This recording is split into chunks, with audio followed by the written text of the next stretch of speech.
at a nearby stone, planning to teach a lesson to the two people in the tree. Suddenly, with a crack, the branch at the highest point where the person was standing under gave way under pressure, snapping underfoot. The person at the top lost balance instantaneously, falling from the tree and crashing onto the person below, the two of them falling from the tree, scratching their shins with the branch and landing on Wu Yu below the tree. Wu Yu, who had been bawling, was knocked face down, passed out from the impact, unable to utter another cry. The man taking photos, hit by a tree branch, received a big bump on his forehead. Yi Chen, in the first instance, retreated several steps while protecting Suning Wei and Yi Yao, avoiding getting hit by the falling plum blossom branch. "Are you two okay?" Yi Chen asked with concern. Suning Wei and Yi Yao shook their heads in unison and said, "It's okay, just a bit startled." "That's good," Yi Chen finally assured when he confirmed that Suning Wei and Yi Yao were indeed fine. It seemed he didn't need to take action. Even the heavens couldn't overlook their behavior and made them fall. The onlookers were also shocked, exclaiming, "Heavenly Father, they really fell off. Deserved it. Falling from such a height seems like they didn't land softly. Serves them right. They brought it on themselves, climbing so high. It's karma, truly deserving. That girl kindly advised them to come down. Got hit, now they fell. Serves them right." Two people fell from the tree, and with Wu Yao serving as a human cushion, they managed to save a life, but not without getting injured. The two people were lying on top of Wu Yao, moaning in pain and unable to move. The man taking photos, his face pale with shock, didn't even have time to rub his swollen forehead. After catching his breath, he hurried forward to move the two people and the plum tree branches off Wu Yao. Wu Yao, how are you?" The man taking photos carefully turned Wu Yao over. Wu Yao's face was covered in blood from his mouth, nose, and ears, plastered with mud, crushed plum blossoms, and makeup smudged from tears, looking lifeless and frail. Just one glance was enough for Yi Chen to know that Wu Yao was beyond saving. With two men pressing down on him and the plum tree branches, his internal organs were crushed, beyond the help of even a divine being. The man taking photos checked Wu Yao's breathing, realizing it was extremely weak, probably not enough to last until the ambulance arrived. "Is there a doctor here? Does anyone have a doctor? Can someone save her? She's fading, please." The man taking photos pleaded on his knees. Among the onlookers, there was no doctor, leaving everyone silent, afraid to step forward and help. Yi Yao and Suning Wei instinctively glanced at Yi Chen. Yi Chen shrugged, signaling, "What do you want me to do? I'm not a doctor, and I don't have medical credentials." Yi Yao and Suning Wei shook their heads in unison, not wanting to help at all. At this point, the park staff patrolling with a loudspeaker arrived. Seeing the scene, the staff were stunned and deeply distressed. These bastards dared to climb this ancient plum tree. They deserved to fall and get hurt. This tree was over 500 years old, one of only 3 remaining in the country, even more valuable than their own lives. It was the best preserved ancient plum tree on Plum Blossom Mountain, standing proudly despite the years, unique in shape, blossoming year after year with a majestic beauty. The staff had put in a lot of effort to care for this remarkable tree. Every visitor to Plum Blossom Mountain would inevitably visit this ancient plum tree to capture beautiful memories. Now it had been desecrated, causing heartache. What made the staff even more distressed was that they might lose their bonuses or jobs for the month due to this incident. "Oh no, this is a mess," one staff member cursed, calling for backup on the walkie-talkie to deal with these troublemakers. The scene was chaotic, with more and more onlookers gathering. In the distance, the familiar sound of the ambulance siren was approaching. "Let's go, too many people here. Let's find a quieter place for your treatment." "Yao Yao, your hand is injured. Should we head back today? We can come back another time," Yi Chen suggested. "I'm fine, just a minor injury. Doesn't hurt at all. Let's continue climbing. I want to walk the glass bridge with sister-in-law to see the sea of clouds." Yi Yao refused. Despite feeling the burn on her arm, this was the first time she went out with Suning Wei, and Yi Yao didn't want to spoil the fun by going back so soon. Yi Chen agreed and suggested they rest and have tea at a quieter place nearby. Yi Yao smiled and agreed, thanking Yi Chen for being so thoughtful by bringing medical supplies. Suning Wei and Yi Yao linked arms with Yi Chen and headed to the tea house. Suning Wei, despite wearing a hat and mask, exuded extraordinary beauty. Yi Yao's innocence and charm were equally captivating. Passers-by couldn't help but envy Yi Chen for being surrounded by such beauties. The tea house was a new building in the park, designed in a traditional style with a serene atmosphere, perfect for enjoying tea and meals. Yi Chen led Suning Wei and Yi Yao to a window-side private room on the second floor, allowing them to enjoy the breathtaking view of Plum Blossom Mountain. Down by the ancient plum tree, a group of staff members were busy salvaging the tree, while Wu Yao and the others had been taken away by the ambulance. The plum tree area was now peaceful again. Learning that the damage to the tree would incur a fine of over 30,000 yuan, the tourists all behaved more civilized and orderly. Yi Chen handed his phone to Suning Wei to order tea and snacks. Suning Wei and Yi Yao chose the house special plum blossom tea and some delicate pastries. Yi Chen took out iodine and ointment from his bag and prepared to treat the injuries. Suning Wei offered to help Yi Yao apply the medication, but Yi Chen declined, suggesting he only needed iodine to disinfect the wound as it wasn't severe. As Suning Wei and Yi Yao enjoyed their tea, Yi Chen's vigilant nature reminded Yi Yao not to be too eager to help strangers in the future, cautioning her about the unpredictability of people today. Yi Yao promised to be more careful in the future, realizing how close she came to harm without Yi Chen's protection. As they left the tea house, Yi Chen was flanked by the two beautiful women, attracting envy from passers-by. The ointment was brewed by Yi Chen himself. It's precious and very effective for external injuries, just a small jar. Yi Chen felt it was a waste to use it on small wounds that were almost healed. Suning Wei grabbed Yi Chen's wrist and said, "No, you have medicine. Why didn't you say so? Your hand is not just a hand. Don't move, let me apply the ointment." Yi Chen could only obediently let Suning Wei apply a layer of transparent ointment on the almost faded wound. Meanwhile, Yi Yao laughed on the side, eating dog food and accidentally brushing against the wound, causing him to grimace in pain. After Suning Wei treated Yi Chen's wounds, she carefully disinfected and applied medicine to Yi Yao's wound, her eyes full of concern. Soon, Suning Wei finished applying the ointment to Yi Yao's wound. Upon application, Yi Yao felt a cool sensation on the wound, no longer hurting, and with a faint herbal fragrance, smelling unusually pleasant. Yi Yao took out his phone, switched to camera mode, looked at the wound on his face, and couldn't help but ask, "Brother, where did you get this medicine? It's really good. After applying it, I don't feel the pain at all. It's really effective." Yi Chen glanced at Yi Yao, seeing through his pretense of not feeling pain earlier. "I brewed it myself. You can't buy it outside. I'll give you a jar later," Yi Chen replied. Yi Yao looked at himself in the video, smiling and saying, "Thank you, brother. It has to be you. I can't learn medicine. I get scared when I see wounds. Knowing you're scared is good.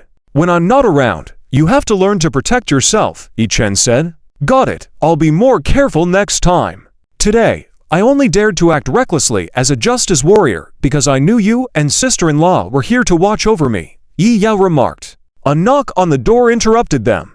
Yi Yao quickly said, "Come in." A waiter in traditional attire entered with tea sets, a charcoal stove, a large pottery jar, plum blossom tea, and snacks. "Everything you ordered is here. There's snow water from the mountaintop in the jar, perfect for steeping plum blossom tea," the waiter said as he set everything up and left. In the tea ceremony, rainwater, snow water, dew, etc., referred to as celestial water, have always been considered the finest water for making tea. The great Tang poet Bai Juyi wrote the beautiful line, "Melting snow brews fragrant tea," and Dream of the Red Chamber describes the charm of steeping tea with snow water falling on plum blossoms. "I'll make tea, you two injured brothers. Just sit and wait to drink tea." Suning Wei smiled as she placed the teapot on the charcoal stove. The 4 tea snacks on the table were peach blossom pastry, lotus pastry, rose petal cake, and osmanthus cake, exquisitely made and beautiful. Yi Yao was captivated by the delicate tea snacks, taking many photos happily, including several of Suning Wei making tea. Elegant, truly elegant. Yi Yao was lost in Suning Wei's beauty and grace, unable to extricate himself. Yi Chen rested his head on one hand, watching Suning Wei's every smile and movement, his eyes glowing with tenderness and love. Once the water boiled and the tea was brewed, the blooming flowers gave off a rich and extraordinary aroma. Flower tea is a wonderful fusion of flowers and tea.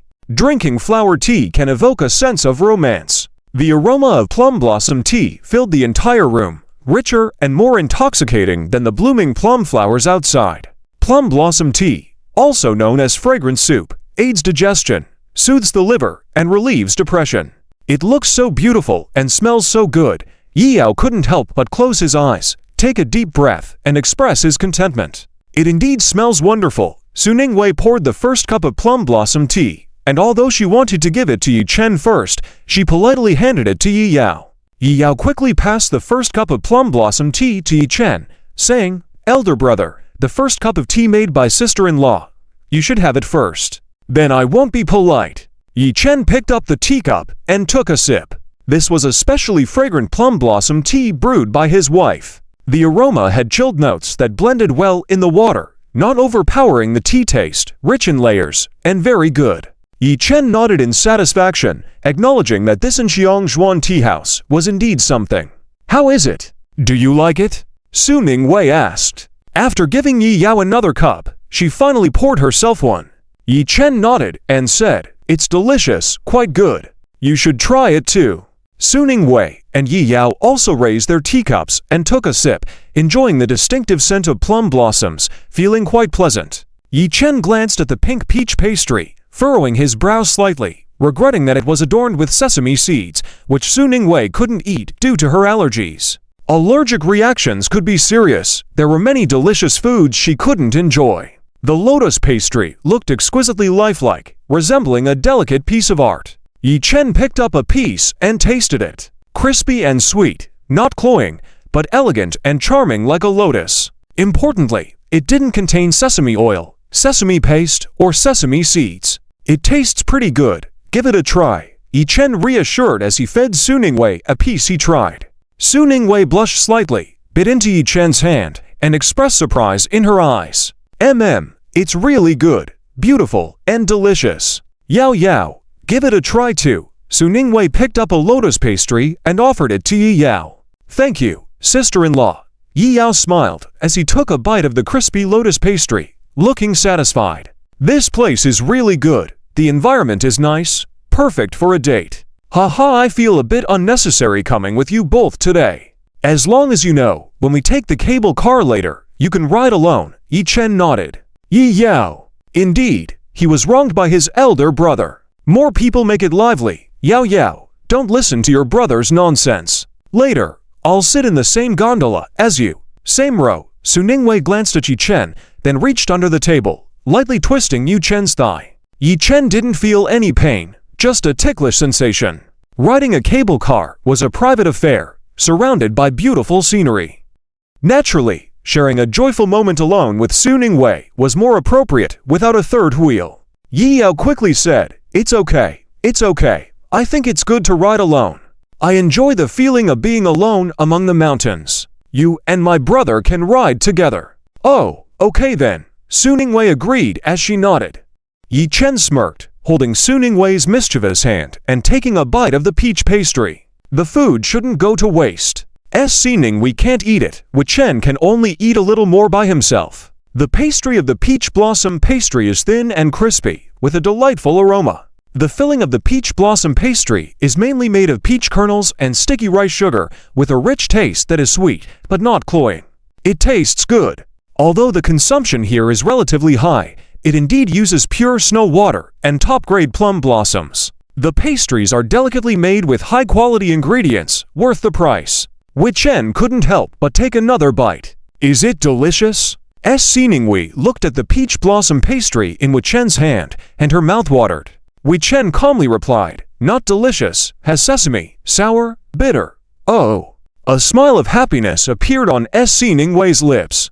Yi Chen must be saying that because he knows he can't eat sesame. Yi Chen then tasted a small piece of rose pastry and osmanthus cake, confirmed that there was no problem, and said, "You try these rose pastry and osmanthus cake, they are delicious." "Okay." Su Ningwei picked up a piece of rose pastry and enjoyed it. Burnt sesame. How could it be sour and bitter? Yi Chen, with a puzzled look, took a beautiful piece of peach blossom pastry and tasted it. It's sweet, fragrant, and crispy. Yi Chen looked at Su Ningwei in confusion. Yi Chen was smiling, gently wiping off the rose pastry crumbs from Su Ningwei's lips. Su Ningwei then fed Yi Chen the rose petals. Yi Chen took a bite, smiling and saying, "Really sweet, really delicious." Yi Chen took another bite of the peach blossom pastry. It is indeed sour and bitter. The single dogs were fed with dog food.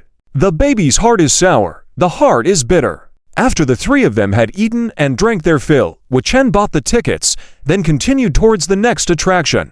They climbed up the mountain trail with vast bamboo forests along the way, ancient trees dense, steep cliffs, and fresh air. Wei-Chen turned to Wei-Chen and SC Ninghui, walking backward, and said excitedly, "The animal viewing area is ahead. We can see cute spotted deer and peacocks." Wei-Chen's medicine indeed worked well. Wei-Chen's facial scars had already faded, only leaving a faint pink mark, looking normal from a social distance. SC Ninghui asked eagerly, "Are there giant pandas?" Seems not. But there are South China tigers and swans. If we feel tired from walking, we can take the sightseeing bus that stops on demand." Wei-Chen replied. SC Ninghui nodded and said, "Just rested at Anxiang Pavilion. I'm not tired yet. Let's keep walking." "Okay, I'm not tired either," Wei-Chen said happily. Wei-Chen laughed. "Walk carefully. Don't walk backward. Be careful not to fall." "Oh, I know." Wei-Chen turned around and led the way confidently. "Out of sight, out of mind. This way, I won't eat dog food." Wei-Chen has been to Plum Blossom Mountain before, but this time accompanying SC Ninghui made it just as enjoyable. Along the way, there were many stalls selling small tiger plush toys and various snacks. When SC Ninghui saw the cute tiger plush toys, she couldn't take her eyes off. Wei-Chen smiled and patted SC Ninghui's head, saying, "If you like, buy it, SC Ninghui squatted down, picked up a tiger plush toy that can be hung on a bag, feeling the workmanship was good, asked, "How much is this?" The stall owner warmly said, 20 for 1, 30 for 2. SC Ninghui felt it was super cheap. If this were in a specialty store, it would sell for hundreds or even thousands. Wei-Chen calmly bargained, "How about 40 for 3? Deal. Feel free to choose." The stall owner quickly found a plastic bag and handed it to Wei-Chen. SC Ninghui widened her eyes, impressed by Wei-Chen's negotiation skills.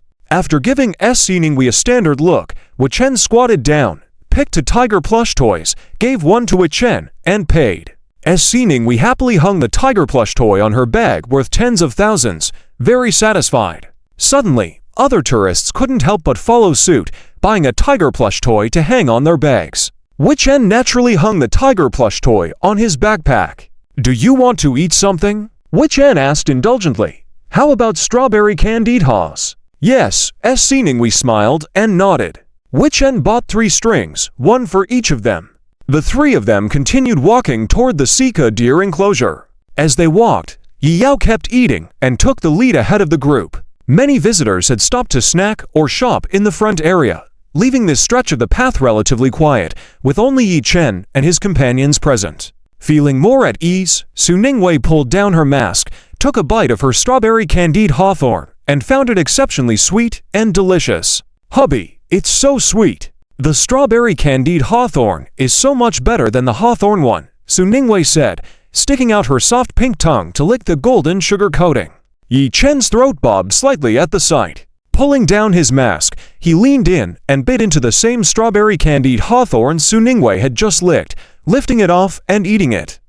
"You're right. It's really sweet and delicious," Yi Chen replied with a smile. Su Ningwei pouted and said, "You stole my candy." "Ha ha, I'll give you one in return." Yi Chen bit off a strawberry from his own candied hawthorn, leaned down, and fed it into Su Ningwei's mouth. Su Ningwei's eyes widened as she ate the strawberry Yi Chen offered her. Somehow, it tasted even better and sweeter than her own. Yi Chen's lips still had traces of sugar on them. They looked so sweet, it would be a shame to waste it. Su Ningwei grabbed Yi Chen's collar, stood on tiptoe, and licked his lips. Yi Chen paused mid-step, the corners of his mouth curving into a smile. Wrapping an arm around Su Ningwei's slender waist, he gently kissed her lips. She loved this kiss. It carried the sweetness of the strawberry candied hawthorn, and the fragrance of plum blossoms. It was so wonderful. Su Ningwei blinked her big eyes once, before closing them, surrendering completely to Yi Chen's gentle kiss. Yi Yao, walking ahead, noticed the lack of footsteps behind her and turned around to check. "Oh, wow! A direct hit of PDA." Yi Yao quickly covered her eyes with one hand while holding her strawberry candied hawthorn in the other. Don't look, she muttered. But as she nibbled on her candied hawthorn, she couldn't help peeking through her fingers, a mischievous grin spreading across her face. She didn't want to turn away. A gentle breeze swept through the air, carrying countless red and pink plum blossom petals, which swirled and danced around Yi Chen and Su Ningwei as they embraced. Some petals landed on them, creating the illusion of a petal rain. It was breathtaking. Such a beautiful and heartwarming sight. This is much more exciting than watching idle dramas. Ah, so wonderful. I really want to capture them from every angle with a 360-degree camera. With these thoughts in mind, Yi Yao quickly grabbed her strawberry candy apple, raised her camera, and captured this breathtaking and romantic scene. After taking a few shots, Su Ningwei suddenly remembered Yi Yao still there, blushing, reluctantly ending the kiss. Seeing this, Yi Yao quickly acted like a thief, turning around with the camera in hand, wiping his mouth with a tissue as he walked away, embarrassed that the strawberry candy apple had melted in his mouth and sugar had dripped down his chin, hoping no one saw. Yi Yao sighed, the sweet sugary taste in his mouth suddenly making him envious of the kiss taste. Su Ningwei, blushing, buried in Yi Chen's chest, whispered, "It's my fault. Yao Yao probably didn't see that, right? Even if she did, it's fine. We are a legal couple. Just a light kiss, no big deal. Yao Yao is grown up and should learn some love skills too," replied Yi Chen with a smile. Su Ningwei nuzzled into Yi Chen's embrace, glancing at Yi Yao walking away, then quietly said, "Well, let's go. We won't catch up with Yao Yao later." Yi Chen then put his arm around Su Ningwei's shoulder, and the two quickly caught up with Yi Yao's pace. Soon, they arrived at the area where the spotted deer were kept. There were quite a few little deer inside, not afraid of people at all. Some of the deer casually hopped around on the lawn, while others lay lazily napping on the ground, looking absolutely adorable as if no one else was around. When visitors fed them, the deer would eat, and then affectionately nuzzle the visitors' clothes, melting hearts. Yi Chen bought several bags of deer feed at the entrance for 20 yuan each, consisting mainly of hay and carrots. The park had a general entry pass, so buying feed was optional. Here, Yi Chen handed out the deer feed to Su Ningwei and Yi Yao, one bag each. Su Ningwei fed the carrots to the deer. After the deer took a bite, it politely nodded at Su Ningwei. "Wow, it's being so polite, so cute," Su Ningwei exclaimed excitedly. "Ah Chen, look, the deer nodded at me, so adorable and well-behaved," she continued. Yi Chen replied with a smile, "I'll feed mine to you as well." "How can we tell the gender of these deer?" Yi Yao asked cheerfully while feeding.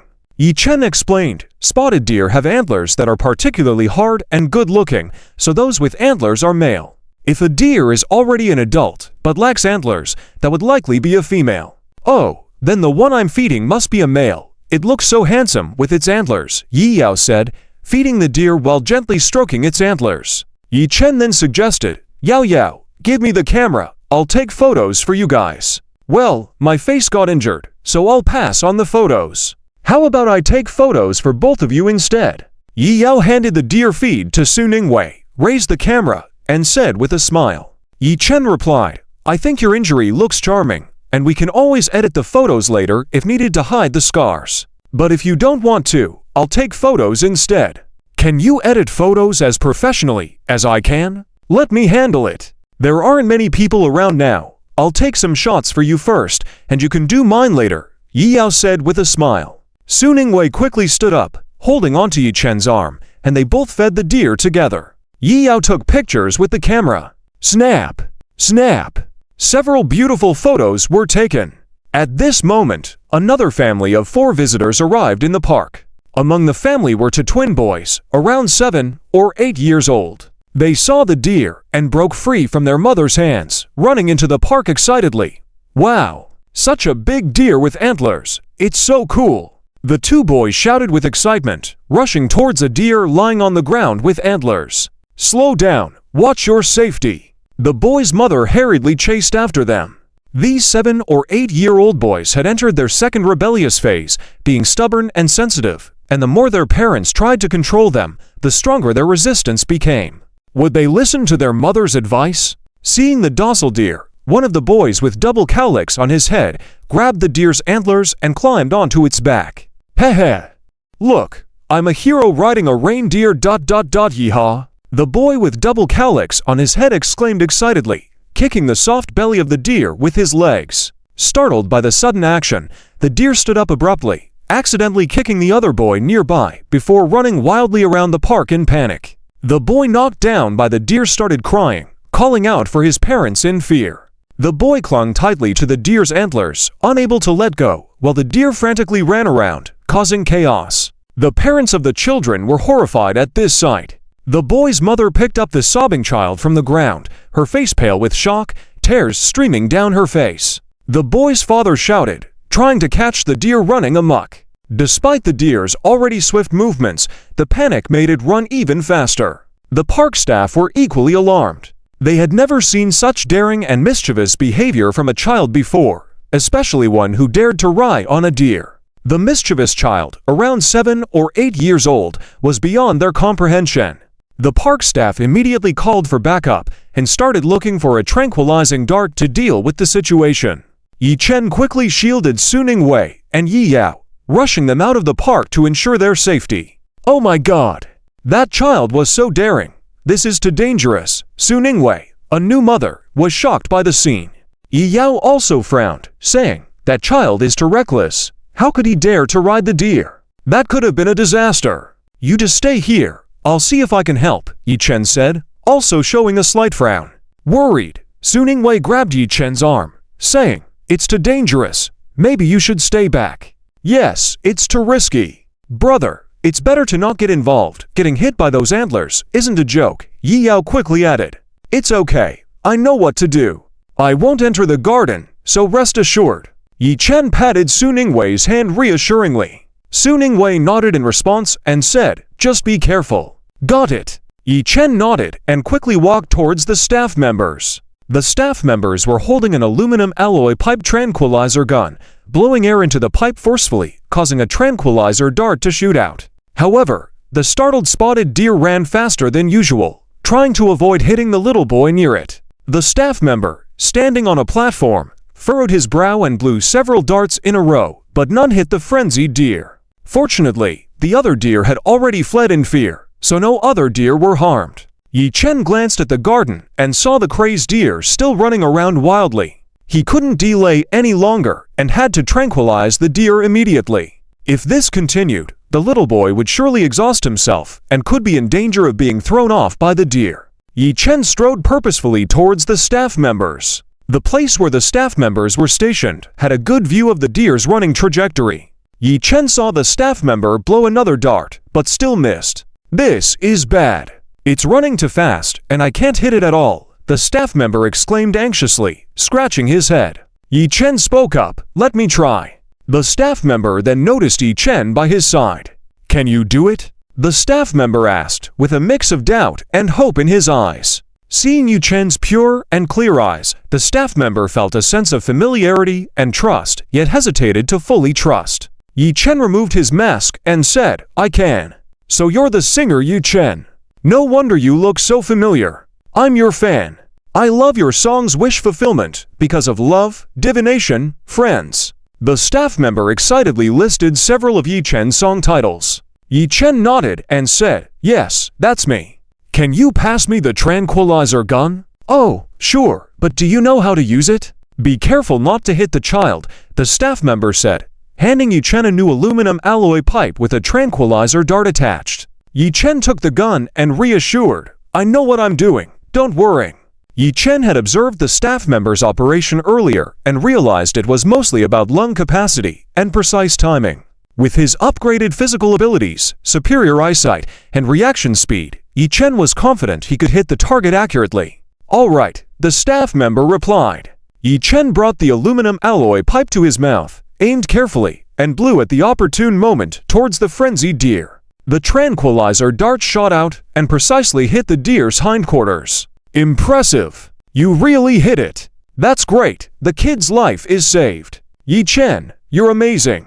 Not only can you sing well, but you're also so accurate at blowing the tranquilizer dart," the staff member cheered excitedly. Yi Chen breathed a sigh of relief and modestly responded, "Let's go check on the child, shall we?" "Yes." The staff member quickly grabbed the first aid kit, took a rope, and ran towards the boy and deer. Yi Chen followed closely behind. The deer, now tranquilized, slowed down its frantic pace, hung its head, stumbled a few steps, and eventually knelt down, falling to the ground. The 7 or 8-year-old boy, trembling in fear, climbed down from the deer's back and burst into tears. The boy's father, sweating profusely, finally caught up, knelt down, picked up the boy, checked him carefully to make sure he was unharmed, and then sat down, feeling relieved. "Why are you crying? You still have the face to cry. You almost scared me to death. You naughty boy. How could you ride the deer? Why can't you just be calm?" The boy's father, a mix of worrying and anger, raised his hand and lightly slapped the boy's behind. The boy yelped, crying even louder. "I saw the Antarctic hermit ride one. Why can't I ride it?" The boy replied, teary-eyed and choked up. The boy's father, exasperated, scolded, "Do you think you're as capable as he is just because you saw him do it?" The boy shrank back in fear, crying even more. The arriving staff members intervened. "The child is already scared. He needs comforting. Don't hit him." The father stood up, dusted off his clothes, feeling apologetic, and said politely, "I'm really grateful to you all. I'm sorry for causing trouble. We are willing to compensate you for any losses we caused." Yi Chen glanced at the boy's father, noticing his simple yet well-tailored attire, estimating he was in his 30s, with a round and prosperous face, giving off an aura of fortune. He seemed familiar. The staff member, after hearing Yi Chen's address to the boy's father, turned to him and said, "Luckily, no other visitors were injured. If you want to thank someone, thank Yi Chen. Thanks to his intervention, the deer was tranquilized, avoiding a potentially major incident. Mr. Yi, we're truly grateful for saving my son's life. I'm Su Limin. If there's anything I can assist with in the future, please don't hesitate to ask." The boy's father took out a white business card from his pocket and handed it to Yi Chen. Yi Chen politely accepted the simple and modest white card.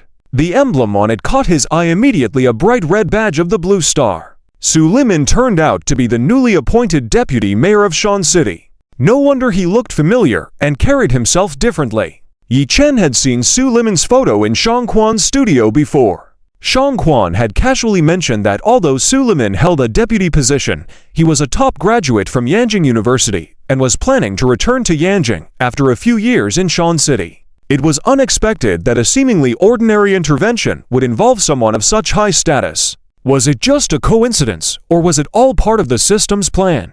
Yi Chen put away the business card and calmly replied, "Mr. Deputy Mayor Su, there's no need to thank me. As long as the child is safe." The staff member, upon hearing Yi Chen's address to Su Limin, glanced back at Su Limin with widened eyes, clearly surprised by the revelation. It seems like it's really the new Deputy Mayor Su. The staff were panicking inside. Such a high-ranking official. Fortunately, I had a good attitude just now, and thanks to Yi Chen's help, otherwise it would have been a big problem today. Su Limin looked at Yi Chen, who was neither humble nor pushy in front of him, feeling not only grateful, but also appreciative. The staff hurriedly bowed and said, "Deputy Mayor Su, I'm very sorry. It's our fault for not doing our job properly and not reminding that the spotted deer cannot be ridden. This spotted deer is usually very docile. I don't know why it went mad today. I will tie up the spotted deer now for your disposal. It's our fault. As parents, we didn't watch over our own child well, which angered the spotted deer and caused this big trouble. Fortunately, nobody else got hurt. The spotted deer is innocent, and it's a first-class protected animal. Please check to see if it's injured, and whatever medical expenses are needed, we will cover." Su Limin furrowed his brows and spoke. The staff's face turned pale instantly and said, "You're right, I misspoke. I'll go check on the spotted deer now. It was swinging so vigorously just now. I'll call a Chinese medicine doctor to check on your child's condition, all right?" Yi Chen said with some concern.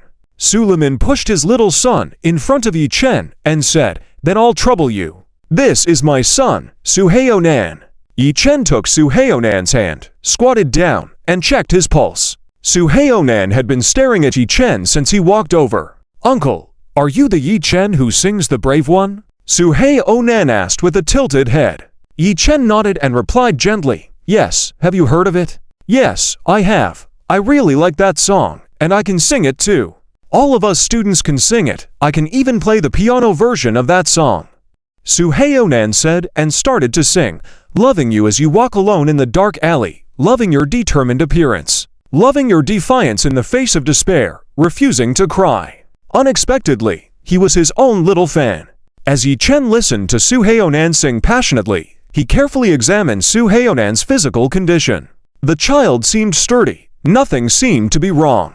"Stop singing. Let Uncle Yi check your body." Su Limin stopped Su Heonan from singing further. Su Limin also recognized that Yi Chen was the popular talented singer-songwriter. Not only did Yi Chen have talent in singing, but he also had medical skills, truly a rare talent. Yi Chen stood up and said gently, "It's nothing much. Just a little scared. Go back and take some calming medicine. You'll be fine." "Thank you so much. I didn't expect Mr. Yi not only sings well, but also knows Chinese medicine. You're truly amazing." Su Limin thanked Yi Chen profusely. Yi Chen humbly replied, "No need to be so polite. I only have some knowledge in this area." Just then, Su Limin's wife came over with another little boy in her arms. Su Limin's wife, with an anxious and fearful look, asked, "Limin, how is Non Non doing?" "Non Non is fine. Thanks to Mr. Yi's help, he subdued the spotted deer. Otherwise, the consequences would have been unimaginable." Su Limin replied, "Mr. Yi, this is my wife Xia Kaiyan and my son Su Heidong." Xia Kaiyan's eyes were red, and she looked at Yi Chen with admiration in her eyes, quickly nodding in gratitude. "Thank you so much. You are the one who sings I'm willing, and you're my eyes, right? My two children, and I really love your songs. Thank you for your support." Yi Chen politely replied, "Let me hold Dong Dong," Su Limin said as he took Su Heidong from Xia Kaiyan's arms, asking with concern, "How is Dong Dong? I saw him being kicked by the spotted deer earlier. Is he hurt?" "He should have been kicked in the stomach. I saw a big bruise on his stomach, but other than that, he seems fine. He cried a lot just now. Now he should be tired from crying and fell asleep," Xia Kaiyan replied. Su Heonan also hugged Xia Kaiyan's thigh. Xia Kaiyan sighed lightly, "Non Non, you need to be more careful. Mom was so scared just now. If something happened to you, what would I do? How could you ride the spotted deer? Your brother even got kicked because of you. Mom, I'm sorry. I know I was wrong. I won't do it again next time."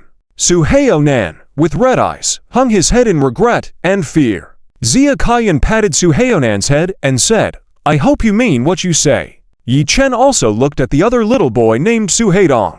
When Su Heidong was lying on Xia Kaiyan's shoulder earlier, Yi Chen didn't see his face. Now seeing Su Heidong's face, Yi Chen was startled. This was not just being tired from crying. Su Heidong might be suffering from internal injuries and severe bleeding due to the kick, drifting in and out of shock, his life in imminent danger. Yi Chen furrowed his brows and said, "Su Heidong's condition is not right. Quickly lay him on the ground so I can have a closer look." Su Limin's face turned pale instantly, gingerly laying Su Heidong on the ground. Yi Chen lifted Su Heidong's shirt and found severe bruising and swelling on the right upper abdomen.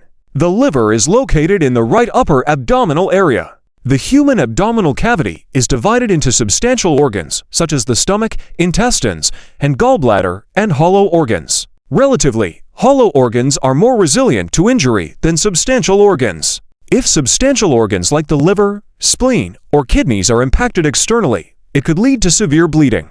Yi Chen checked Su Heidong's condition and asked, "Did Su Heidong experience dizziness, weakness, and abdominal pain earlier?" Xia Kaiyan's face turned white instantly, kneeling beside Su Heidong.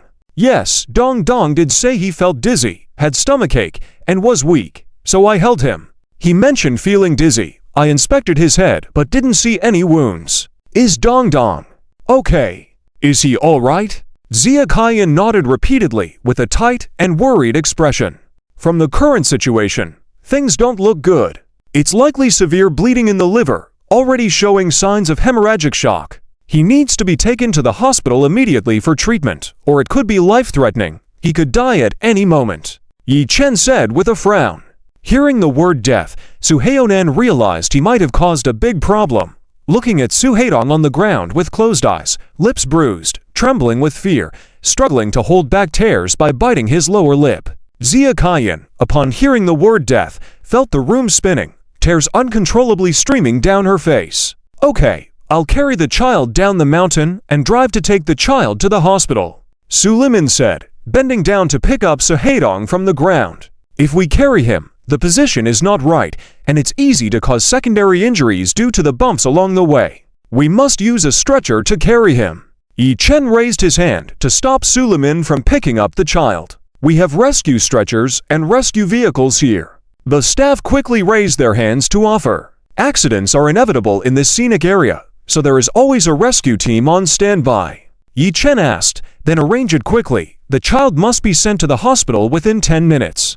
"Okay, I'll arrange it right away." The staff quickly called for rescue personnel using the walkie-talkie. "Even if we go downhill from here to the nearest hospital, it will take at least 20 minutes, which may not be fast enough. Mr. Yi, I beg you to save my son. Whatever conditions you have, please feel free to mention them." Suleiman furrowed his brow, looking anxiously at Yi Chen. Yi Chen frowned. The situation was too dangerous, and he didn't have 100% certainty. Suleiman's son was not an ordinary person, and he couldn't treat him lightly. Yi Chen honestly said, "It's not that I don't want to help, but a ruptured liver requires surgery. You see, the conditions here do not allow for it. Also, I am not a licensed traditional Chinese medicine practitioner, so I cannot treat him casually." "Then what should we do? It seems like there's not enough time." Suleiman's forehead was sweating, his face turning even paler, and his eyes reddened. Zia Kaiyan couldn't stop her tears from falling, almost out of breath. Su Heionan started crying out of fear, tears streaming down his face. Yi Chen gently wrinkled his brow. "If you trust me, I can give the child acupuncture for conservative treatment and try to buy another 10 minutes of time for him to hold on until he reaches the hospital.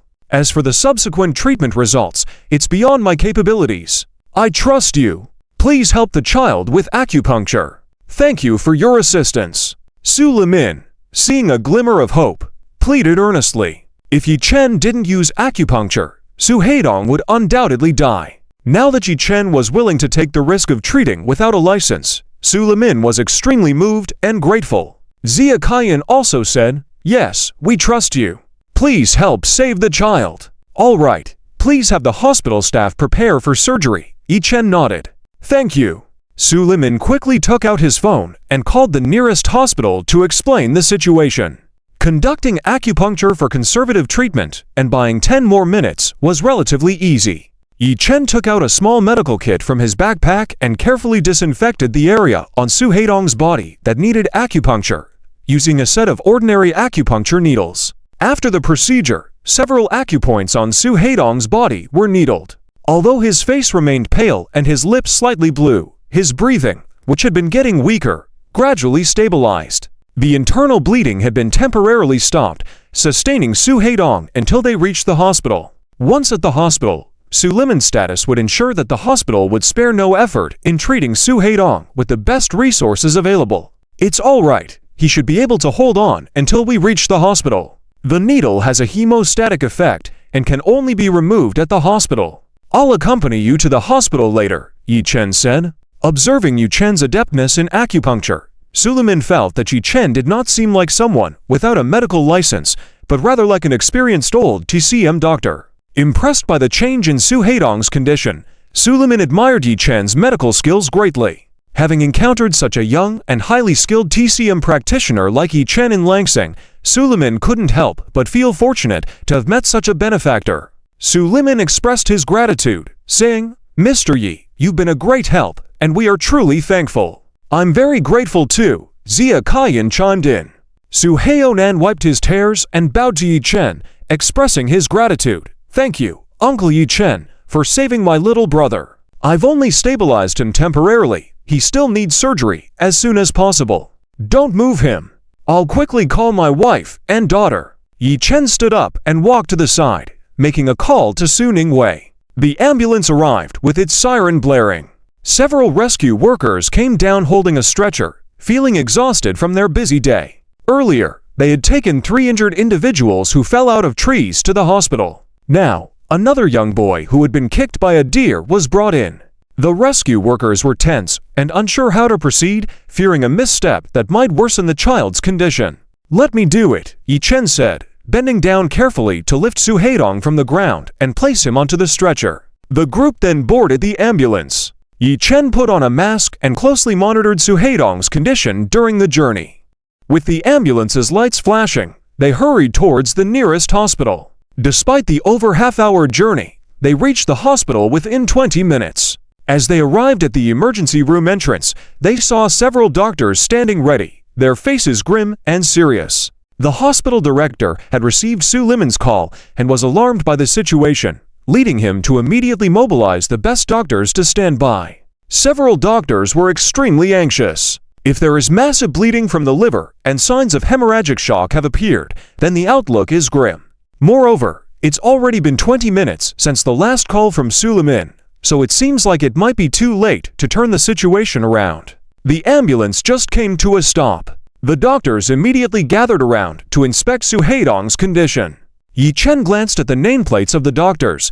Many of them were experts, including both traditional Chinese medicine practitioners and Western doctors. There was even a blonde-haired, blue-eyed surgeon among them. It seemed that the hospital director had spared no effort. Yi Chen breathed a sigh of relief. It seemed that his assessment was correct, and Su Heidong's surgery should be successful. The door of the ambulance opened. The blonde-haired, blue-eyed surgeon and the emergency room doctor quickly boarded to check on Su Heidong's condition.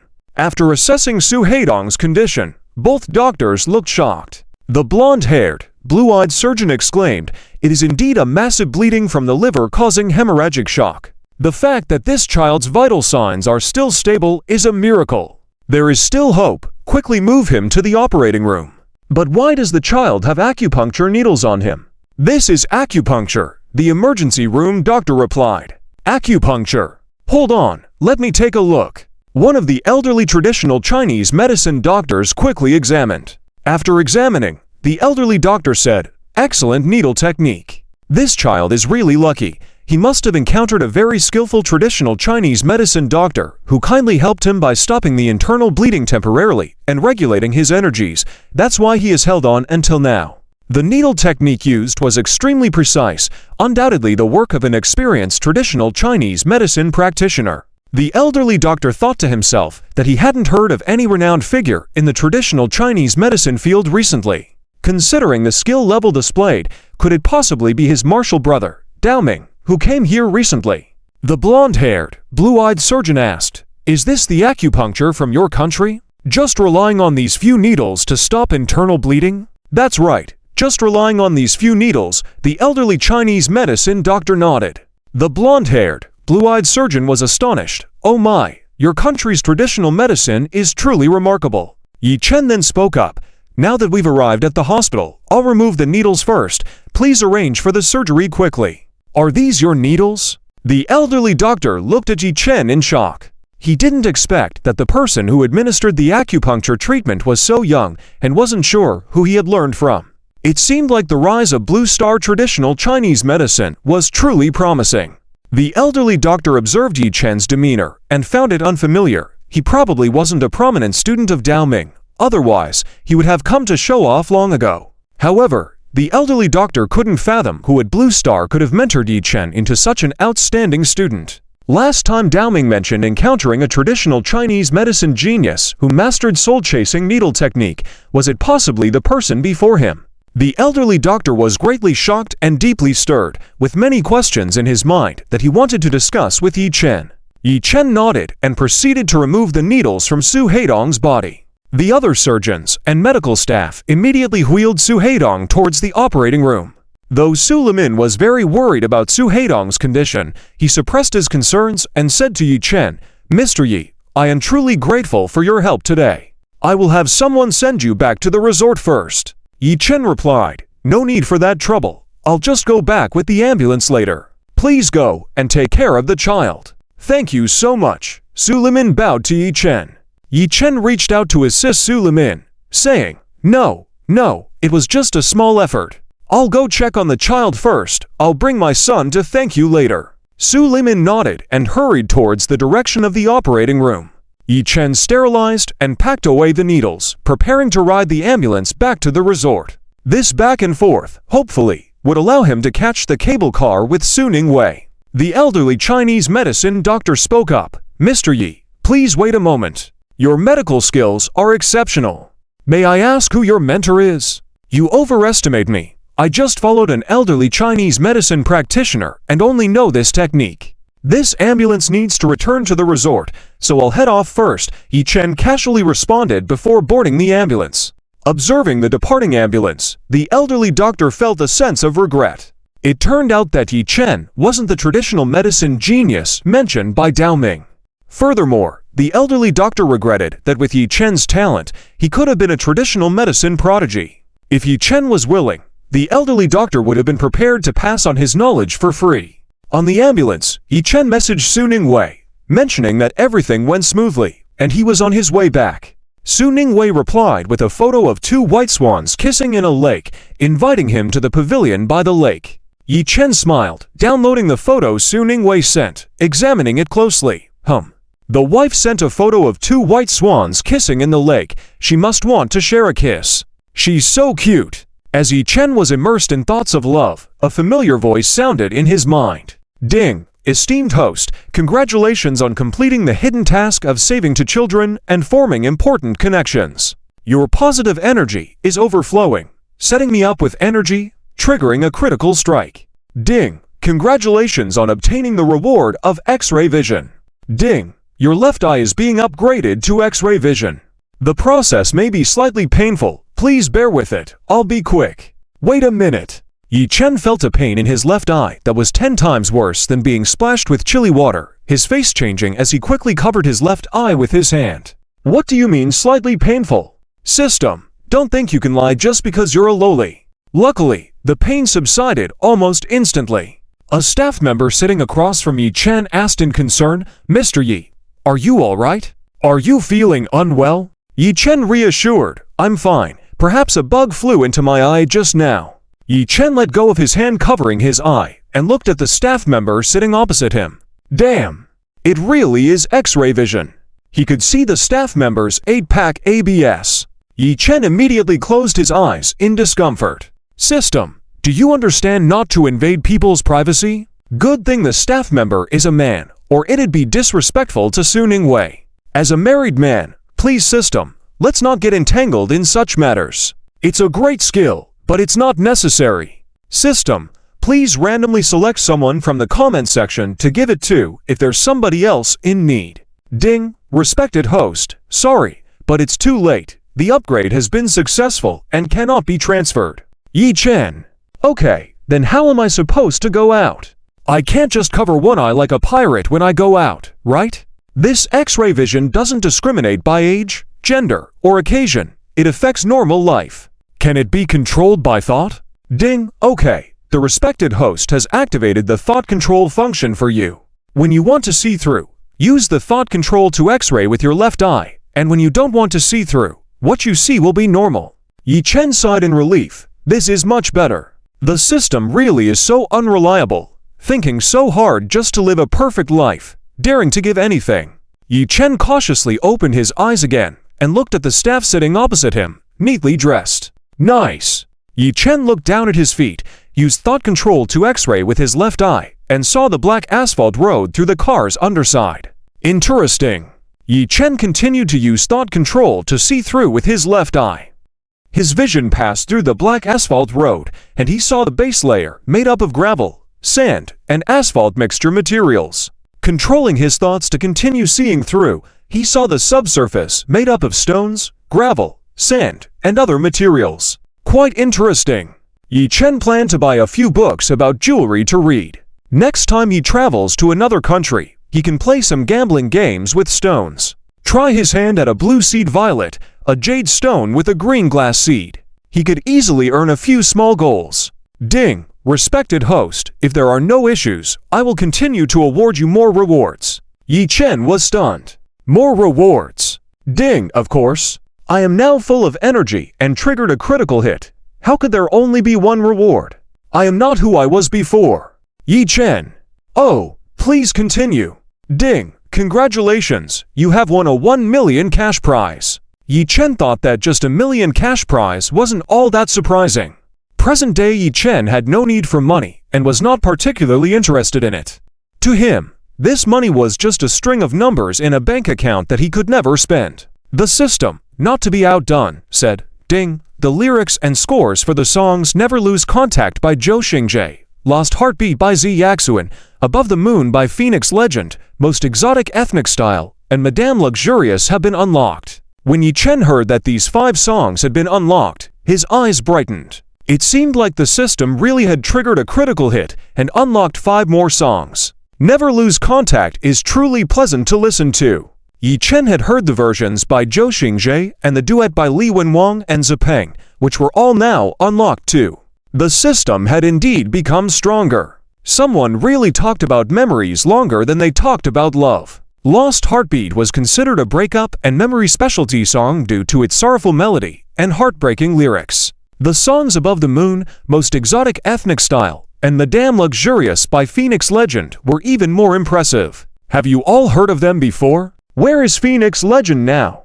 For 20 years, Phoenix Legend has changed the aesthetic of pop music, pioneering the combination of ethnic music with rap.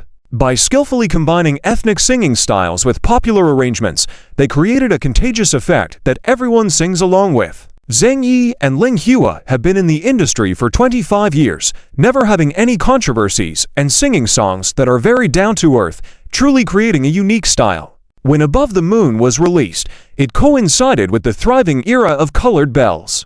The song garnered 79 million views and ranked first in downloads. Phoenix Legends concerts are packed with fans who sing along passionately. They are always suggesting national tour. When they were young, they questioned their parents' decisions. Now, they understand their parents and have become parents themselves, surpassing their parents. Madame Luxurious is inspired by Yi ethnic tunes, praising the historical figure Madame Luxurious, portraying a heroic woman of her time.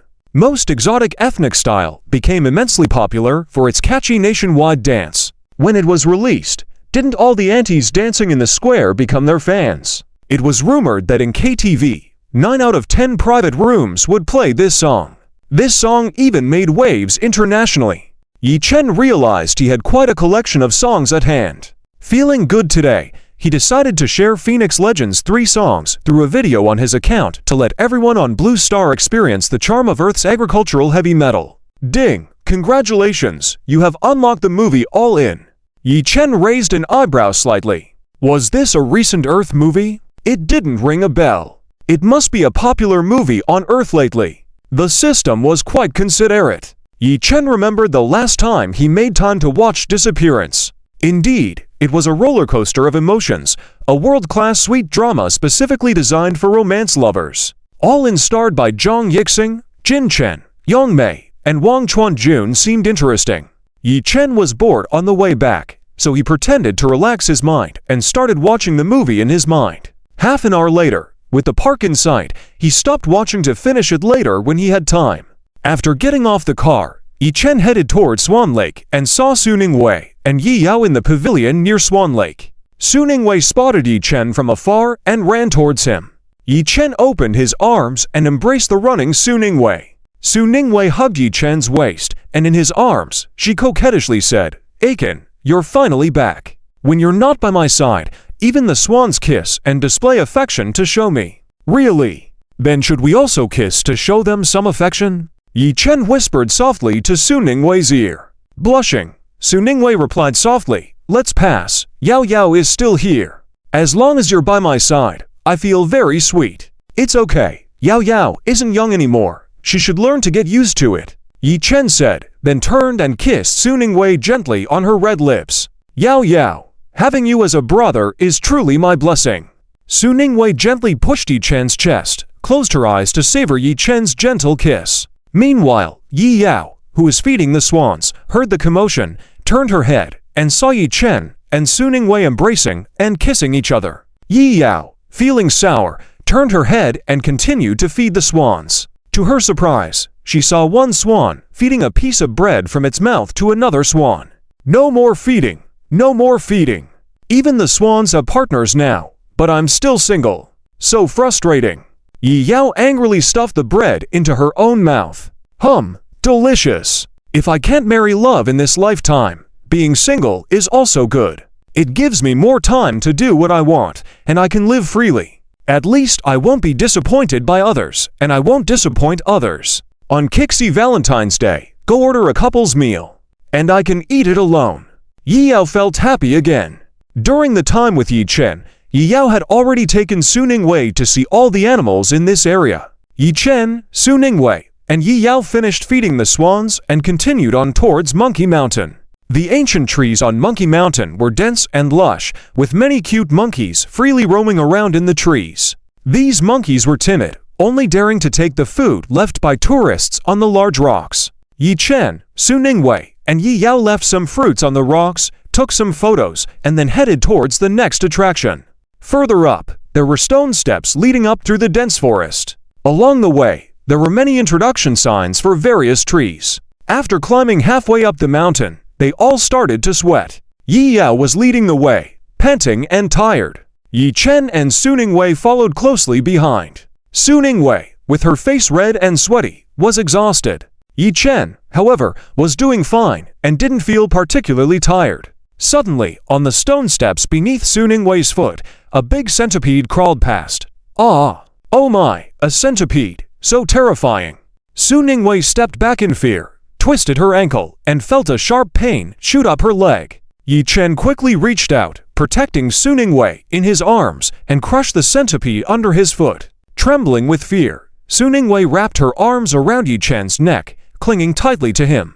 Yi Chen held Su Ningwei's waist, reassuring her softly, "Don't be afraid. I'm here, and I've already killed it." Su Ningwei relaxed only after taking a glance. "That scared me just now. Ah Chen, my foot hurts." Su Ningwei hung her injured left foot, leaning against Yi Chen's shoulder, with a teary voice. "Did you twist your foot? Let me take a look." Yi Chen, with a worried expression, quickly scooped Su Ningwei up in a princess carry and rushed to a shady area nearby. Yi Yao heard Su Ningwei's cry and turned back, hurrying to join Yi Chen and Su Ningwei. "Sister-in-law, what happened? Are you okay?" Yi Yao asked with concern.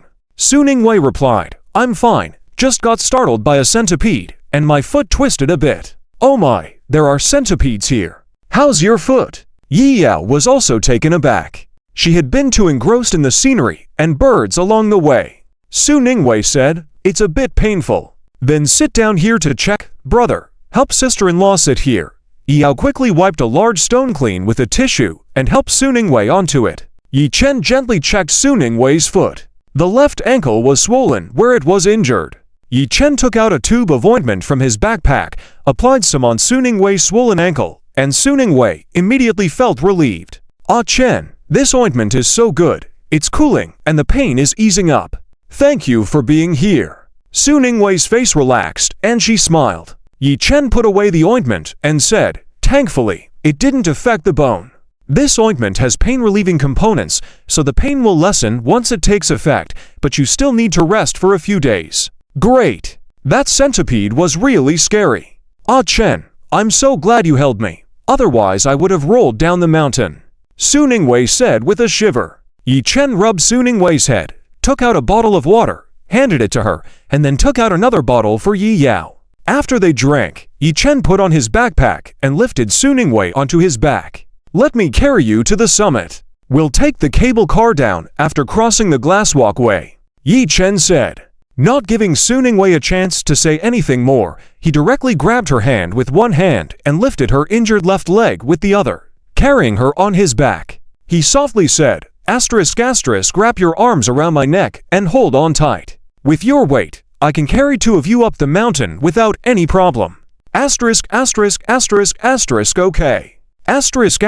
Su Ningwei rested on Yi Chen's broad back and obediently wrapped her arms around his neck. Yi Chen was absolutely exuding boyfriend power, looking incredibly handsome. Su Ningwei felt a warm sensation in her heart. She loved how Yi Chen was domineering when needed. Full of masculine charm, she loved him even more. However, her chest began to feel a bit tender and sore again. She thought that when they took the cable car later, no one would see, and she could have Yi Chen help her relieve the discomfort. At the thought, her face turned red again. ***, let's go. Let's move quickly. We still have time to see the sea of clouds. ***, Yi Chen steadily supported Su Ningwei's bottom, stood up effortlessly, and began stepping up the stairs. Yi Yao hurried to catch up. Older brother is really something. His stamina is amazing. He can carry his wife up the mountain so quickly and steadily. Yi Yao admired Yi Chen even more, and her expectations for her boyfriend rose a notch. Yi Chen, carrying Su Ningwei, reached the glass bridge at the mountain peak. A long glass path hung over the cliff, and the sunlight reflected off the glass, sparkling and shining, making it look thrilling. Fear of heights, don't easily attempt it. You might really die if you try it. Asterisk. Oh, many tourists have been scared on the glass walkway, shaking with fear, clinging to the cliff wall the whole way, stepping on metal brackets. On the glass walkway, there's even a special effect of glass shattering. Some tourists had intended to walk with confidence, but ended up so scared that their legs went weak, screaming and crawling in fear. There were a few children, however, who were fearless, running, jumping, and laughing on the glass walkway. In order for tourists to have a flawless view of the beautiful scenery through the glass bridge, all guests are required to wear shoe covers to maintain the transparency and cleanliness of the glass bridge. After changing into shoe covers, Yi-Chen carried Su-Ningwei on his back and confidently stepped onto the glass walkway, hanging on the cliff. Looking down, clouds and mist filled the air below, with a cliff that seemed bottomless, like there were mountains and trees, almost like being in the sky. Su-Ningwei was a bit frightened, her heart beating fast, closing her eyes the entire time and burying her head on Yi-Chen's shoulder to feel safe. Yi-Chen sensed Su-Ningwei's fear and comforted her, saying, "Don't be afraid, look ahead." Yi Yao, full of courage, followed Yi-Chen, heading towards the viewing point. "Wow, the sea of clouds today is so beautiful. Brother, sister-in-law, come take a look," Yi Yao said excitedly, holding on to the railing. Su-Ningwei nodded, lifted her head, and opened her eyes. Clouds filled the entire valley, surrounding the mountains. Peaks of mountains appeared and disappeared intermittently, like a dream, incredibly beautiful. Enthralled by the view, Su-Ningwei also forgot her fear, exclaiming, "So beautiful, so magnificent." Yi-Chen nodded and looked tenderly at Su-Ningwei, saying ambiguously, "Indeed, the Green Mountains are very charming, and the Green Mountain should see me in the same way." Blushing at Yi-Chen's gaze, Su-Ningwei murmured, "I find mountains and forests in everyone, but I only see you as the Green Mountain."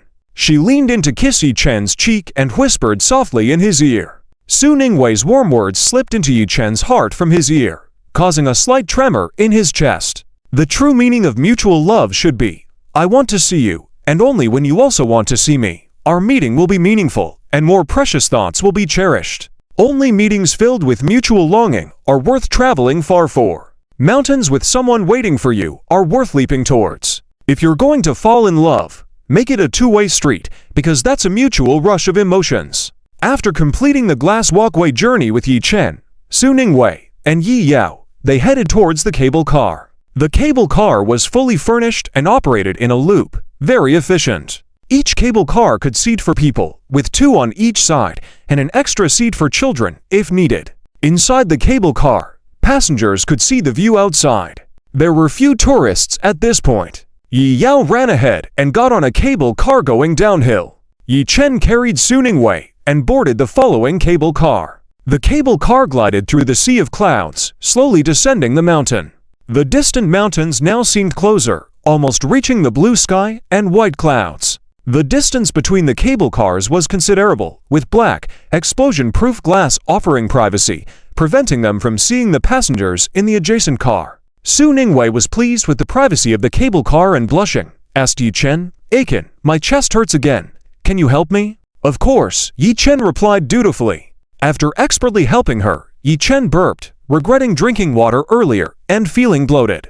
He gently asked, "Is it all right now? Should we save some for the 3 little ones?" "Yes, I'm fine now. Much better," Su-Ningwei replied, adjusting her top and feeling relieved, although her face was now even more flushed. Yi-Chen embraced Su-Ningwei's shoulders and pointed outside. "Look, from here, Mihua Mountain looks like a gathering of colorful clouds and mist." "Wow, it's really beautiful." Su-Ningwei turned to look at the cloud-covered Mihua Mountain, even more mesmerizing than walking through it. Seizing the moment, Yi-Chen kissed Su-Ningwei's cheek and softly said, "You're even more beautiful." Smiling, Su-Ningwei raised her eyebrows, draped her arms around Yi-Chen's neck, and took the initiative to kiss him.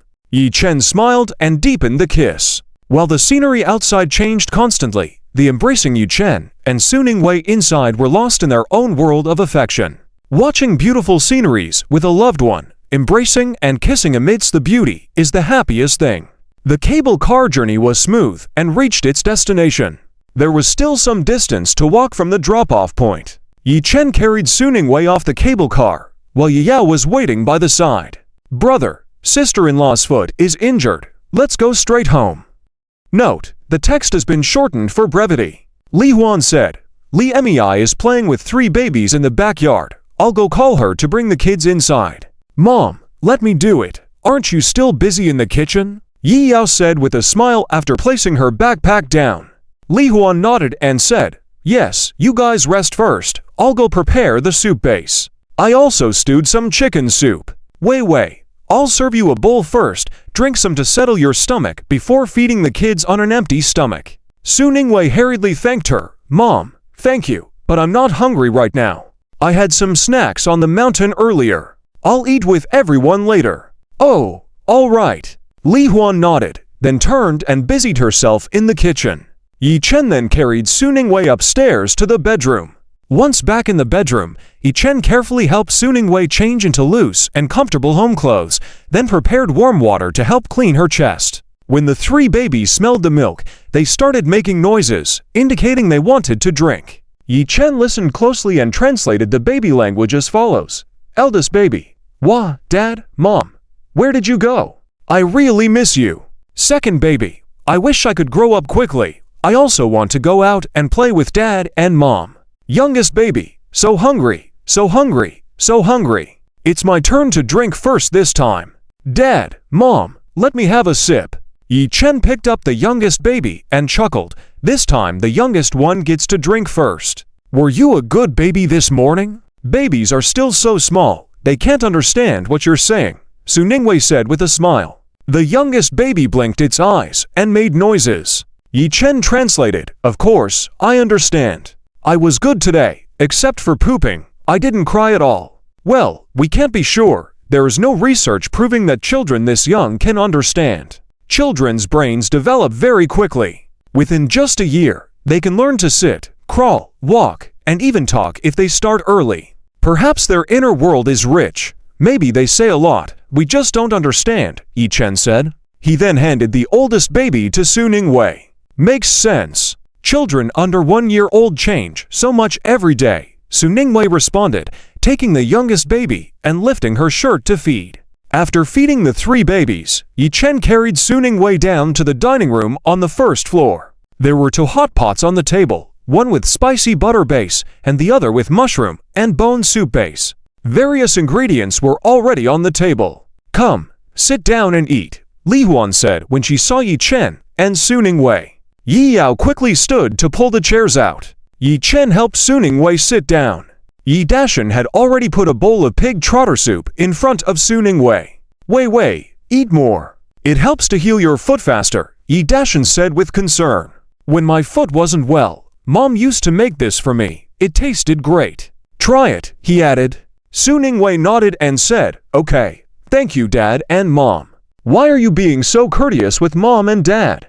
Dip it in this sauce, it's tastier, Li Huan said, handing 2 bowls of dipping sauce to Suning Wei. This one has fleabane added. Some people can't tolerate that taste. If you don't like it, take the other bowl without it, she explained. Okay, Suning Wei agreed. Yi Yao prepared her own dipping sauce, added lots of fleabane and coriander, then said with a smile, This is the sole sauce for pig trotters and hot pot. So delicious. Although many people can't handle it. When I was in college, I couldn't taste this flavor. Let me try. Suning Wei curiously picked up a piece of fleabane and put it in her mouth. It's very strong fishy aroma and slightly bitter. Not very appetizing, she frowned. If you can't handle it, spit it out. Don't force yourself. Many locals dislike it, Yi Chen suggested, holding out his hand near Suning Wei's mouth, indicating she could spit it out. Trying to fit in as a member of the Yi family, Suning Wei resisted the urge to spit and just swallowed it. No, it's fine, not that bad, she forced a smile. Yi Chen furrowed his brows and directly swapped Suning Wei's sauce bowl with one without fleabane. Don't eat the one with fleabane, I can't handle it either, it's okay, he whispered to her. Suning Wei sighed in relief, grateful that Yi Chen also disliked the taste of fleabane. She felt relieved as it was really overpowering for her palate. Yi Chen then blanched some spicy tripe for Suning Wei, seasoning it just right. The tripe was fresh and clean thoroughly. Yi Chen picked it up and blanched it in the pot for about 10 seconds before putting it into Su Ningwei's bowl. Su Ningwei took a bite and enjoyed the crisp texture. "Sister-in-law, this is also delicious. It's crispy. I love it," Yi Yao commented as she blanched a piece of pig throat and gave it to Su Ningwei. Li Huan also blanched some beef brisket and added it to Su Ningwei's bowl, saying, "This beef brisket is delicious too. Try it. This duck intestine is also tasty." Yi Dashan also blanched some duck intestines and served them to Su Ningwei. Su Ningwei, already spoiled as a member of the Yi family, was pampered even more due to her injury and couldn't finish the food. She was overwhelmed with happiness. Despite her injury, she still enjoyed blanching the food. Su Ningwei felt the sincere love and warmth among the Yi family members. "Have some vegetables too. These are celery and pea tips, very crisp and delicious." Yi Chen served a mixed dish to prevent Su Ningwei from getting tired of meat. They had a joyful lunch session full of happiness.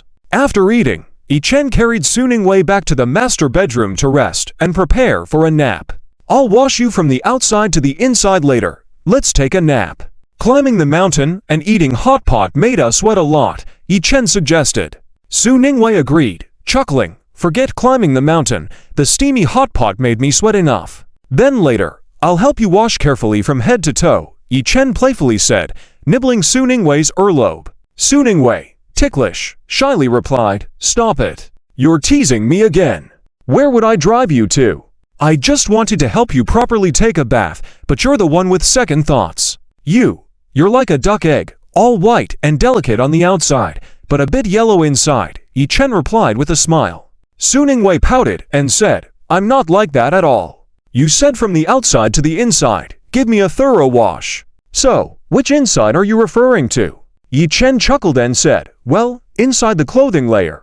What other inside could there be? Or is there another inside of you that needs a good wash?" The corner of Yi Chen's mouth curved as he kissed the corner of Su Ningwei's lips, making her blush even more. No, I can wash myself. It's not like my hands are injured," Su Ningwei replied. "No, as the wife of someone, if you're injured, naturally, I won't let you do it yourself," Yi Chen said with a smile as he carried Su Ningwei into the bathroom.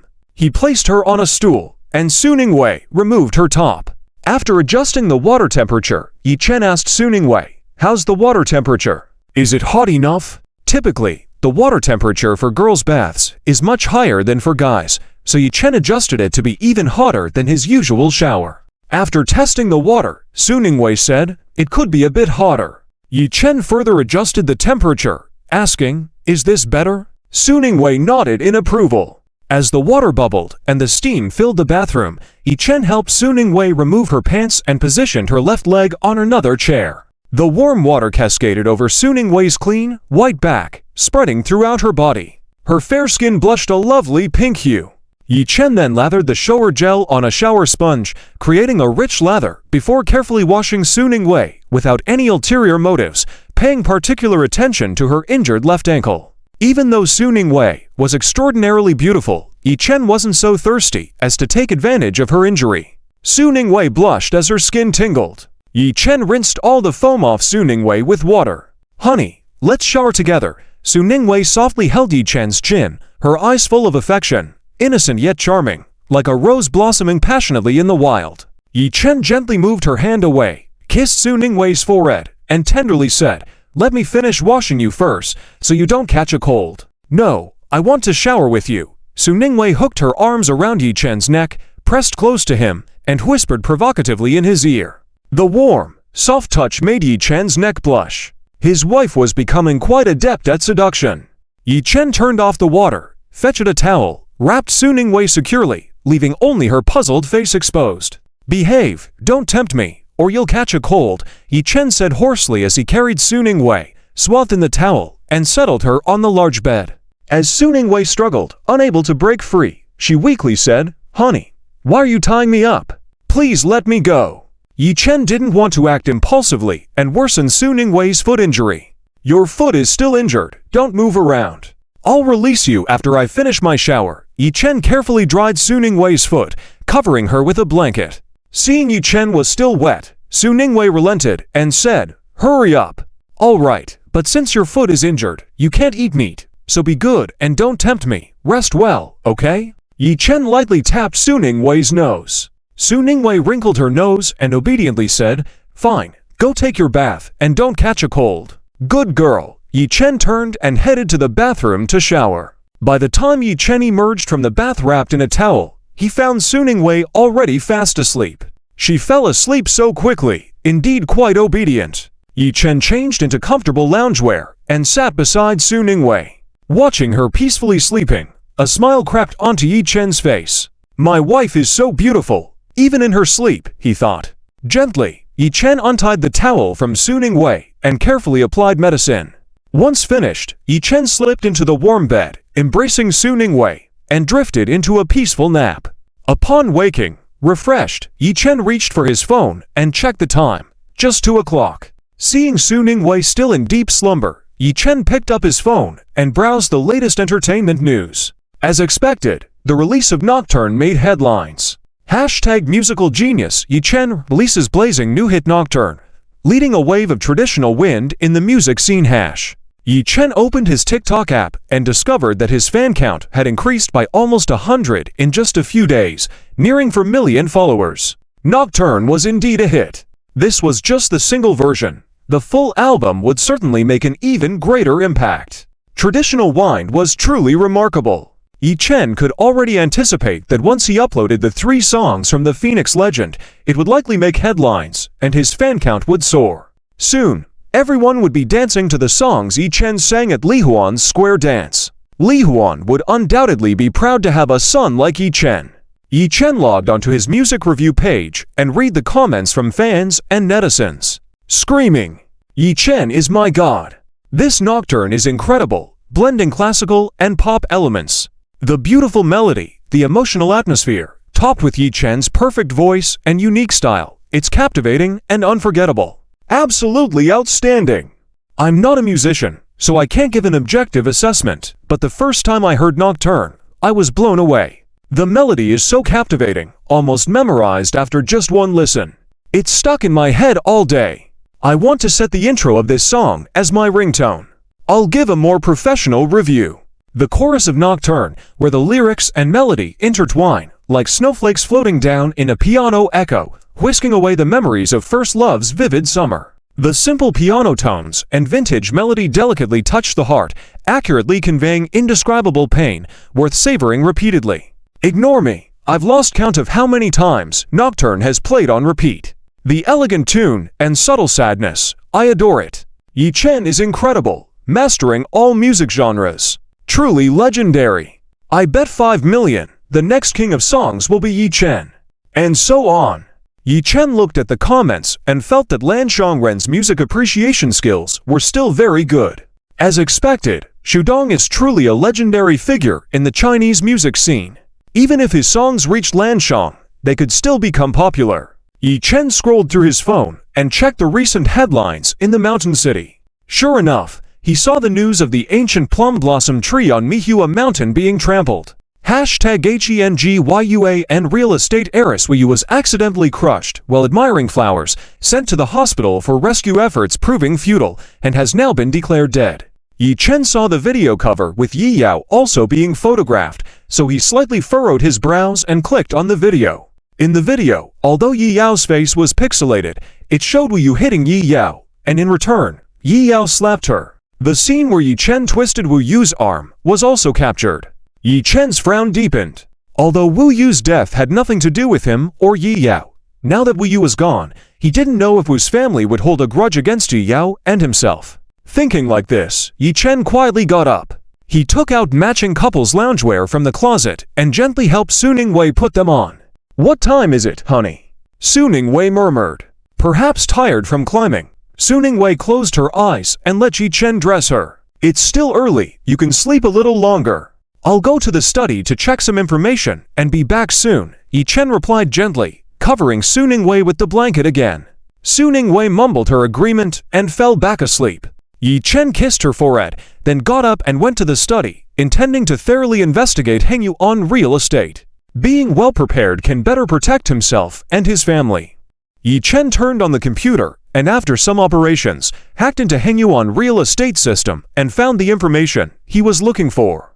ManhwaRecap Real Estate mainly engaged in real estate development and operation, real estate consulting services, interior decoration and design, refrigeration and air conditioning equipment manufacturing, landscaping services, and corporate management consulting services as a limited company. It had several industries in the Mountain City and surrounding cities, earning a good amount of money in earlier years and acquiring a lot of land. However, in recent years, due to the downturn in the real estate market, several places had stopped construction and became abandoned buildings. Currently, ManhwaRecap Real Estate was facing a severe debt crisis and bankruptcy, but the legal entity was not Wu Yu's father, Wu Liang himself. Yi Chen then hacked into Wu Liang's computer and phone. Soon, he discovered that Wu Liang had found a scapegoat, intending to transfer assets overseas regardless of the buyers' lives, and planned to escape abroad to enjoy an extravagant life. It seemed that Wu Liang was too occupied with running away with the money, not having time to care about how Wu Yu died. But this Wu Liang was truly despicable. Many people had saved money all their lives just to buy a house, only to end up with an unfinished building. For the people in our country, a harmonious and secure home is what they seek throughout their lives. The unfinished building delayed the handover, causing buyers to spend money without being able to live in their new homes. If Wu Liang were allowed to flee abroad with the buyer's hard-earned money, it would be a disaster. Yi Chen immediately used his hacking skills to block the asset transfer process and anonymously reported the evidence he had collected to the relevant authorities. After handling these matters, Yi Chen felt a lot more relieved. The hacking skills were indeed useful. Glancing at the time, Su Ningwei and the 3 babies should be waking up soon. Since Su Ningwei had a foot injury and was unable to move easily, it was important to take care of his wife and children first. Although Li Mei and Li Huan were helping, Yi Chen still wanted to personally take care of Su Ningwei. He believed in being there for Su Ningwei when she needed him the most. As for recording the 3 songs Lady Scented, Above the Moon, and National Wind would have to wait until the babies and Su Ningwei fell asleep at night. Yi Chen shut down the computer, stretched his muscles, and headed towards the master bedroom. Su Ningwei was already awake, wearing the loungewear Yi Chen had prepared for her. She was leaning on the bed, holding the eldest baby and feeding him. "Are you done with your work, Ah Chen?" Su Ningwei smiled and asked. Is your foot still hurting?" Yi Chen asked. "It's not hurting anymore. Your medical skills are really good. I remember twisting my left foot during dance practice once, and it took a week to heal," Su Ningwei replied. "No wonder, you twisted your ankle lightly, but it was easier to sprain because of the old injury. Did you not treat it properly back then?" Yi Chen asked. "Yes, I didn't. We had a concert coming up, and I had to rehearse every day. It was our first concert and very important, so I rested for 2 days and then resumed dance practice," Su Ningwei nodded. Yi Chen looked concerned. "Don't push yourself so hard in the future. An ankle sprain is prone to recurrences. There's a 25% chance of developing complications, including repeat sprains and localized pain. Listen to me this time. Make sure you heal your foot properly, okay?" "Yes, I will listen to you. Ah Chen, you are really amazing." Su Ningwei looked at Yi Chen admiringly. Yi Chen smiled, caressed Su Ningwei's head, sat beside her, and checked her left ankle. He found that the swelling had gone down, and the recovery was good. After the 3 babies were fed, Yi Chen helped Su Ningwei into the new wheelchair. Yi Yao pushed the stroller with the 3 babies, and they all went downstairs. Li Huan, afraid that Su Ningwei would get hungry while breastfeeding, had prepared rice cakes dipped in fresh sweet bean flour and red bean wine yeast balls. Wei, wake up. Come and eat something. Today, I have prepared rice cakes and red bean wine yeast balls. Li Huan waved to Su Ningwei with a warm smile. When Yi Yao heard there were rice cakes, she eagerly asked, "Mom, are there plenty of rice cakes? I want to eat too." "Yes, there's plenty. Come and eat together. I'll take the 3 little treasures to the backyard," Li Huan replied with a smile. With that, Li Huan pushed the stroller and took the 3 babies to the backyard to play. Yi Chen, Su Ningwei, and Yi Yao sat around the dining table, enjoying the food. The rice cakes were soft and chewy, coated with sweet bean flour, and incredibly delicious. Yi Yao ate with a satisfied expression. "So delicious, it tastes like my childhood. It's so nice to be home, waking up to delicious food. I love eating these sticky rice cakes." Really delicious. Mom, you are a great cook. That's why both of you are also great cooks, Su Ningwei said with a raised eyebrow. Su Ningwei was actually very envious of Yi Yao and Yi Chen. The food Li Huan made had a different feeling, a feeling that money couldn't buy. It was much tastier than the food bought outside. The afternoon sun was just right, and the breeze was gentle. The three of them had eaten their fill, and were in the courtyard feeding the goats and watching the geese. Su Ningwei touched the head of the black sheep, looking at the sheep growing fatter and more attractive, feeling very satisfied. The black sheep looked even uglier, so they decided to eat the black sheep first for the new year, and then keep the white sheep for a while longer. Just then, Yi Chen's phone rang. It was a delivery. Yi Chen went to sign for it, and it turned out to be his first album that he had recorded, which had just arrived. In recent years, physical albums had been struggling in the music industry due to digital music and streaming services dominating the market. As a newcomer, even though Yi Chen had good online popularity, he was still grateful to Starlight Media for producing 50,000 physical albums for him. However, he was anxious about how well these 50,000 physical albums would sell. Yi Chen returned to the backyard with a box full of albums, feeling excited. He placed it on the stone table. "Brother, what did you buy?" Such a big box, Yi Yao curiously approached and asked. Su Ningwei also looked over curiously and asked, "What is it?" "It's my first album," Yi Chen replied with a smile. Yi Yao's eyes lit up, excitedly exclaiming, "Wow, it arrived so quickly." "Show me," Su Ningwei also said excitedly. Yi Chen used the tip of a key to open the seal on the box and took out two beautifully packaged albums, handing one each to Su Ningwei and Yi Yao. Yi Yao carefully opened the packaging and exclaimed with excitement, "Wow, it looks so good. The album cover is so exquisite, and it even comes with lyrics and sheet music. How thoughtful, I love it. Wow, there's even a photo book. Big brother, you look so handsome." "Of course, my brother is very handsome."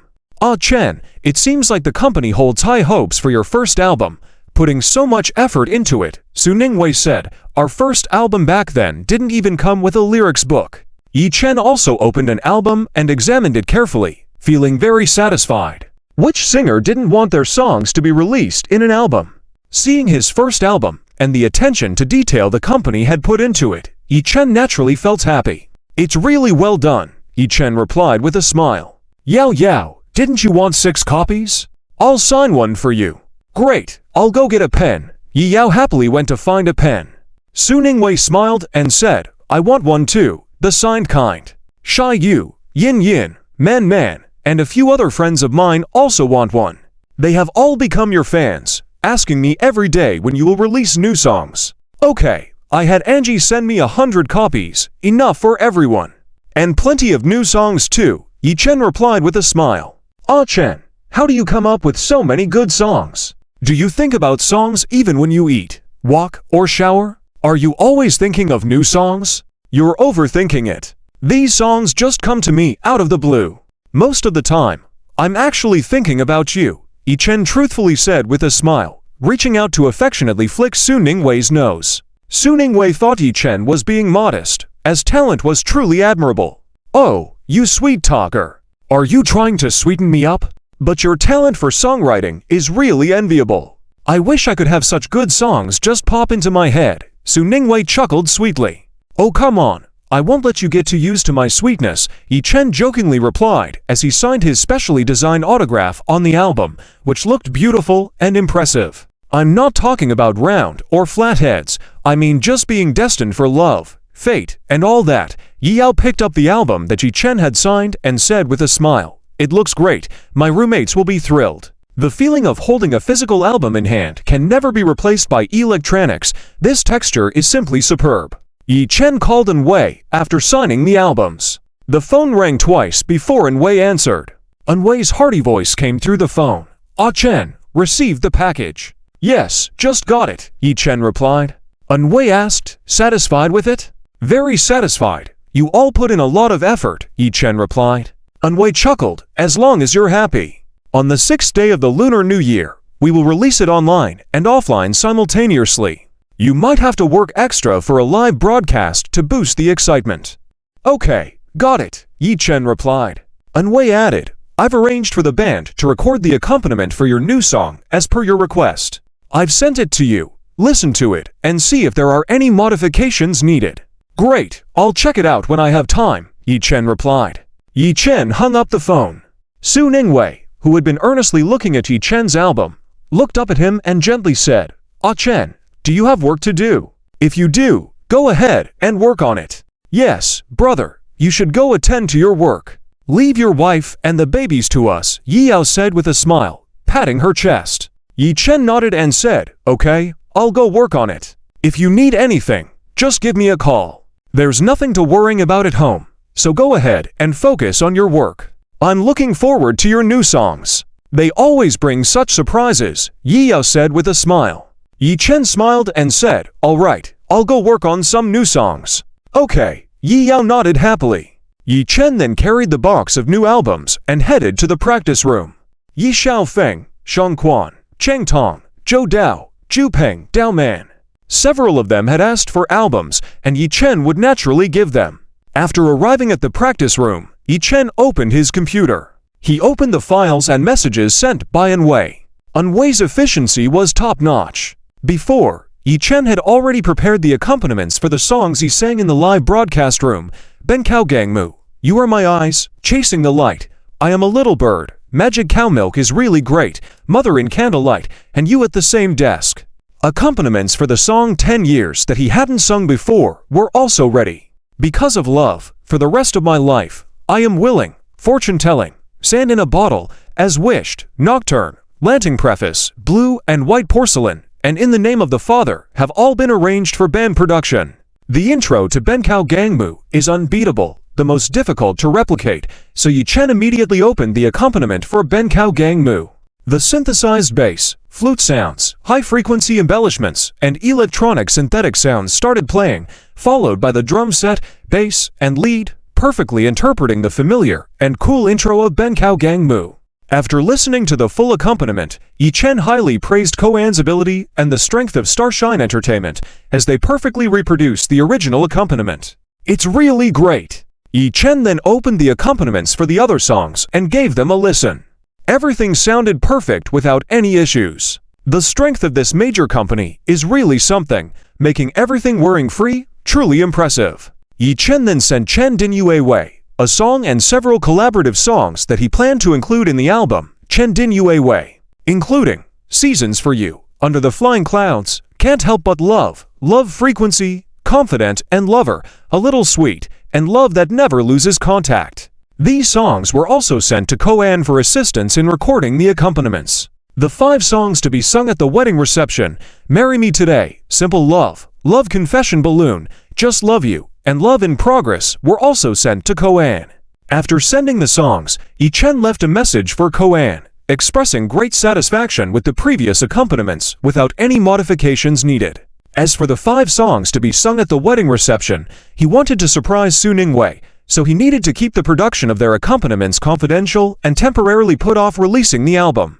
The rehearsal room had been prepared in advance by Yi Chen, and naturally, all the instruments were readily available. This is the happiness of having money, being able to freely purchase things that one likes.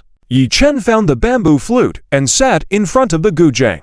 He planned to play the intro with the bamboo flute, then perform the accompaniment of Madame Shi Xiang with the guzheng. Yi Chen held the bamboo flute horizontally, tried playing the intro. The bamboo flute was good, the tuning was right, just the way he liked it. You get what you pay for, indeed quality costs. Yi Chen set up the phone, switched to video mode, and recorded the intro part with the bamboo flute. After recording the intro part with the bamboo flute, he prepared to record the instrumental part. Yi Chen took out a box of artificial nails.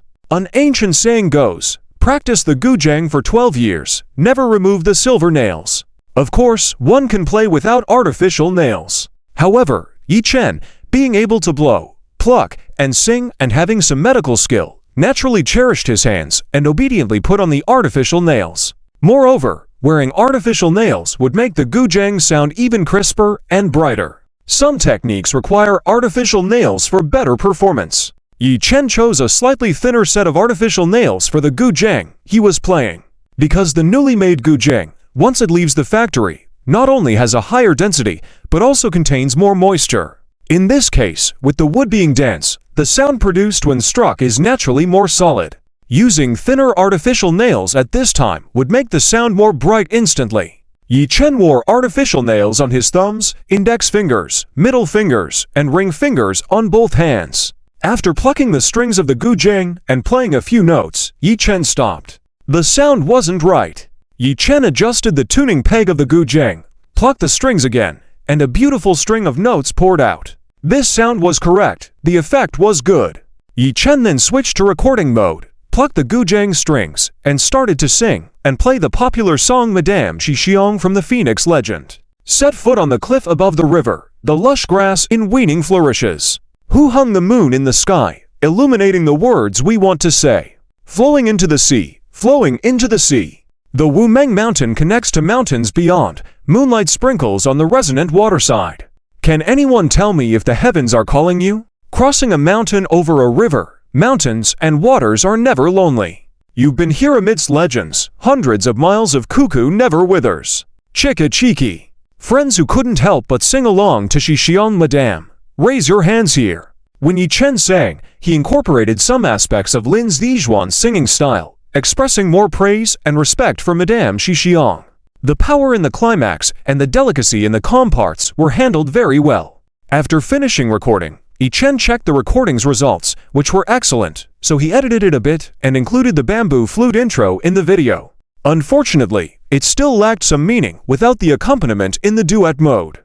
Nevertheless, this genre set a new milestone for Blue Star. When the official album is recorded, singing a duet with Su Ningwei will surely shock the entire Blue Star. For now, let the fans enjoy a taste. After all was done, Yi Chen uploaded Madame Xixiong. Subsequently, he began preparing to record Above the Moon, another hit from Phoenix legend. At that moment, Koan called. Angie, did you receive my files? Yi Chen answered Koan's call. Koan's excited voice came through the phone. I've received them. I've already seen the files you sent, the 8 new songs and the 5 songs you want to use for the wedding. Rest assured, I promise to invite the best musicians and production team to arrange everything according to your requirements. Even though Koan had seen many talents before, Yi Chen's exceptional skills had completely won her over. Koan was fully convinced by Yi Chen's ability to write and sing. With his talent, he could easily run a company single-handedly. Koan thought to herself, no wonder Page Wan chatted with her a few days ago. In order to keep Yi Chen and Su Ningwei, these two bigwigs in the music industry, Page Wan, who had already made enough money and was thinking of retiring early to travel the world with her forever young and handsome pup, was preparing to transfer most of the company's shares to Yi Chen after the new year, keeping only a small portion for herself. Page Wan wanted Yi Chen to become the boss of Starshine Music Company and lead it to higher heights. At that time, Koan felt that Starshine Entertainment was the result of Page Wan's hard work and was a bit regretful about handing it over to Yi Chen.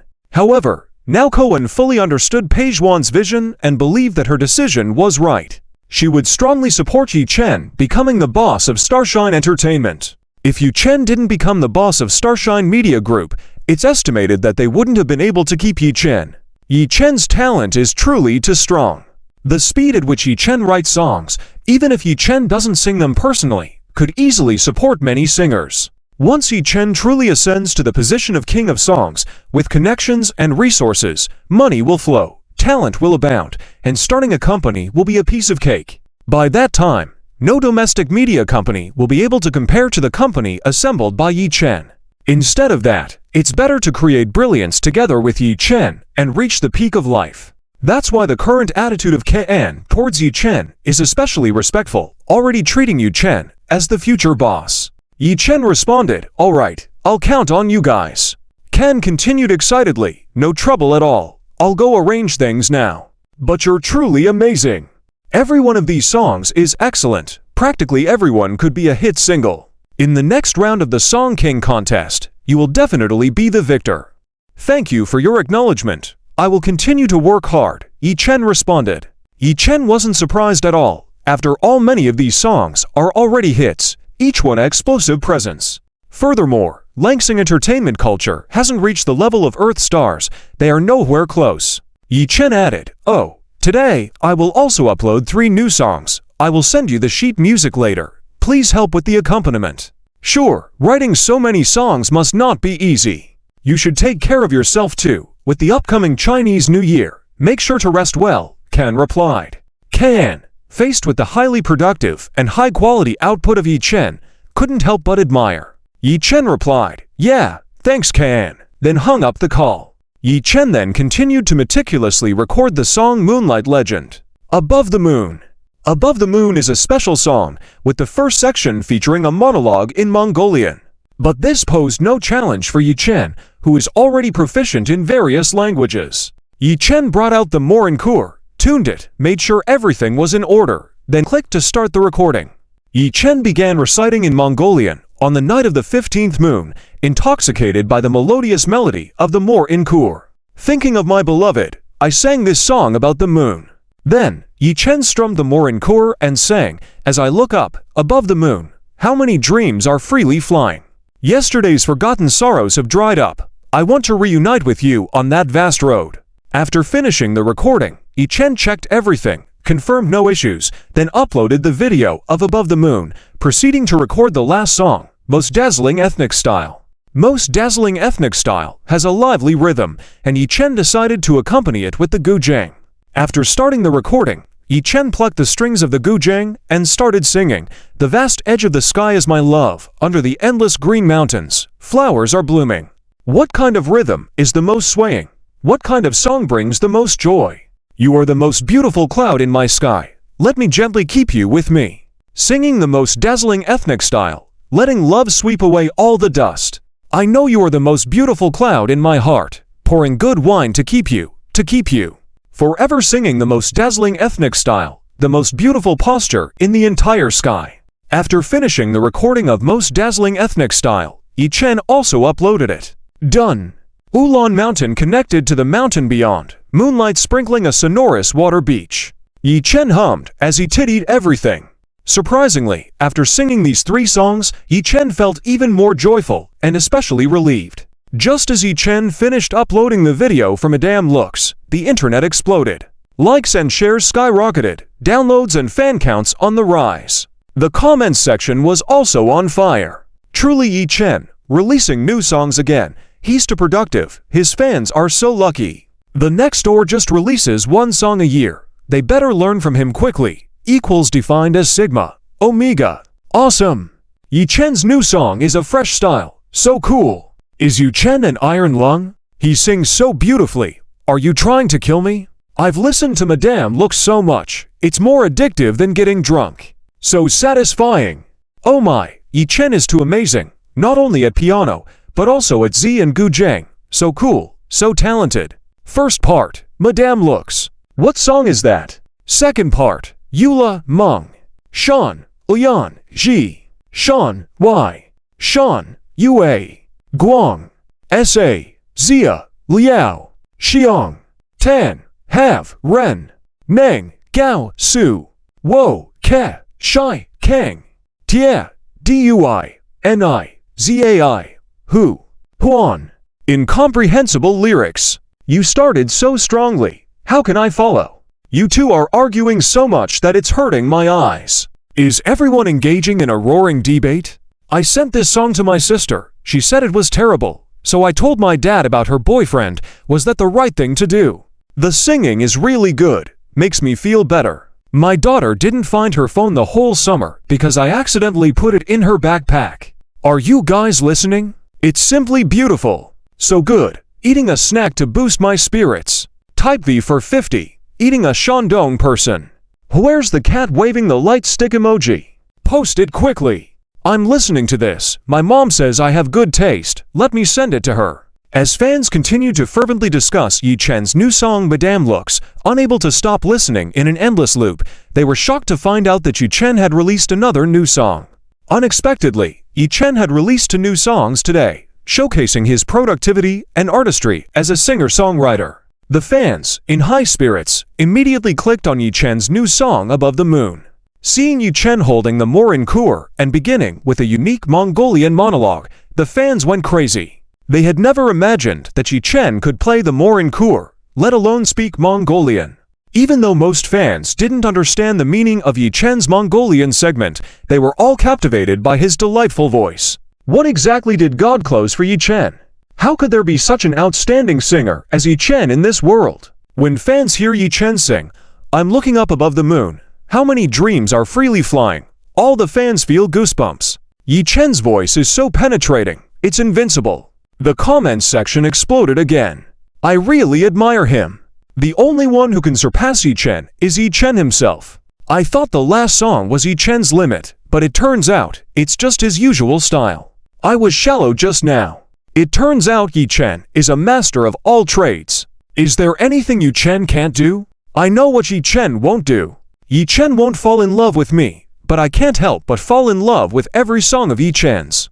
I bet this song Above the Moon will definitely become a timeless classic suitable for all ages. The Mongolian language part was so awesome, it's almost godlike. First time hearing this style of song, it's truly exhilarating. Looking forward to the album release, it's sure to be explosive. As fans were still amazed that Yi Chen could play the horse-head fiddle and sing in Mongolian. Unable to resist putting the single on repeat and humming along with Yi Chen, the software prompted that Yi Chen had released a new video. All the fans were shocked once again.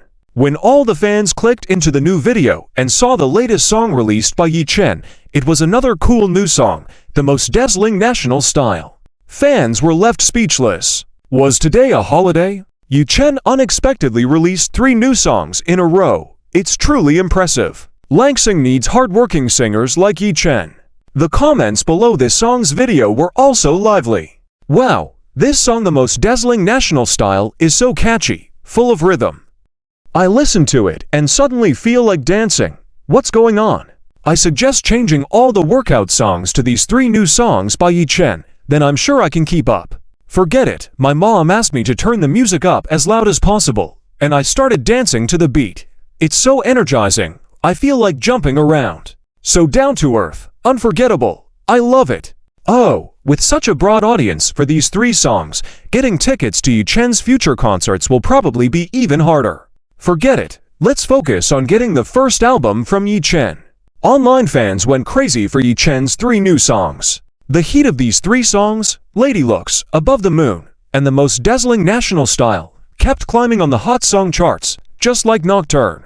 Yi Chen, who had finished arranging his instruments, but was worried about Suning Wei's foot injury, didn't read the comments and instead went downstairs to spend time with Suning Wei and their 3 babies. When Yi Chen walked down to the first-floor living room, he saw Suning Wei and Yao playing a mobile game in the living room.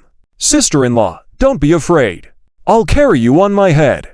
You control him, I'll defeat him," Yao said excitedly. Suning Wei's screen was almost shattered, as she laughed and said, "Don't worry, I have long hands, watch me use my skillful moves to take him down." "Are you having so much fun playing King of Glory?" Yi Chen asked. Yao quickly replied, "Yes, brother. Are you done with your work? Do you want to join us? Sister-in-law's mage is fantastic. Yao's Yao plays very well too," Suning Wei said with a smile. Yao added, "My brother is really good. I'm far behind him." "Okay," Yi Chen nodded and asked, "Where are the babies?" "The babies' parents are playing with them. Mom asked me to keep sister-in-law company and play a game to relax," Yao replied. Suning Wei smiled and said, "Ekin, wait a moment. This game will end soon, and then we can play together." "Okay, my game also needs some time to update." Yi Chen pulled up a chair and sat next to Suning Wei, waiting for the game update while watching Suning Wei play. This game was similar to King of Glory on Earth. Yi Chen's marksmen and assassins from his previous life were played exceptionally well. In this life, he was even more knowledgeable. When the family needed money earlier, Yi Chen would take on gaming jobs, staying up all night to make some extra money to supplement their living. When he played with Yao, Yi Chen chose marksmen and performed exceptionally. In solo games, Yi Chen played assassins, and even if his teammates were lacking, he would carry the team. However, once gaming became associated with earning money, Yi Chen found it less enjoyable, and it had been a while since he last played. Suning Wei played with the skin of the idol singer in the game Wuzishan, with fair skin, beautiful looks, and long legs, perfectly matching Suning Wei's professional characteristics and figure. Su Ningwei's game nickname was Frozen Death to whomever, which coincidentally matched Yi Chen's game nickname, Touch and You're Dead. Yi Chen smiled contentedly, feeling pleased that he and Su Ningwei were so in sync even with their choice of gaming nicknames. Su Ningwei used her first skill to reduce the speed of the enemy Genji. Ye Yao then stunned Genji with a skill. Su Ningwei's second skill projected the enemy's movements, freezing Genji in place and launching a finishing blow. Parts flew everywhere, and the battle ended, resulting in a victory. Sister-in-law, you're amazing, Ye Yao praised. Well done, Yi Chen complimented with a smile. Su Ningwei smiled and said, Wazishan is my favorite hero, and with great teammates, this match was smooth sailing. That's why I excelled. I'll play with you in the future. Each game will be a breeze. Yi Chen rubbed Su Ningwei's head and said with a smile. Su Ningwei looked skeptical and said, Really? This game can make you so frustrated with AFK teammates. No worries, with the three of us, even if someone goes AFK, I can handle it, Yi Chen replied with a smile. Ye Yao quickly added, My brother isn't boasting. He's really good. You'll see later. Soon, Su Ningwei and Ye Yao won a match and returned to their room. Yi Chen tried to enter, but found he couldn't. Ye Yao explained, Brother, wait a moment. Shinfen entered the room and wants to join. Should we invite him to play together? Sure, let's do a 5v5 match. I'll invite one more player, so that we won't have any AFK teammates, Yi Chen agreed. Ye Yao nodded, saying, Great. Ye Yao quickly set up a 5v5 match and brought Yi Chen into the room. Upon seeing Shinfan's game nickname, Support Me to Win Steadily, and Ye Yao's game nickname, The Strongest Support Ever, Yi Chen checked his friends list. The gang, Shangquan, Cheng Tong, Zhou Dao, Zhu Peng, Dao Man, all offline. Ahem. At this time, they're probably busy working. At this time, Su Ningwei said, Ekin, stop shaking people for now. Xiu wants to play with us. Okay, let her join us. It's perfect timing since Cheng Tong and the others are not online. They should be busy working. Yi Chen nodded. Yi Yao excitedly said, Sister-in-law, in the Rose League, the sweet and lovely dance should be Zhao Xiu, right? Yes, Su Ningwei replied with a laugh. Su Ningwei then invited Zhao Xiu to join. Zhao Xiu's game nickname is 80-100 Hammers. Just by looking at this ID, you can tell that Zhang Wuyan must have played really well. It's unexpected that the sweet and lovely Zhao Xiu actually likes playing tank-type female hero Zhang Wuyan, who is a powerhouse among the heroes, and even Diaokan has to yield to Zhang Wuyan's hammer. The contrast is quite significant. Originally, Yi Chen was worried that there wouldn't be anyone in the top lane, but it seems he was overthinking it. Wow, Wei sister, you and brother-in-law have couple IDs? Cool. Are the other two IDs also matching? Are they a pair too? Looks like I'm the only single one here, right? Zhao Xiu wailed. Yi Yao blushed and explained, No, Xiu sister, don't misunderstand. I'm Yi Chen's sister Yi Yao. Support me for a steady win belongs to Shinfan. Ahem, that's me. Shinfan coughed lightly, thinking now wasn't the time. Perhaps later. Zhao Xiu. Oh, seems to have discovered a tremendous secret. Shinfan has never played games with Su Ningwei, and then before, thinking back to the person Shinfan tried to pursue in Yi Chen's live broadcast last time, it should be Yi Yao who didn't run away. Truly, she's Yi Chen's sister. Even someone with Shinfan's excellent and picky qualities is tempted. Brother-in-law, the 3 new songs you released this afternoon are so catchy, especially that Luxury Madame. After listening to it once, I already learned 2 lines, Zhao Xiu said, excitedly singing. The Wumeng Mountain connects outside the mountains, moonlight sprinkles on the Xiangshuiten. Can anyone tell me if it's the heavens calling for you? I also listened, and I can sing that line too. After listening, I feel energetic all day. It's so catchy. I can also sing the most dazzling ethnic wind. Shinfen immediately flattered. Good job, coaxing your brother-in-law well. The wife won't run away. However, Shinfen genuinely admires Yi Chen and really likes the songs. Speaking of which, Shinfen couldn't help but singing the most dazzling ethnic wind leisurely, let love sweep away all the dust. You are the most beautiful cloud in my heart, fill the wine, and let you stay. Zhao Xiu, stay. Shinfan and Zhao Xiu are letting loose, getting excited. Su Ningwei and Yi Yao glanced at each other. When did this happen? Another new song came out. Yi Chen is too low-key, right? Su Ningwei and Yi Yao decisively exit the game interface and go listen to Yi Chen's new song. What's more important than listening to Yi Chen's new song while playing a game? After listening, Su Ningwei looked at Yi Chen's clothes, identical to those in the video, and asked in shock, "You just went up there for a while and came up with 3 new songs and even a video." "Yeah, I watched the beautiful mountains and rivers in the morning. Got inspired, right?" Yi Chen replied with a smile. Yi Yao admiringly said, "Listen well, big brother, you're amazing. But when did you learn Mongolian and so many instruments? Do you think I wasted my 4 years in college?" Yi Chen half-jokingly responded. Indeed, Yi Chen did spend those 4 years in college earnestly learning and practicing instruments. It's just that without systematic training, he wouldn't have attained the mastery of singing and playing instruments. This made Yi Yao admire him even more. "Truly my brother, so talented. Why is it that we're born of the same mother, yet you can write songs anytime while my brain is empty and I can't think of a single song? There's no comparison to make. Everyone has their own strengths. Don't you excel at painting?"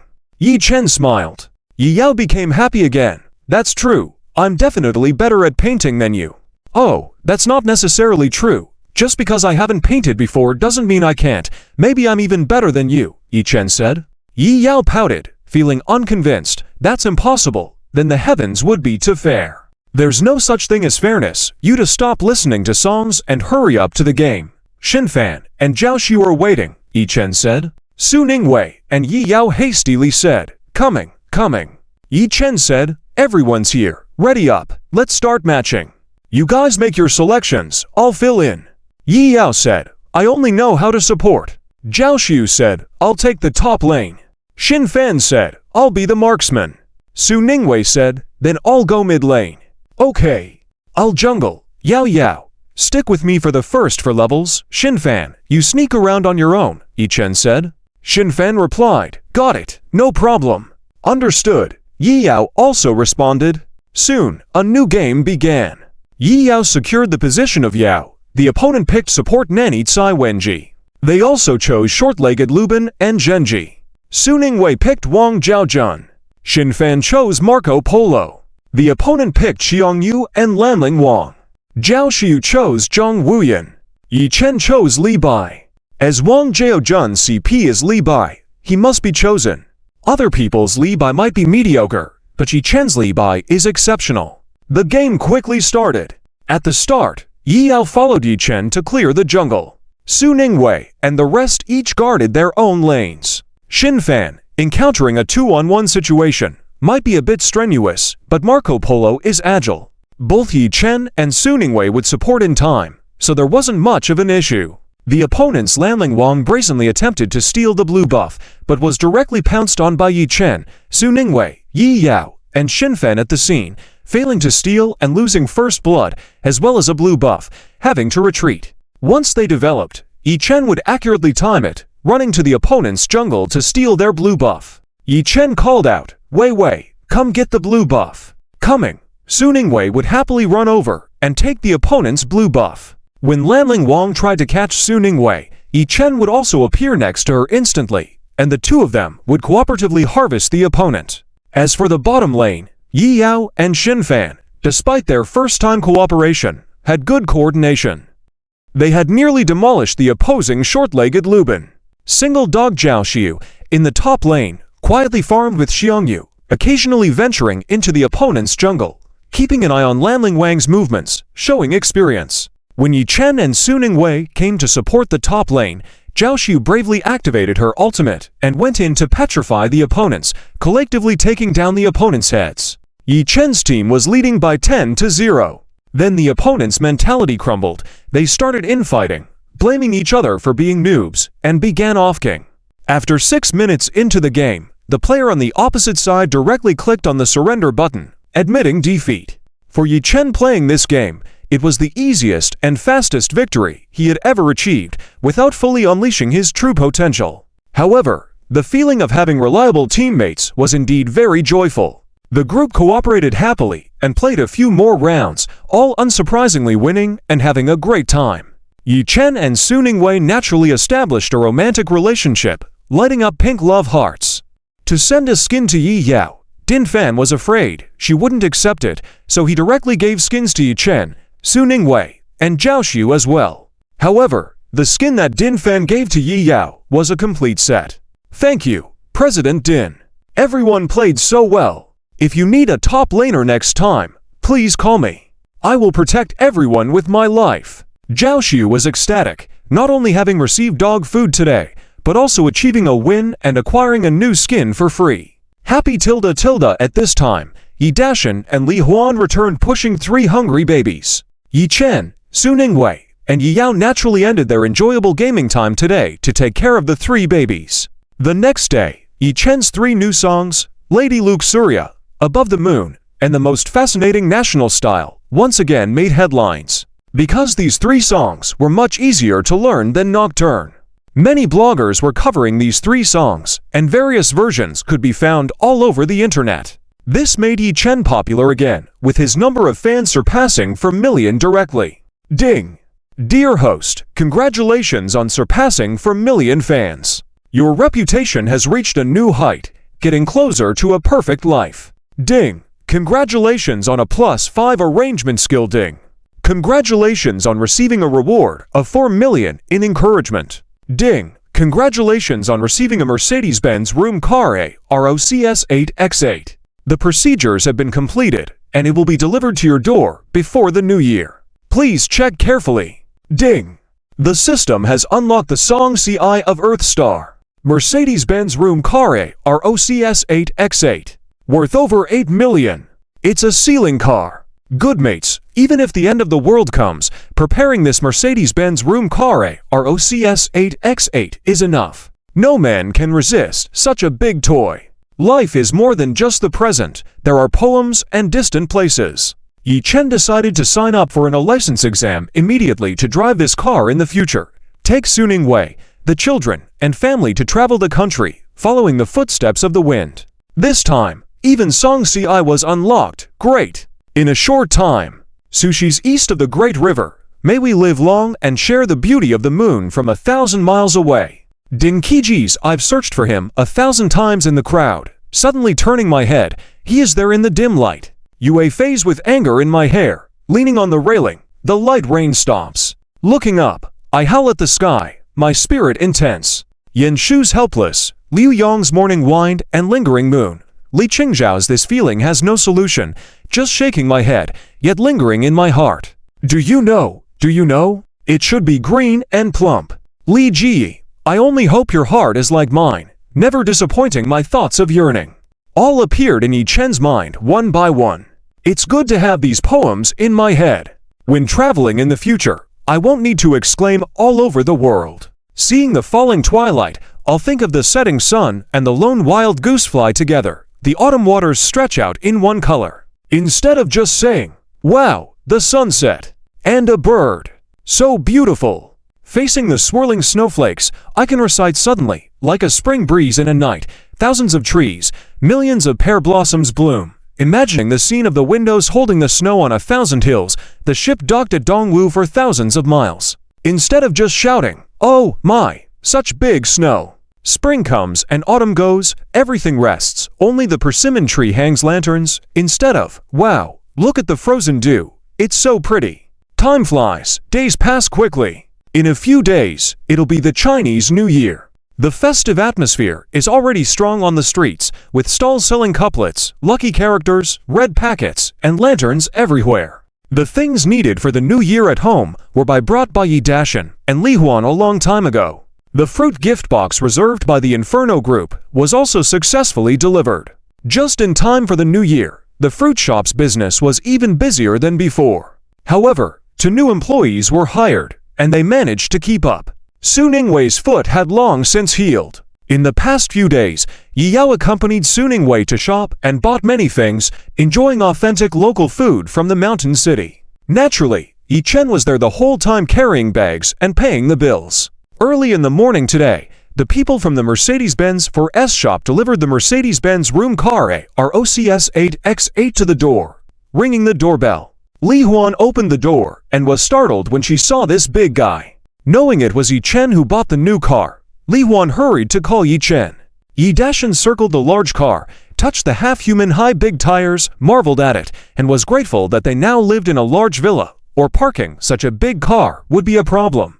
The staff stood by the car, waiting for Yi Chen to come for inspection. Soon, Yi Chen, Su Ningwei, and Yi Yao also arrived at the front door. Yi Yao saw the car in front of her and ran up excitedly, marveling, "Wow! Such a cool big guy, such a handsome room car. Feels like it's going to transform into a car man anytime. Brother, this car is too cool. I've never seen one like it.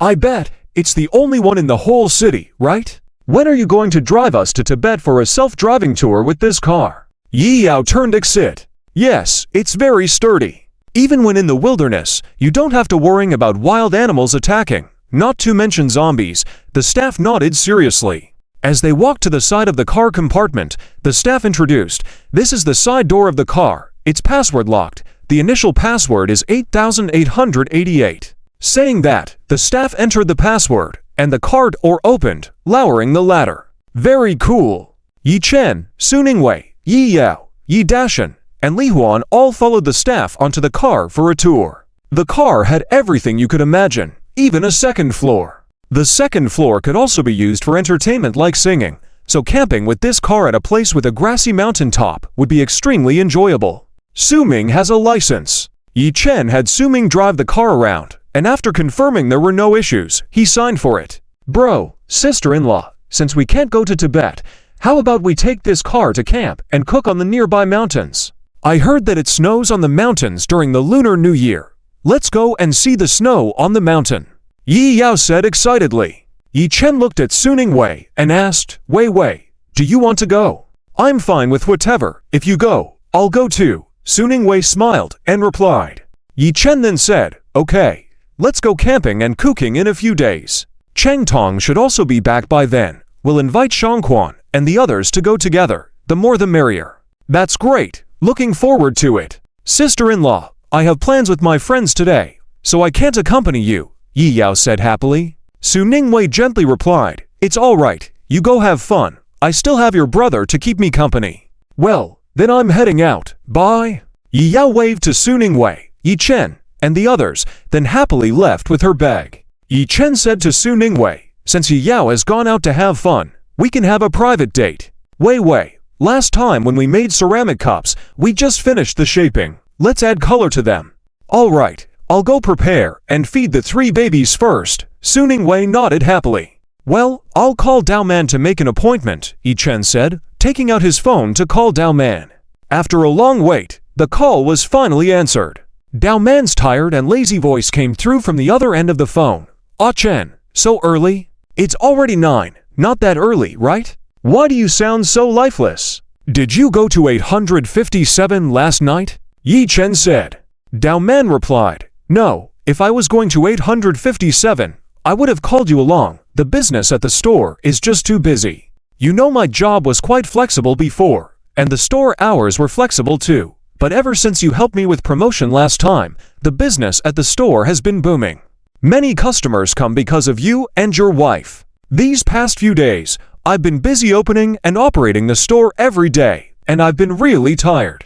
Also, I have a competition entry to finish, so I decided to take my annual leave early and close the store yesterday. Haha, I already warned you to be prepared. I was actually planning to visit you today to add color," Yi Chen laughed. Dao Man hurriedly replied, "Sure, come, there are no other customers anyway, so you can relax and paint freely. I can't wait to see the finished product of the little cat." "All right, we'll probably be there around 10, Yi Chen replied. Dao Man said, "No problem." Yi Chen hung up the phone, then held Su Ningwei's hand and returned to the main bedroom to settle the 3 babies. After changing into casual clothes, the 2 of them got into the car and headed to Slow Time Pottery Studio. Although there was a closed sign on the door of Slow Time Pottery Studio, the lights inside were already on. Yi Chen held Su Ningwei's hand and walked into the shop. Seeing Yi Chen and Su Ningwei, Dao Man greeted them with a smile and placed the dried clay molded by Yi Chen and Su Ningwei from the last time neatly on the table. There were various pigments placed on the table as well. Yi Chen and Su Ningwei sat at the table and began to add color to the clay molds. After Dao Man placed fruits, snacks, and drinks on the table, he said with a smile, "All the food and drinks are here. You can paint as you wish, treat it like your own shop. I'll go upstairs to finish a piece. Call me if you need anything. All right, thank you, Yi Chen replied with a smile. You're welcome. Dao Man turned and went upstairs, not disturbing the world of Yi Chen and Su Ningwei any further. Su Ningwei happily began to color the ceramic cup she had made previously. This cup is for you.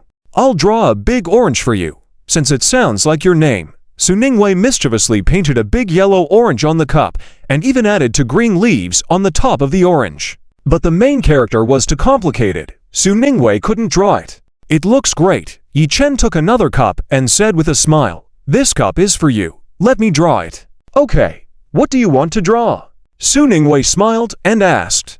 Yi Chen teased Su Ningwei, I'll draw a salted duck egg. I don't want that. Don't make it difficult for me to explain later. Su Ningwei pouted with a red face. Yi Chen kissed Su Ningwei's puffed cheeks and said with a loving smile, Just kidding. How about I draw a delicate pink rose for you? Yes, that's better. Su Ningwei raised her eyebrows joyfully, no longer sullen. Give me the starry plate. I want to paint on it. Sure. Yi Chen handed the plate to Su Ningwei, and then carefully drew a sea of beautiful pink roses on the face of the cup. After finishing drawing, Yi Chen handed it to Su Ningwei to see. Is this okay? Wow.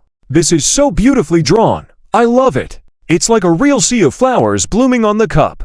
Your skills are too good to be wasted by not becoming an artist. After seeing Yi Chen's work, Su Ningwei was surprised and admired. She knew Yi Chen was talented, but she didn't expect him to be this talented. Yi Chen smiled and replied, As long as you like it. Of course, I love it. I will use this cup for a lifetime, Su Ningwei replied with a smile. The two of them chatted and laughed while coloring all the clay molds they had finished. Haha, these little cats look so enchanting and cute. Look at the cancer cat I made. Isn't it cute? Su Ningwei looked at the painted little cats with great affection. Yi Chen laughed and said, Adorable. But what is this? Yi Chen picked up a lump of clay-colored brownish thing on the table, looked at it carefully. Why does it have eyes and ears? Yi Chen was a little confused about what animal Su Ningwei had made. Su Ningwei laughed and said, This is a capybara. Capybara ka-py-bara. It's very popular on the internet. An emotionally stable water pig. You didn't know. I even shared it with you before. Oh, I see now. Yi Chen recognized it after Su Ningwei's reminder. Su Ningwei raised her eyebrows, looking at Yi Chen, and asked, Isn't it cute? Cute. Everything you make is cute. Yi Chen truthfully replied with a smile. Even the poop sticks made by his wife were cute. Su Ningwei laughed. After baking it, I'll put it in your car. Okay, put it in my car. Yi Chen indulgently agreed. Su Ningwei leaned over and happily kissed Yi Chen on the cheek. Yi Chen smiled and tousled Su Ningwei's hair. His wife was truly adorable. Su Ningwei knew that the water chestnut she made was very ugly, but she loved Yi Chen's unconditional love for her. By the way, Li Zhaojiao sent me a message saying she is getting married to Jiafu.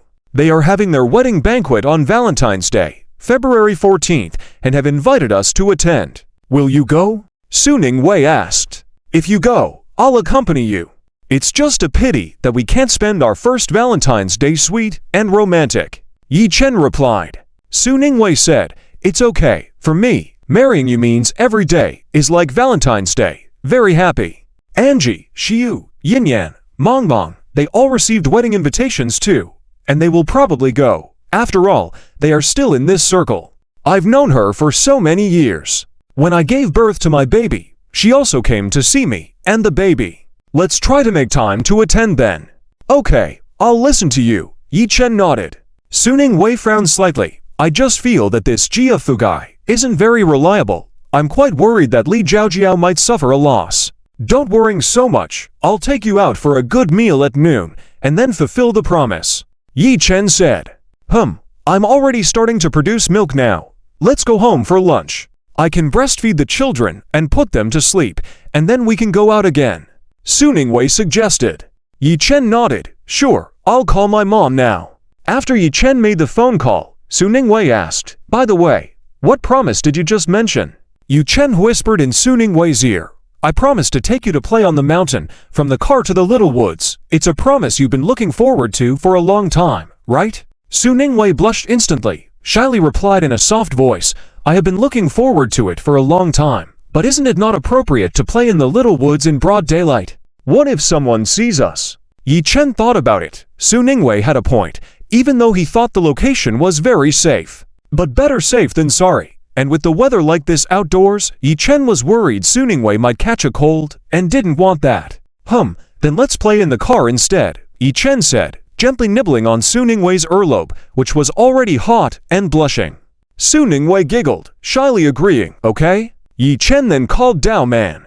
When Dao Man came down and saw Yi Chen's colorful work, he gave a thumbs up, praising it repeatedly. Not bad, really not bad, it's like a work of art, so beautiful. Dao Man couldn't take his eyes off the pandas Yi Chen had made.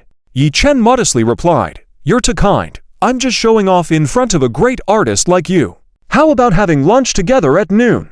I'm really sorry. You've done me such a big favor. It should have been me treating you today. But I really don't have time. Once I get through this period, I'll definitely treat you to a big meal." Dao Man said apologetically. Yi Chen smiled. "Don't be so polite. During the new year, there will be snow on the mountain, and we plan to go camping and cooking there. Shangquan, Chengtong, they will also go. Do you have time to come along? After the new year, I will be less busy. I will definitely come." Dao Man smiled and replied. Yi Chen said, "Okay, when it's all set, I'll call you back." "Okay," Dao Man nodded. After leaving Dao Man's studio, Yi Chen drove Su Ningwei back home. Once they arrived home, they were greeted by the smell of delicious food. Li Huan was taking care of the 3 babies, while Yi Dashan was busy cooking in the kitchen.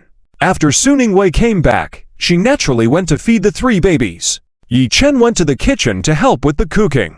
In the afternoon, when the 3 babies woke up, Su Ningwei fed them again. Then she and Yi Chen went out together. Yi Chen drove, taking Su Ningwei to another mountain peak near Shangquan's house. This mountain peak had been visited by Yi Chen with Shangquan before, and the scenery was very nice. The mountain roads on the sides were lined with bamboo forests, with most of the bamboo tall and lush, creating a beautiful landscape. Su Ningwei sighed again. Bamboo is so tall and yet still a herbaceous plant. It's truly amazing. Yes, bamboo is a treasure all over. Bamboo shoots are edible. Bamboo can be made into furniture, paper. It has many uses. Yi Chen nodded. Su Ningwei asked somewhat worriedly, "This place is so beautiful. Won't there be many people coming here to play?" "No, don't worry. This mountain peak belongs to Shangquan's family. Currently, it's still under development and not open to the public. Besides, it's almost the new year, and all the workers have gone back, so no one will disturb us. And the view here is very good. You can see the sunset. You will definitely like it." Yi Chen replied. Su Ningwei nodded in relief. Realizing that Yi Chen was very stable in handling things and very thoughtful, she had overthought it. Yi Chen drove, and soon they arrived at the mountaintop. After parking the car, Yi Chen draped a long down coat over Su Ningwei, hugged her waist, and walked towards the newly built wooden walkway. Walking through the bamboo forest, with green bamboo on both sides, immersed in a vast sea of green waves. The mountain breeze carrying the fragrant scent of bamboo wafted over, fresh and pleasant. The sky was vast, the setting sun slowly dimming. The emerald green colors in the mountains flickered. Yi Chen hugged Su Ningwei, asking, "Feeling cold? Last time when we came, the wooden walkway wasn't finished." "Not cold. This place is truly beautiful. The sunset is so big and round, it looks like a custard pie. The color is red and yellow, so tempting. I want to take a bite." Su Ningwei nestled in Yi Chen's arms, replied.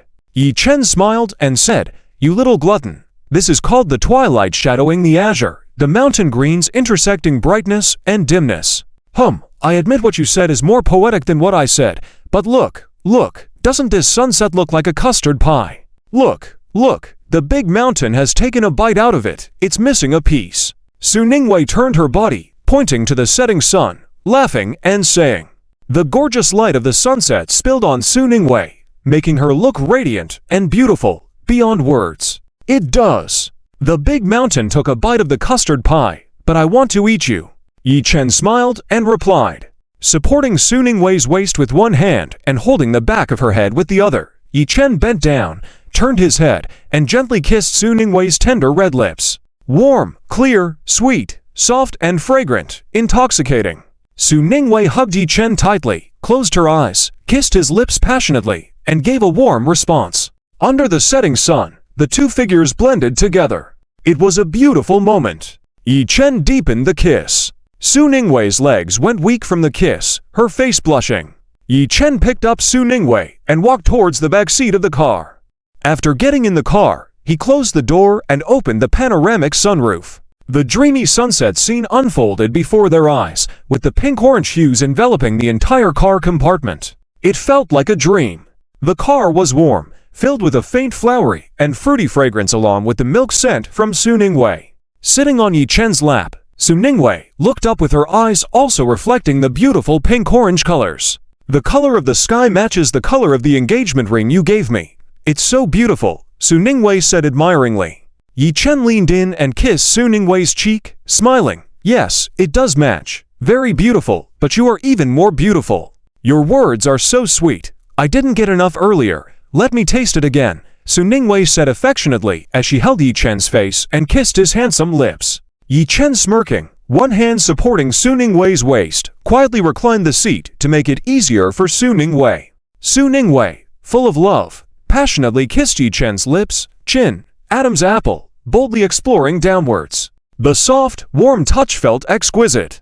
The breathtaking views outside the sunroof complemented Su Ningwei's unparalleled beauty, truly otherworldly. Su Ningwei, like a blooming rose, passionate and bold, skillfully untied the restraints on Yi Chen's body. Yi Chen, not idle either, his big hands exploring Su Ningwei, feeling her poetic essence. Su Ningwei's hair tie fell off, her silky hair scattering around.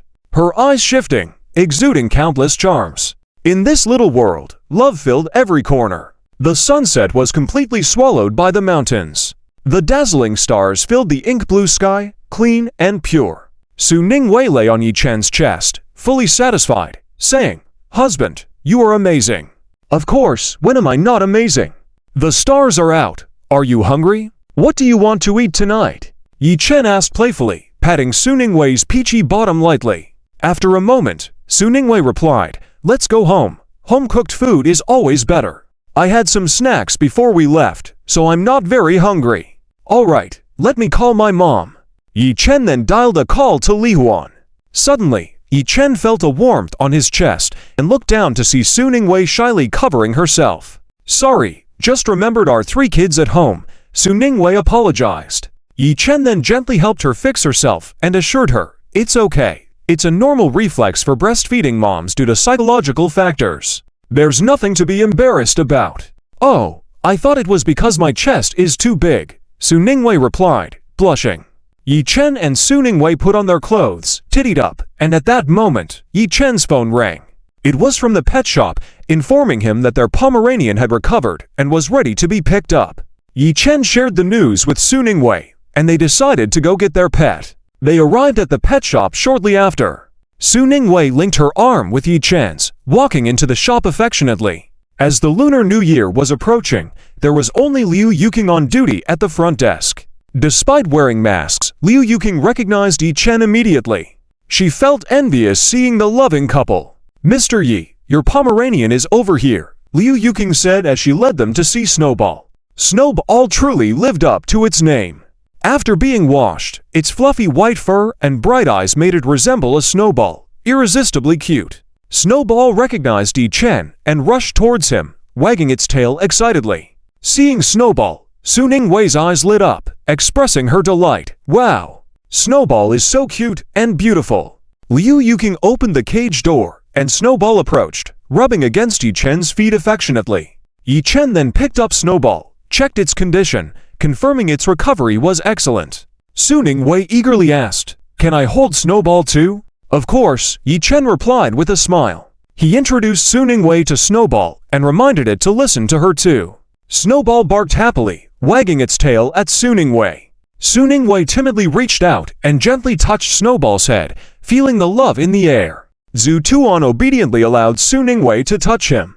Yi Chen then confidently handed Zhu Tuan over to Su Ningwei. Su Ningwei held Zhu Tuan, smiling with joy, as if she couldn't bear to let go. Yi Chen said to Su Ningwei, "There's nothing at home. Let's go buy some dog food, a doghouse, a leash, and other things for Zhu Tuan." "Okay, I'll choose, Su Ningwei happily replied. Soon, Su Ningwei picked the most expensive dog food, a pink doghouse, a leash, and even many little dresses and cute hairpins for Zhu Tuan, pampering him like a child. After the purchases, Yi Chen carried the bags while Su Ningwei held Zhu Tuan, and they got into the car. Inside the car, Su Ningwei still held Zhu Tuan with great affection. Ekin, why is Zhu Tuan so good-looking and well-behaved, yet became a stray dog? Su Ningwei asked, puzzled. Yi Chen responded, maybe its owner had an accident. I guess so. We'll take good care of Zhu Tuan from now on. Su Ningwei nodded. Yi Chen drove through the bustling streets and back home with the lights on. As Yi Chen parked the car, Yi Yao, who was playing with Da Bao, ran over with a smile. Brother and sister-in-law, you're back. Mom steamed some wax duck. It smells so good. Waiting for you to come back and eat together, Yi Yao said, opening the passenger door. Su Ningwei apologized. Sorry for making you wait so long. It's fine. It's nice to have a family meal together. Oh my god. Such a beautiful little dog. Did you guys buy a dog? Yi Yao saw Snowball in Su Ningwei's arms, her eyes brimming with love. Su Ningwei replied with a smile. We didn't buy it. It's a stray dog that Yi Chen rescued before. Oh my goodness. What a world we live in. Such a beautiful little dog is a stray. Yi Yao exclaimed emotionally. Can I pet him? Sure. Snowball is very well behaved, Su Ningwei answered with a smile. Yi Yao reached out to pet Snowball, who wagged his tail politely. So well behaved, he even wagged his tail at me. So smart, Yi Yao said happily. Su Ningwei handed Snowball to Yi Yao and said, let me give you a hug too.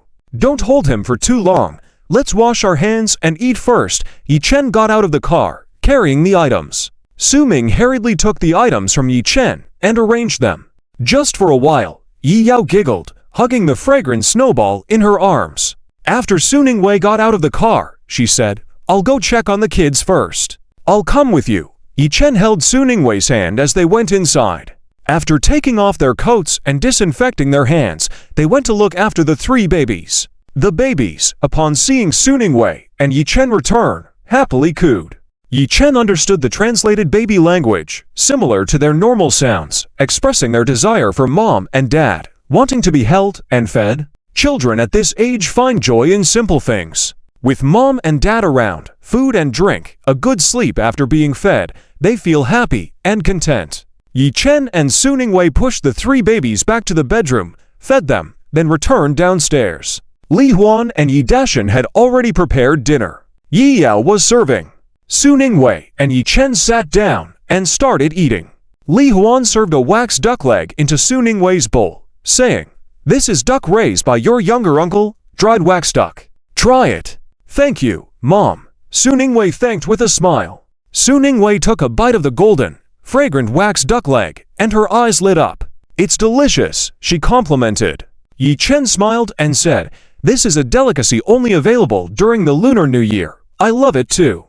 I bought 10 of them from your younger uncle. I'll pack some for you to take back and enjoy slowly, Li Huan said. Yi Chen agreed. Great. With the Chinese New Year coming, your grandparents passed away early. Your older brother is like a father to you. These years, I haven't properly hosted your extended family due to my health reasons. On New Year's Eve, let your eldest sister, younger brother, and younger sister come to our house. Your eldest sister and younger sister haven't seen Wei Wei and the three babies yet, so it's a good opportunity for them to get acquainted, Yi Dashan suggested. Yi Chen agreed. Okay. I'll buy some gifts in the next few days and bring them to their homes when we go to pay our New Year's visit. Yi Dashan, having gone through some difficulties in recent years, appreciated the support and help from his siblings, so they should be properly treated. After dinner, Yi Chen and Su Ningwei went back to the master bedroom. Li Emei had already put the three babies to sleep. Yi Chen and Su Ningwei comfortably took a hot bath together. Su Ningwei leaned on Yi Chen's neck and said with a smile, The babies fell asleep early tonight. Let's practice our new song tonight. You sang so much in the car today. I'm getting a little hoarse from listening. Are you sure you can still sing? Yi Chen teased while hugging Su Ningwei's waist. Su Ningwei coughed lightly, blushing. Well, I might be a bit hoarse. Let's sing tomorrow. Okay, you rest early tonight. I have some research to do. Yi Chen kissed Su Ningwei's forehead. Su Ningwei snuggled into Yi Chen's arms, nodding, "All right, I'm really tired today. It was exciting to play in the car, but it's not as satisfying as in bed. Ha ha, limited space, not as fulfilling, it's normal. Next time, when I have my license, we'll take a room car to spend the night on the mountain. It'll definitely be more spacious then," Yi Chen suggested with a smile. Su Ningwei agreed, "Sure, I think that sounds good." "That must be good," Yi Chen said as he massaged Su Ningwei, easing her tiredness. Su Ningwei hummed contentedly, feeling like she was completely in Yi Chen's hands, unable to live without him. After Su Ningwei fell asleep, Yi Chen gave her a goodnight kiss and then went to the 5th floor to find Xuanfeng. Xuanfeng had been eating well lately and looked plumper. Later, Yi Chen and Xuanfeng went downstairs together, taking Snowball to the study. After locking the door, they turned on the computer, unlocked it, and pulled up the 3 saved files. These are records of missing women with Din in their names in the past 2 years. "Let Snowball take a look and see if any of them were his previous owner," Yi Chen said, enlarging the photos for Snowball to see. After examining the pictures, Snowball let out a bark. Xuanfeng translated, "It's not this one." Yi Chen then clicked on the next photo. Zhu Tuan still let out a bark, the same tone as before. Yi Chen could tell it wasn't what was being said, so he clicked on the next photo. Xuanfeng widened her eyes in surprise and looked at Yi Chen, asking, "You also understand that Zhu Tuan is saying it's not? Isn't the tone the same?" "I'm not deaf either," Yi Chen replied. After looking at the last photo, Zhu Tuan still barked, the tone unchanged. Yi Chen slightly furrowed his brows in disappointment, but it was also within expectations. Xuanfeng then said, "This one isn't it either. Is there more?" "No, this is the last one," Yi Chen replied. Xuanfeng paced anxiously, saying, "No more. How can there be no more? How can this be? So many people have passed away for so long. Why hasn't anyone reported it? Doesn't she have any family?" "It's hard to say. It's also possible that her family took hush money and chose to stay silent," Yi Chen replied, furrowing his brows. Xuanfeng was incredulous, stuttering as she said, "No, that can't be. Is money more important than one's own family's life? There are all kinds of people in this world, who knows?" Yi Chen replied. Xuanfeng fluttered her wings uneasily and asked, "What should we do now?" "Taking care of pets definitely involves regular visits to the pet store for grooming. After the new year, when the pet store in Shansheng resumes business, we'll take Zhu Tuan and visit each one. Maybe we can find the stores Zhu Tuan visited before. Then we can follow the trail and probably get more clues," Yi Chen answered. Xuanfeng nodded repeatedly, saying, This method makes sense. The other party surely didn't expect Zhu Tuan to still be alive. I see hope. Since it's almost New Year, I'll have Su Ming send you back home to celebrate with your family. I'll pick you up after the New Year," Yi Chen said. Xuanfeng looked expectant, but also hesitant about troubling Yi Chen, saying, "How can I?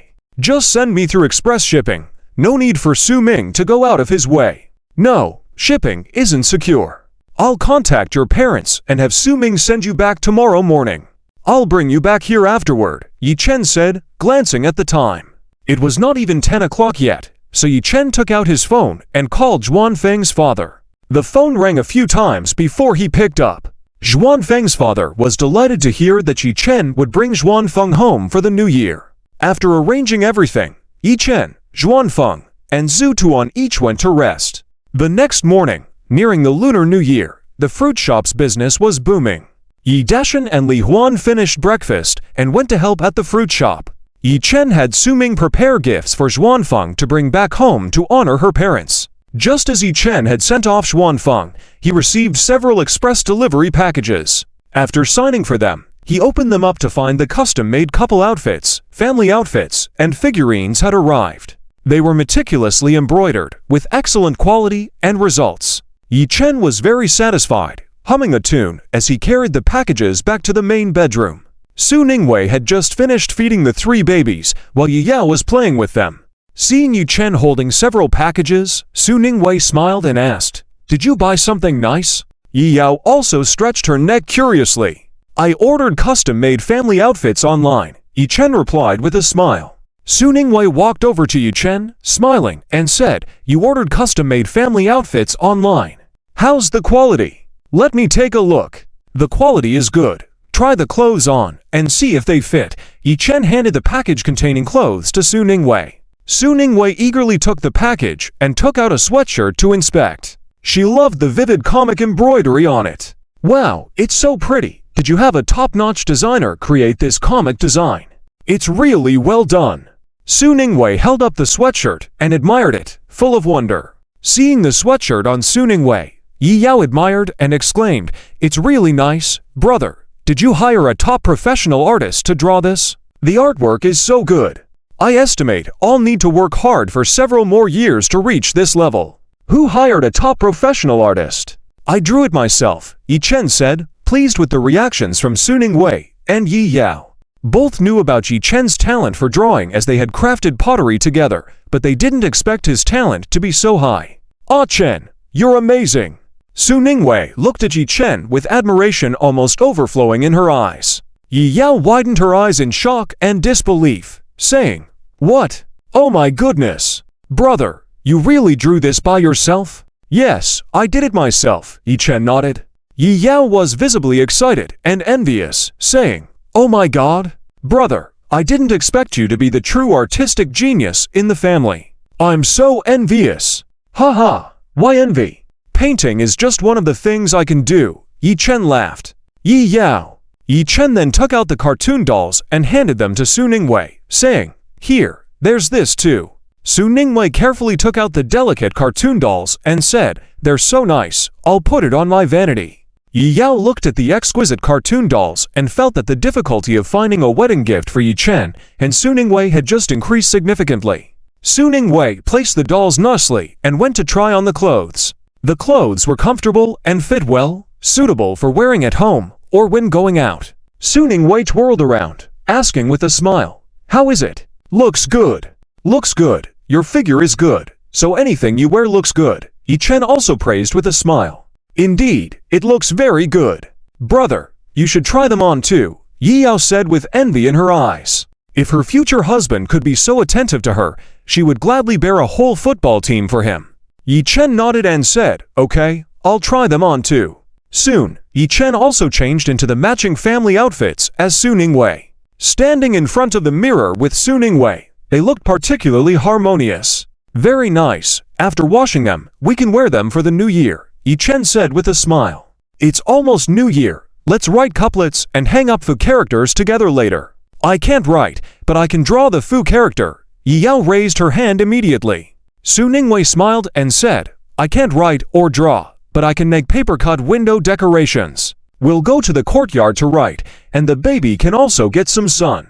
"I'll go prepare things first," Yi Yao said with a smile, then went to prepare brushes and ink. Watching Yi Yao go downstairs, Su Ningwei hooked Yi Chen's neck, gave him a kiss, and said with a smile, "Honey, I really like the clothes you designed. You're so talented, not only in painting, but also in designing clothes.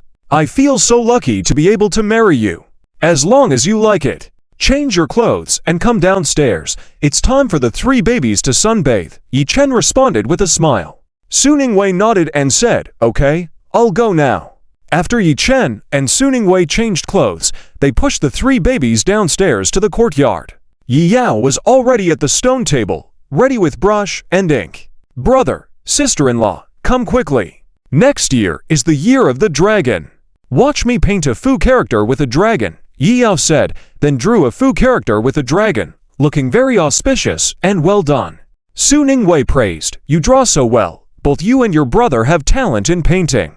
"Thank you for the compliment, sister-in-law." Yi Yao smiled brightly after being praised. "Indeed, your painting skills are impressive. It seems like you've worked hard at university and learned a lot," Yi Chen complimented with a smile. Yi Yao felt even happier hearing Yi Chen's praise, saying with a smile, "You introduced me to part-time work at Din Fan Company. The company benefits are great, and they provide free online courses by professional experts, which have taught me a lot of valuable things. Well, it seems like this Din Fan Company is really attentive. Study diligently." Yi Chen nodded, realizing that Din Fan was trustworthy and truly invested in Yi Yao's development. Yi Yao responded with a smile, "Don't worry, painting is my favorite thing to do, and I will definitely study hard. I used to think Din Fan was a big celebrity or a big boss, but upon getting to know him, I found him easy to get along with and knowledgeable. He's good at painting, patient, and has taught me a lot. That's good. Get along well and study hard. Yi Chen nodded in agreement. Yi Chen unfolded a pair of couplets with golden characters, dipped his brush in ink, and wrote, "The prosperity of Huaxia amazes the world. The dragon soars in the clouds with the wind and thunder." Su Ningwei praised, "Yes, excellent words. The meaning of these couplets is so powerful. Big brother, your handwriting is even better than before. Impressive." Yi Yao also praised. "I think so too." Yi Chen felt elated to receive praises from Su Ningwei and Yi Yao. Just as Yi Chen finished the last character, the doorbell rang. Who's here? Did you order takeout?" Yi Chen asked. Su Ningwei and Yi Yao shook their heads in unison, saying, "No." I'll go check," Yi Chen said, setting down the brush and walking towards the front door. Yi Chen looked through the video doorbell to see outside. Mayor Su Limin had gifts in his hands, with Su Heonan by his side. Heonan held a bouquet of flowers and a letter. They stood neatly outside the door, with a black Audi parked not far away. Yi Chen had not provided his address to Su Limin, but given Limin's identity, it was easy for him to find out. Yi Chen quickly opened the door, smiling and greeting, "Deputy Mayor Su, what brings you here?" "Mr. Yi, I thank you again for saving my 2 children last time. Thanks to your timely help, Dongdong was able to survive. Currently he is still recovering, so today I've brought only Nanan to express our gratitude," Su Limin said gratefully. Yi Chen responded humbly, "You're too kind. I'm also a parent, and in such situations, we can't just stand by. Please come in and have some tea." "We won't disturb you then," Su Limin said. Yi Chen then led Su Limin and Su Heonan into the living room. Li Mei, seeing guests, quickly brought some snacks and fruits. Yi Chen brewed some good tea, pouring a hot cup for Su Limin and a warm cup of water for Su Heonan. Su Limin placed the gifts on the table, saying, "Just a small token, please accept it." "Really, there's no need." "You're too kind," Yi Chen replied. Su Limin said, "Gratitude should be repaid. You saved my 2 children, which is of great significance to my family. I truly can't thank you enough. Please accept this small gift. If there's anything I can help you with in the future, don't hesitate to ask. As long as it's within my power, I won't refuse." Su Heonan then stood up, bowing to Yi Chen. "Thank you, Uncle Yi, for saving me and my brother. This is a thank you letter I wrote myself." He handed over the flowers and envelopes to Yi Chen. Yi Chen took the flowers and envelopes, speaking gently, "You're welcome. Please be good from now on, and don't do reckless things that worry your parents." "I understand. I'll be good and strive to be a qualified and good big brother." Su Heonan nodded earnestly. Having gone through this experience, he had truly matured and become sensible. Yi Chen gently patted Su Heonan's head, saying, "I believe you can do it." After enjoying a few cups of tea and chatting with Su Limin and Su Heonan for a while, they bid farewell and left. Soon after they left, Yi Yao and Su Ningwei pushed the 3 babies into the living room. "Was that the kid who rode the deer last time? What's his father's background? He seems like an official," Su Ningwei asked. Yi Chen nodded and replied, "Yes, that was the child from the deer incident. You're pretty observant. The child's father is Su Limin, indeed an official. He's the deputy mayor of Mountain City. His position is not small. Su Limin looks like a nice person, and to personally come to express gratitude is quite uncommon. Normally someone of his rank would have a secretary send gifts," Su Ningwei commented. Yi Yao also nodded, saying, "Yes, a deputy mayor.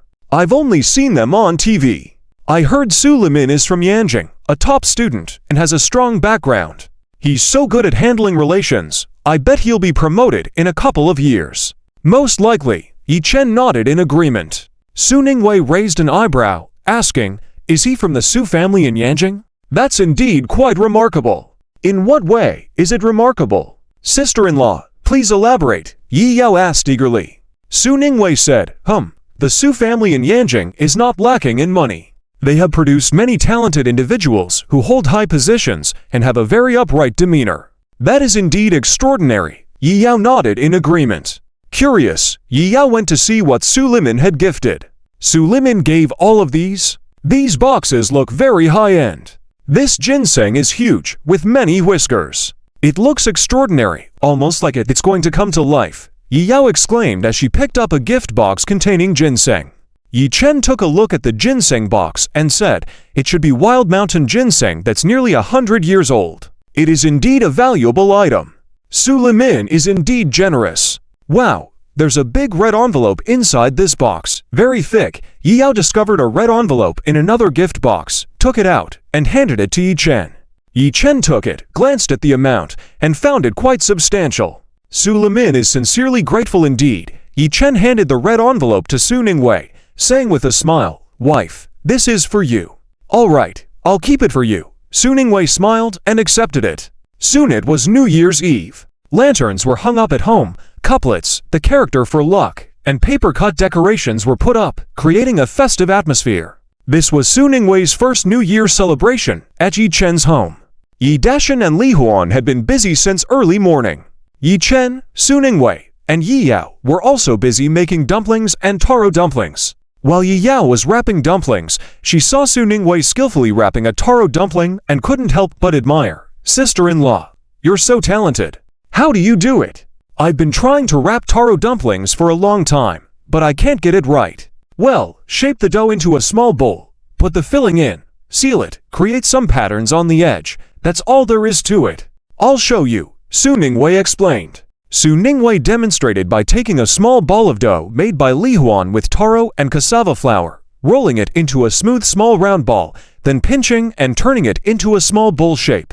"Wow, impressive, let me try." Yi Yao also took a small ball of dough and started kneading it. After a while, Yi Yao became frustrated. It's not working. The dough in my hands just won't cooperate.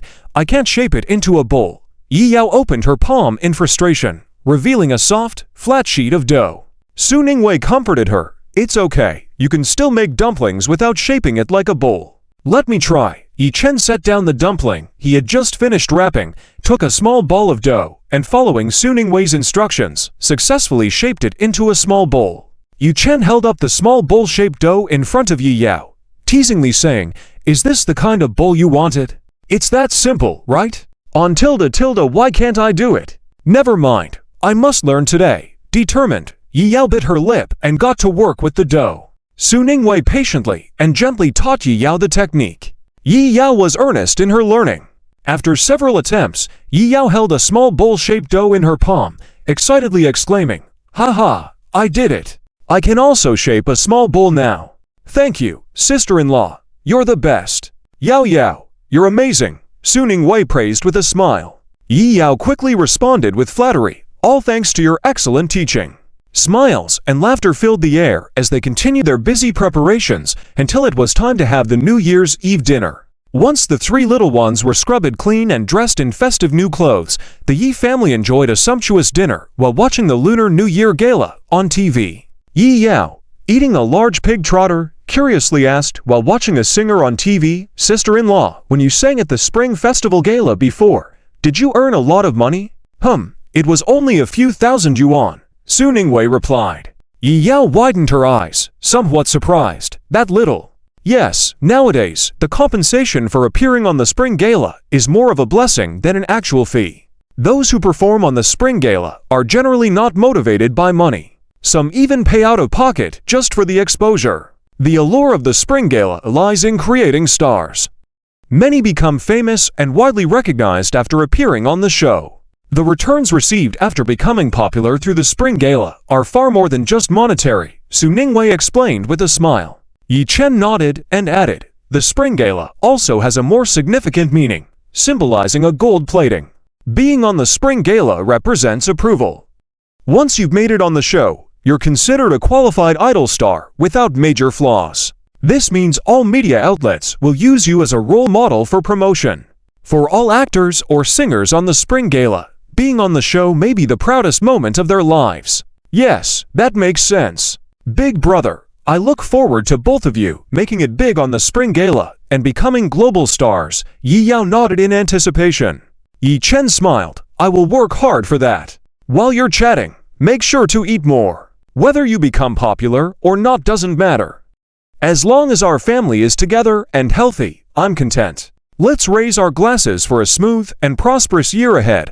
Li Huan smiled as she served Su Ningwei, Yi Chen, and Yi Yao dishes. Yi Dashan also joined in, saying, "Your mother is right. Our family's happiness and unity are all that matters. Let's raise our glasses. May the coming year be smooth and successful. Cheers." Asterisk continued in part to asterisk. Wei Chen and SC Ningwei naturally did not forget to give SC Sheng a big red envelope. As soon as the red envelope was sent, it was instantly received. Afterwards, SC Sheng also sent several red envelopes to Wei Chen and SC Ningwei, for Wei Chen, for SC Ningwei, for the 3 babies, all of them with the extra generous kind. Money can be willful. SC Ningwei then smiled and video called SC Sheng. SC Sheng also answered immediately. Wei Chen and SC Ningwei leaned close to each other while facing their phones, smiling and saying, "Dad, Happy New Year's Eve. Happy New Year's Eve." SC Sheng on the other end of the video had a smile on his face as he said, Wei, are you used to spending New Year's at Wei Chen's house? I'm used to it. Wei Chen's parents are great in cooking. I've gained quite a bit of weight since coming back to the mountain city, and I've learned many new dishes. I'll cook for you when you return. SC Ningwei replied with a smile. SC Sheng smiled and said, "Great, let me see the 3 babies." Now with 3 adorable grandchildren, SC Ningwei's place in SC Sheng's heart had descended a bit. SC Ningwei smiled and switched the camera so that SC Sheng could have a good look. The Chinese New Year gala was halfway through. The 3 babies, regardless of whether it was New Year's, were already nodding off. SC Ningwei and Wei Chen returned to the master bedroom to tuck the 3 babies into bed. Once the babies were asleep, Wei Chen smiled at SC Ningwei and said, "It's free time now. I bought a lot of fireworks. Shall we go to the riverbank and set them off? Let's do it early so we won't miss the first shot of the new year. You're being all mushy." SC Ningwei blushed as Wei Chen teased her, but she felt excited inside. Wei Chen smiled and said, "I just want to be closely connected with you during this special moment." "Alright, I want that too. Let's go set off the fireworks and call Yao Yao to join us." SC Ningwei nodded with a smile. Wei Chen said, "It's colder by the river. Put on your down jacket." "Okay, make sure you wear an extra layer too, so you won't freeze." SC Ningwei happily fetched 2 matching down jackets, one for herself and one for Wei Chen. Wei Chen and SC Ningwei put on their jackets and headed downstairs. Wei Yao also carried a large red plastic bag and a big paper box, hopping downstairs. "Bro, what fireworks did you buy? I also got some popular fireworks online. Let's play together," Wei Yao said with a smile. Wei Chen replied, "Yeah, I bought several types that are popular these days, like Mountain Date Flower King, Far-Reaching Mountains and Rivers, Milan Night, Dragonland Dream, and Silver Fan." "Wow, sounds very expensive. Looks like tonight will be impressive. Luckily, I brought my camera to capture the beautiful moments. I must take stunning photos tonight," Wei Yao said with gleaming eyes. SC Ningwei curiously asked, Yao, what fireworks did you buy?" "Ha, I'm not as wealthy as my brother, so I got some small fireworks that are still fun and suitable for girls." Wei Yao placed the paper box on the ground, opened the plastic bag, and showed Wei Chen and SC Ningwei. Wei Yao happily introduced, "Look, there are many types: fairy sticks, Gatling fireworks, little goldfish crackers, skyrockets, little tops, night pearls. This one, called Abundant every year, is shaped like a fish, and its head sprays fireworks." "That's great, it's full of childhood memories," Wei Chen said with a smile. SC Ningwei looked envious and said, "My father never let me play with fireworks when I was a child, saying that it was dangerous. Today, you'll get to enjoy it." "Wait a moment, there's another box," Wei Yao said and ran back upstairs. Shortly after, Wei Yao came down with another big paper box and said, "I got some bizarre fireworks that are said to be painful to watch for a while, but unforgettable once seen. I searched through many shops to find these." "You've worked hard. What kind of unusual fireworks are these?" SC Ningwei asked curiously. Wei Yao smiled and said, "It's a secret. Let's be surprised together later. Let me get it. Let's go. Start the car." The crowd setting off fireworks by the riverbank will keep growing.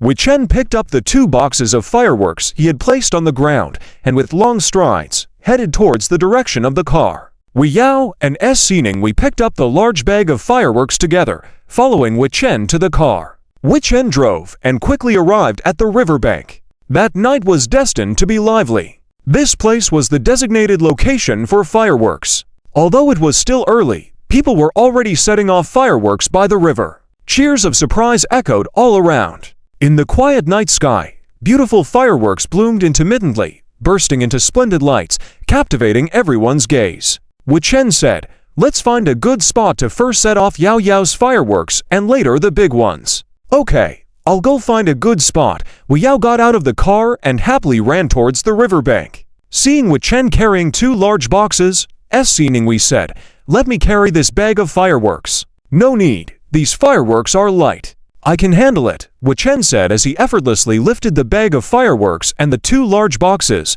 smiling in response. Wu Yao found an empty spot without anyone around and waved to Wu Chen and SC Ninghui, "Bro, sis-in-law, over here. It's spacious and has a great view." Wu Chen and SC Ninghui walked over to where Wu Yao was. "Let's start with this Gatling. It's been trending lately. Are you brave enough to light it, sis-in-law?" Wu Yao took out the Gatling fireworks from the plastic bag and chuckled, asking SC Ninghui. SC Ninghui, looking at the small tube-shaped Gatling fireworks, felt a bit fearful inside. Wu Chen noticed SC Ninghui's slight fear and said, "What's there to be afraid of? It's only truly romantic when my wife and I set off fireworks together." "Yes, let's do it together." SC Ninghui nodded repeatedly, expressing her approval of Wu Chen's approach. Wu Yao held the Gatling fireworks and said with a smile, "Haha, I'll light it myself. Bro, you help me ignite it." "Okay." Wu Chen lit the fuse. After a moment of smoke, Wu Yao pointed the Gatling fireworks towards the sky above the river. Swish, swish, swish. The Gatling fireworks sprayed bursts of firework bullets, exploding into fireworks in the night sky with rapid speed and fierce power, eliciting cheers from onlookers in the distance, truly living up to the title of Gatling fireworks. Wu Chen hugged SC Ninghui and also lit a Gatling firework, joining Wu Yao. The sky became even more colorful. The distant cheers grew more exuberant. After setting off the fireworks in their hands, Wu Yao took a moment to snap pictures of Wu Chen and SC Ninghui, capturing the beautiful memories. At the moment when the fireworks lit up the sky, Wu Yao captured the beautiful scenes. Wu Chen and SC Ninghui leaned on each other, setting off fireworks together. SC Ninghui held the firework tube, feeling a mix of happiness and fear as she nestled against Wu Chen. Wu Chen stood behind SC Ninghui, covering her ears with his hands, his face displaying a loving smile. "This is too sweet." Ye Yao, holding a camera and taking photos, was extremely envious. She really wished she could have such a sweet love story too. After setting off the Catherine Wheel fireworks, Ye Yao and Su Ninghui started playing with fairy wands, goldfish jumping crackers, and small spinning tops. Ye Chen took the camera and started taking photos of Ye Yao and Su Ninghui. The dazzling fireworks made Su Ninghui and Ye Yao look even more agile and lovely. Especially when Su Ninghui smiled, she looked exceptionally beautiful. The atmosphere created by the fireworks was full of romance, making Su Ninghui look radiant, like a heavenly maiden. Ye Chen kept clicking the shutter, capturing this beautiful moment. "Haha, check this out. See what quirky fireworks I bought," Ye Yao said, as she finished playing with the fairy wand and opened a large box. Su Ninghui and Ye Chen curiously leaned forward to take a look. Ye Yao took out a firework with a dog pattern from the box and curiously examined it, her eyes shining, saying, "This one is called Lucky Dog Poop Firework. Just the name sounds explosive." Just by the name, it doesn't seem like a serious firework. Probably not pretty," Ye Chen commented disdainfully. Ye Yao chuckled and said, "Well, I already bought it, so let's give it a shot." With that, Ye Yao lit the fuse. After a sizzle, black smoke started to emanate from the firework, forming a very realistic dog poop, truly a lucky dog poop firework. It was really hilarious. Everyone couldn't help but burst into laughter. Ye Chen looked helpless and said, "Ye Yao, take a look for yourself. Is this pretty?" Heh. Ye Yao scratched her head in embarrassment and took out another firework with a hen pattern, saying with a smile, "This hen-laying eggs firework must be interesting." Ye Yao lit the hen-laying eggs firework with a smile. After a burst of sparks, the firework smoothly produced an egg, very lifelike. Ye Yao asked, "How about this one?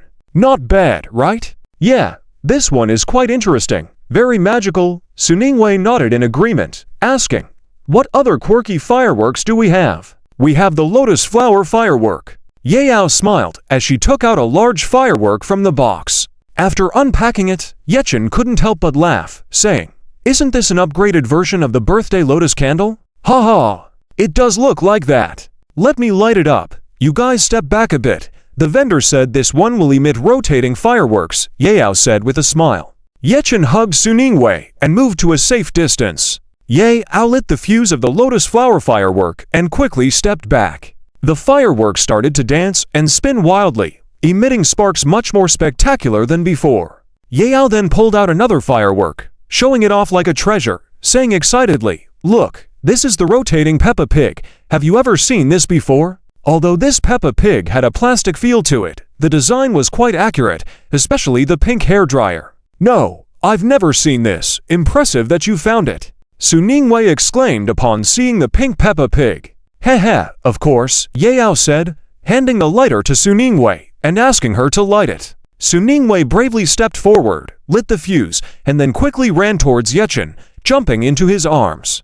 The rotating Peppa Pig fireworks started to emit sparklers, then began to rotate frantically, creating a marvelous display. Suningwei and Yao laughed joyously.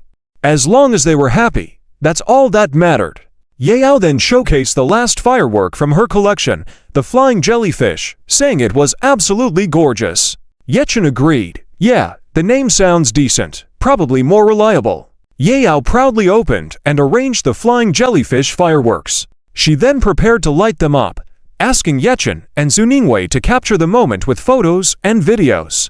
After the smoke cleared, small jellyfish-like fireworks flew in all directions, trailing long tails resembling real jellyfish or dandelions floating in the sky. It was truly stunning, albeit short-lived as they extinguished quickly. Excitedly, Yao asked Suningwei if they managed to capture the moment, to which Suningwei replied affirmatively, praising the flying jellyfish as the highlight of the evening. Yechen jokingly intervened, reminding them that his own fireworks were yet to be showcased. With an air of confidence, Yechen retrieved some large fireworks from the car trunk, determined not to be outdone by the petite flying jellyfish firework. Yao eagerly awaited the display, urging Yechen to bring out the skyrocket and fairy wands to complete the show. As Yechen went to get the heavy fireworks, Suningwei and Yao continued setting off the remaining fireworks and taking beautiful photos. At this moment, 3 men and 3 women approached Suningwei and Yao. Suningwei noticed their arrival and quickly put on a mask to avoid any unwanted attention. Among the group was a girl with wavy hair who seemed disappointed after realizing she didn't see the person she was looking for after glancing at Yao. The girl sarcastically remarked, "Oh, isn't this Yao? Isn't your brother releasing an album? Why are you still playing with these cheap fireworks?" As the girl spoke, a skyrocket soared into the sky and burst with a bang. Yao turned around after setting off the firework, facing the girl and her classmates from middle school. The 3 girls were Yao's middle school classmates, while the 3 boys holding the golden fortune fireworks were probably their friends. Yao does not like these 3 classmates, especially because these 3 girls are a group, especially Zhongyan, who has big wavy hair and talks a lot. Originally, when they were in school, Zhongyan always wanted to compete with Yao in everything, always trying to be first. While Yao couldn't compare to Zhongyan in showing off wealth, she could always outperform her in grades and beauty. So Yao and Zhongyan never got along. However, Zhongyan was infatuated. Since one day when Zhongyan saw Yichen riding a bike with Yao to school, she fell in love at first sight with Yichen and became obsessed with him. Especially when Zhongyan found out that Yichen was Yao's older brother, she changed her attitude towards Yao completely in order to get to know Yichen. During that time, Zhongyan would bring snacks every day, deliberately getting closer to Yao, trying to be on good terms with her just to learn more about Yichen. At first, Yao was confused, thinking that Zhongyan had given up. But when Yao found out that Zhongyan dreamed of being her sister-in-law, she immediately ignored Zhongyan. It was a joke. Zhongyan was actually a few months younger than her. If Zhongyan succeeded, it would have created a generational gap between them. Impossible. Absolutely impossible. It was a cruel scheme. Yao immediately kept her distance from Zhongyan, cutting off any chance Zhongyan had to get close to Yichen. Seeing that Yao wasn't helping, Zhongyan found a way to get rid of Yao and wrote a love letter at the intersection outside the school, waiting for Yichen. When she saw Yi Chen, Zhang Yan handed him the letter. Yi Chen, I am Zhang Yan, Yi Yao's classmate. I like you. Could you be my boyfriend? After a quick glance, Yi Chen replied, No, you are not my type. Please don't disturb me. Then, what type do you like? I can change. Zhang Yan didn't give up. Yi Chen didn't even look back, rode his bike away, leaving a final remark. No, I already have someone I like. For some reason, when Yi Chen said those words, the image of Su Ningwei standing straight with ink all over her came to his mind. But at the time, Yi Chen didn't dwell on it. After the unsuccessful confession, Zhang Yan couldn't become Yi Yao's sister-in-law and started causing trouble for Yi Yao again.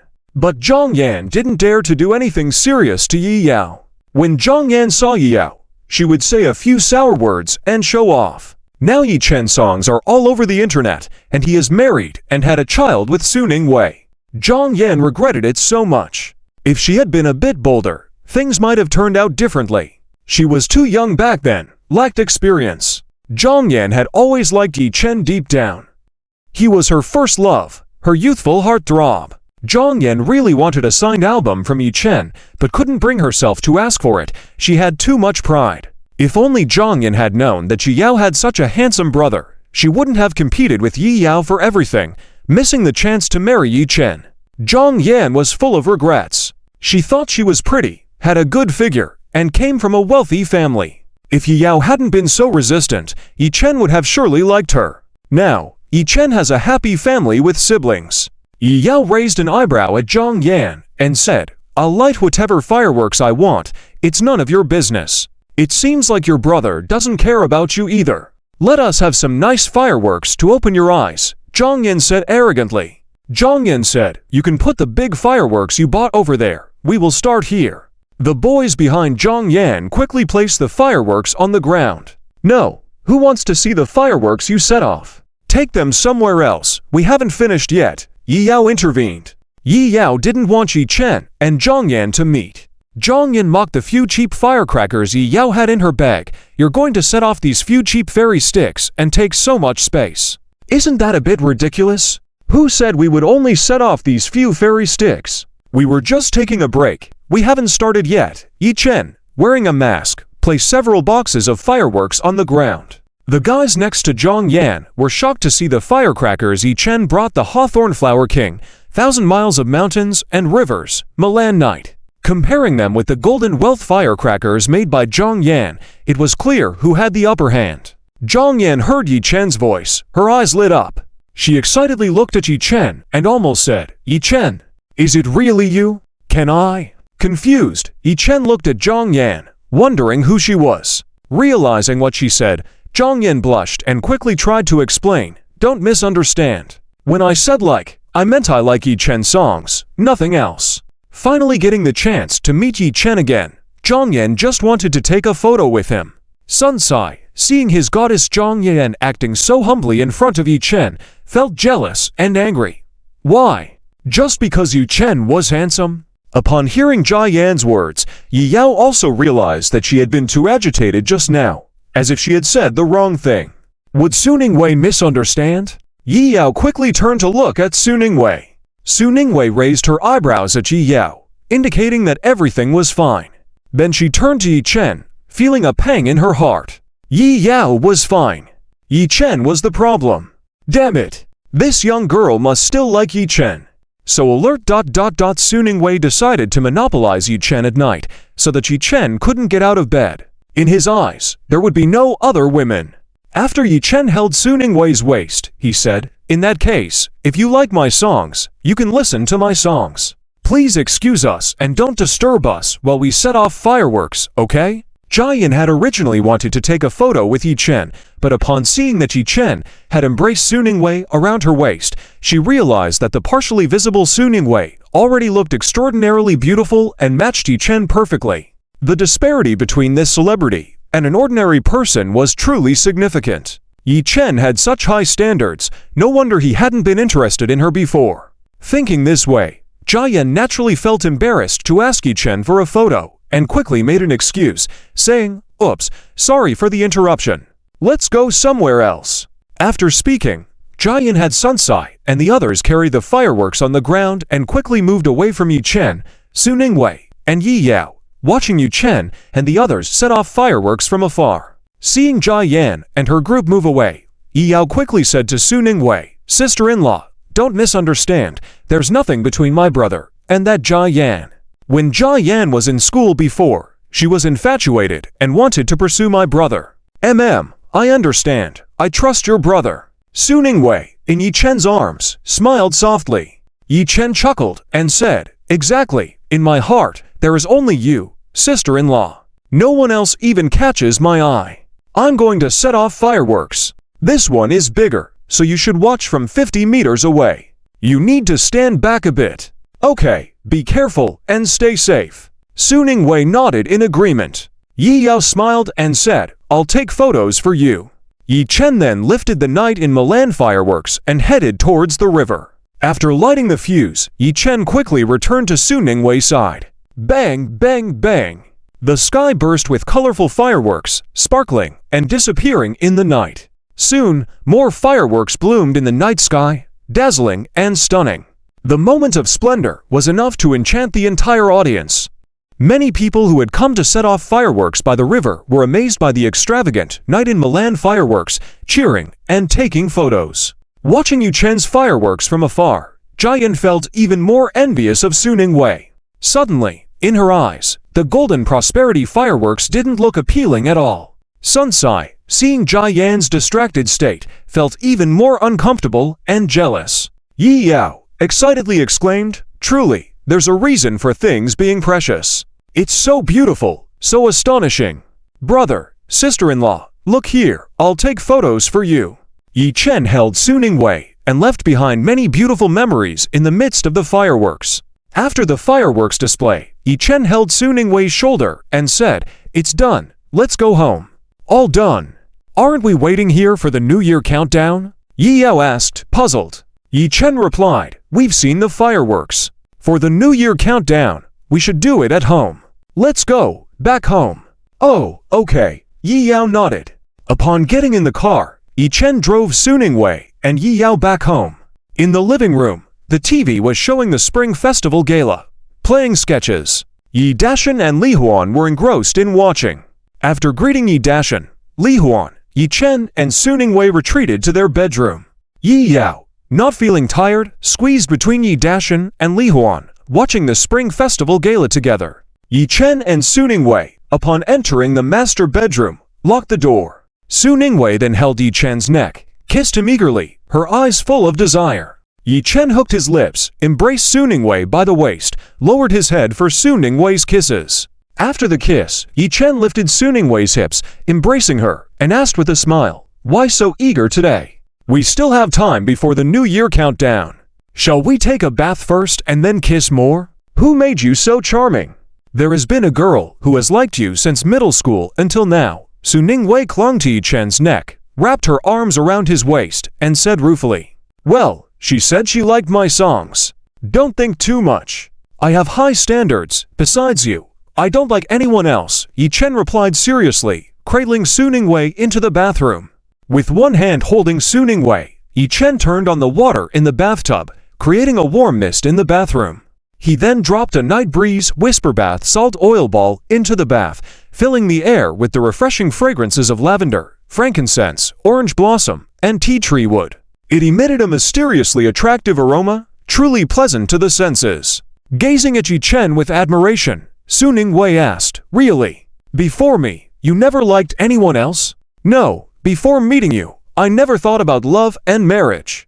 After meeting you, I never considered anyone else for love and marriage," Yi Chen earnestly replied while cradling Su Ningwei. Su Ningwei's heart warmed. She raised her eyebrows, smiling and saying, "Likewise, the first time I saw you, I knew I wouldn't marry anyone else in this lifetime, or the next, or the one after. I am deeply honored.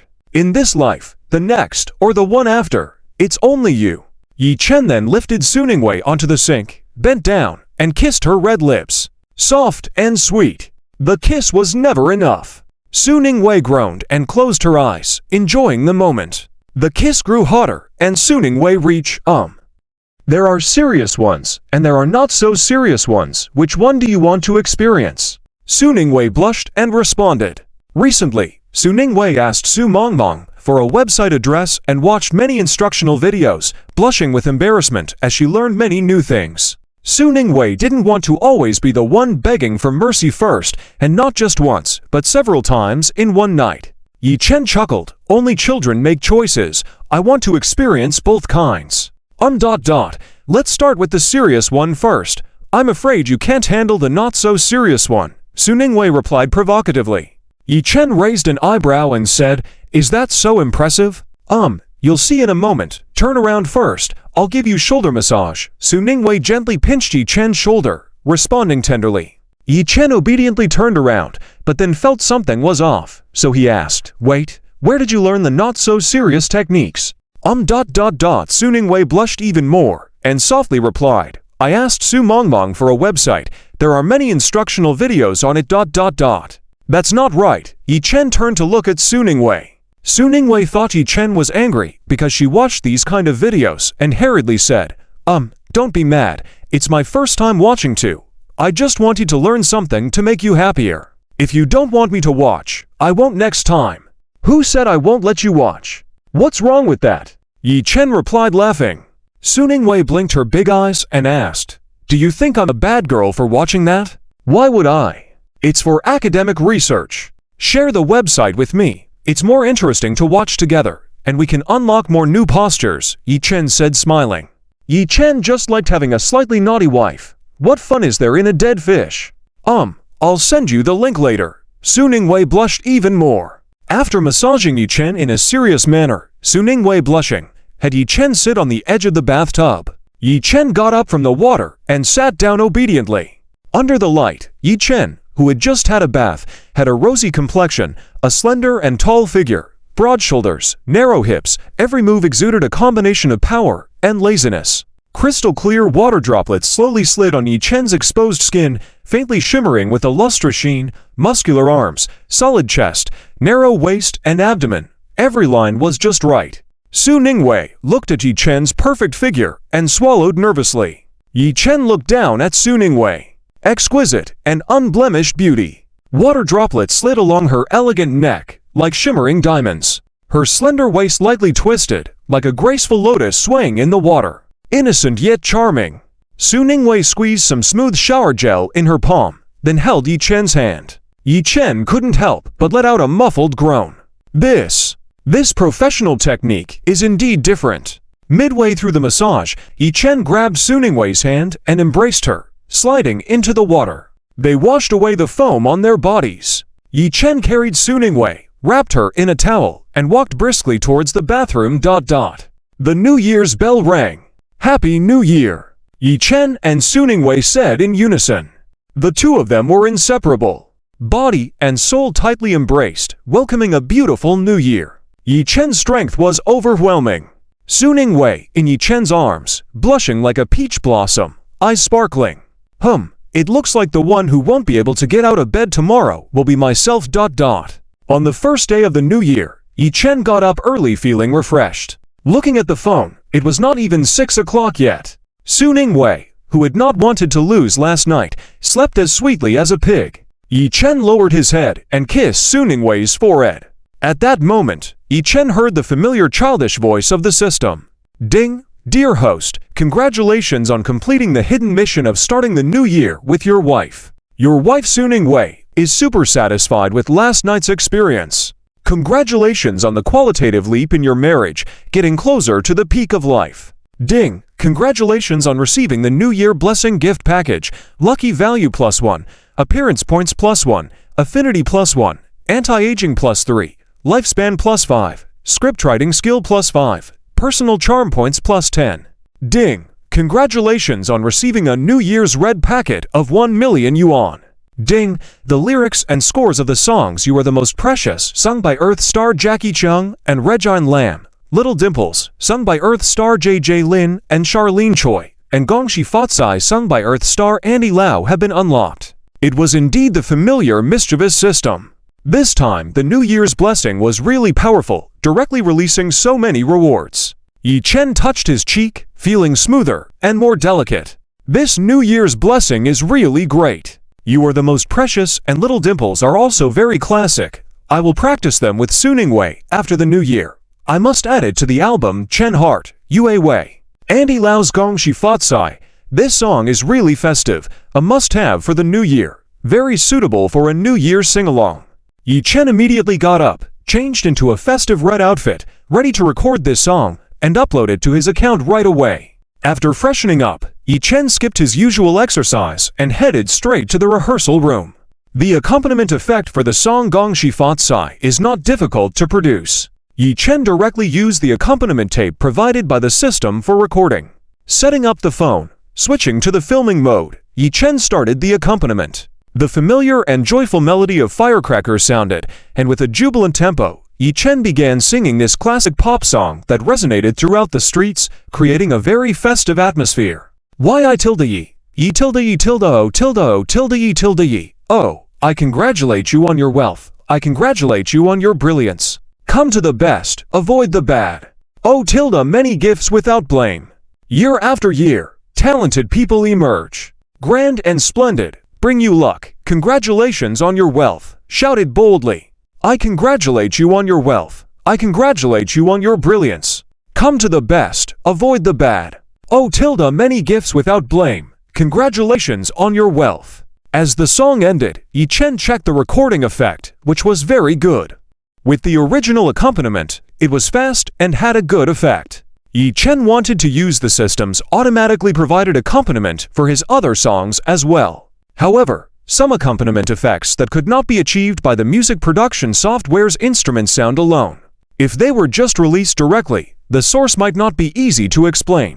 After making sure there were no problems, Yi Chen edited a post, New Year, New Atmosphere. Yi Chen brings a new song to wish everyone a Happy New Year. After editing the copy, Yi Chen uploaded the recorded video of the song Congratulations to his video account. Once he finished, Yi Chen checked his phone and found over 99 plus New Year wishes text messages. He then edited a universal New Year greeting text message and sent it out in a group. Besides sending New Year wishes, Shang Quan and Cheng Tong also mentioned that they wanted to come to Yi Chen's place for tea, and then go together to Shi Wingxuan's house to pay New Year visits. Yi Chen shared the address of the new home with Shang Quan and Cheng Tong. Glancing at the time, the three little babies were about to wake up. Yi Chen then turned off his phone and went to take care of the three babies. On the first day of the new year, as the three babies opened their eyes, the first thing they saw had to be themselves. Yi Chen happily walked towards the baby room. The room's door was slightly ajar. Yi Chen gently pushed open the door. Li Emei had already gotten up and prepared, and upon seeing Yi Chen, she hurriedly smiled and greeted, Mr. Yi, Happy New Year. Auntie Emei, Happy New Year. Yi Chen smiled and handed over a red envelope that had been prepared in advance to Li Emei. Li Emei accepted the red envelope with joy and gratitude, saying, Thank you, Mr. Yi. You're welcome, Auntie Emei, you've worked hard. Go have breakfast, I'll take care of the three babies, Yi Chen said. Li Emei nodded and went downstairs to have breakfast. At this time, the three babies woke up with sounds of murmuring. Yi Chen went to take care of the three little babies. Big treasure, second treasure, little treasure, Happy New Year. Yi Chen smiled and gently touched the heads of the three babies. The three babies, upon opening their eyes and seeing Yi Chen, smiled happily. Yi Chen changed the babies' diapers, did some morning exercises with them, and then pushed the three babies to the master bedroom to find Su Ningwei for milk. Inside the master bedroom, Su Ningwei heard the sound of the door opening, saw that Yi Chen had arrived, lazily stretched out her arms, and sweetly said to Yi Chen, Husband, Happy New Year, come give me a hug. Happy New Year. Yi Chen pushed the three babies to the bedside, bent down, and hugged Su Ningwei affectionately. Su Ningwei hooked Yi Chen's neck, coquettishly said, Carry me to wash up, okay? Okay. Yi Chen smiled and picked up Su Ningwei, heading towards the bathroom. Su Ningwei clung to Yi Chen like a koala, happily hanging onto him. When the hungry little treasure saw Yi Chen carrying Su Ningwei away, he pouted and started crying. Little treasure is crying. You go comfort the baby first. Give me 2 minutes. I'll be right there. Su Ningwei hurriedly slid down from Yi Chen's body, now that they had a baby, it was difficult to act cute. Yi Chen rubbed Su Ningwei's head, smiled, and said, "It's okay. Take your time. I'll go comfort him." After Su Ningwei used the bathroom, she picked up the water cup Yi Chen had prepared for her, and the toothbrush with toothpaste already applied and quickly freshened up. Yi Chen then comforted the crying little treasure, saying, "Hey, little man, didn't you see I was being affectionate with your mom?" The little treasure in Yi Chen's arms pouted and whimpered twice. Yi Chen heard the translated baby language. "I saw, but I'm so hungry." "Got it, be good, stop crying. Your mom will be here soon, and you can eat right away." Yi Chen gently patted the baby's back. Soon, Su Ningwei finished cleaning up and returned to the master bedroom. "Hand me little treasure, if he cries, my arms get numb." Su Ningwei reached out, took the little treasure from Yi Chen's arms, and held him in her embrace. Su Ningwei sat on the couch, skillfully massaged her chest, lifted her shirt, and fed the milk that had already sprinkled into little treasure's mouth. The little treasure latched on accurately and began sucking vigorously. Su Ningwei finally felt much more comfortable. Seeing Su Ningwei's hair was still messy and she didn't have time to tidy it up, Yi Chen went to get a comb and gently brushed Su Ningwei's hair into a soft ponytail. Su Ningwei smiled and asked, "What are the plans for today, the first day of the new year?" "Well, Shang Huan and Cheng Tong will come over for tea later, and then we might visit Teacher Ji's house for the new year. Do you want to come with us?" Yi Chen asked. Su Ningwei replied, "Shang Huan and Cheng Tong didn't bring their wives, so I don't want to accompany you to your teacher's house. You go ahead." "All right, I'll be back early then." Yi Chen nodded. Su Ningwei smiled, saying, "It's okay, you rarely get together for the new year. Chat a bit more. I'll watch the CCTV Spring Festival Gala at home." "Yeah, in the evening, your older aunt and younger aunt will probably come with their families. Are you nervous?" Yi Chen, seeing that little treasure was almost done drinking, picked him up and switched with the second treasure. After the little treasure finished drinking, he stopped fussing and lay obediently on the baby carriage, trying hard to grab the small toys hanging on the carriage.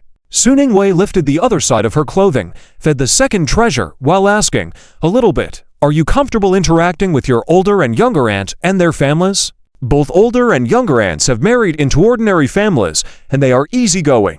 You don't need to worry," Yi Chen replied with a smile. Su Ningwei smiled, "I see.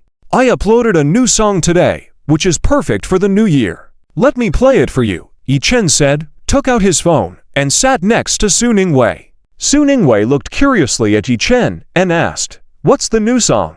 Show me." "Sure." Yi Chen opened the video of the song Congratulations and handed the phone to Su Ningwei. The festive sound of firecrackers filled the room, followed by Yi Chen's clear, gentle, and exceptionally pleasant voice, expressing the joy and blessings of the song to the fullest. The three little babies, hearing the cheerful melody, also waved their small hands, enjoying this lively song. Such a cheerful and festive song, perfect for playing during the new year. This will definitely become a classic timeless New Year song. There's even background music. When did you prepare all of this? Were you secretly preparing for a long time? Su Ningwei looked at Yi Chen admiringly after watching. Su Ningwei looked amazed and admiring after watching. "Well, not for a very long time." Yi Chen smiled and replied, "It only took about 15 minutes, of course, he couldn't tell Su Ningwei about that." Su Ningwei excitedly said, "Wow, your song has already gained such a high number of views shortly after it was released. It seems like your fans are up early today. The likes, shares, and comments are also impressive. Quickly check them out." "Sure." Yi Chen chuckled and opened the comments section. The comments section was full of praise. The top comment with the most likes read, "Awesome. Yi Chen is definitely a model worker in the music industry. To release such a fitting new song on the first day of the new year shows his dedication and professionalism. I'm a fan now. Yi Chen is really thoughtful." This song portrays a cheerful and humorous tone, creating a festive picture full of joyous colors. It's perfect for playing during the Spring Festival and can be described as both fitting and down-to-earth, responded another comment.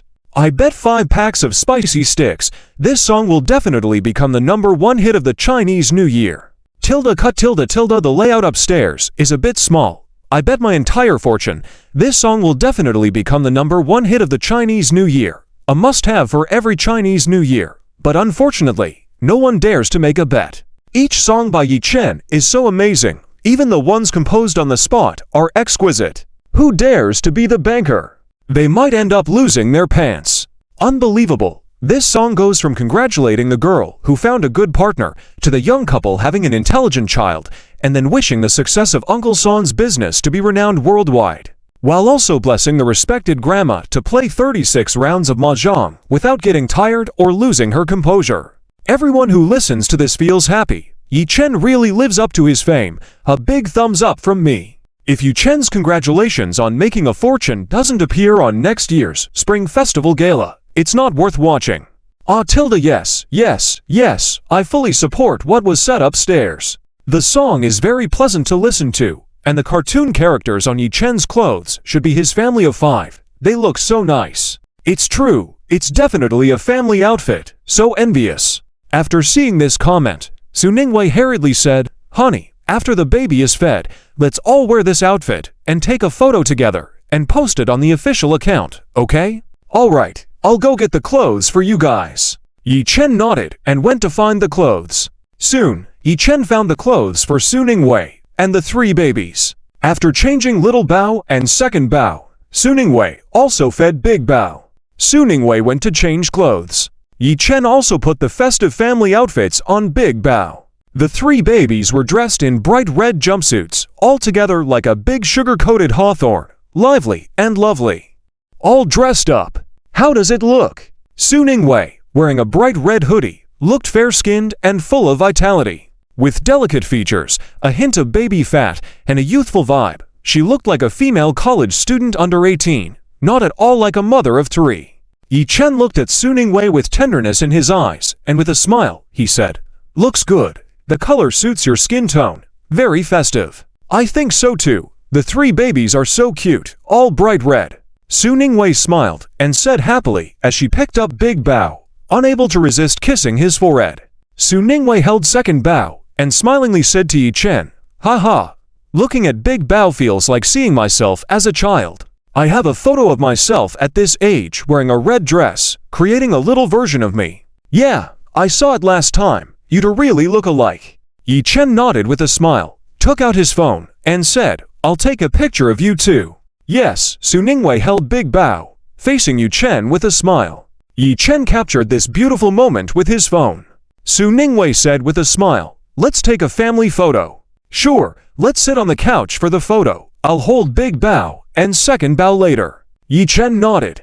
"Okay." Su Ningwei nodded, holding Big Bao and sitting on the couch. Yi Chen placed his phone on a stand, found the right angle, set a delay timer for the photo, and then held Second Bao and Little Bao in his arms, sitting next to Su Ningwei with a gentle and happy smile on his face. Su Ningwei leaned on Yi Chen's shoulder, holding Big Bao, looking particularly happy. Click! The beautiful and heartwarming moment was captured. After placing Big Bao back in the stroller, Su Ningwei hurried to check the photo they took. Yi Chen also placed Second Bao and Little Bao back in the stroller. The 3 babies continued to lie in the stroller, entertaining themselves.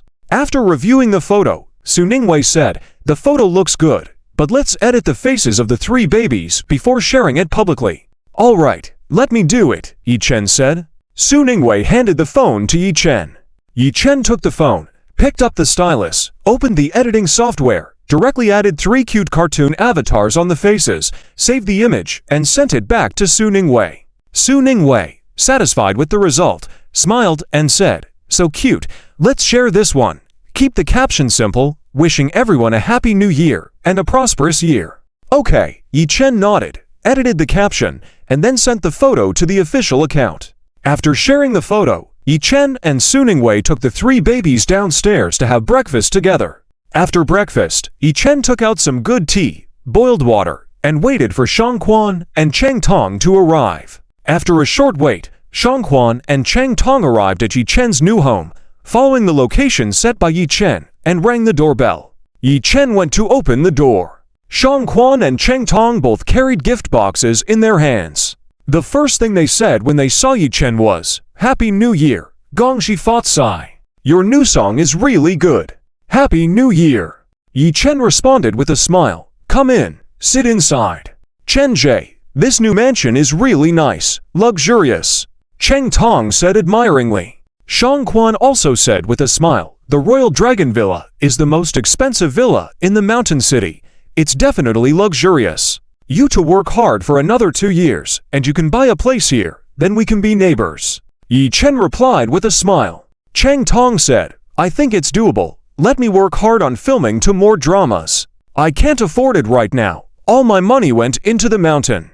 Shang Quan responded. Yi Chen said, it's okay. Once it's officially opened, I'll help you promote it. You should be making a profit soon. That's true, thanks to you. Ever since you posted about Pinju Courtyard last time, my place has been packed. Even my filming work has increased a lot. I'm really grateful to you. Shang Quan said gratefully. Yi Chen smiled and said, you're too kind. The group walked towards the front yard, and Cheng Tong saw the Benz RV Rocks 8x8 parked in the front yard, his eyes shining.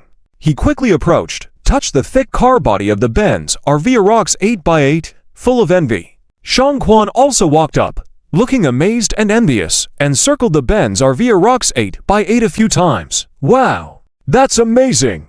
Let's go on a picnic the day after tomorrow with this big guy. It's so cool. This car must be bulletproof. It's awesome. It's worth more than a big villa, right? Cheng Tong was full of admiration. Yi Chen nodded. Yeah, it costs over 8 million to get it down. Too cool. When I have money, I want to get one and drive to Tibet. Shang Quan said longingly. Cheng Tong also smiled and said, if I become successful, earn money, I'll get one too. Let's go to Tibet together and see the most beautiful blue sky and lakes. Yi Chen smiled and said, I think it's a good idea. Let's go to Tibet together and see the most beautiful blue skies and lakes. Come on, let's have a cup of tea inside. Joking around, the 3 of them walked into the living room. Yi Chen brewed a pot of good tea, filling the room with a fragrant aroma. After Shang Quan took a sip of tea, he enjoyed it and said, this tea is good. Indeed, it's good. I don't know much about tea, but this one is exceptional, Cheng Tong replied with a smile. After drinking a few cups of tea, Shang Quan asked, I haven't seen the 3 babies yet. Can you bring them over for me to see? They're sunbathing in the backyard. You to sit and have tea. I'll go bring them for you to see, Yi Chen replied with a smile, then got up and went to the backyard. In a short while, Yi Chen and Su Ningwei pushed the 3 babies into the living room. Su Ningwei nodded politely and greeted Shang Quan and Cheng Tong. After exchanging greetings, Shang Quan and Cheng Tong each took out 3 red envelopes from their pockets and handed them to the 3 little babies. You're too polite, coming here and bringing gifts and red envelopes, Yi Chen said as they all sat down for a while before leaving together to visit Shi Wengshuan's house. On the way, each of them bought the same gift. Shi Wengshuan and Wei Zia had already prepared fruits and pastries at home, waiting for Yi Chen and his companions to arrive. Yi Chen saw that Shi Wengshuan's complexion was rosy and full of energy, probably already emerging from the shadows of the past. Upon their arrival, Shi Wengshuan and Wei Zia enthusiastically welcomed them. While they were having tea, Wei Zia went to the kitchen to prepare a table full of delicious dishes. Yi Chen, Shang Quan, and Cheng Tong couldn't resist the warmth of Shi Wengshuan and Wei Zia, so they stayed for a lunch before leaving. As they were about to leave, Shi Wengshuan insisted on giving 3 red envelopes to Yi Chen, saying they were for the 3 babies. Yi Chen hadn't expected that he would get married and have children before his teacher. He decided to add more to the red envelopes when Shi Wengshuan got married and had children. After leaving Shi Wengshuan's house, Yi Chen headed straight home. In the afternoon, the Yi family arrived early. Yi Dali drove a small truck with Zhuang Shulian and Yi Xiaofeng, bringing various fresh vegetables, a large pig's front leg, as well as chickens and ducks. Upon arrival at Yi Chen's house, Yi Dali gave red envelopes to the 3 babies. Yi Xiaofeng used the leftover living expenses to buy the 3 babies New Year gifts. Yi Dashan naturally prepared a big red envelope for Yi Xiaofeng. Su Ningwei also gave Yi Xiaofeng a big red envelope. The whole family happily drank 2 cups of New Year tea, and then Zhuang Shulian went to the kitchen to help Li Huan prepare dinner. Yi Dashan, Yi Chen, and Yi Dali sat in the living room drinking tea, while Yi Xiaofeng enjoyed pushing the 3 babies around the backyard without feeling tired. After a while, another van arrived at the house. Yi Dashan hurried out to greet them. It was Yi Chen's elder aunt, Yi Qiuxia, and uncle, Zheng Jian, who had a son named Zheng Hao. Jung Hao was 3 years older than Yi Chen, a hard-working and honest person who hadn't found a partner yet. Yi Qiuxia's family ran a small eatery outside of town, and they only had time to return to the city for the new year. Even though it was tiring, their business was good, and they were leading a relatively comfortable life. Dashin, you look better and better. Is your health getting better? Yi Qiuxia asked with concern. Yi Dashin smiled and replied, I'm fine, much better. My leg is getting better every day. That's great. Chen has really made it. He bought such a big villa for you. Chen is really outstanding, making us ants proud, Yi Qiuxia said with a smile. Yi Dashin chuckled, we also have to thank you for helping us during our toughest times, so Chen could go to school. Chen always speaks highly of your kindness. Come, let's go inside and have tea. They all entered the living room, where Yi Chen had already heated the water and was warmly serving everyone. Later, Yi Chen's younger aunt, Yi Xiaoyan, and her husband, Cheng Yongfu, arrived. They were accompanied by Yi Chen's cousin, Cheng Tingting. Cheng Tingting resembled Yi Xiaoyan, with delicate features and a graceful demeanor. She was younger than Yi Yao, and was still in her senior year of high school, a pretty young lady. With the arrival of this extended family, the atmosphere became lively, filled with laughter and joy. Cheng Tingting had always admired her cousin Yi Chen, and was a loyal fan of Su Ningwei. When she saw Su Ningwei, her eyes lit up. Upon learning that Yi Chen and Su Ningwei were together, Cheng Tingting couldn't contain her excitement and burst into cheers, hopping and bouncing around. After taking photos with Su Ningwei, Cheng Tingting said admiringly, Brother, sister-in-law, I love your songs so much. They're so beautiful, and I envy you for being able to sing so well, have many fans, and earn so much money. I also want to learn singing. Of course, your voice is sweet and recognizable, and you have a great image and temperament. If you really want to learn singing, I can recommend you to a teacher, and your brother will help you. Su Ningwei smiled and nodded. Yi Chen also agreed, if you truly want to learn how to sing, we will definitely support you. Cheng Tingting jumped with joy and said, That's great, thank you, Brother Chen and sister-in-law.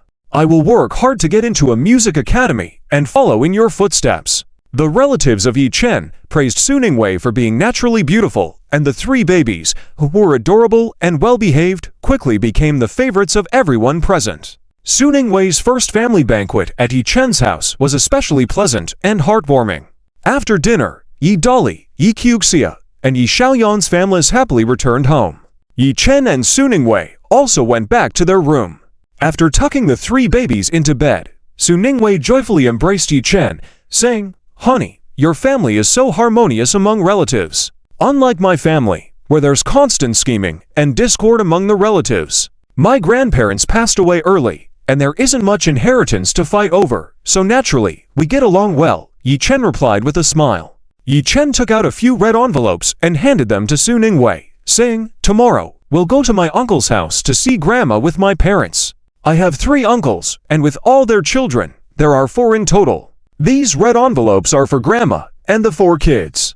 The one with good luck written on it is for Grandma, and the other 4 are for the children.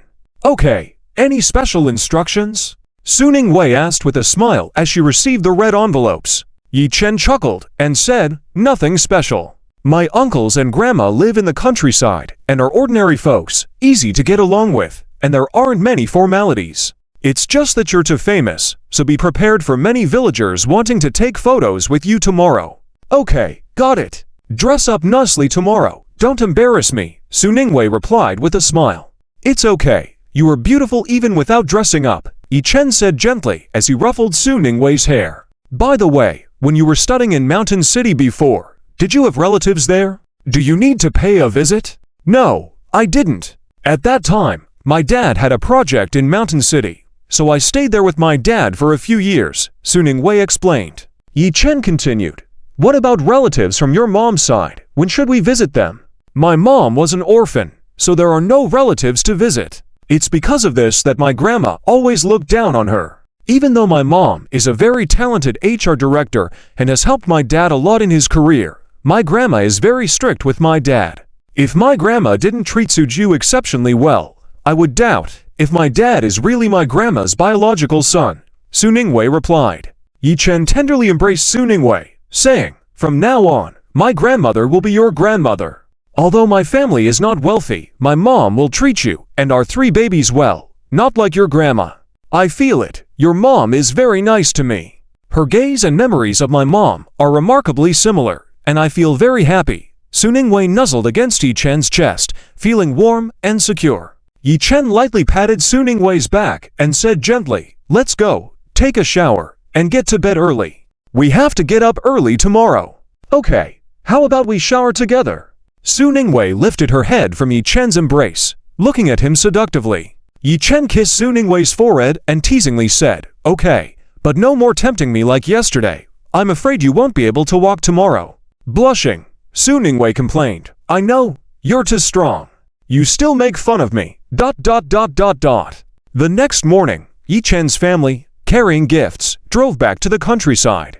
As the car entered the village, a curious elder woman asked, "Wow, what brand of cars are these? They look grand and expensive." Another villager replied, "One is a Land Rover, the other is a Mercedes-Benz GLS. Very expensive, ordinary people can't afford them. I wonder whose relatives are they to come so grandly in 2 luxury cars?" A young woman excitedly said, "It must be the Li Heoxuan family." Another elderly villager asked curiously, "Oh, isn't it heading to the Li Xin's family? Didn't we hear that Li Xin's brother-in-law Yi Dashan was paralyzed by a car accident last year and owed a lot of money? How come they have money to buy such good cars this year?" The young woman explained, "Oh, you don't know. Yi Chen is Li Heoxuan's cousin. Yi Chen is a popular singer-songwriter now, composing many great songs. He can earn a lot of money from just one live stream, so he can afford these cars. Yes, Yi Chen even married the songstress Su Ningwei. It's really enviable." Another young man chimed in. The young woman continued, "That's right. I heard Yi Chen spent a lot of money to treat Yi Dashan's injuries. Yi Dashan is no longer paralyzed. It's very filial of him. I'm a huge fan of Yi Chen. I've to find Yi Chen and Su Ningwei for a photo." Another young woman added, "I've to go too. Wait for me." "Are you going to see your idols without freshening up?" With the group of young people heading towards Li Xin's house, the village became lively. After stopping the car, Yi Chen told Su Ningwei, "Don't get out now. There'll be firecrackers in the countryside. Wait in the car until I finish with the firecrackers, then you can get out." "Okay." Su Ningwei nodded with a smile. Yi Chen and Yi Dashan took out a roll of big firecrackers from the car. They laid it on the ground, ignited the fuse, and stepped back with hands covering their ears.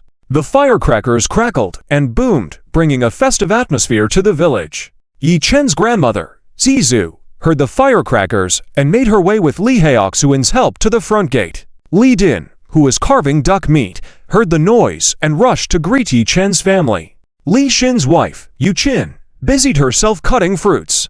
Previously, when Yi Dashan was injured and hospitalized, Li Din disregarded Yu Qin's objections and lent all the money saved for Li Heoxuan's university education and marriage to Yi Dashan. Zizu even gave all her gold jewelry to Li Din for Li Huan. This upset Yu Qin, as she had planned to keep the jewelry for their future daughter-in-law, Li Heoxuan's wife. Yi Dashan used to contribute to Zishu's living expenses, but stopped after the incident. Due to these incidents, Yu Qin had been showing displeasure towards Li Din. When Yi Chen repaid the money and the stopped living expenses, and even bought an elaborate set of gold jewelry for Zizu, which weighed 3 times more than the jewelry given to Li Huan, Yu Qin felt somewhat relieved and became more friendly towards Yi Chen's family. At the front yard, after the firecrackers ceased, Yi Dashan retrieved the prepared gifts from the car. With a slightly hunched back and gray hair resting on his shoulders, the kind-hearted Zizu, helped by Li Heoxuan, arrived shakily at the front gate. Seeing Zizu, Yi Chen quickly approached and supported her, saying, "Grandma, Heoxuan, Happy New Year. Everything is good." "Ah Chen, Happy New Year. Everything's good," Zizu responded with a smile.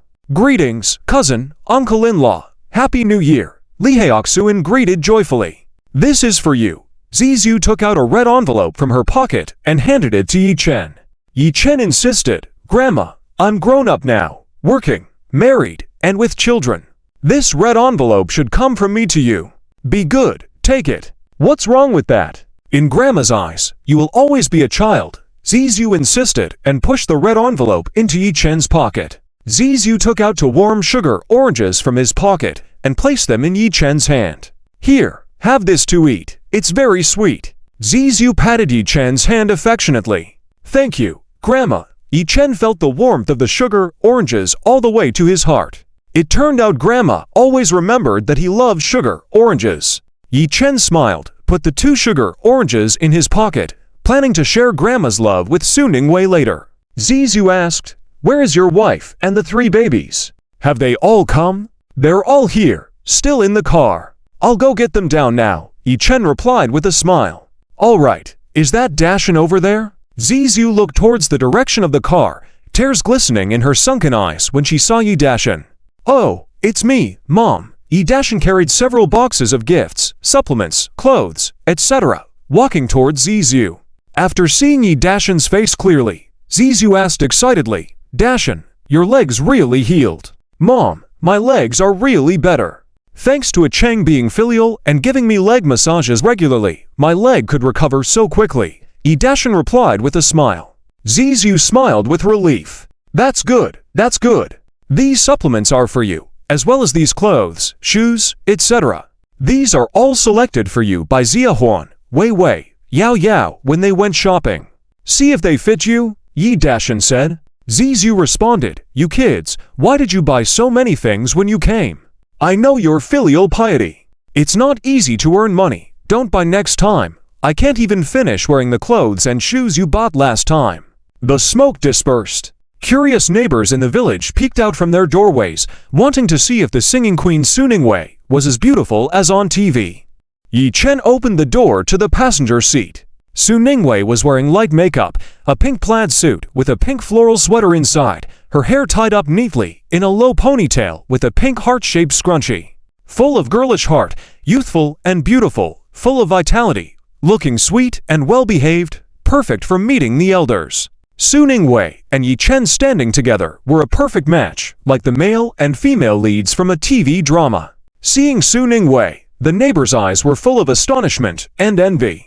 Su Ningwei was even more beautiful than on TV, with a small delicate face, smooth skin, large bright eyes that shone like stars in the sky. In the whole area, you couldn't find a girl more beautiful than Su Ningwei. It was truly enviable. Yi Yao and Li Huan also got off the car. Yi Chen and Su Ningwei put the 3 babies in the stroller and covered the stroller with a sunshade. "Sister, brother-in-law, a Cheng, Wei Wei, Yao Yao, you're here, come inside quickly." Li Din welcomed with a smile. "Grandma, uncle, hey Oksuin, this is my wife Su Ningwei, and the 3 babies," Yi Chen introduced with a smile. "This is the eldest called Yi Wanwan, the second one is Yi Mengmeng, and the youngest is Yi Fan." Su Ningwei politely greeted, "Grandma, uncle, hey Oksuin, Happy New Year. Happy New Year. Happy New Year. Wei Wei is really beautiful. I've never seen such a pretty girl in my life. A Cheng is so lucky to have Wei Wei," Zizou said as she took out a red envelope from her pocket and handed it to Su Ningwei. Su Ningwei glanced at Yi Chen. Yi Chen nodded with a smile, indicating it was okay to accept. "Thank you, Grandma." Su Ningwei extended her hands to receive the red envelope given by Zizou. The more Zizou looked at Su Ningwei, the more she liked her. She said with a smile, "Wei Wei, if a Cheng ever bullies you, tell Grandma. Grandma will spank him for you." "Grandma, I pamper Wei Wei so much. How could I bully her?" Yi Chen chuckled. Yi Chen never expected that even though he had grown up, he couldn't escape the fate of being spanked by Grandma. Perhaps in Grandma's eyes, he would always be the little kid who never grows up. Su Ningwei smiled and replied, "Grandma, a Cheng is very good to me. He would never bully me." "That's good," Zizou smiled. Li Din also took out a red envelope and handed it to Su Ningwei. "Wei Wei, your family now, so come often in the future." "Thank you, uncle," Su Ningwei accepted with a grateful smile. At that moment, a group of people arrived, shouting from afar. They got off the car. "They're really Yi Chen and Su Ningwei. Both of them are here. We hit the jackpot. Wow, it's really Su Ningwei and Yi Chen. They are so good looking. They look like a perfect match. Oh my god, Su Ningwei is truly a goddess. So beautiful, even more beautiful than on video. I'm so envious. Why do I feel like Yi Chen is even more handsome than before? He's grown up now. He's a father. He must exude more masculinity and look even more handsome. Charge. I want to be the first to take a photo with them. I'm first. Slow down. My kid is dragging behind. Don't slow down. We'll miss them if we do. In no time, the group surrounded the house of Li Din. The young girl who ran ahead, gasping for breath and holding her knees, red-faced, asked, Yi Chen, Suningwei, see can we take a photo together? I am your fan, really like your songs, see can I take a photo with you? Count me in, I also want a photo. Others also eagerly joined in.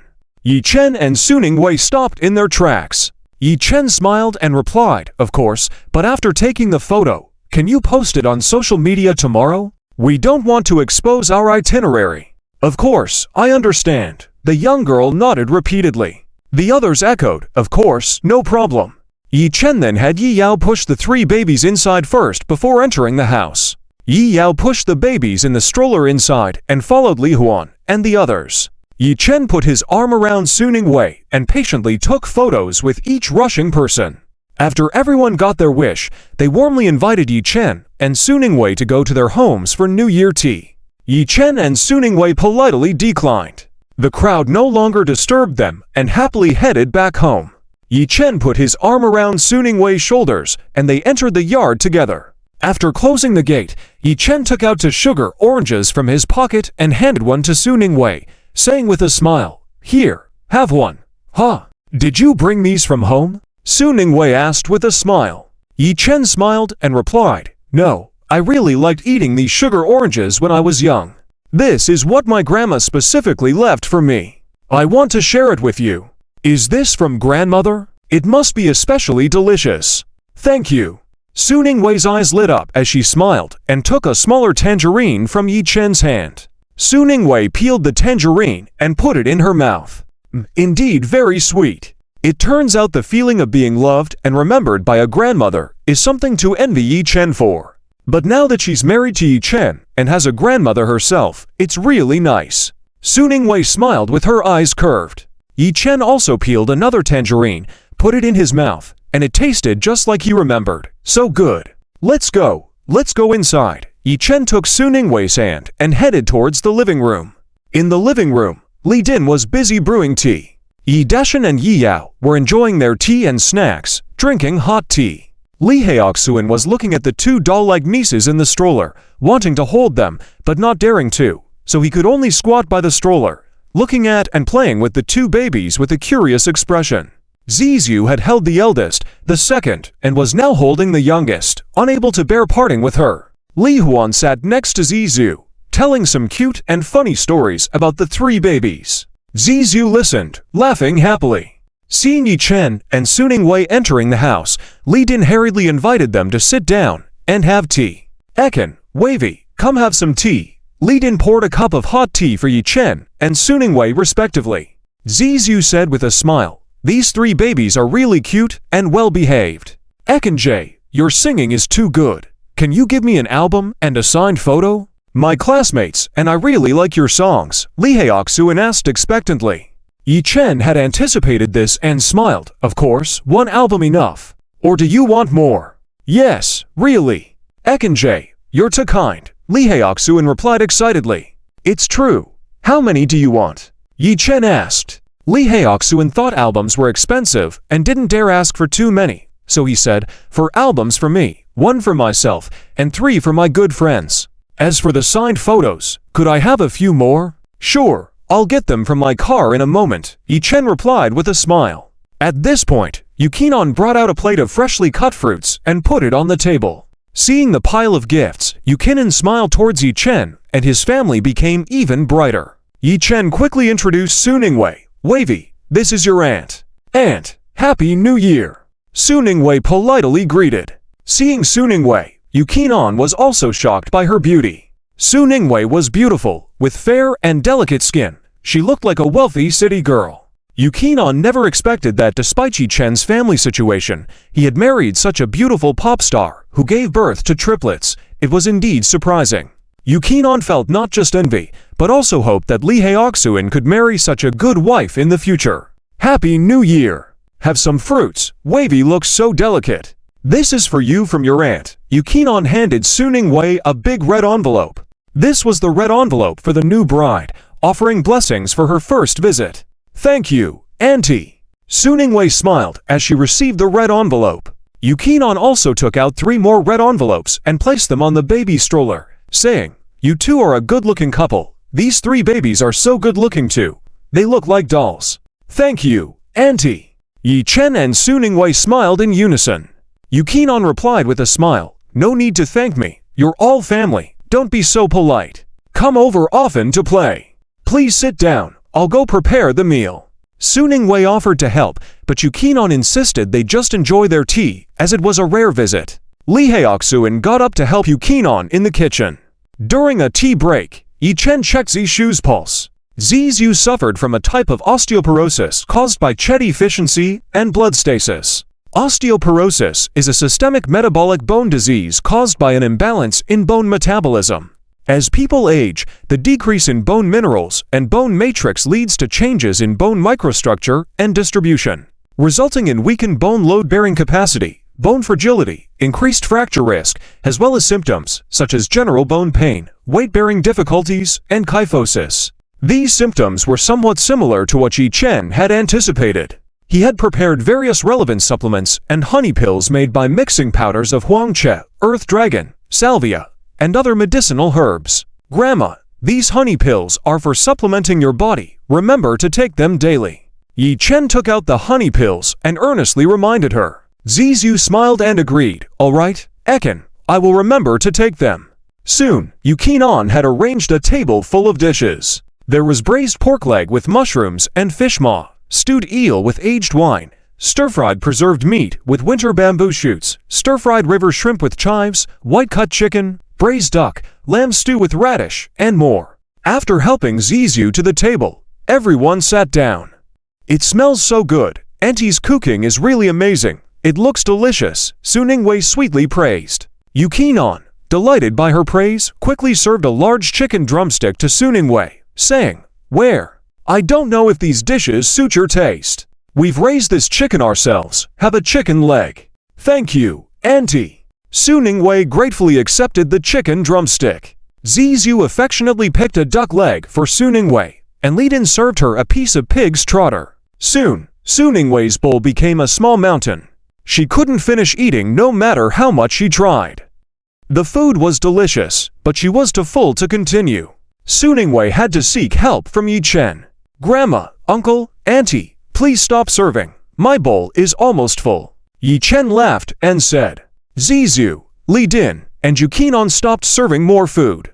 While everyone was distracted drinking and eating, Yi Chen secretly finished most of Su Ningwei's bowl. Su Ningwei breathed a sigh of relief, grateful for Yi Chen's help, otherwise she would have burst from eating too much. After enjoying a hearty meal and chatting over tea for a while, Yi Chen's family prepared to leave. Since it was going to snow the next day, Yi Chen needed to prepare for a camping trip in the mountains. Zizhu and Li Din saw Yi Chen's family off and even stuffed Yi Chen's car with a bunch of locally grown specialty products. All kinds of wild mushrooms, such as dried shiitake mushrooms, black fungus, red mushrooms, pear mushrooms, dried bamboo shoots, and various tonic herbs in several large bags. Yi Chen's car left fully loaded as it had arrived. Before leaving, Yi Chen and Su Ningwei each gave Zizhu a large red envelope. "No need, you'd just had a baby. Everything costs money. Why give me a red envelope? I am well taken care of at your uncle's house, don't need money." Zizhu waved his hand, refusing to accept it. Yi Chen smiled and said, "Grandma, this is a token of our appreciation.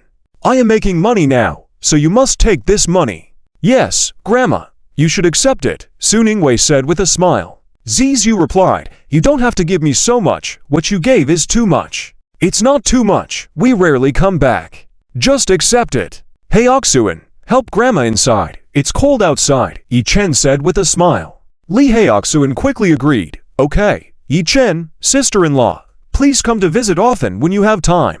Take your time on the road, and visit home often when you can," Zizhu said reluctantly. Yi Chen and Su Ningwei smiled and replied, "Okay, we'll come back when we have time."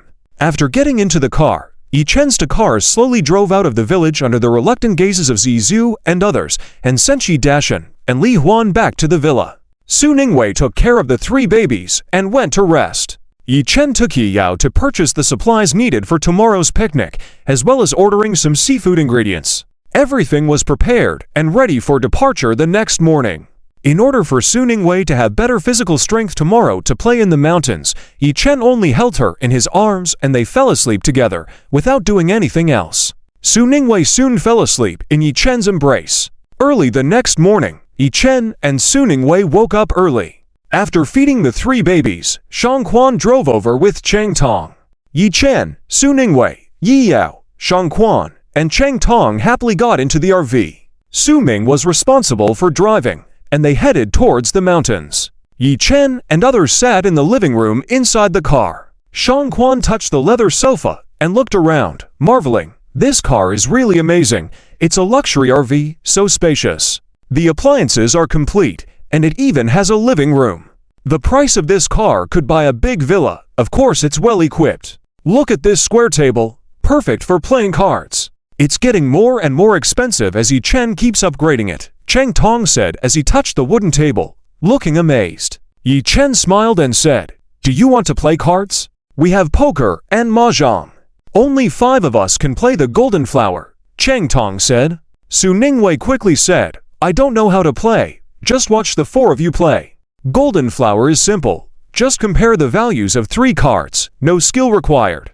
Let me explain it to you," Yi Chen said with a smile. Leopard, 3 cards with the same value. Straight flush, a sequence of the same suit. Golden flower, same suit, not a sequence. Straight, sequence with different suits. Pair, 2 cards with the same value. High card, 3 cards that do not form any specific type of hand. Special, 2, 35 with different suits. Well, which one is the highest? Su Ningwei asked. Yi Chen replied, leopard greater than. Straight flush greater than golden flower greater than. Straight greater than. Pair greater than high card. Special less than leopard. Special less than high card. In terms of card values, 2 is the smallest, and A is the largest. The ranking is A, K, Q, J, 10, 9, 8, 7, 6, 5, 4, 3, 2. Got it. So no matter what cards are dealt, it could be the highest hand. Quite interesting. Su Ningwei listened attentively and quickly understood what Yi Chen explained. Not exactly. If it's a hand like 578 with no sequence, you can directly fold, Yi Chen added. Oh, I see. Su Ningwei nodded in understanding. Yi Chen continued, after the cards are dealt, betting starts from the player next to the dealer in a counterclockwise direction. Players can choose to check, bet, call, raise, compare, and show hands until a player wins, and the round ends. Su Ningwei nodded. I see. I roughly understand. Don't worry.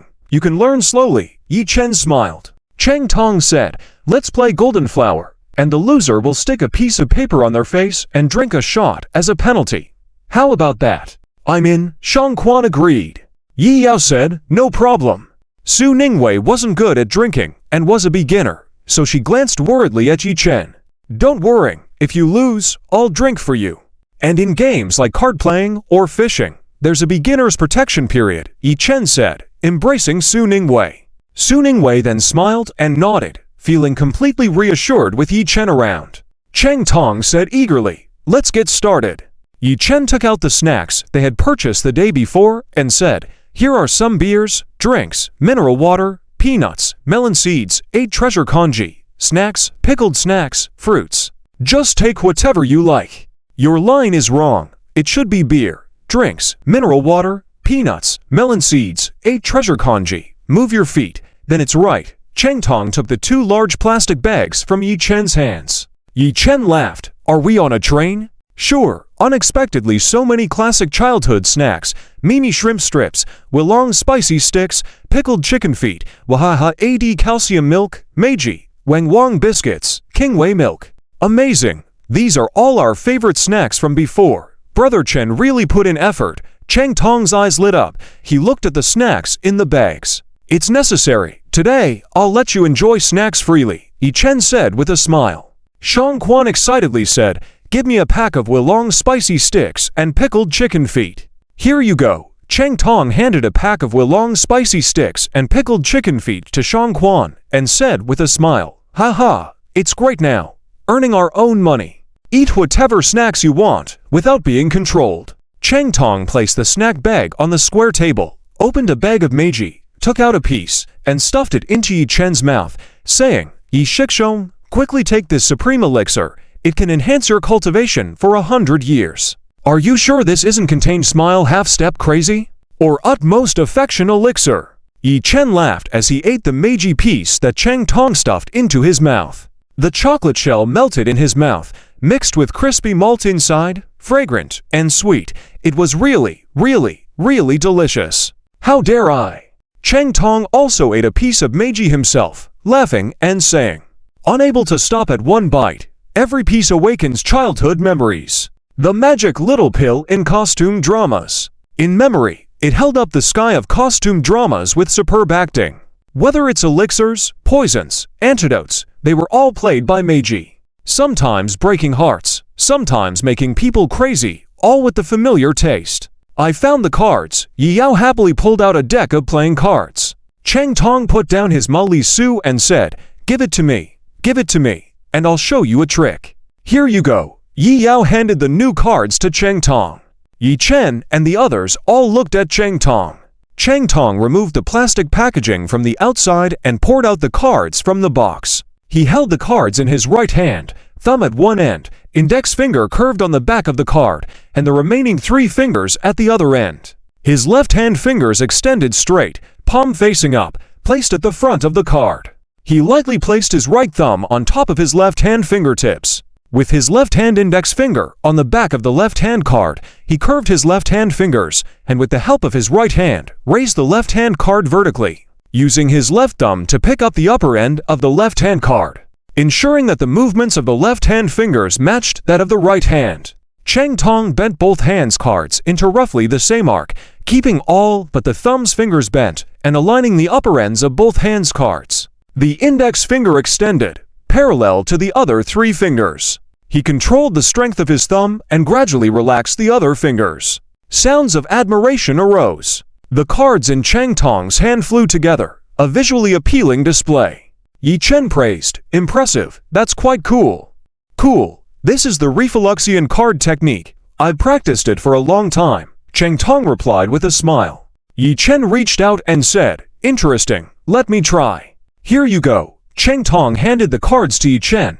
"Do you want me to teach you, or should I demonstrate it again?" Before Cheng Tong finished speaking, Yi Chen had already imitated Cheng Tong's movements and performed the Refluxian card technique. Su Ningwei watched Yi Chen's slender hand playing with the cards and thought it was very cool. Cheng Tong widened his eyes, stuttering, No way? You learned it just by watching?" "Bro Chen, are you imitating me? Have you practiced before?" "I haven't practiced before, and it's not that difficult," Yi Chen replied. Cheng Tong looked helpless and said, "If you learn it so easily, I'll look stupid." "Let me try too." Shang Quan also became interested for a moment. Yi Chen handed the cards to Shang Quan. With a wave of his big hand, the cards all scattered on the table. Cheng Tong laughed and said, "Haha, see, this is how a normal person plays for the first time. Bro Chen is on another level." "Yeah, Bro Chen is awesome. I find it quite challenging, my brain gets it. But my hands don't," Shang Quan nodded, reshuffling the cards on the table. Yi Yao also felt intrigued to challenge and said with a smile, "Let me try too." Shang Quan handed the freshly shuffled cards to Yi Yao. Yi Yao tried holding the cards, but although they didn't scatter all over the table, she also didn't succeed. Challenge failed. It seems being a parent doesn't help either," Yi Yao said regretfully. Yi Chen chuckled, "Enough shuffling. Let's deal the cards and play." "All right, I'll deal the cards." Yi Yao smiled as she took out the jokers, shuffled the cards again, and randomly drew a card. The number landed on Yi Chen's position, and Yi Yao then proceeded to deal 3 cards to each person starting from Yi Chen. Yi Chen didn't check the cards, but instead looked at Su Ningwei. Su Ningwei picked up the cards from the table, looked at them, and her eyes were full of joy. Yi Chen glanced at Su Ningwei and smirked. It seems Su Ningwei initiated a beginner's luck period and had a good hand. Yi Yao looked at her cards. "Darn. I got dealt this lousy scattered hand with 5, 7, and 8. She disdainfully folded her cards. Cheng Tong picked up the cards one by one. The first one was a King of Hearts, a good card. The second one was a Queen of Hearts, making Cheng Tong's heart beat faster. Carefully opening the third card, it was a Jack of Hearts. Such a significant straight flush. This round was in the bag. Cheng Tong thought about all the sad things in his life, used all the acting skills he learned, and managed to suppress the smile that was creeping up. Shang Quan looked at the cards, remained calm, and covered them back up without showing any emotions. I'll blind bet. Yi Chen directly placed a game coin blindly. Cheng Tong was surprised. Blind bet? Are you sure? Are you that confident? Well, not really confident. I mainly want to accompany my wife till the end. Yi Chen chuckled. After being teased by Yi Chen, Cheng Tong smirked and said, all right, if you blind bet, then those who want to call have to call double. Then I'll call too, Su Ningwei said with a smile. If both of you are calling, then I'll also call too. Cheng Tong pretended to be indecisive, but he was inwardly delighted. Shang Quan hesitated for a moment and said, I'll call one. I'll continue blind betting one. Yi Chen said. Su Ningwei also smiled. When the husband sings, the wife follows. I'll call to more. You two are really teasing. I'll call another to two. Cheng Tong's face didn't show a smile, but he was secretly thrilled. It seemed like today Yi Chen and Su Ningwei's duet was on. Shang Quan, holding a 10, 9, 8 of spades flush, which was a decent hand, felt conflicted but still called to more. As the rounds continued, more game coins piled up on the table. Shang Quan was feeling pressured, not daring to challenge Su Ningwei in her new beginner's luck period and Yi Chen's blind betting, so he looked at Cheng Tong. I'll call two and open the game to you, Shang Quan said to Cheng Tong. Cheng Tong and Shang Quan gazed at each other's cards. After seeing Cheng Tong's king, queen, jack of hearts flush, Shang Quan quietly put down his cards in admiration. Yi Chen laughed. This fellow has been hiding his good fortune. Looks like he has a great hand. Of course, how about it? Dare to call along blindly. Cheng Tong looked at the ample pile of game coins on the table, then smiled confidently. Yi Chen said, if you're a coward, you'll starve. If you're brave, you'll survive. My wife hasn't even shown her cards yet. I must call. With that, Yi Chen added 3 more game coins, expressing his trust in the system. Yi Chen remembered that the system had added luck for him last time, so he believed he could surpass Cheng Tong. As for whether he could outdo his wife in her beginner's luck period, that wasn't important. Su Ningwei smilingly added 6 game coins. I'll also call 6. Really? Are we all playing big now? Cheng Tong felt a bit flustered by Su Ningwei's move. But after looking at his own cards, Cheng Tong regained confidence. Su Ningwei couldn't possibly have an ace, king, queen, straight flush, could she? Maybe she's bluffing. When Cheng Tong visited a temple to get a fortune stick, he got a very auspicious one, showing his good luck, so he could surely defeat Su Ningwei and her beginner's luck protection.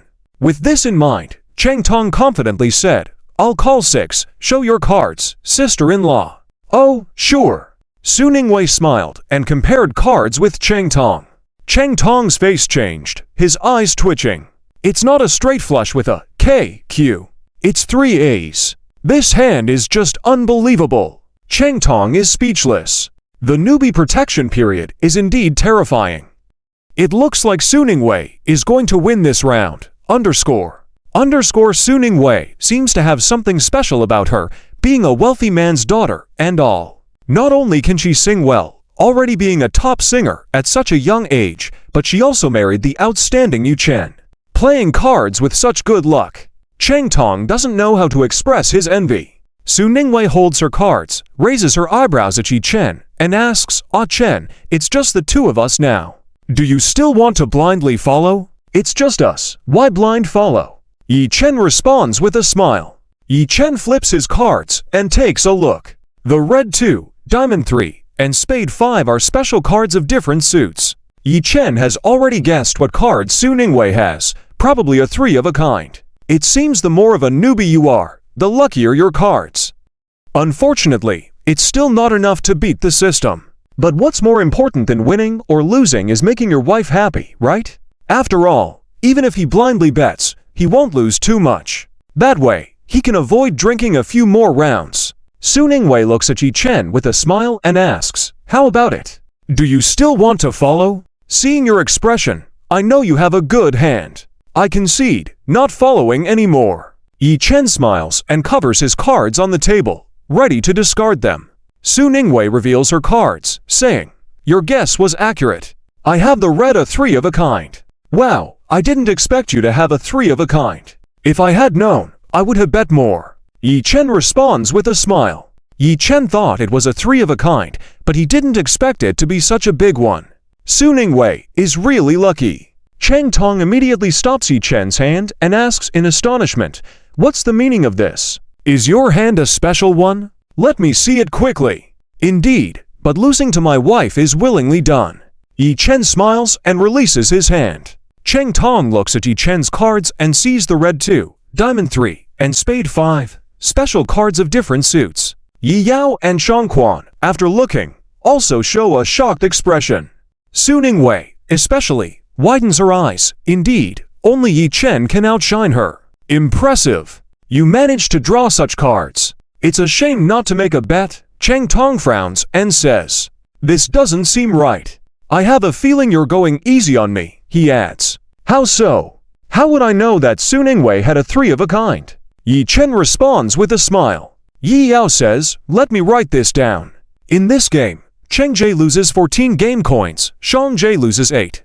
I lose 1, my brother loses 5, and my sister-in-law wins big, gaining 28. Got it. Let's continue. Continue. My sister-in-law. Shuffle the cards." Su Ningwei smiles and shuffles the cards on the table, starting the next round of the game. After a few rounds of cards, the car arrives at the mountain and stops. Looking out the car window, there are swirling clouds, and the mountaintop is all white, resembling a snow mountain from afar. The dwarf pines on the mountain are covered with glistening snowflakes, with some green visible only under the leaves. Snow also adorns the bamboo leaves and stems with layers of frost. Wow! We've arrived. The snowy scenery on the mountain is so beautiful. Let's postpone playing for now and watch the sunrise. Yi Yao admires the view outside the window. Su Ningwei also exclaims, "It's so beautiful here." "It's cold outside. Don't forget to wear your jacket," Yi Chen reminds and helps Su Ningwei put on a snowy white down jacket. Su Ningwei looks even more radiant in the white jacket, like a pure and gentle snow lotus, making people want to protect her. After everyone is dressed warmly, Shang Quan hoists his professional camera and steps out of the car. Cheng Tong and Yi Yao follow suit. Yi Chen holds Su Ningwei's delicate hand and walks behind the group. Once out of the car, Su Ming has already set up the outdoor tents and made preparations. Yi Chen tucks Su Ningwei's hand into his warm pocket, and Su Ningwei takes a deep breath of the crisp mountain air, saying, "The snowy air here is so refreshing, it feels like sucking on a peppermint candy." "Indeed, you seem cool. Are you cold? Do you need another layer of clothing?" Yi Chen asks with concern. Su Ningwei smiles and replies, "I'm not cold." "Well, that's good," Yi Chen gently advises, "Follow me and watch your step." "Okay," Su Ningwei responds, stepping in Yi Chen's snowy footprints as they move forward. Yi Yao points to the mountain and excitedly says, "Quick, look over there, the sun is about to rise." Shang Quan sets up his camera, ready to capture the moment. Yi Chen stands, enwrapping Su Ningwei's waist, and gazes towards where Yi Yao pointed. The rising sun peeks out, reflecting against the morning glow, while colorful clouds float like golden threads in the sky. The distant sea of clouds appears to be rimmed in gold, resembling a painting. The clouds swirling on the mountainside connect the high mountains to the sky, creating an enchanting fairyland. They flow quietly at times, revealing the mountain's secrets, and surge forcefully at others, unstoppable. After a moment, the glorious sun, cradled by the dark mountain peaks, radiates its light over the vast forest. The clouds appear as golden-colored ships gliding in. Under the sunlight, the mountain peaks, strange pines, and bamboo forests shine brightly, adding brilliant colors to the white winter landscape. The post's no clear sky, sunrise amid the clouds, truly presents a breathtaking natural spectacle. Yi Yao lifts her camera and calls out to Yi Chen and Su Ningwei, "Brother, sister-in-law, look at me." Yi Chen and Su Ningwei turn to look at Yi Yao, while Shang Quan moves his camera lens toward them. Click! Yi Yao captures this beautiful moment.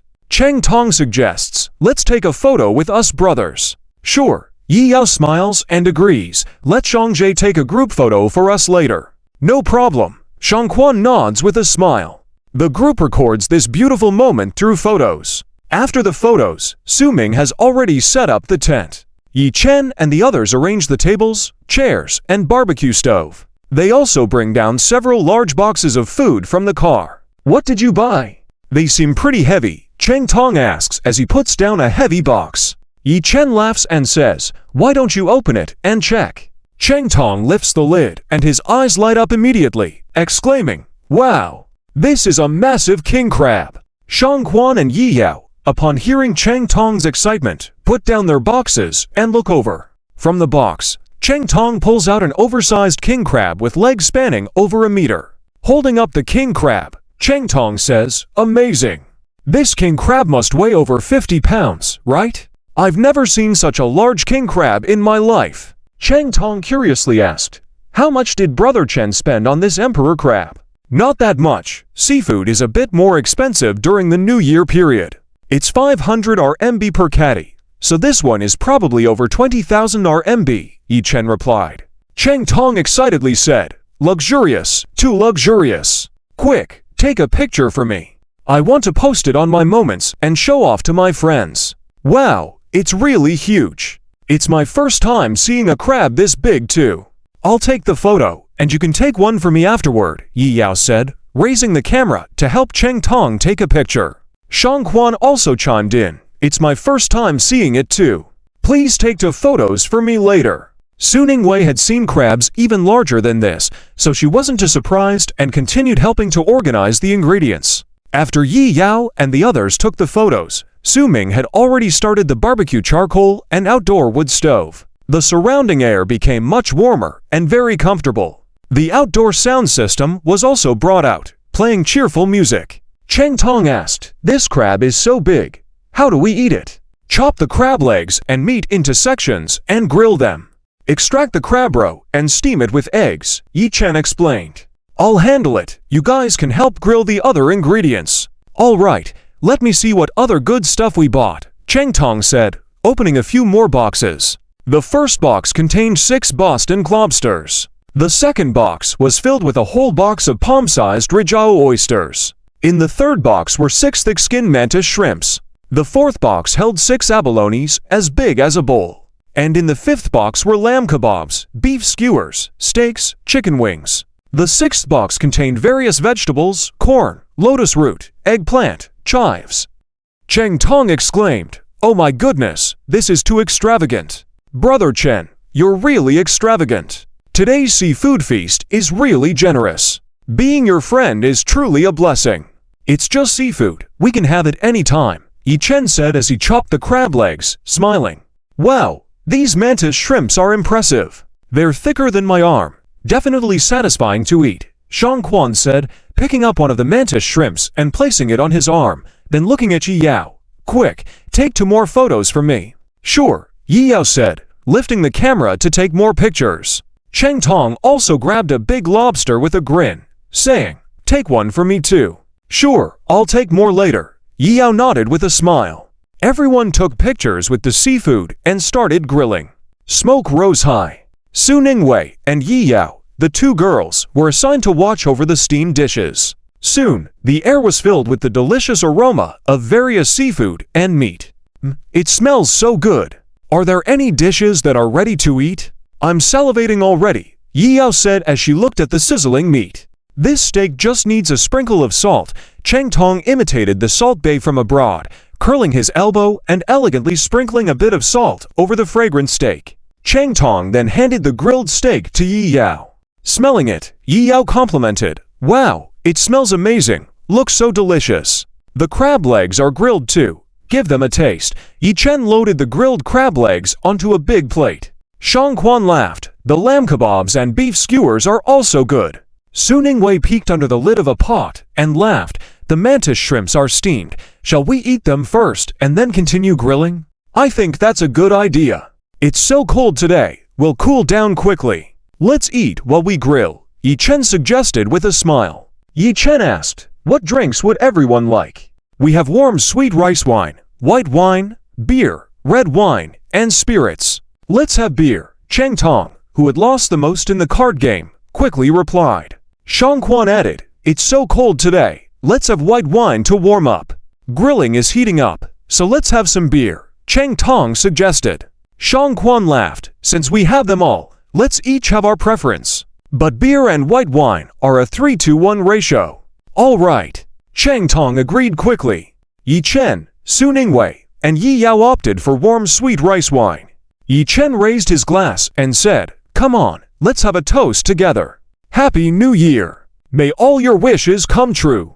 Happy New Year. May all your wishes come true." Su Ningwei, Yi Yao, Cheng Tong, Shang Quan, Su Ming also raised their glasses and clinked with Yi Chen's. Yi Chen took a sip of the sweet wine, delicious and easy to drink. Su Ningwei took a small sip and her eyes lit up, not very alcoholic, very tasty. She drank it down quickly. Everyone started eating, and Yi Chen peeled a mantis shrimp for Su Ningwei. She tasted it, and the meat was firm and incredibly delicious. So delicious, Su Ningwei enjoyed the shrimp with the sweet rice wine.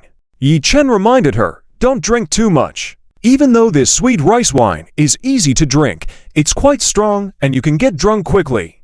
"Oh, I see," Yi Yao exclaimed. "The first time I drank this, I didn't know. I found it so tasty and ended up getting drunk, catching rabbits all night." "Catch rabbits?" Su Ningwei didn't understand. Yi Yao nodded. "Yes, it means to drink until you throw up." "Wow, that's intense. I can't drink too much then." Su Ningwei put down her wine glass. She thought that if she got drunk, the 3 babies who drank her milk might also get drunk. Yi Chen peeled a thick mantis shrimp for Su Ningwei. Its roe was golden and deliciously rich, very tempting. Su Ningwei picked up a piece of shrimp meat and fed it to Yi Chen. He smiled, eagerly opening his mouth to eat the shrimp meat she fed him. The mantis shrimp was exceptionally fresh and delectable. The texture was tender and flavorful, especially delicious when fed by his wife. The single Shang Quan, Yi Yao, and Su Ming, watching Yi Chen and Su Ningwei's loving interaction, felt envious. Cheng Tong twitched his eyebrow and made a vow in his heart that he would definitely bring Bai Fai back to the city for the new year next year. He also wanted Bai Fai to feed him shrimps. Everyone had a joyful meal, finishing the drinks they lost in the card game. Yi Chen, Cheng Tong, and Shang Quan even started arm wrestling, having a great time. Su Ningwei and Yi Yao enjoyed the food, watching them arm wrestle while drinking beer, finding it quite amusing. After eating and drinking to their heart's content, snowflakes started to gently fall from the sky. Yi Yao saw this and exclaimed, "It's snowing, it's snowing. We're so lucky to witness a sun snow. It's so beautiful. It's really snowing. How beautiful." Su Ningwei couldn't help but reach out her hand to catch the gently falling snowflakes. The snowflakes melted as soon as they touched her hand, feeling icy and cold. Yi Chen, Shang Quan, and Cheng Tong also stopped playing rock paper scissors and looked up at the flurry of fine snowflakes. Cheng Tong, looking intrigued, said, "I've heard of rain falling under the sun, but snowing under the sun is rare. Today, thanks to Chen Ji's luck, we can see this beautiful snow. Let's have some fun, admire the snow, and make snowmen," Yi Chen said with a smile. Yi Yao immediately exclaimed, "Great, let's make snowmen. I'll go get the tools." "I'll go with you." Shang Quan stood up and followed Yi Yao to get the tools. Soon, Yi Yao and Shang Quan brought back waterproof and velvet gloves, shovels, snowball molds, small duck molds, and buckets. "Here, tools are ready, one set for each person." Yi Yao chuckled as she handed out a set of tools to everyone. Yi Chen took the waterproof and velvet gloves and carefully helped Su Ningwei put on the gloves, a white velvet cap, and a white scarf. Su Ningwei also put the black couple's velvet cap on Yi Chen's head and wrapped a scarf around him. Seeing Yi Chen's perfect face, Su Ningwei smiled satisfactorily, proud of her handsome husband. Yi Yao and Shang Quan, being single, had to dress themselves and went to play in the snow. The snowfall gradually increased from sparse and soft flakes to small, feathery clusters gently falling. Cheng Tong built a snowman holding a bottle in its left hand and a bottle in its right hand, with an empty bottle by its feet, making it quite amusing. If it was just the 3 of them today, Cheng Tong would make various snowmen to give Yi Chen and Shang Quan the experience of seeing snow beauties with curves. Shang Quan made a cute, quirky snow bear, while Yi Yao made a lovely little deer. Yi Chen and Su Ningwei built a snowman standing side by side. The snowmen were charmingly crafted, with their hands delicately intertwined. Su Ningwei looked at Yi Chen, who was covered in snowflakes, and said, "Ah Chen, today we are sharing the snow together. It's like we'll grow old together." Su Ningwei gazed at Yi Chen affectionately. Yi Chen looked back at her tenderly and said, "You're not entirely right." "How so?" Su Ningwei looked at him with a hint of puzzlement. Yi Yao, Cheng Tong, and Shang Quan also looked curiously at Yi Chen. Yi Chen took Su Ningwei's hand, gazed deeply into her eyes, and said, "Embracing the snow together today, we are destined to grow old together in this lifetime." Su Ningwei felt Yi Chen's eyes were deep and bright, with a captivating sense of mystery and charm that seemed to melt all the snow and ice. In just one glance, Su Ningwei found herself lost in Yi Chen's gaze, unable to pull away, her heart brimming with happiness. "Yes, you're right. Embracing the snow together today, we are destined to grow old together in this lifetime," Su Ningwei said with a sweet smile. Yi Yao enviously remarked, "If we could all reach this point in our lives, we wouldn't envy the lovebirds or immortals." Though Shang Quan didn't say much, his eyes revealed his envy. The lovey-dovey atmosphere was palpable. "That's possible. I've learned my lesson today. I'll bring Bai Fai to see the snow later," Cheng Tong expressed with a learning expression. Yi Chen chuckled, "Remember to pay for the lesson." "Sure, I'll definitely give you a big red envelope on my wedding day. By the way, your album will be released on the 6th day of the Lunar New Year. Can you save a copy for us?" Cheng Tong asked with a smile. Yi Chen replied, "Of course, they're in the car. I'll give them to you later." "Chen Jie, the snow is so beautiful today, and we have a microphone here. Are you sure you won't spontaneously create a song?" Cheng Tong asked expectantly. As Cheng Tong finished his sentence, Su Ningwei, Yi Yao, and Shang Quan all looked at Yi Chen with anticipation. Suddenly, a familiar jingle played in Yi Chen's mind. "Ding, dear host, multiple fans have expressed genuine requests. I've automatically unlocked and matched you with the lyrics and musical score of Serious Snow, sung by the Earth star Zhu Ziqian. Please sing confidently and captivate them." All right. The system is getting more considerate. The automatic unlock feature is impressive. Serious Snow is a famous song by Zhu Ziqian, which won numerous awards for its beautiful melody. Yi Chen had left a guitar in the car yesterday, thinking he could play romantic songs for Su Ningwei while traveling. Now, he could put it to good use. "I do feel inspired, but it's going to be a sad love song," Yi Chen said. Cheng Tong exclaimed, "It's fine as long as it sounds good. The weather today is chilling, just like the feeling of heartbreak, making it perfect for singing a melancholic song. Back when I had a heartbreak, my heart felt colder than this snow."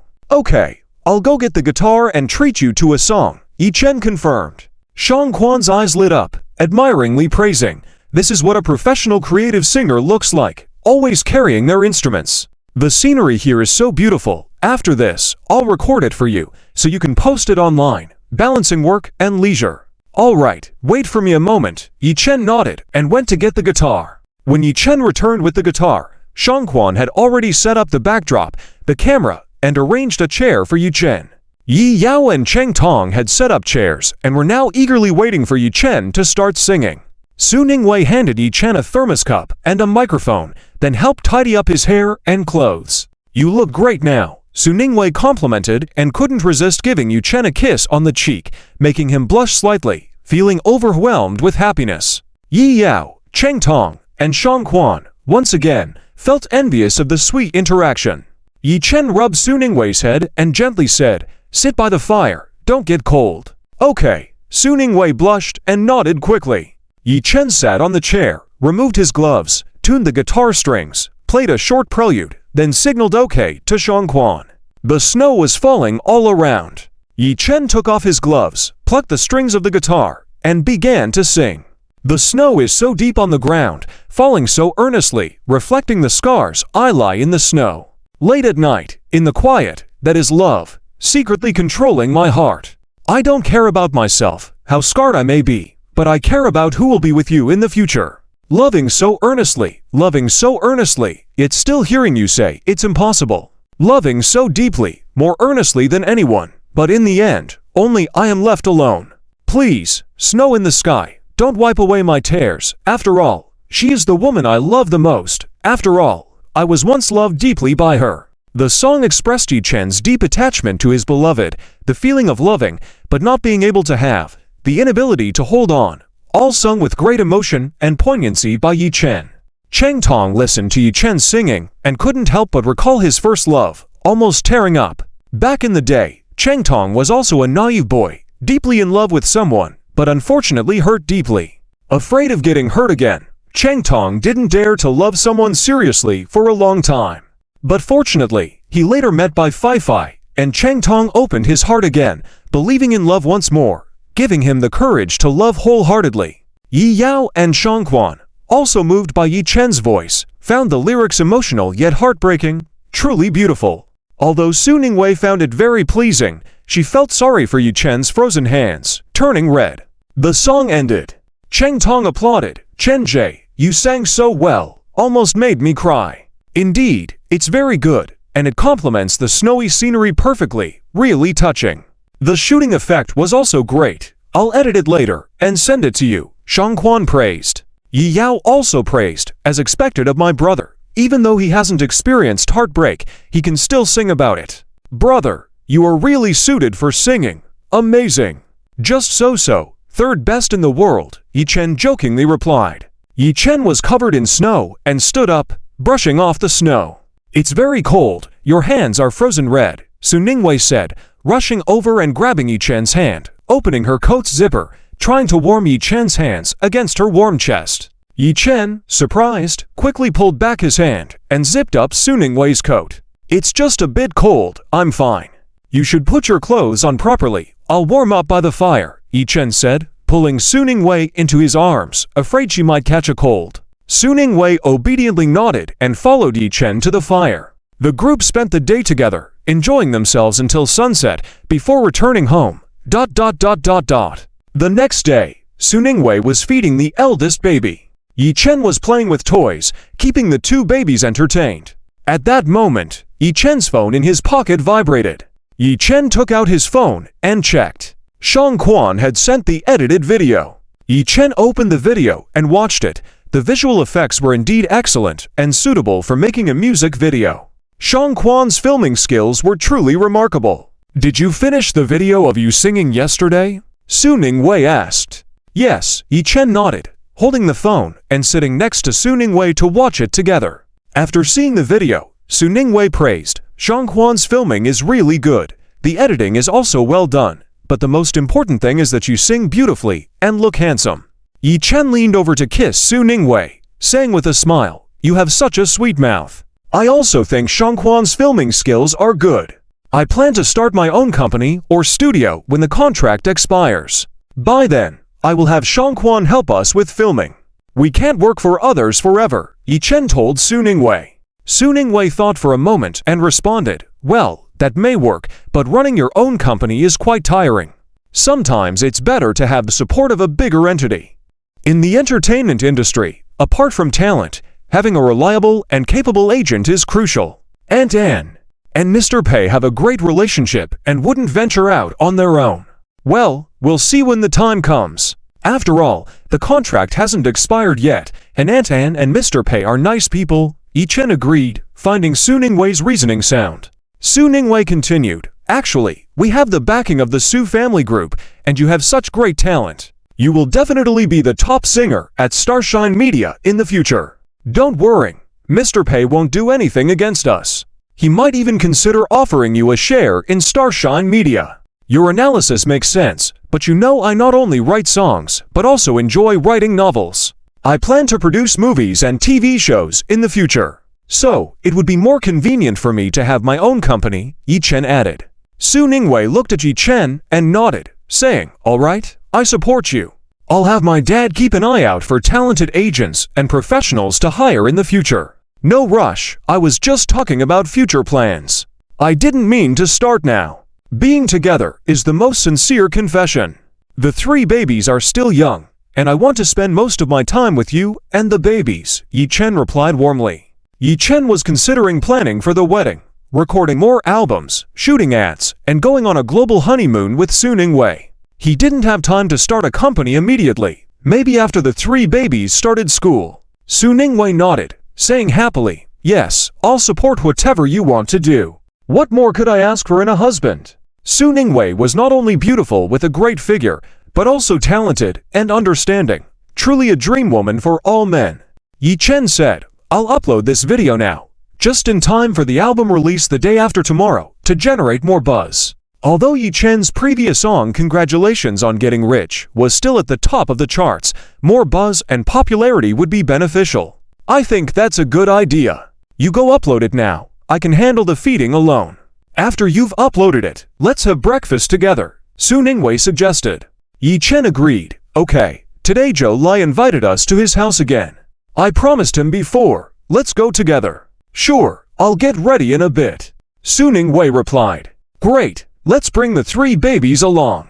I'll upload the video first, Yi Chen said, heading to his study. In the study, Yi Chen downloaded the high-definition video and uploaded it to his account. The video was quite large, taking some time to upload successfully. Just as it finished uploading, several likes and comments had already flooded in. This group of fans had fast hands. Yi Chen was curious. How could they comment so quickly without hearing the whole song? Yi Chen clicked on the comments and took a glance. The fans in the comments section were so talented. Were all their usernames so unique? And the comments were too uniform, right? Long spear stained with sh*t poked at who with poop, reserving my spot first, then listen to the song. Zilian Tong Huang, reserving my spot first, then listen to the song. Shi Huang Shai, reserving my spot first, then listen to the song. Dislike the beauty Yang Yang loved by the boisterous Yang Yang, reserving my spot first, then listen to the song. Monkeys in the mountain with the reddest buttocks, reserving my spot first, then listen to the song. Empty Lord, reserving my spot first, then listen to the song. I live next door, but my last name isn't Wang, reserving my spot first, then listen to the song. Auntie with social welfare, reserving my spot first, then listen to the song. Help me up, reserving my spot first, then listen to the song. One big bowl per meal, reserving my spot first, then listen to the song. This young master is the most handsome in the world, reserving my spot first, then listen to the song. Milk tea without ice, reserving my spot first, then listen to the song. Sweet supplier, reserving my spot first, then listen to the song. 100 billion dabas, reserving my spot first, then listen to the song. Tomatoes stewed with tomatoes, reserving my spot first, then listen to the song. Hu Jian, the most passionate first, reserving my spot first, then listen to the song. Heartless received by a robot, reserving my spot first, then listen to the song. Wu Yu laughs at the vast sky, reserving my spot first, then listen to the song. Rich women and those with social welfare both lost, reserving my spot first, then listen to the song.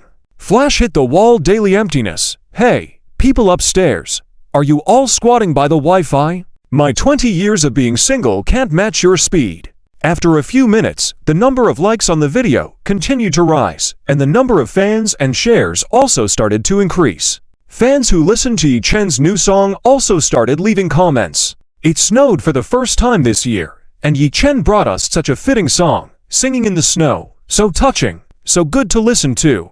This song reminds me of my first love, when we watched the snow together, promised to grow old together. I wonder if she's doing well now. Thinking without speaking, remembering without forgetting, longing without seeing, loving without obtaining, throughout a lifetime, weighing the pros and cons, full of regrets. I used to love, now I feel nothing.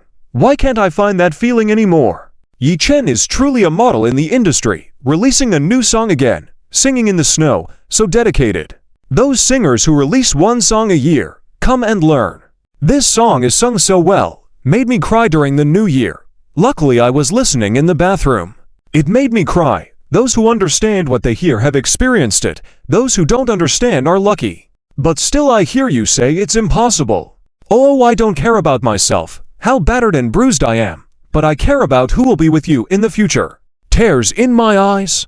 I'm a lifelong single dog. Is it normal to cry so much when listening? Yi Chen's hands are turning red from the cold. I feel so sorry. I really want to warm Yi Chen's hands. Yi Chen is so handsome. I really like this kind of quiet and serious, earnestly singing beautiful man.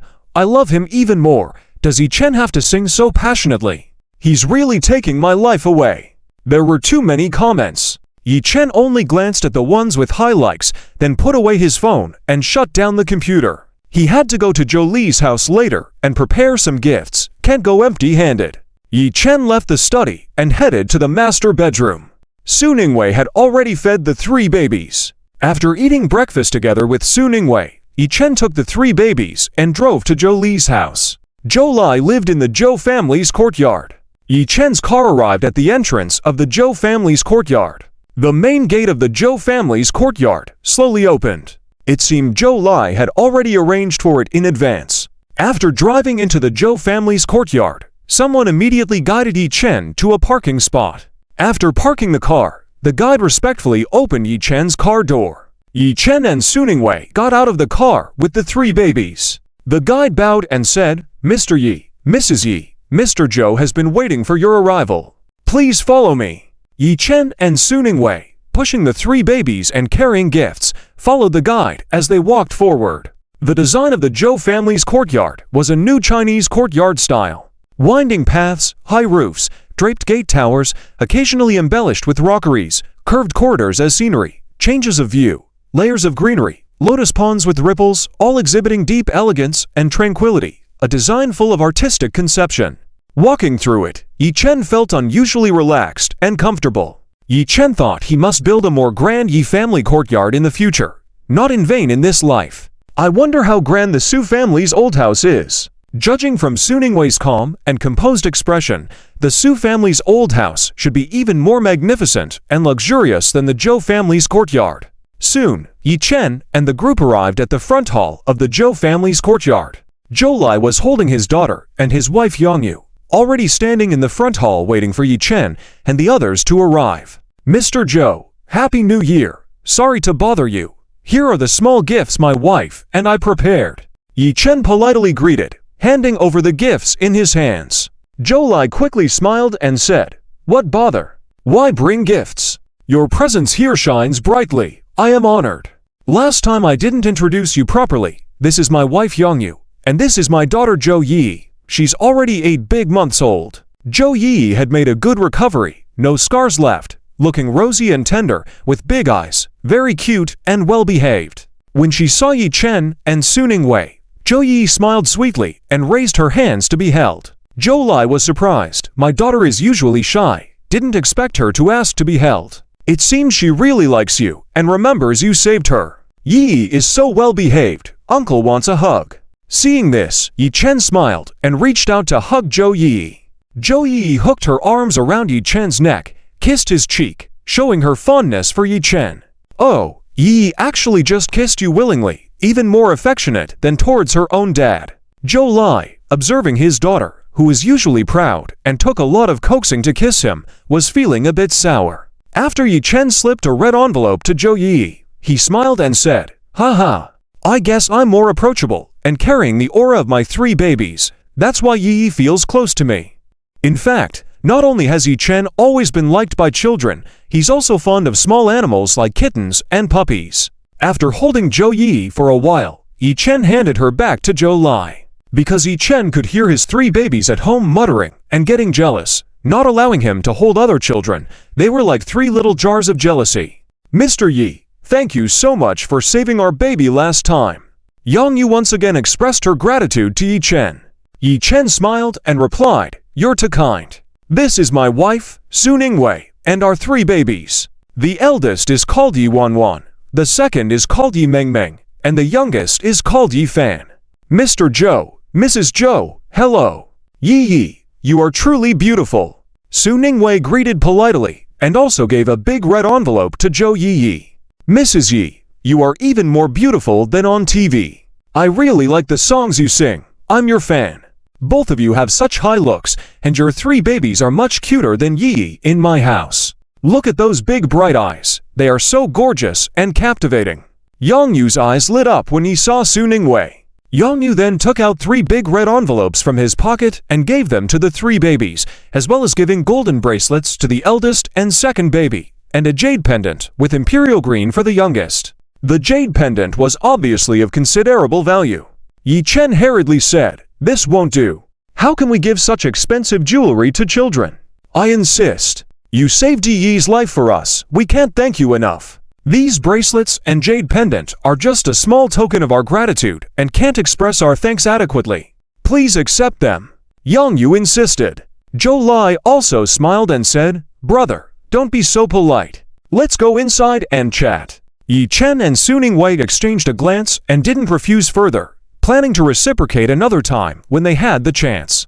The group entered the living room where Joe Lai and Yang Yu had already prepared a spread of tea, fruits, and premium tea leaves. Concerned that Suning Wei couldn't drink tea, Yang Yu also thoughtfully prepared various fruit juices for her. After several cups of tea, Yi Chen and Joe Lai were chatting happily, while Yang Yu held Zhou Yi and took Suning Wei and the three babies to the backyard for a stroll. The two moms talked about children and had endless topics to discuss. At noon, under the generous invitation of Joe Lai and Yang Yu, Yi Chen and Suning Wei stayed in the Zhou family's large courtyard for a sumptuous lunch before finally heading back. After lunch, Yi Chen drove Suning Wei and the three babies back home. On the way back, Yi Chen received a call from Kan. "Angie, Happy New Year." Yi Chen answered the phone politely. Kan chuckled on the other end, saying, "Happy New Year. When are you coming back to the city?" Maybe after the Lantern Festival," Yi Chen replied. Kan continued, "Okay, then after the Lantern Festival, we'll schedule the advertising shoot." "Okay," Yi Chen responded. Kan added, "Your songs are really popular. I've never encountered this before, a newcomer's first album selling out during the pre-sale of 50,000 copies. Since you're in the Mountain City, your first album signing event is scheduled for the afternoon of the 6th day, in the central courtyard of the Shangxi Plaza in the Mountain City. The promotion has already been sent out. Currently, the number of successful appointment reservations for the Mountain City site has exceeded 2,000, but we're only allowing 500 people for the signing event." "Okay," Yi Chen replied. Kan then said, "On the afternoon of the 5th day, I will bring the staff to coordinate with the Mountain City staff and make preparations. Angie, you've worked hard during the Spring Festival, overwork and coming to the Mountain City. Wei, and I will treat you to some good food," Yi Chen offered. Kan chuckled, "No problem, it's standard procedure. I've been in this industry for many years, it's nothing new. But good food sounds great. No worries, I'll take care of it," Yi Chen replied with a smile. Kan said, "I'll send you the specific flow of the signing event shortly. Look it over for any needed adjustments. Also, remember to prepare for the live broadcast on the morning of the 6th day." "Okay, I'm driving now. I'll reply to you once I get home and see it," Yi Chen said. Kan hurriedly added, "Safety first, you focus on driving first.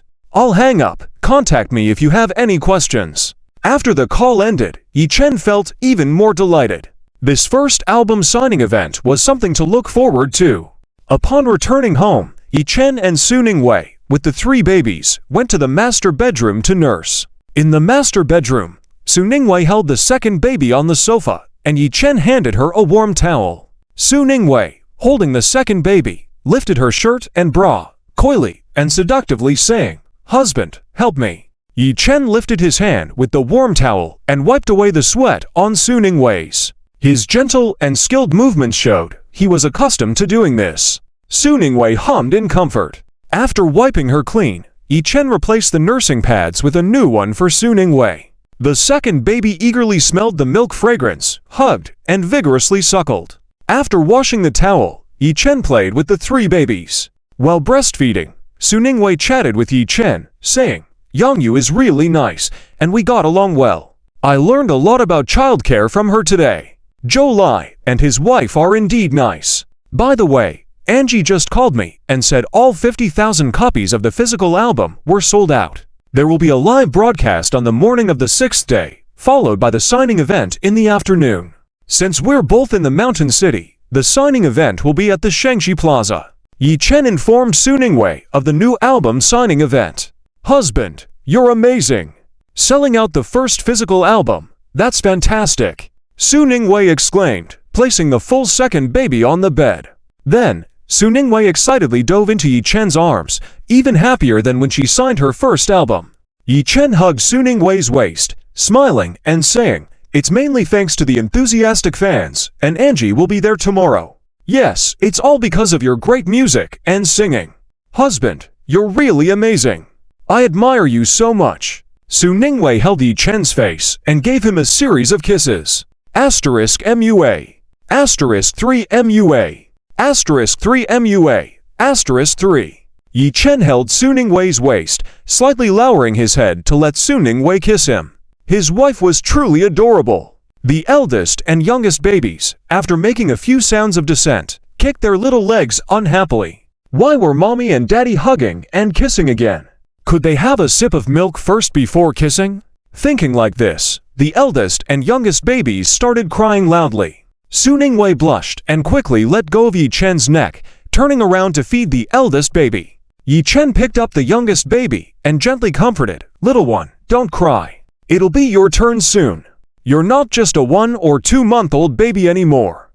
You're already a little boy, so you can't cry so easily." The youngest baby pouted and started crying even louder. While feeding the eldest baby, Su Ningwei watched Yi Chen soothe the youngest baby and found his words amusing. The sight of Yi Chen holding the youngest baby was heartwarming and beautiful. A man who can take care of children is truly charming. Su Ningwei thought Yi Chen, who could comfort children, was even more handsome. In the blink of an eye, it was the 6th day, the day the new album was released. The warm sun bathes everything in its light. Kan, along with several staff members, arrived at Yi Chen's house early in the morning to set up the live broadcast scene. Yi Chen had naturally been up early and was in excellent spirits. This time, as usual, Guan Xiaxia brought along Guan Xiaodong to style Yi Chen. Yi Chen had mentioned to Kan before that Guan Xiaxia and Guan Xiaodong were quite good last time. Kan remembered this and thought the styling done by Guan Xiaxia and Guan Xiaodong for Yi Chen and Su Ningwei was indeed good, so this time he had them come again. When Yi Chen arrived, he gave each staff member a big red envelope.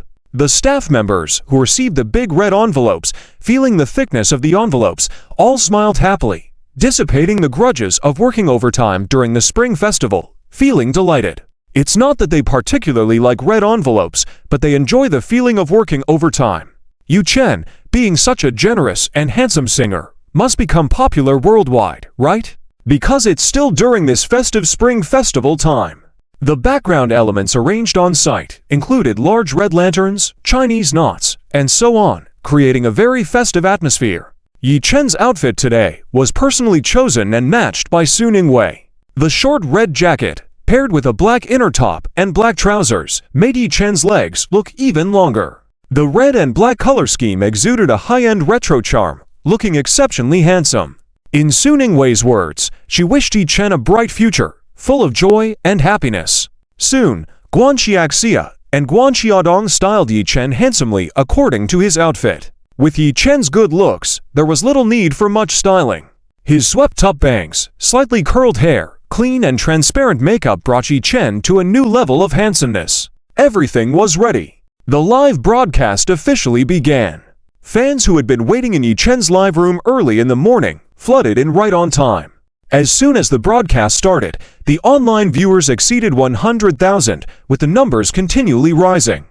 Likes and various New Year's special effects were flying across the screen. Comments such as "Yi Chen, Happy New Year. Your new album is a big hit," filled the screen.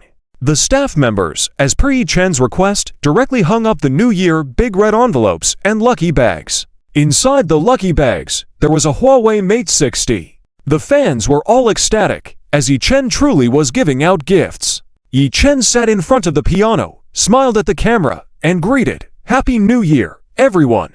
Welcome to my live room. Today is the release day of my new album, and I hope everyone can show your support. You can try to grab the lucky bags and red envelopes in the top left corner." The barrage flew across the screen. In response to the fans' enthusiasm and support, Yi Chen decided to proceed with selecting lucky fans for song requests directly, without the need for continuous gifting. "I will pick 3 lucky fans to request songs for us. Get ready to be fast. 1, 2, 3, Happy New Year." Yi Chen's voice just fell, and "Happy New Year" flooded the screen. The first lucky fan to send "Happy New Year" was brought up by the staff. The video displayed a man wearing a green fish head mask. "Haha, I didn't expect to be chosen. It seems I'm not that bad. At least my luck is good," the man with the green fish head mask on the video said excitedly. Yi Chen, despite the unusual appearance, politely asked, "Hello. Do you have a story to share with everyone?" "Hello, Yi Chen, I'm sorry, I got too excited just now. I really love your songs, but I'm a bit socially anxious, so I won't show my face, the man with the fish head mask replied, quickly clicking on the screen recording function. It's okay, please share your story, Yi Chen replied. Well, even though today is a joyous day, I still want to tell a sad story. I've made up my mind to break up this time. No longer deceived by my ex-girlfriend's sweet talk. Besides my dog, I've given her everything she wanted, and from now on, we owe each other nothing. Your song Serious Snow made me cry. Can you sing another different sad song for me? Something heart-wrenching and gutting. The man with the fish head mask began lighthearted, but gradually choked up in his tone. Of course, let me think. Yi Chen pretended to think. The fans in the live room were all eager, as sad songs are usually emotionally poignant and heart-rending, but hearing about a gutting one was surely unique. Just as the man with the fish head mask finished speaking, a sweet and cute voice rang in Yi Chen's mind. Ding! Dear host, detecting the latest request from a fan, automatically match the lyrics and music score of Hu Yanbin's song, Take Everything You Want, have been unlocked. Hu Yanbin's song Take Everything You Want was indeed gut-wrenching, fulfilling the fan's request. Yi Chen realized time was running out, so he raised his hand, played a short prelude on the piano, and said to the camera, This song Take Everything You Want is for you and all the fans in the live room. Hope you all enjoy it. A beautiful piano melody began playing, and Yi Chen started singing. It always starts with you asking, but it's me waiting in the end. Speaking with restraint, the atmosphere does not warm up.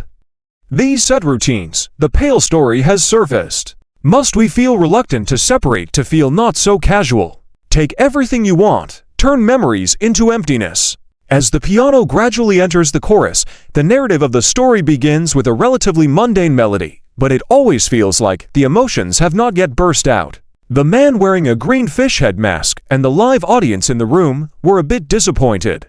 Although Yi Chen sang well, it didn't seem to match the song request. Everyone thought Yi Chen hadn't heard the request clearly. There were even negative comments in the comments section. Is that it? Not satisfying at all? Disappointing. Just average. It seems like Yi Chen is just like that. I think Yi Chen has run out of talent. It was too much before. Who can come up with improvisational creations every time and sing each one to meet the requirements? I think before it was just a coincidence that Yi Chen happened to have previously written songs that fit. These negative comments had not disappeared yet. The true fans had not thought of a response yet. Yi Chen had already reached the chorus part. Once, twice, 3 times. Finally, nobody can explain. Sweet words are just occasional lies, once beloved, greedily desired. Let's leave some dignity for the past. If we part ways, let's be straightforward. Take what you want, I'll bear the rest. Leave our dog, whether it's useful or not. I fear it won't be pampered in the future, even if it doesn't understand my pain.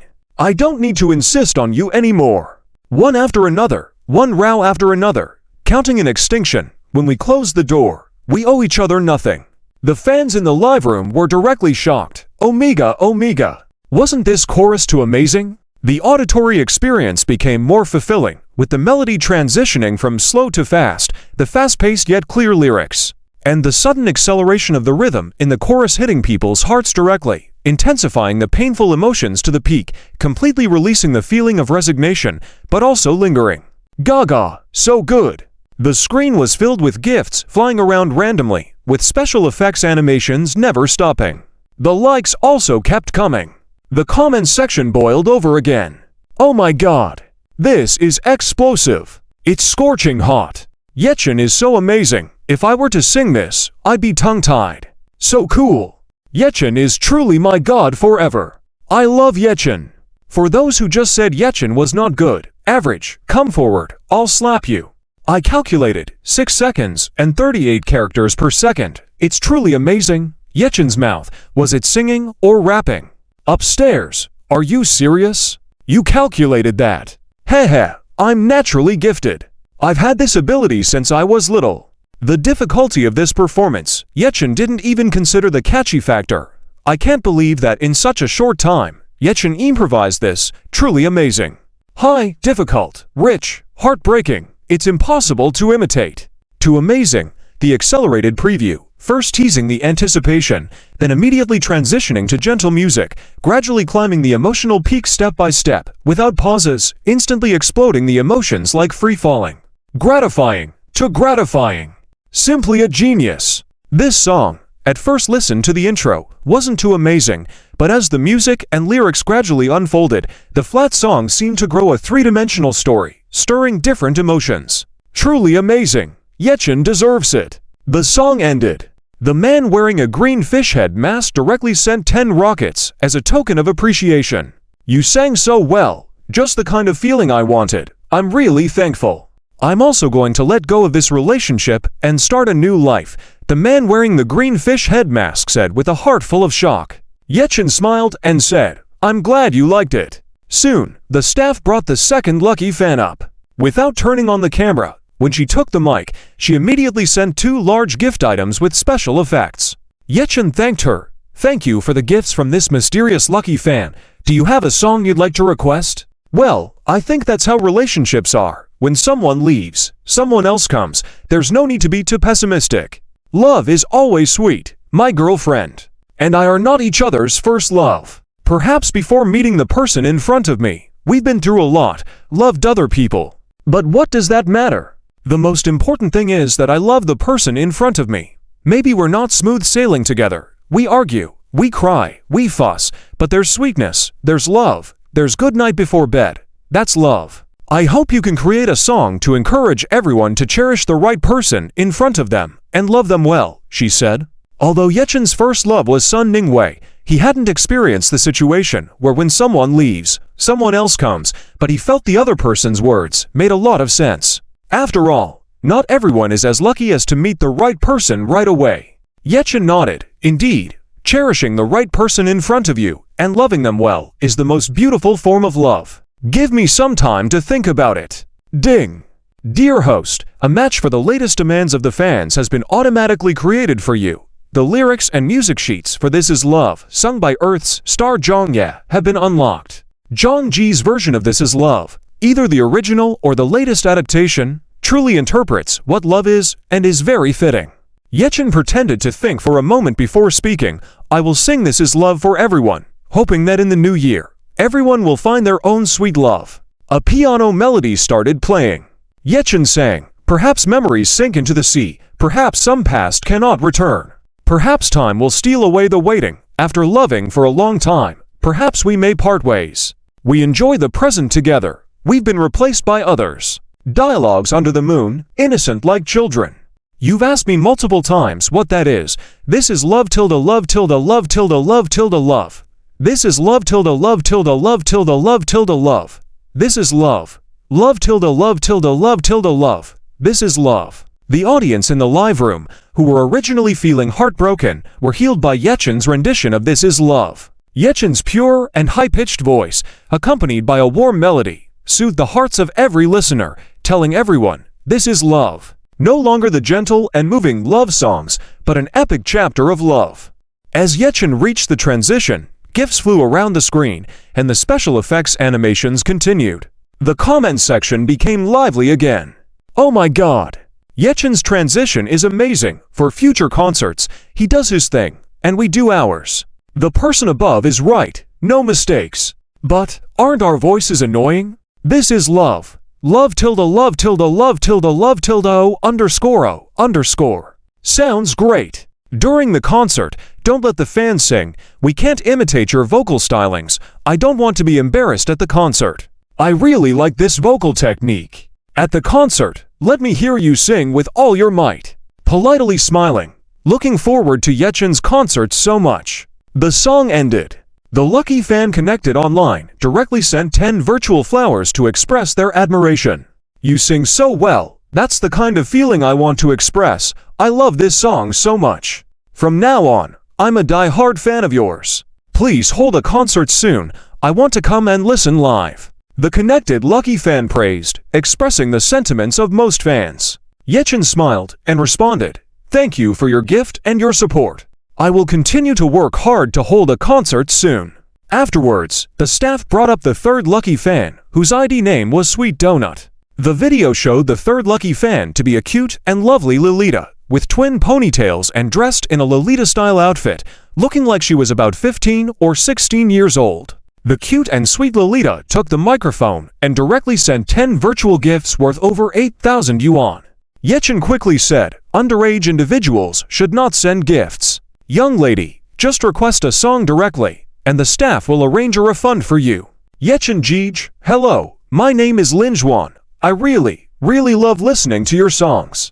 I'm already 19 years old. I'm no longer a minor. No need for a refund. The cute and sweet Lolita spoke with a sweet and youthful tone. The comment section exploded. Wow! If 10 Lolitas, 9 are rich, and 1 lives in a villa. Even Lolitas are captivated by Yechen's singing. What's this? Last time Yechen sang Above the Moon, most dazzling ethnic style, Madame Luxury, and captivated my sister, my mother, my sister, my aunt, my auntie, my grandmother, from 8 to 80 years old. Is this Lin Zhuan, the Lolita who owns a Peppa Pig-themed Rolls-Royce at 18? Yes, it's her. So envious. Could it be that it's the 18th birthday of the Lolita and received the Peppa Pig-themed Rolls-Royce? Why Peppa Pig? Can't it be my favorite Baloo or Little Bear? I'll pay you double. What's the big deal? I also have that Peppa Pig decal. In the camera frame, Yechen listened to the other party and gently asked, all right, thank you for liking it. What song would you like me to sing? Can you write a love song about summer? This summer, I met my crush. We watched kites on the riverbank together with a gentle breeze blowing. I really wanted to hold his hand tightly at that moment, but I felt embarrassed and he was too shy to hold my hand. I hope that after he hears you sing this song, he will call me and confess. I want to hold hands with him, watch the sunset together, travel the world, and enjoy summer adventures. The cute and sweet Lolita appeared shy but then boldly and confidently spoke. Yechen smiled and replied, of course, please wait a moment, let me think and prepare. Ding! Dear host, detected the latest request from a fan, automatically matched with the corresponding song. The lyrics and music score of Summer, sung by the Earth star Li Jiuzha, is unlocked. Li Jiuzha's performance of Summer was a customized song by Jaishu for Li Jiuzha. From the first note, the melody displayed a Jaishu style. Counting the warm details between lovers, sometimes warm, sometimes mischievous, it was a very nice song. While Yechen pretended to think, the fanbase in the comment section was active. Wow! So envious of this guy. I wonder if he's a fan of Yechen. If he missed the live broadcast, it would be such a pity. What's there to regret? Yechen is so outstanding. This Lolita's idol is Yechen.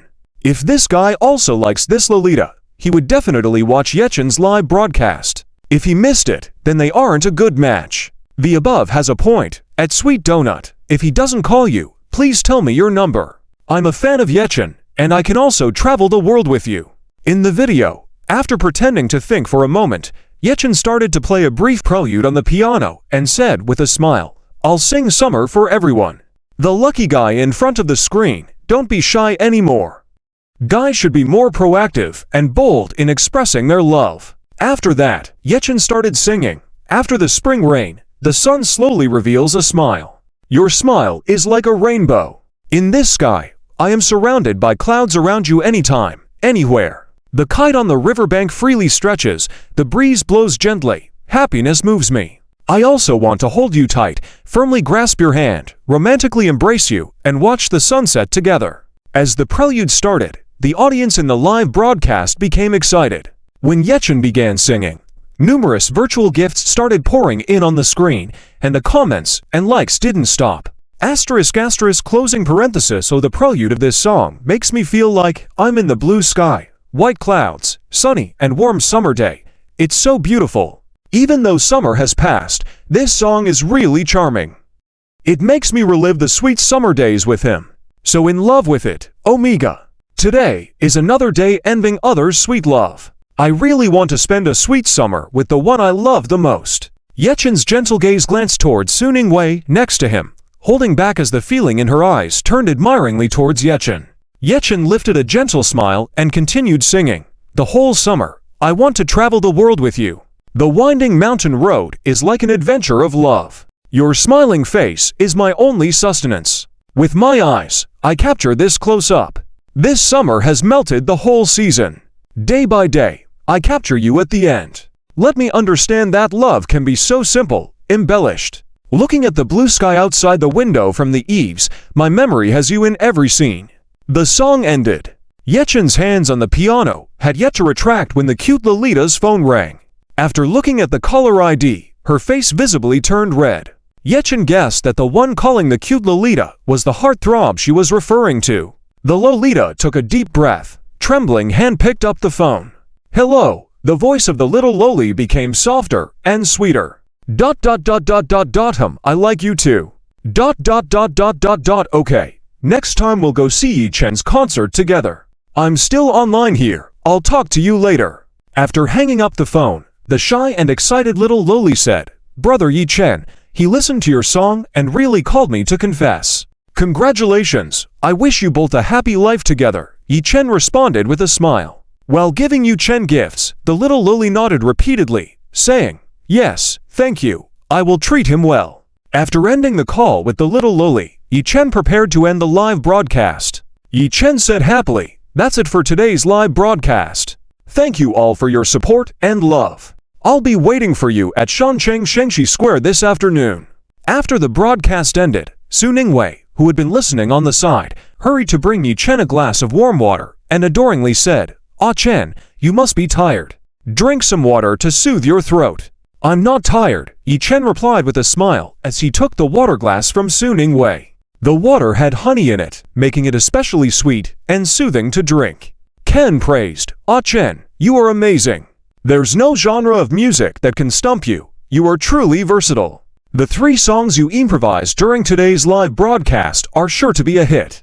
Thank you for your kind words. Let's have lunch together at noon, Yechen responded.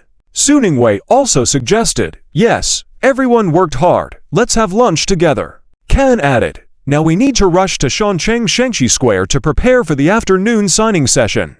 Lunchtime is tight, so we'll just grab some boxed meals to eat quickly. I will arrange for someone to pick you up at 2 p.m. In the evening, we can gather again and have a few drinks. All right, thank you all for your hard work, Yechen nodded. Ken continued, It's no trouble, just part of the job. You rest well at noon, as you'll be sitting for several hours in the afternoon. Guan Xiaxia and Guan Jiadong will stay here to help with your styling in the afternoon.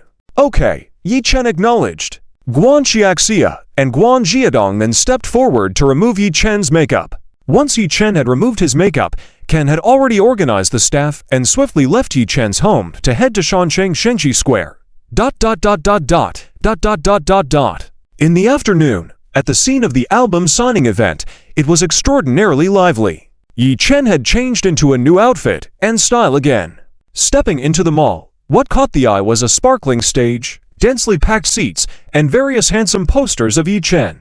Although the signing event was scheduled to start at 3:30 in the afternoon, Yechen's fan club members had already come early in the morning as soon as the mall opened and carefully set up the signing venue.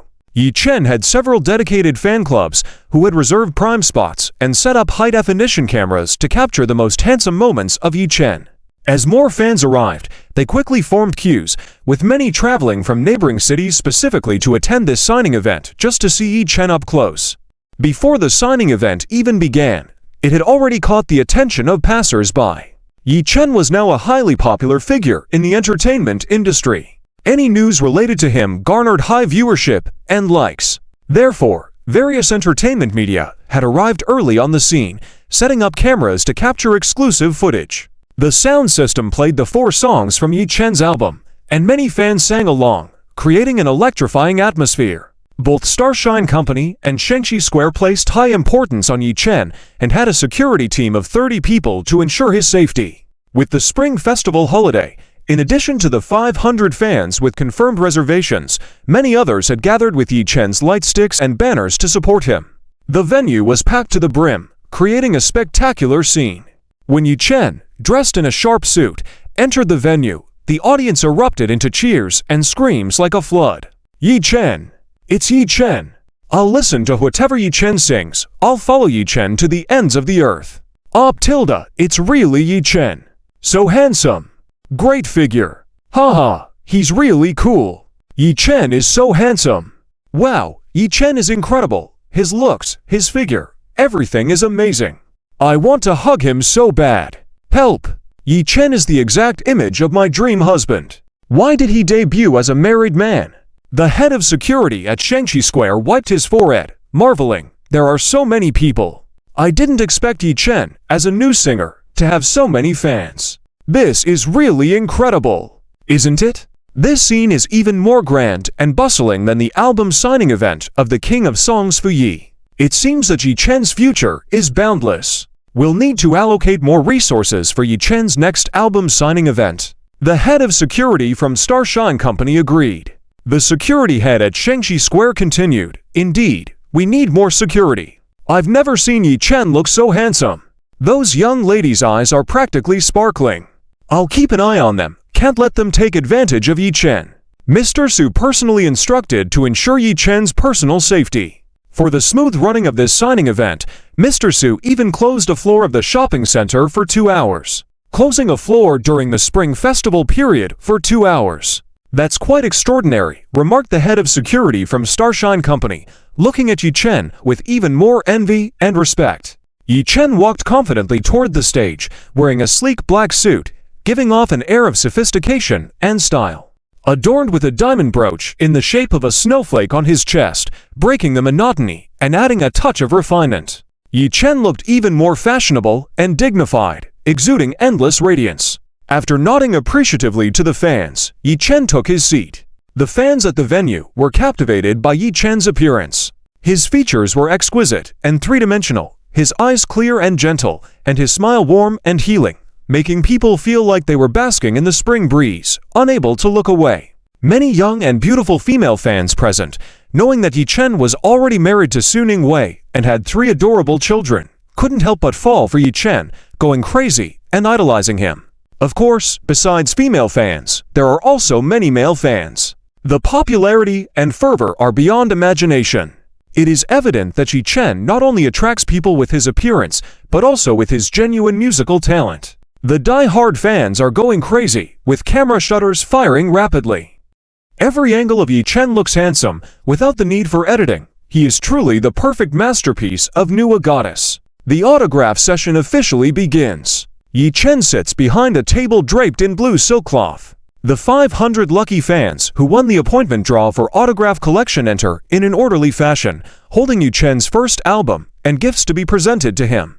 The first fan to enter is a girl wearing a mask and a hat, dressed in festive Hanfu attire. She holds Yi Chen's album and a pen in one hand, while carrying a bouquet of flowers in the other. Yi Chen glances at the girl in Hanfu and instantly recognizes the limited edition Mont Blanc pen that was a collaboration with Van Cleef and Arpels. Adorned with rubies, sapphires, and emeralds, it exudes luxury and is clearly authentic, perhaps the only genuine one domestically. The girl in Hanfu lowers her mask, hands the bouquet to Yi Chen, sweetly smiles at him, and says, "Professor Yi, long time no see. Happy New Year! Long time no see. Happy New Year!" Yi Chen accepts the flowers with a slight smile. It turns out to be the renowned composer, Jin Ku. Jin Ku, at such a prestigious level, purchased Yi Chen's album and specially came to his Mountain City autograph session during the Spring Festival. She must really be his fan. Yi Chen is somewhat touched by this, as the feeling of being acknowledged by a professional is truly gratifying. Jin Ku presents the album and pen to Yi Chen, saying, "Professor Yi, your songs are so delightful. I love them so much. I will collect every one of your albums from now on. Thank you for your support. If you ever need my albums, you can directly ask Anya instead of going through all this trouble." Yi Chen replies softly while signing. After finishing signing, Yi Chen hands the album and pen back to Jin Ku. Jin Ku takes them and says with a smile, "I know, but as your loyal die-hard fan, I felt that I should personally grab the album. Your work is worth the effort, and I look forward to more creations from you. I will always support you. Thank you." Yi Chen sincerely expresses gratitude again. As time is running short, Jin Ku puts back on her mask, waves to Yi Chen, and says, "I'll head off now. There are still many fans waiting. See you next time." "Sure, see you next time." Yi Chen nods gently. After Jin Ku leaves, she receives a red envelope, chocolates, and a custom-made Chengxin companion hat, all sent by Starlight Media staff on behalf of Yi Chen. Holding the hat, Jin Ku treasures it greatly, planning to store it along with the album in a safe deposit box back home. Jin-Koo secretly hopes that Yu-Chen could sing a song she wrote. However, Jin-Koo had custom-made several songs for Yu-Chen, but eventually tore them all up. She felt her compositions were not up to par with Yu-Chen's own songwriting skills, and it was better to use his own.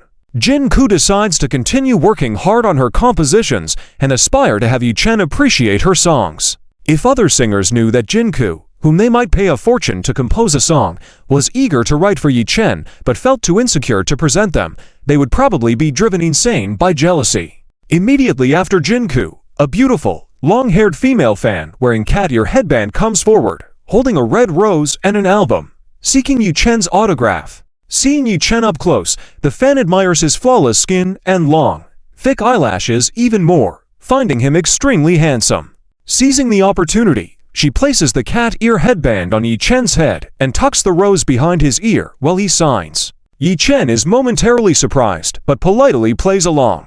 The fan then turns around swiftly, makes a victory sign, and has her friend take a photo. Subsequently, she says to Yu-Chen, "Keep it up. I love your songs so much. I've been a fan since your first song was released. You're the best, and I will always support you. Hopefully, you'll have a concert soon. I'll definitely be there." She raises her hands, wishing to shake hands with Yu-Chen. "Thank you for your love and support. I will continue to work hard." Yu-Chen responds politely, extending his hand. After shaking hands, the fan promptly takes back the cat ear headband from Yu-Chen's head and the rose from his ear, and also presents a small note with a request for Yu-Chen to write something special for her. Once Yu-Chen completes the note, the fan leaves contentedly with her album. The fan's adept actions were smooth as water flowing freely, without a single wasted second in a short time. There was no need for long, detailed notes or repeated confirmations. This level of proficiency was unmatched. It showcased a mastery of time management and unmatched efficiency. Yu-Chen, attending his first autograph session, was amazed. This fan could be considered a Special Forces level fan? Truly impressive. Yu-Chen barely had time to ponder as the next wave of fans approached. Surprisingly, a fan dressed in a frog costume emerged, carrying a froglet and presenting it to Yu-Chen after getting his autograph, along with a froglet as a gift. Yu-Chen remained engaged throughout, signing autographs and interacting with fans. He fulfills all requests from fans, be it cute headbands or words of encouragement. He accepts the gifts from fans and takes photos with them. Kan, naturally, is responsible for Yu-Chen's security throughout, helping manage various unexpected situations and addressing any unreasonable inquiries from fans in a timely manner. Kan, understanding the fans' hearts well, places various headbands brought by the fans on Yu-Chen with care. Some fans requested Yu-Chen to sing a part of Nocturne, Madame Figaro, and Seriously Snow acoustically. Yu-Chen graciously agrees, takes the mic, and sings a section of Nocturne, Madame Figaro, and Seriously Snow for the fans in attendance, igniting an uproar as they sing along with him. Particularly when he sings, Mount Wamong linked with mountains beyond, moonlight showers the sounding waters. Can anyone tell me if the sky is calling out to you? Crossing a mountain over a river, amidst 1,000 mountains and rivers, enduring loneliness perpetually. The fans in the crowd were cheering louder than Yu-Chen, and the atmosphere was explosive. Yi Yao also went to the scene, holding Yu-Chen's light board, singing until her voice was hoarse and feeling extremely excited. Onlookers who were initially drawn in by Yu-Chen's appearance couldn't help but be captivated by his singing, feeling shocked and turning into fans directly, rushing to search for Yu-Chen's ID on social media platforms. During the 2-hour signing event, Yu-Chen signed 500 albums in one go. After the signing session, Yu-Chen graciously took photos with the supporting fans at the event, creating a very harmonious atmosphere. The fans who saw Yu-Chen in person were impressed by his appearance, physique, and humble attitude, and grew to like him even more. The signing event ended perfectly. Amidst the embrace and reluctance of the fans, Yu-Chen left the venue and returned to the company-arranged nanny car. Yi Yao had already gotten into the nanny car and was waiting for Yu-Chen. Inside the car, Ken smiled and said to Yu-Chen, "Today's signing event was to perfect, Cheng. You've worked hard. You go back and rest first. I'll stay to handle follow-up matters." "All right. Thanks for your hard work, Sister Anne," Yu-Chen replied. Ken nodded and closed the car door. Seeing Yu-Chen, Yi Yao excitedly exclaimed, "Brother, you looked so handsome today." "When am I not handsome?" Yi Chen chuckled in response. Yi Yao continued, "You looked exceptionally handsome today. You have no idea. When those few women stood next to me and spotted you, they almost went crazy, shouting so loudly that I think I'm almost deaf now. There were so many people, I felt squashed. This group of fans really knows how to have fun. I took many photos of you, quite entertaining. I told you not to come. Watching the live stream at home with your sister-in-law would have been the same, but you insisted on coming," Yi Chen said. Yi Yao replied, "My sister-in-law has to bring 3 babies and might easily get recognized by fans. It's beyond her control. I'm different. This could be your first signing event, so I had to come. When you have a concert, you must arrange a front row seat for me." "Sure, I'll arrange that for you. I'm a bit tired now, so let me rest for a while," Yi Chen said. "All right." Yi Yao obediently closed her mouth and started looking at the photos on her camera. The car started moving. Yi Chen rubbed his face and closed his eyes inside the car to relax. Laughing for over 2 hours straight almost made his face ache. To ensure good photos, he had to manage his expressions under various bright flashes without blinking, feeling a bit exhausted. But he knew he couldn't disappoint the fans who lined up eagerly, loving his music. Yi Chen felt it was all worth it. At that moment, the familiar lowly voice of the system sounded in Yi Chen's mind. "Ding! Dear host, congratulations on completing the hidden mission of selling out the first physical album and successfully hosting the signing event. Your fans have elevated their love for you. Congratulations on getting closer to the perfect life. Ding! Congratulations on gaining +1 luck, +1 appearance, +1 affinity, +1 anti-aging, +1 longevity, +1 screenwriting skill, +1 personal charm value. Ding! The lyrics and music sheets of the songs by Din Nyan, Shunhee Tiu, and Lang Yu Huo performed by Earth's Phoenix Legend, Fa R Yuzu performed by Earth's Jay Shu, and Da Yu performed by Earth's Zhou Shen have been unlocked. Latest mission. Share the joy of the signing event with your wife Suning Wei when you get home to receive a reward." The system, this little lowly, just provided 5 songs at once. It's impossible to finish singing them all. These many excellent songs could easily sustain many singers. It's been a while since Yi Chen received a mission from the system. Yi Chen had already planned to share the joy of the signing event with Suning Wei at home. This latest mission was practically the system blatantly giving rewards. Yi Chen's mood was even more cheerful, and he couldn't help but hum the recently unlocked song Lang Yu Huo by Phoenix Legend. "My lady, aha! You will not get hurt. My lady, aha! You will not get hurt. I really want to sing love songs and watch the most beautiful fireworks. Drifting in the city, my heart trembles for love." Humming along, Yi Chen thought that this song was unique with lively and cheerful melodies, sounding quite relaxing. Suning Wei hadn't sung this style of song before. If they were to duet, some adjustments might be needed to make it more suitable for Suning Wei's vocal effects. Yi Chen also loved the other songs and planned to include them all later. It was truly a beautiful day. Yi Chen happily sent Suning Wei a message informing her that everything went well and he was on his way home. Soon, the company's nanny car dropped Yi Chen and Yi Yao at the entrance to the Royal Dragon Villa and then returned to the venue.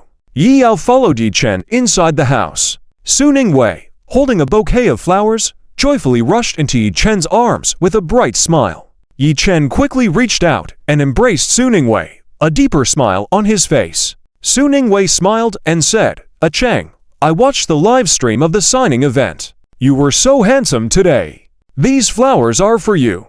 I hope every album of yours becomes this successful." "Thank you." Yi Chen accepted the flowers with a smile. Holding the flowers in one hand, Yi Chen wrapped his arm around Suning Wei's waist, lowered his head, and kissed Suning Wei's red lips, using the bouquet to block Yi Yao's view. Blushing, Suning Wei responded warmly to Yi Chen's kiss. Yi Yao, entering the house, saw the kissing scene and then retreated awkwardly, hiding outside the door to sneak a peek at Yi Chen and Suning Wei. These siblings' kissing moments were indeed eye-catching. Oh, the elder brother is really stingy to use a bouquet to block the exciting part. Yi Yao's neck stretched out like a turtle's, too bad she only caught a glimpse. As the kiss ended, Suning Wei took Yi Chen's right hand and massaged it, asking with concern, "After signing so many copies, your hand must be sore, right?" Smiling for so long must have made your face ache. I remember how tired I felt after my first signing event. My hand was sore, cheeks tired from smiling, and eyes almost blinded by flashes. I brought eye drops. Crouch down. Let me put some in for you. Yes, my face has indeed become stiff from all the smiling, but my little tiredness is nothing compared to the fans who patiently lined up. Seeing so many fans supporting and loving me makes me genuinely happy, Yi Chen said, bending down. They adore you so much, and I'm also very happy, Su Ningwei said with a smile, taking out the eye drops from her pocket and gently applying them to Yi Chen's eyes. Once again, the familiar lowly voice of the system resonated in Yi Chen's mind. Ding! Congratulations on completing the mission to share the joy of the signing event with your wife, Su Ningwei. Ding! Congratulations on unlocking the space storage function, currently only able to store resources distributed by the system. Ding! Awarded 100 male-exclusive oral tadpole burp pills, already placed in your storage space. Please check and receive. After taking, you can freely satisfy hunger, ejaculate as desired, without any side effects, and can also tonify the kidneys and enhance endurance. Yechen heard about the space storage function and felt even happier. Who said the system Lolita was useless before? She is just in the growing phase, not fully developed yet. Look, the current arrangements are quite in place, even though only system-distributed resources can be stored for now. Yechen is willing to wait for the system Lolita to grow up and cultivate a happier relationship. The male-exclusive oral tadpole burp pills. This sounds quite practical, doesn't it? You don't need raincoats and also boosts health. Not bad, not bad, very good. Now there are already 3 children. Although Su Ningwei still wants to have more, Yechen is already content and doesn't want Su Ningwei to suffer too much. This deep communication between husband and wife is homework that every happy family must do. With these male-exclusive oral tadpole burp pills, it's simply too pleasant. Yechen's mood improved even more, eyes shining. After Su Ningwei helped Yechen administer eye drops, she gently said, "Done. Try moving your eyeballs, see if it feels more comfortable." Yechen obediently followed, indeed feeling much better. Much better. Yechen straightened up, smiling in response. Su Ningwei put away the eye drops, linked arms with Yechen, and said with a smile, "As long as you're comfortable." Yo finally entered the courtyard, saying with a smile, "Sis-in-law, today, big brother looks so handsome, wearing all kinds of headbands, both casual and sweet, making all the female fans crazy for him." When I watched the live broadcast, I saw that too. I also really wanted to go to the scene, but your brother wouldn't let me, Su Ningwei nodded. Yechen smiled and said, "There were too many people at the venue. I was afraid it wouldn't be safe for you to go. But Yao Yao can go." Su Ningwei pouted, showing her dissent. Yechen laughed. "Yao Yao looks safe." "Ah, what did you say?" "Bad big brother, take this." Yao raised her small fist and lightly punched Yechen's arm before running away. This must be biological siblings, otherwise, you wouldn't hear such teasing words. Are all brothers aesthetically tired, unable to appreciate their sister's beauty? Yao, looking unconvinced, thought to herself, being a top beauty on campus and having confessed too many suitors, where is it safe? Yechen laughed. Tonight, the company arranged a celebratory banquet at the hotel. Wei, let's go together. Leave the 3 babies to Mom and Emmy-I Aunt. All right, Mom and Emmy-I Aunt are currently bathing the 3 babies. I'll feed the babies, change clothes, and then go, Su Ningwei replied with a smile. All right, let's wear matching outfits tonight. Yechen nodded. Su Ningwei's smile deepened, saying, I was thinking the same. Yechen and Su Ningwei went upstairs with laughter, heading to the baby room. The baby's room was warm. Li Yuan was still bathing the little one. Heard laughter and splashing water in the bathroom. The eldest and second baby were already washed. The second baby was playing with toys on the side. Li Yuan was dressing the second baby. The eldest and second baby lay obediently, enjoying themselves. Seeing Yechen and Su Ningwei, the eldest and second baby happily reached out their hands, wanting to be held. Su Ningwei took the eldest to the master bedroom next door to feed. Yechen placed the bouquet on a low cabinet, washed his hands, then bent over to pick up the second baby, who was already dressed and smelling good. Li Yuan smiled and asked, Eken, how did it go today? Smoothly, everything was sold out, Yechen replied with a smile. Li Yuan said, that's good. We're going to the company's celebratory banquet tonight, so no need to cook dinner for us. Leave the children to us, Yechin said. Li Yuan nodded. All right, it's time to celebrate. You to have fun, and rely on us for the kids. Okay, I'll feed the second baby first, Yechin said as he carried the baby to the master bedroom. After feeding all 3 babies, Yechin and Su Ningwei changed into matching khaki windbreakers, wearing white sweaters and blue jeans inside, looking fresh and clean, showing a significant aura. Su Ningwei's wavy, naturally flowing hair added a touch of charm, revealing a hint of newlywed allure, making her even more charming and gentle. Yechin held Su Ningwei's hand, smiling and complimenting, "My wife, so beautiful, becoming more and more feminine. It's all thanks to your hard work every night," Su Ningwei shyly replied with a smile. Yechin embraced Su Ningwei, kissed her forehead, and said with a smile, "Ha ha. Somewhat accomplished. After dinner, I'll continue to work on it." "All right, let's get going. The sooner we leave, the sooner we come back," Su Ningwei said eagerly, hooking her arm around Yechin's waist. Yechin drove Su Ningwei and arrived at the hotel quickly. Inside the hotel, Qian and other staff had already gathered. Most of the singers and actors under Star Media had also arrived, even Fuyi. Among these people, some genuinely admire and like Yechin, while others try to get close to him for their own aims. However, everyone acknowledges Yechin's talent, as each of his songs always becomes a hit, easily making headlines. If lucky, appearing in Yechin's music videos could skyrocket one's popularity. In this era where traffic is paramount, who wouldn't want to get some exposure by associating with Yechin? Hence, even though the celebration was held in the mountain city this time, stars from Star Media would fly in for the occasion, just to familiarize themselves with Yechin. Many female singers and actors, who used to doubt and criticize Su Ningwei, now envy her, idol her, and aspire to become like her. Male singers and actors naturally envy Yechin to the core. Yechin not only married the extremely talented and wealthy beauty Su Ningwei, but also possesses unparalleled creativity and a heavenly voice that everyone desires but cannot attain. So jealous it's explosive. Yechin's MV was playing on the large screen in the hotel. Peijuan, Din Fan, Zhao Xiu, Lin Yinyan, Su Man, a few of them rushed over with gifts from the Magic City to celebrate Yechin's record-breaking album sales. The scene was exceptionally grand and lively. In addition to the employees of Starlight Company, the organizers and some entertainment reporters were also invited. When Yichen and Su Ningwei just walked into the banquet hall, Fuyi watched Su Ningwei holding Yichen lovingly, looking happy and full of Yichen's appearance, feeling jealous and envious. There were several glances around, sneakily looking at Fuyi as if watching the excitement. Fuyi was prepared before he came to bask in the limelight. He suppressed his jealousy, tried to manage his emotions, maintained a friendly demeanor, and had already let go of any grudges. After all, he knew that he wasn't as handsome as Yichen or as talented, so it wasn't surprising that Su Ningwei chose Yichen. However, looking around, he couldn't find any man in the entire country who could compare to Yichen. Fuyi felt jealous, but losing to Yichen didn't make him lose face, as he wasn't the only one who lost to Yichen. Thinking this way, Fuyi felt relieved and even wanted to get closer to Yichen.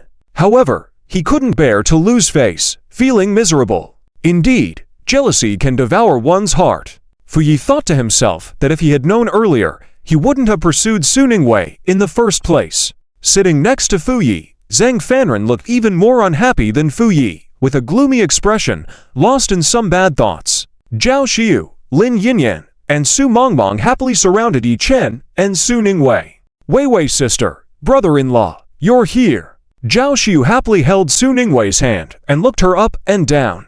Seeing Su Ningwei looking rosy and even more beautiful than before, Zhao Xiu felt relieved. It seemed that her decision to call Yichen was indeed correct. Su Ningwei smiled and asked, "Yes, when did you all get here?" "We just arrived too," said Su Mangmang, squeezing in and smiling.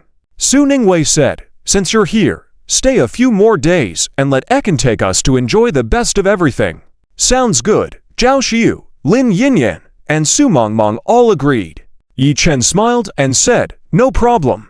Brother-in-law, congratulations on your new album selling well. You are really amazing, not only prolific, but each song is so good." Zhao Xiu congratulated with a smile. Lin Yinyan also said, "Congratulations, may all your albums sell well." Indeed, brother-in-law, your first album was so popular, you will definitely become even more famous in the future, Su Mengmeng said admiringly. Su Mengmeng was increasingly satisfied with Yi Chen now. From initially thinking Yi Chen wasn't good enough for Su Ningwei, now she believed that in this world, only Su Ningwei was worthy of Yi Chen. Thank you very much for your support. You all went through the trouble during the live broadcast last time, Yi Chen earnestly thanked. During this time, Zhao Xiu, Lin Yinyan, and Su Mengmeng had been vigorously promoting and supporting Yi Chen on their accounts, which had been a great help to him. Even though Zhao Xiu, Lin Yinyan, and Su Mengmeng supported Yi Chen because of Su Ningwei, Yi Chen remembered their kindness. Zhao Xiu smiled and said, "Brother-in-law, you're too polite. We should do this." Lin Yinyan added, "Exactly, no need for thanks, just write us a song." Su Mengmeng grinned mischievously. Din Fan lazily walked over at this time, smiling and saying, "Su Mengmeng, your abacus rings loud. Probably heard 800 miles away. What's wrong? You don't want it?" Su Mengmeng turned her head, raised her eyebrows, and glanced at Din Fan. Din Fan raised his eyebrows and honestly replied, "I do want it too, but one song a year is enough for me. Being too productive doesn't fit my image." "Congratulations! Your first album was a huge success." Din Fan smiled and said to Yi Chen. Yi Chen replied, "Thank you. If you want a song, I'll arrange it for you after the new year." "Thank you, brother-in-law." Su Mengmeng, Zhao Xiu, and Lin Yinyan all quickly expressed their thanks. Din Fan leaned close to Yi Chen's ear and whispered, "I also want to spend a couple of days in the mountain city. Can I visit your home?" Of course, Yi Chen smiled and replied, knowing that Din Fan wanted to meet someone in particular. Ken saw Yi Chen and Su Ningwei, smiled, and walked over saying, "You guys are milking Ekin again. Shall I find someone to write songs for you? Are you not satisfied?" Su Mengmeng quickly hooked Kan's arm and said, with a smile, "Satisfied, whatever arrangements Sisterin makes are definitely the best. But Ekin's songs are so good, a few more wouldn't hurt, would they? You guys are spoiling Ekin and Wei Wei. Hurry up and take your seats, President Pei has arrived," Ken said with a smile. Ken led Yi Chen and Su Ningwei towards the main table. Pei Zhuan, sitting at the main table, saw Yi Chen and Su Ningwei coming, quickly stood up and smiled brightly, saying, "You're here, sit here, Yi Chen, you've worked hard." "No, it's not hard. Sister Anne and everyone else are the ones who have worked hard. It's also a trouble for everyone to come to the mountain city," Yi Chen quickly replied with a smile. Pei Zhuan said with a smile, "It's no trouble. The mountain city is beautiful, and it's good to have a trip. Yi Chen, today you are our main focus, sit in the main seat." "How can that be? That's not in accordance with the rules. The main seat should be taken by the boss. President Pei, you are the boss, so you should sit in the main seat," Yi Chen gestured. Pei Zhuan laughed, "When I say sit, you sit. You and your wife sit next to me." Everyone in the room had been paying attention to Yi Chen, and now they all pricked up their ears, watching with wide eyes. Pei Zhuan valued Yi Chen so much, letting him sit in the main seat. This was a treatment that not even Su Ningwei, who had sold 1 million albums before, had received, not to mention Fu Yi and the others. Yi Chen, who had just debuted, was already at his peak, shining brightly. People couldn't help but envy him, eager to raise a toast to Yi Chen, hoping to show their faces in front of him and bask in his glory. Yi Chen glanced at Su Ningwei, silently asking her, "Do singers in your company always sit in the main seat at celebration banquets?" Su Ningwei raised an eyebrow, indicating that it wasn't the case, as she had never sat there. Ken gave Yi Chen a look as if to say, "Just sit down and enjoy. Please sit, dishes will be served soon." Pei Zhuan smiled and firmly seated Yi Chen in the main seat. Soon, the hotel attendants brought out the dishes. The dishes were very sumptuous, including exquisite colorful dishes, Australian lobsters, lamb chops, beef, scallops, fish maw, cold dishes, hot dishes, main courses, soup, fruits, and desserts, totaling 22 dishes. As for drinks, there were red, white, and beer, all of excellent quality. It must be said that Pei Zhuan was very generous and attached great importance to this celebration banquet. Pei Zhuan stood up, holding the microphone, and smiled as he said, "Let me say a few words. Today's celebration is specially organized for Yi Chen. Congratulations to Yi Chen for the successful launch. Your first album is a hit, and the revenue from digital music platforms has broken the daily record of our company. Let's all applaud and celebrate. Page Wan spoke, leading the applause. Everyone at the table followed suit, applauding. Su Ningwei and her sisters clapped the hardest, followed by Din Fan. Page Wan raised his hand slightly, and the applause subsided. In the coming year, I wish everyone can produce great works and achieve even greater success. Page Wan raised his glass, smiling, and said, "Come, let's all toast and begin the feast." Everyone picked up their glasses and drank together. The banquet officially began. After a round of dishes, Yi Chen poured a glass of juice for Su Ningwei and a glass of white wine for himself. Then, they stood up together, raised their glasses, and toasted Page Wan. "Boss Pei, thank you for your support and care. My wife and I toast to you. I'll drink it, you can leave it," Yi Chen said, holding his glass. Su Ningwei also smiled and said, "Boss Pei, thank you for your care before and for supporting Ah Chen. I'll toast with juice in place of wine. You two are too polite. This is a win-win cooperation.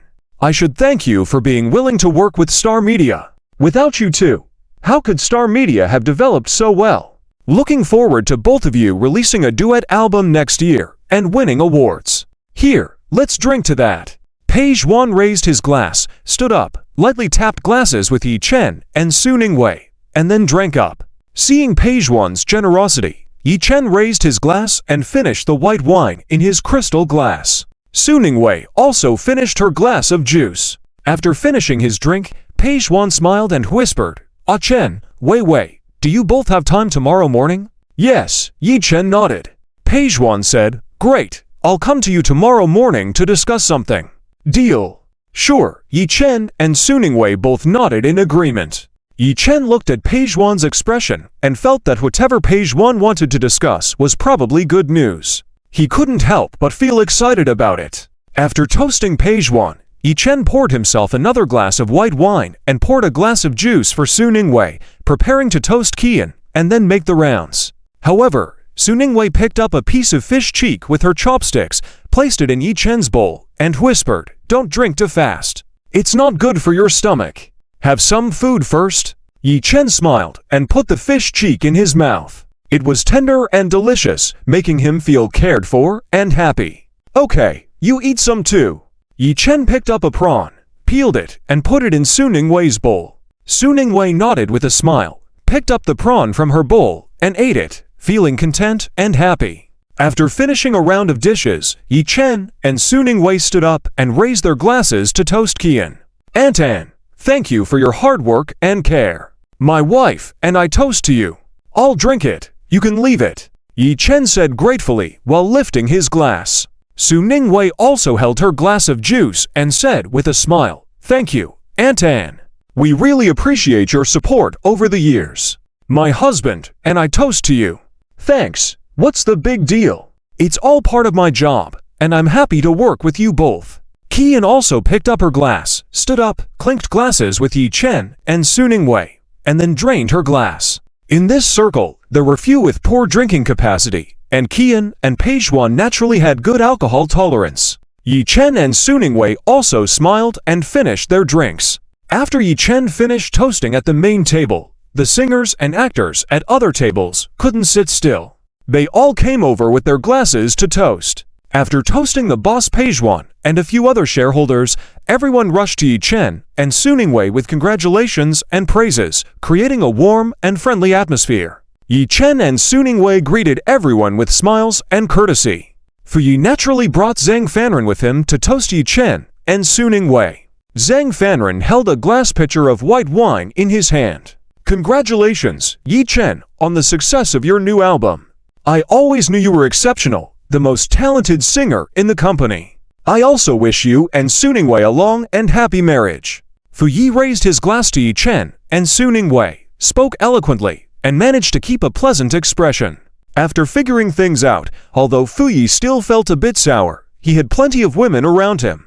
While none of them could compare to Su Ningwei, the game was over now, and Fu Yi wouldn't gamble his relationship with Yi Chen for someone he couldn't have. Fu Yi had his own plans. If Yu Chen, with his current popularity, happened to write a song for him out of goodwill, it would be a huge win for him. When Su Ningwei saw Fu Yi approaching to make a toast, she initially wrinkled her brows, fearing that Fu Yi might say something unpredictable. However, seeing that Fu Yi's intentions were simple congratulatory, she felt relieved. When Fu Yi came to toast, Yi Chen raised his glass sincerely and said, "Thank you, and best wishes for the success of your new album." Fu Yi almost couldn't hold back his smile upon hearing Yi Chen's words. With Yi Chen's strong talent and popularity, Fu Yi was a bit flustered, as he had postponed the release of his new album just to avoid competing with Yi Chen's popularity. Now seeing the high sales of Yi Chen's new album, Fu Yi was anxious, but he kept smiling, clinking glasses with Yi Chen, and then draining his glass. Standing next to Fu Yi, Zhang Fanren immediately filled Yi Chen's glass with wine from the pitcher he carried, and said with a smile, "Congratulations on the success of your new album, Yi Chen. I used to be immature, and may have offended you. Let this glass be an apology." Yi Chen raised an eyebrow slightly. Has Zhang Fanren had a change of heart? Unlikely. Things that deviate from the norm usually hide something sinister. However, Yi Chen was unaffected and allowed Zhang Fanren to top up his glass. He was curious to see if Zhang Fanren had added anything to the drink. After Zhang Fanren finished drinking, he raised his glass, looking nervously and expectantly at Yi Chen. With just this bit of acting skill, Zhang Fanren dared to come out and socialize. Yi Chen smiled faintly, lifted his glass, and clinked it with Zhang Fanren's. "Thank you. We're all colleagues in the same company. Misunderstandings are inevitable. No need to take it to heart," Yi Chen said with a smile. Zhang Fanren was delighted and immediately downed the wine in his cup. Fu Yi watched as Zhang Fanren took the initiative to apologize to Yi Chen, resolving their past conflicts, and was also very happy, thinking that Zhang Fanren had matured over the years. Yi Chen held the white wine in his mouth for a moment before swallowing it. It was a throat-damaging poison, colorless and tasteless. There wouldn't be any immediate symptoms, but after a few days, symptoms would appear. By then, the poisoning would be deep and untreatable. What a sinister mind! Although it wouldn't kill anyone, for a singer, a good voice was their life. Zhang Fanren was truly despicable. If Yi Chen didn't have immunity to all poisons, being poisoned like this would prevent him from singing beautifully again. Zhang Fanren was indeed annoying, always causing trouble and never changing his ways. Such a good thing, of course. Zhang Fanren should try it himself too, to let him know what it means to reap what you sow. But Zhang Fanren wasn't a singer to begin with, so destroying his voice was too easy on him. What decent person would bring poison to a celebration banquet? Yi Chen was thinking about how to make Zhang Fanren taste some bitterness. At that moment, the familiar voice of the system sounded in Yi Chen's mind. Ding! The system has detected someone suffering from envy, trying to poison and harm your body out of jealousy, hindering your path to success in life. This individual has reached the bottom line of the perfect life system. Ding! Special issue of colorless and tasteless powder that can poison the eyes and voice of the culprit who poisoned you. Absolutely undetectable as poison. This poison only affects the perpetrator. Please feel free to use it. Ding! Please quickly use this poison to retaliate, poison the culprit's eyes and voice, and eliminate this scum that hinders your path to success in life. The system had indeed become intelligent, delivering exactly what was needed. It was time to deal with this truly annoying person. With his thoughts, Yi Chen poured the powder given by the system into the white wine pot in his hand. Zhang Fanren, seeing Yi Chen drink the laced wine, prepared to leave with a happy expression. Yi Chen stopped him, saying with a smile, "Don't rush to leave. It's only proper to reciprocate. Let me offer you a toast as well." Zhang Fanren's hand stiffened, not expecting Yi Chen to return the gesture, fearing he might drink the poisoned wine. With a crack, Zhang Fanren pretended to slip and shattered the wine pot in his hand. The service staff immediately came forward to clean up the broken glass on the floor. Everyone looked at Zhang Fanren. "Oh, I'm so sorry. Look at my clumsiness. I'll go get another pot right away," Zhang Fanren said. Yi Chen kindly replied, "No need. Accidents happen. I have more wine here." With that, Yi Chen poured Zhang Fanren a large glass of white wine, laced with an extra 2 doses. "RN, why are you being so clumsy?" "I'm really sorry. Let me offer you a drink too." Fu Yi smiled as he handed the glass in his hand to Yi Chen. Yi Chen thought since this poison only affected the perpetrator, he poured a glass for Fu Yi as well. Subsequently, Yi Chen poured himself a glass of white wine laced with the special additive, finishing the suspicious pot of wine. Fu Yi and Zheng Fanren raised their glasses to Yi Chen. The three of them clinked their glasses together. Zheng Fanren thought he had done everything flawlessly and happily drank the glass of laced wine. The banquet proceeded merrily. No one paid much attention to this small incident. With a crowd comes all kinds of people. Naturally, Yi Chen didn't take Zheng Fanren's little trick seriously, and it didn't affect his mood. Toasts kept coming one after another. Su Ningwei began to worrying about Yi Chen's health, afraid he had drunk too much. Yi Chen gave Su Ningwei a reassuring look and whispered in her ear, "Don't worry, your husband won't get drunk after 1,000 cups. Today, let me have a few more drinks with them." Su Ningwei seemed to have never seen Yi Chen drunk before, and didn't want to ruin his mood on such a happy day, so she nodded and no longer paid attention to Yi Chen. However, the later singers and actors who came to offer toasts had lower status, so they let Yi Chen handle it. With his ability to hold his liquor, it was as if he was just drinking water, one glass after another, feeling nothing. Eventually, Su Ningwei couldn't bear it any longer and, unaccustomed to seeing Yi Chen like this, quietly switched Yi Chen's white wine to a non-alcoholic one. As the evening drew to a close, Zhao Xiu, Lin Yinyan, Su Mengmeng, and Din Fan had all gotten drunk and were taken by staff to the hotel they had booked for rest. After bidding farewell to Page Wan and the others, Yi Chen and Su Ningwei also left the hotel and got into a car. Since Yi Chen had been drinking, Su Ningwei drove back. Once in the car, Su Ningwei found that Yi Chen's legs were too long. She couldn't press the accelerator fully with the current distance. Adjusting the car seat forward and raising it significantly, Su Ningwei started the car. Gripping the steering wheel with both hands and sitting up straight, Su Ningwei looked tense. Yi Chen asked, "Are you sure you can handle this? Should I ask Su Ming to come and drive instead?" "No need, I can manage. I just haven't driven such a big car before and need some time to get used to it," Su Ningwei replied without looking away from the road. Yi Chen supported his head with his right hand, watching Su Ningwei drive seriously, finding her focused expression adorable. After driving for a while and crossing a broad bridge, Su Ningwei had adapted to the Land Rover and relaxed a bit.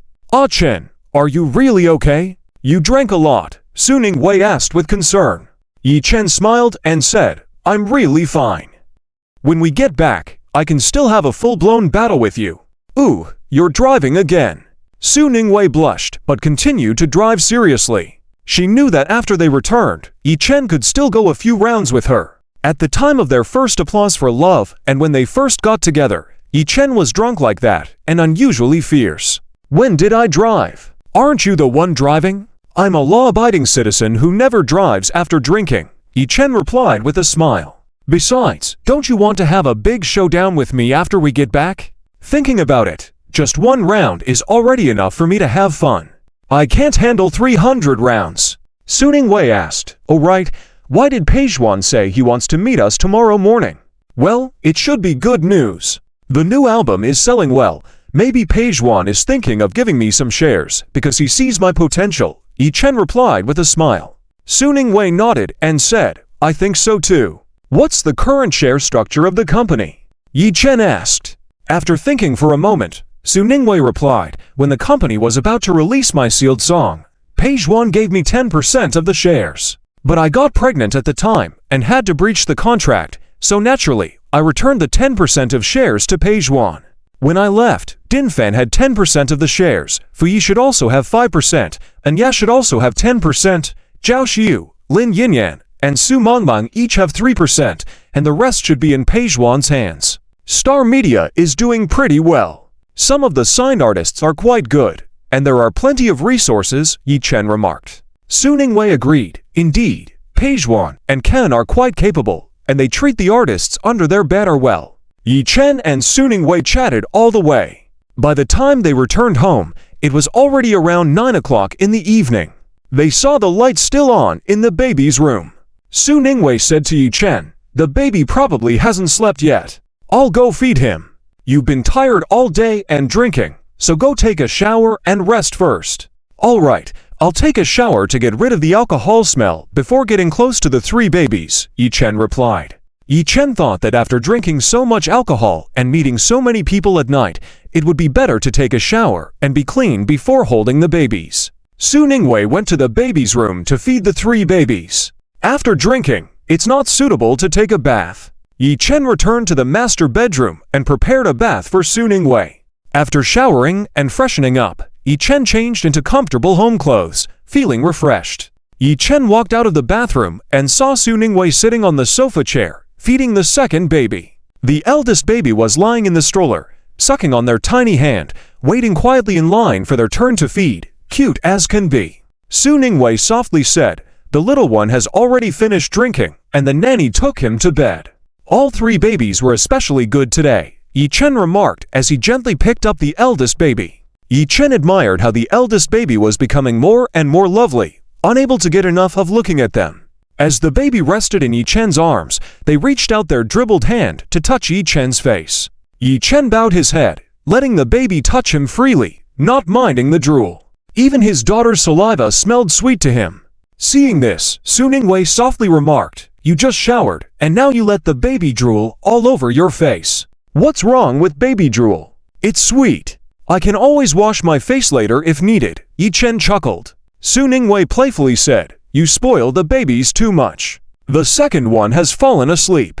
I'll take the 2nd baby to lie down," Yi Chen said. As the 2nd baby was already asleep, Yi Chen picked them up. The baby had their eyes closed, but still had the pacifier in their mouth. Yi Chen carefully lifted them from Su Ningwei's lap. The baby made a few sounds after losing their pacifier. Yi Chen gently wiped the milk stains from the baby's mouth, rocked them softly, and soon the baby fell back asleep in his arms. Su Ningwei then stood up, picked up the eldest baby, and continued feeding. Yi Chen took the sleeping 2nd baby and went to the nursery. Inside the nursery, the warm yellow nightlight dimly illuminated the room, where the youngest baby was fast asleep. Hearing the movement, the baby grunted softly, kicking their little blanket to the side with chubby legs, revealing cute tiny feet. The little one had quite the temper. Yi Chen carefully placed the 2nd baby in the crib, adjusted their chubby legs on the blanket, and covered them with the blanket before returning to the master bedroom. In the master bedroom, Su Ningwei was still feeding the eldest baby. Yi Chen sat beside her, helping to massage her shoulders to relieve the fatigue and soreness from breastfeeding. As the eldest baby drank, they eventually closed their eyes. Su Ningwei removed the pacifier from the baby's mouth, and Yi Chen wiped away the milk stains from the baby's mouth, then cradled the eldest baby in his arms. Softly, Yi Chen told Su Ningwei, "The water is ready for you to take a bath. I'll hold the eldest baby for a while, and once they are deeply asleep, I'll put them down." "All right," Su Ningwei nodded, heading towards the bathroom. Yi Chen held the eldest baby and walked around the room slowly. He continued until the baby was sound asleep in his arms. Yi Chen then carefully placed the eldest baby in the crib in the nursery, covering them with a blanket. Upon returning to the master bedroom, Yi Chen heard the sound of running water from the bathroom. Su Ningwei was still bathing. Yi Chen locked the bedroom door, then called out, "Tmal Genie, play gentle and romantic light music." The soft music filled the room. Yi Chen adjusted the lights to a warm, soft yellow and lit a light fragrance. He went to the wardrobe and chose to wear a pair of trousers and a white shirt. He knew his wife liked men in suits, so he ensured to dress accordingly. The white shirt was slightly unbuttoned, revealing a hint of his chest and the vest line. The allure of wearing a uniform had been tested and proven effective. Yi Chen lay on the bed, browsing his phone while waiting for Su Ningwei to finish her bath. His name occupied a good number of headlines in the entertainment section today. He clicked on one that piqued his interest: Yi Chen's new album signing event, high-quality live photos from the venue exposed. Yi Chen found the photos amusing, with himself wearing various headpieces. He was surprised at how fun it looked. His expression management was commendable, as he didn't see any particularly unflattering expressions caught on camera. At that moment, the bathroom door opened. Yi Chen quickly set aside his phone, lifted his shirt slightly, exposing his abs nonchalantly, propped his head with one hand, raised a leg, striking a handsome pose as if by accident. Su Ningwei, wrapped in a bath towel, walked out of the bathroom. When she saw Yi Chen, her eyes lit up, and she couldn't help but swallow involuntarily. "Honey, Tilda, I'm here. Ning Wei excitedly pounced towards Wei Chen on the bed, straddling him. Ning Wei's hands traced Wei Chen's chest, her face filled with satisfaction. Oh Wei Si Hen felt both hot and moist, holding Ning Wei's waist. He smiled and said, "Are you planning to be on top today? It'll be tiring." "Yes, I'm not afraid. You worked hard during the day today, so tonight, just enjoy yourself. I promise you'll be satisfied." Ning Wei twisted her waist eagerly and moved to unbutton Wei Chen's clothes. Wei Chen chuckled. "Do you want to change into different clothes too?" "Sure. What kind of outfit do you want to see me in today?" "I can satisfy any of your preferences." Ning Wei licked her lips, her eyes seductive. Wei Chen replied, "Any outfit looks good on you." "Then wait for me for 2 minutes. I'll give you a surprise." Ning Wei quickly climbed down from Wei Si Hen. Tempted by Wei Chen's beauty, Ning Wei almost forgot that she had prepared a surprise for him that night. Ning Wei hurried to the cloakroom, rummaged through a locked small leather box inside the wardrobe, and found a seductively translucent black cheongsam with a slit to the waist, just covering the hips, and matching dizzy underpants. She tossed the bathrobe aside.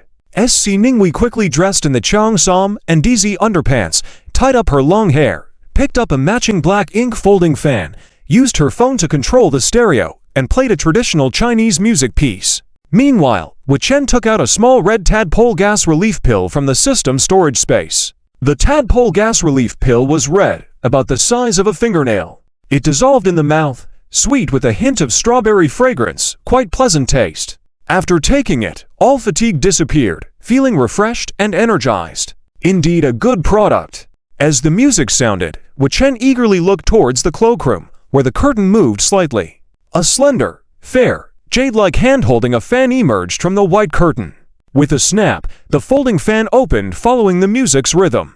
A long, slender leg with pointed toes emerged from the white curtain as well, elegantly swaying, incredibly seductive. Wei Chen couldn't help but swallow seeing the enchanting and beautiful sight. Along with the music, Ning Wei danced out from the white curtain with a fan covering her face. With skin like jade's, her vibrant eyes were alluring. Clad in a tight-fitting black cheongsam, Ning Wei's figure was gracefully outlined, exuding a mysterious beauty. Full bosom, perky buttocks, perfect in every dimension. Ning Wei swirled the fan, blending coquettishness with a touch of shyness and innocence, singing and dancing to give Wei Chen a soft and charming, highly elegant traditional Chinese fan dance. Twisting, swaying, turning, bending, graceful and captivating. Ning Wei danced until she fell into Wei Chen's embrace. Covering her face with the fan, her eyes seemed mesmerizing. Ning Wei, slightly panting, asked, "Honey, how was my dance?" "Good, very good," Wei Chen said, removing Ning Wei's fan covering. Ning Wei's face was like a ripe peach, both pure and tempting, with slightly parted red lips, particularly alluring. Wei Chen bent down and kissed Ning Wei's red lips. Ning Wei hooked her arms around Wei Chen's neck, responding boldly and passionately. Kissing, kissing.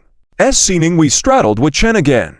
The long night was sleepless, absorbed in diligent work. The next day, Wei Chen still woke up early without any soreness, feeling full of energy. However, Ning Wei was not the same. Exhausted from last night, she was still snoozing.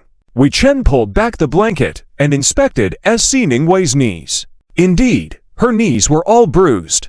Oh, never listens to advice, insisted on being on top, and tossed all night. Wei Chen got up, put on his pants and gently applied ointment to Ning Wei's bruised knees, feeling sorry for her. After applying the ointment, he dressed Ning Wei, covered her back, and thought that Page-Juan also drank a lot last night, so hopefully, he wouldn't come over early today. It was still quite early, so he let Ning Wei sleep a little longer.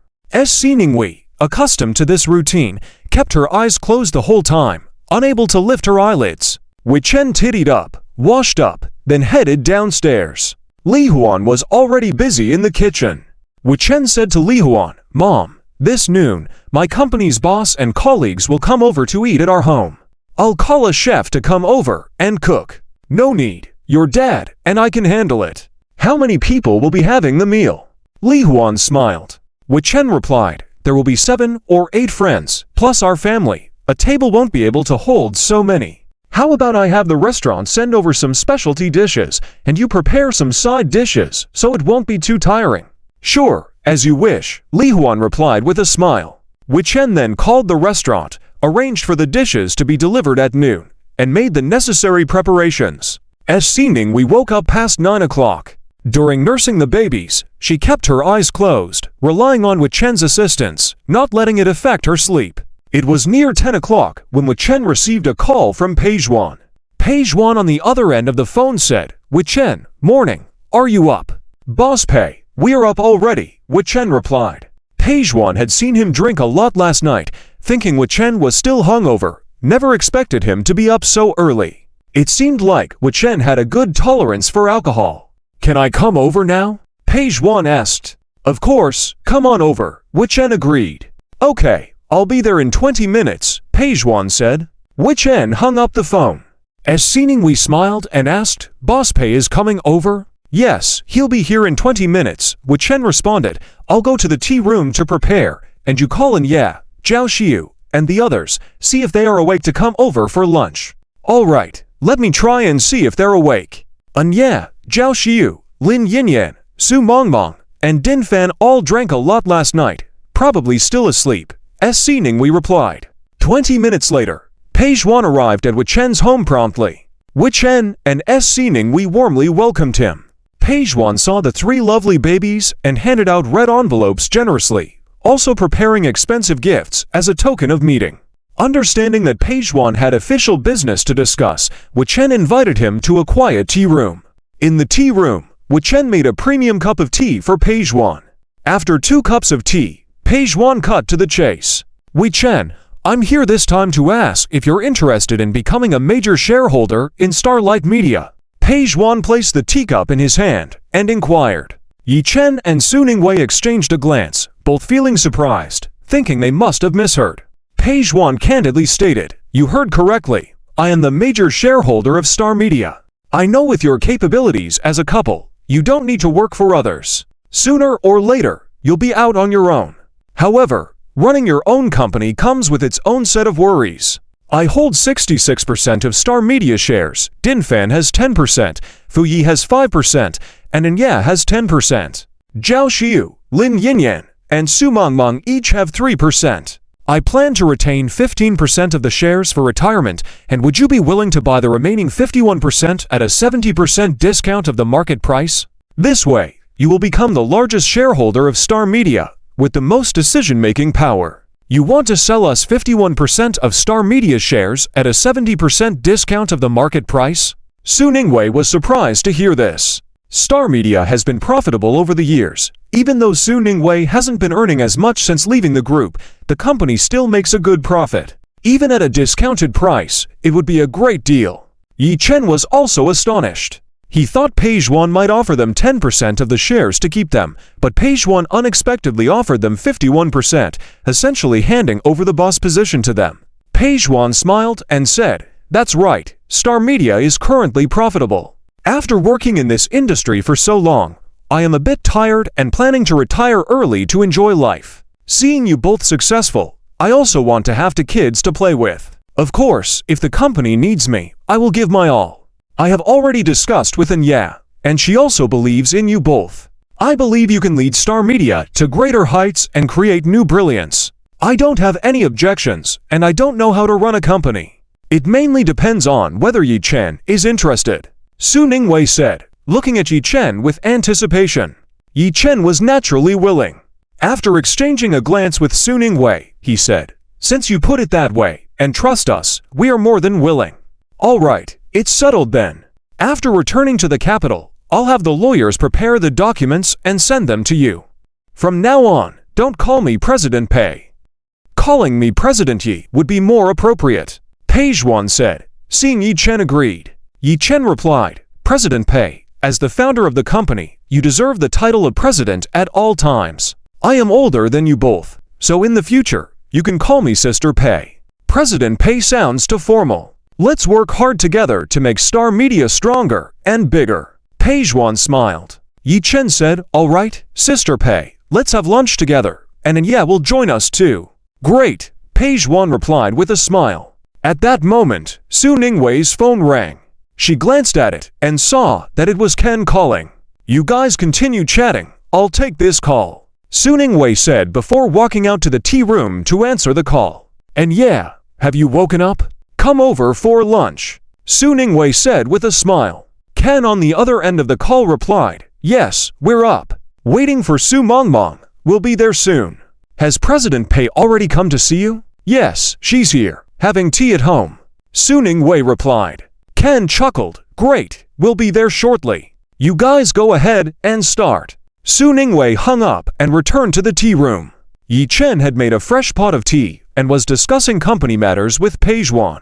After a while, Kan, Zhao Xiu, Lin Yinyan, Su Mongmong, and Din Fan arrived. They all brought gifts as they got off the car. Din Fan had the most, with big and small packages, preparing gifts for everyone in Yi Chen's family. Su Mongmong jokingly said, "Din Fan, you brought so many gifts. It looks like you're playing the role of the groom visiting for the first time. Don't tease, I believe in bringing plentiful gifts. Yi Chen wrote me a song last time, and this is my first visit to Yi Chen's home, so I thought it appropriate to bring extra gifts." Din Fan replied, thinking to himself that it would be great if he could visit Yi's family as an actual suitor. Zhao Xiu asked with a smile, "Have you practiced the song yet? When will you confess? When can we taste your wedding candies?" "I'm practicing, and I'll confess when I'm ready," Din Fan replied. Din Fan believed that true love needed time to prove itself, progressing gradually to increase success rate. He was willing to take his time to get to know Ye Yao, allowing her the time to understand and like him. After all, a lifetime is long, and being with the right person brings happiness. Su Mongmong curiously asked, "I've been wanting to ask, who's the lucky girl who caught your eye, Din Fan, with such high standards?" "It's a secret. You'll know when I announce it," Din Fan replied with a smile. The group headed towards the living room. Yi Chen, Su Ningwei, and Pei Zhuan heard Kan and others arriving and went to the yard to meet them. Finally, they could see the other members of the Rose Girl group, and Yi Yao excitedly followed Su Ningwei, feeling thrilled to have a celebrity brother at home. After exchanging pleasantries, Yi Chen introduced Yi Yao to Kan and the others. "This is my sister, Yi Yao. Yao Yao, this is President Pei, and yeah, Zhao Xiu, Lin Yinyan, and Su Mongmong." "Hello, everyone," Yi Yao politely greeted. Yi Yao was in a cute and gentle outfit, wearing a sweet light pink knitted cardigan and a gentle light khaki wool coat, appearing warm and sweet. Kan teased, "The Yi family genes are so strong. Yao Yao is really pretty. Have you considered entering the entertainment industry?" "Indeed, she is beautiful, and her demeanor is good," Pei Zhuan said, looking at Yi Yao with bright eyes. "The unwritten rule in the entertainment industry is, appearance is the truth. Being good-looking means avoiding 10 years of struggle. To shine in the entertainment industry, beauty and a good body are essential. While looks alone cannot guarantee success in the celebrity world, they can surely attract attention." "Yes, she's really beautiful," Zhao Xiu, Lin Yinyan, and Su Mongmong all praised. Din Fan looked at Yi Yao and thought she had become even more beautiful, making his heart beat faster. Yi Yao waved her hand shyly and blushed, saying, "I study art, and I'm not as good a singer as my brother. I can't dance, and I get nervous on stage. I'm not cut out for the entertainment industry. Yao Mei's painting skills are really good. She's already mine, and yeah, don't compete with me," Din Fan jokingly said with a pun. After spending some time together and frequently playing games, Din Fan and Yi Yao have become very familiar with each other. Din Fan took the opportunity to express his feelings in a joking manner. "Oh." Kan smiled as she looked at Yi Yao. Zhao Xiu, Lin Yinyan, and Su Mongmong all looked interested, thinking that Din Fan had successfully confessed his feelings boldly. The progress was unexpectedly fast. Yi Yao blushed even more and said shyly, "Din Fan, what are you saying? I'm just working part-time for you. If you say that, everyone will misunderstand later." "Sorry, I misspoke just now. Yo Mei is now an employee of my company, and yeah, you're not allowed to steal her away." Afraid that Yi Yao would really get angry, Din Fan quickly apologized. Yi Chen glanced at Yi Yao and felt that Yi Yao only saw Din Fan as a friend. It seems that Din Fan's pursuit of Yi Yao still has a long way to go. Kan smiled and said, "Understood. I wouldn't dare steal anyone from your company." Let's all sit inside and have a cup of tea for the new year, Yi Chen said with a smile. Everyone laughed and entered the living room. As soon as they entered the living room, Zhao Xiu stretched her neck and looked around, then asked, "Where are the 3 babies? They must have gotten cuter since we last saw them." "Yes, where are the 3 babies? Is my little Fan even more handsome now? Auntie has prepared red envelopes for them for the new year." Su Mongmong also stretched her neck and looked around. Din Fan also said with a smile, "You 3 have been hiding too well. As your new neighbor, I haven't seen your 3 babies yet. I prepared red envelopes and gifts for meeting them. Let me see your 3 little babies soon." "You all are too polite," Yi Chen smiled as she served everyone a pot of tea. Su Ningwei smiled and said, "The 3 babies are upstairs. You all have a cup of tea first. I'll go upstairs and bring them down." With that, Su Ningwei got up and prepared to go upstairs. "I'll go with you," Zhao Xiu, Lin Yinyan, and Su Mongmong all said in unison, eager to see the 3 babies. Su Ningwei led Zhao Xiu, Lin Yinyan, and Su Mongmong upstairs. In the babies' room upstairs, the 3 babies had just changed into new diapers and were lying obediently playing with toys in their cribs.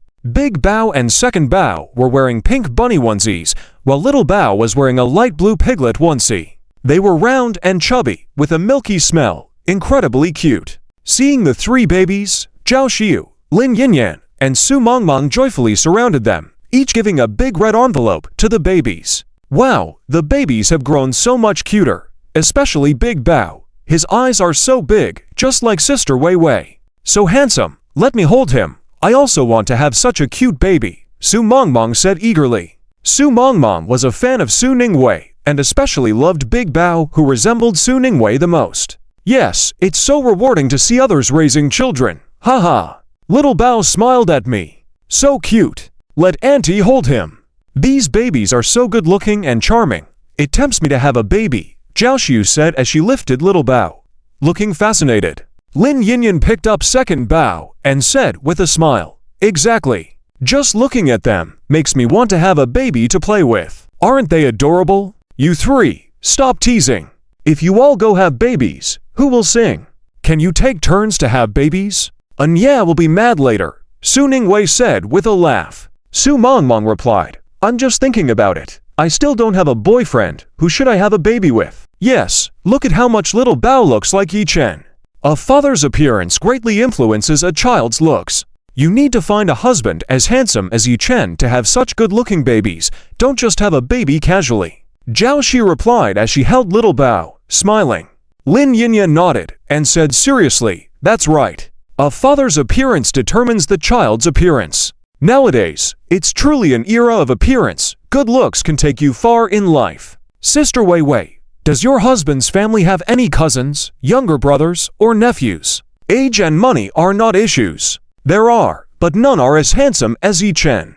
Yi Chen's cousin already has a partner, and Yi Chen's youngest cousin, Yi Xiaofeng, is still in high school just starting his senior year, so you better not think about it, Su Ningwei said with a smile. Su Mongmong added, "High school students are already 18 and adults. I'm 21, right for an older woman to go after a younger man. It's perfect." Lin Yinyan teased, "Hey, I asked first, you're stealing him from me." Su Mongmong chuckled, "You're just a year older than me. What's the rush?" Lin Yinyan wasn't convinced. Zhao Xiu joined in, "That's right, fair competition.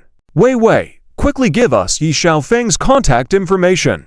"No way, you 3 are about the same age, let Yi Xiaofeng go. High school senior year is crucial. I won't allow you to harass him," Su Ningwei said with a smile. Zhao Xiu and Lin Yinyan sighed disappointingly. Only Su Mongmong boldly suggested, "Then I'll wait for Little Bao to grow up." "No way. I see you as a sister, and you're thinking of becoming my daughter-in-law. How old are you, and how old is Little Bao?"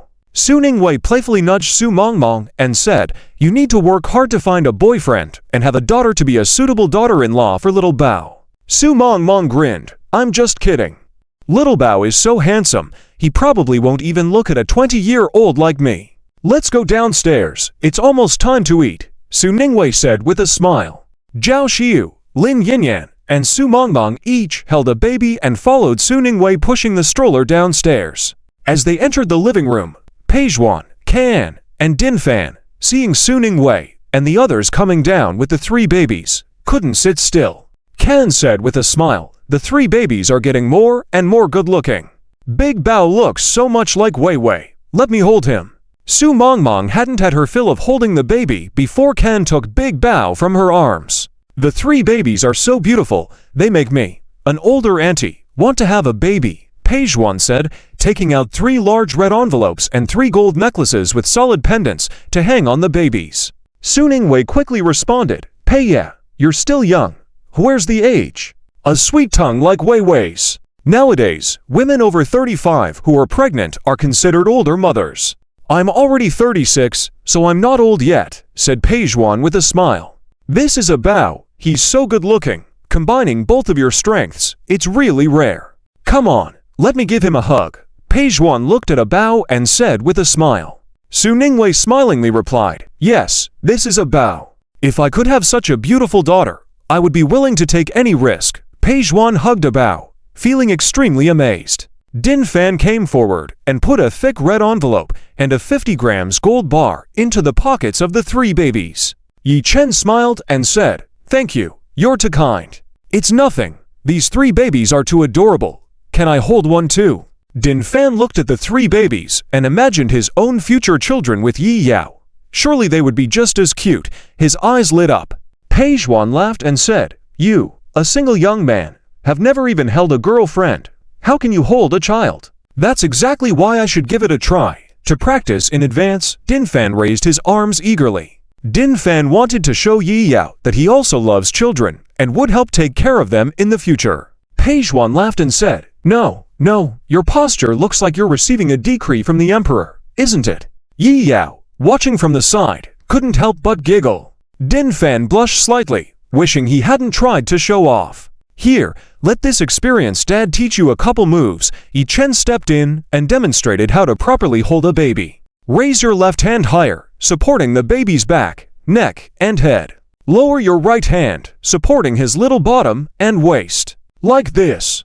Din Fan asked earnestly. Yi Chen nodded. "Yes, exactly like that." Then, with professional assistance from Zhao Xiu, Din Fan successfully held the baby. Despite feeling nervous and stiff, he managed to keep the baby secure in his arms. The baby shifted and tried to grab Din Fan's face, causing him to panic. The baby moved. "What do I do?"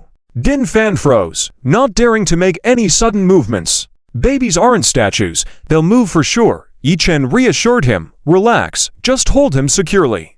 Din Fan nervously admitted, "I can't relax. Let me hold him. You look so awkward and inexperienced. I worry when I see you holding the baby." Yi Yao couldn't bear it and took the baby from Din Fan's arms. Din Fan followed after her sheepishly, saying, "This is my first time holding a baby. I have no experience. But I really like kids. And I'm willing to learn. Can you teach me?" Su Mongmong, Lin Yinyan, Can, and Peijuan raised their eyebrows slightly. Something's not right. Where did the indifferent Din Fan go? Su Mongmong, Lin Yinyan, Can, and Peijuan took another closer look at Din Fan. Despite learning to hold a baby, Din Fan's eyes are filled with admiration for Yi Yao. Naturally, Su Mongmong, Lin Yinyan, Can, and Peijuan all understood who Din Fan was aiming to confess his feelings to.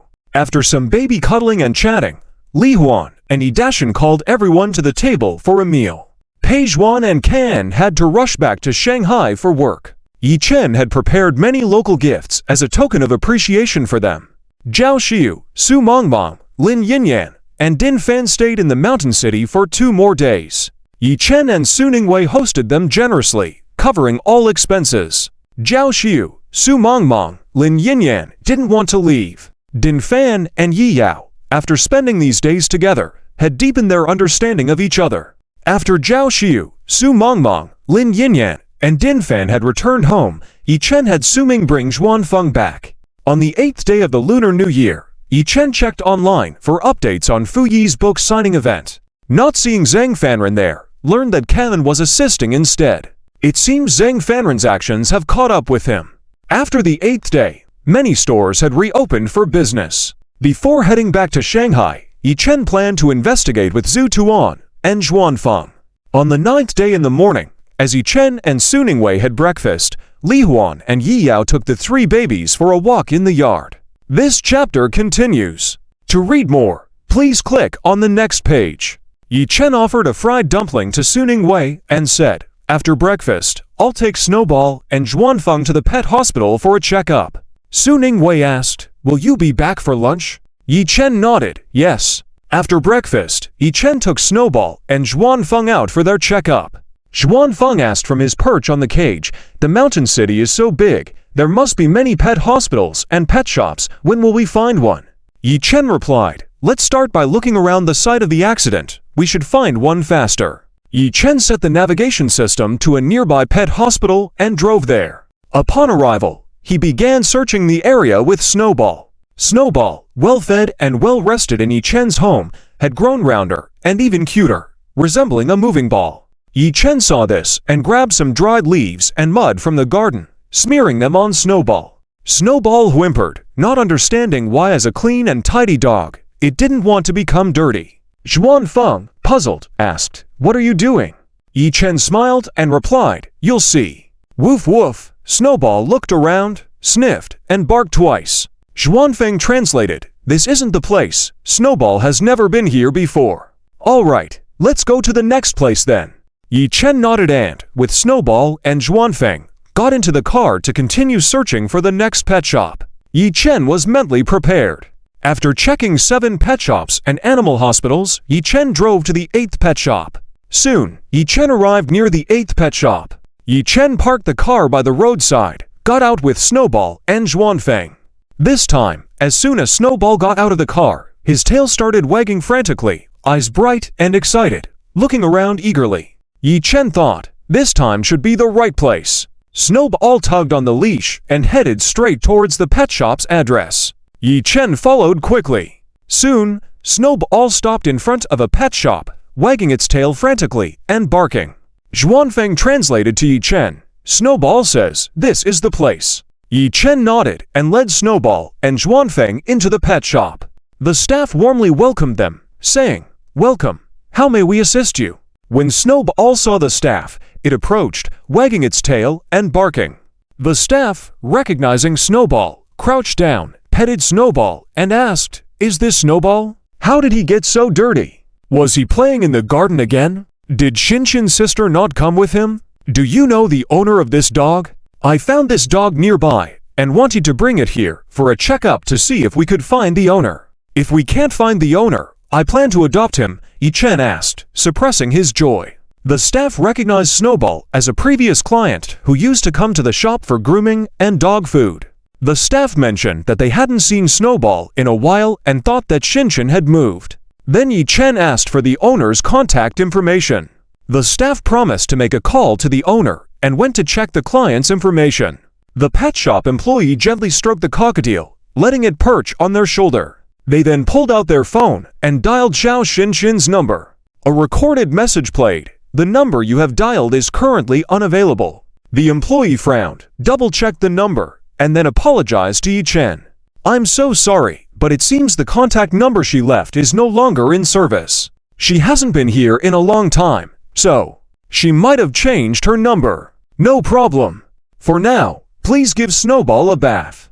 I'll temporarily adopt it. If you manage to contact the owner, feel free to give me a call." Yi Chen left a phone number with the employee, though it was a fake one. Since Xiao Shinshin was unlikely to return, and Yi Chen had already acquired what he wanted, he decided not to leave his real number to avoid any unnecessary trouble. The employee responded quickly, "Got it. I'll take Snowball for a bath right away. You're so kind. Snowball is really lucky to have met you." Shortly after, the employee took Snowball to the back for its bath. Meanwhile, the cockatiel flew back onto Yi Chen's shoulder and whispered, "I caught it. Her name is Xiao Shinshin. Phone number 13 asterisk asterisk asterisk asterisk asterisk asterisk asterisk asterisk asterisk, lives in asterisk love apartment asterisk. Quick, jot it down. Good thing her number is so distinctive, or I wouldn't have been able to memorize it with just one glance," the cockatiel said with relief. Yi Chen had already committed it to memory, but still pretended to jot it down on his phone to humor the bird. Once Snowball was bathed, Yi Chen bought some dog food, canned goods, and jerky. After paying, he left with both Snowball and the cockatiel. Inside the car, the cockatiel excitedly asked, "Are we heading to *Love Apartment* to investigate further?" "No need," Yi Chen replied. "The culprit has probably erased any useful information by now. With a name and a real name registered phone number, I can find out everything I need." He started the car and drove home. On the way back, Yi Chen passed by a well-known noodle shop and picked up some spicy sour noodles and chili wontons for Su Ningwei, who loved those dishes. When he arrived home, Yi Yao, Yi Dashan, and Su Ningwei were in the living room, playing with the 3 babies and their toys. The business at Cheney Fruit Store was thriving, so Yi Dashan no longer needed to be there all day. He only had to check in briefly morning and evening, and substantial profits rolled in steadily. Snowball ran excitedly toward the family, wagging its tail and circling the baby strollers, making them giggle. Seeing Yi Chen come home with Snowball and the cockatiel, Su Ningwei stood up to greet him. "How are Snowball and the cockatiel? Are they healthy?" she asked with concern. "They're both perfectly healthy," Yi Chen replied with a smile. "Oh, and I brought back some spicy sour noodles and chili wontons. They're from a really authentic place, you'll love them." Su Ningwei's eyes lit up. "Really? I can't wait to try them." Yi Yao chimed in eagerly. "Hey, bro! I love spicy sour noodles and chili wontons too. Did you get me some?" "Of course. How could I forget you? I even got extra spicy for you," Yi Chen said with a grin. Yi Yao laughed. "Hehe Tilda, you really know me best, bro. Love you." "Dad, I bought a lot. Please have some too."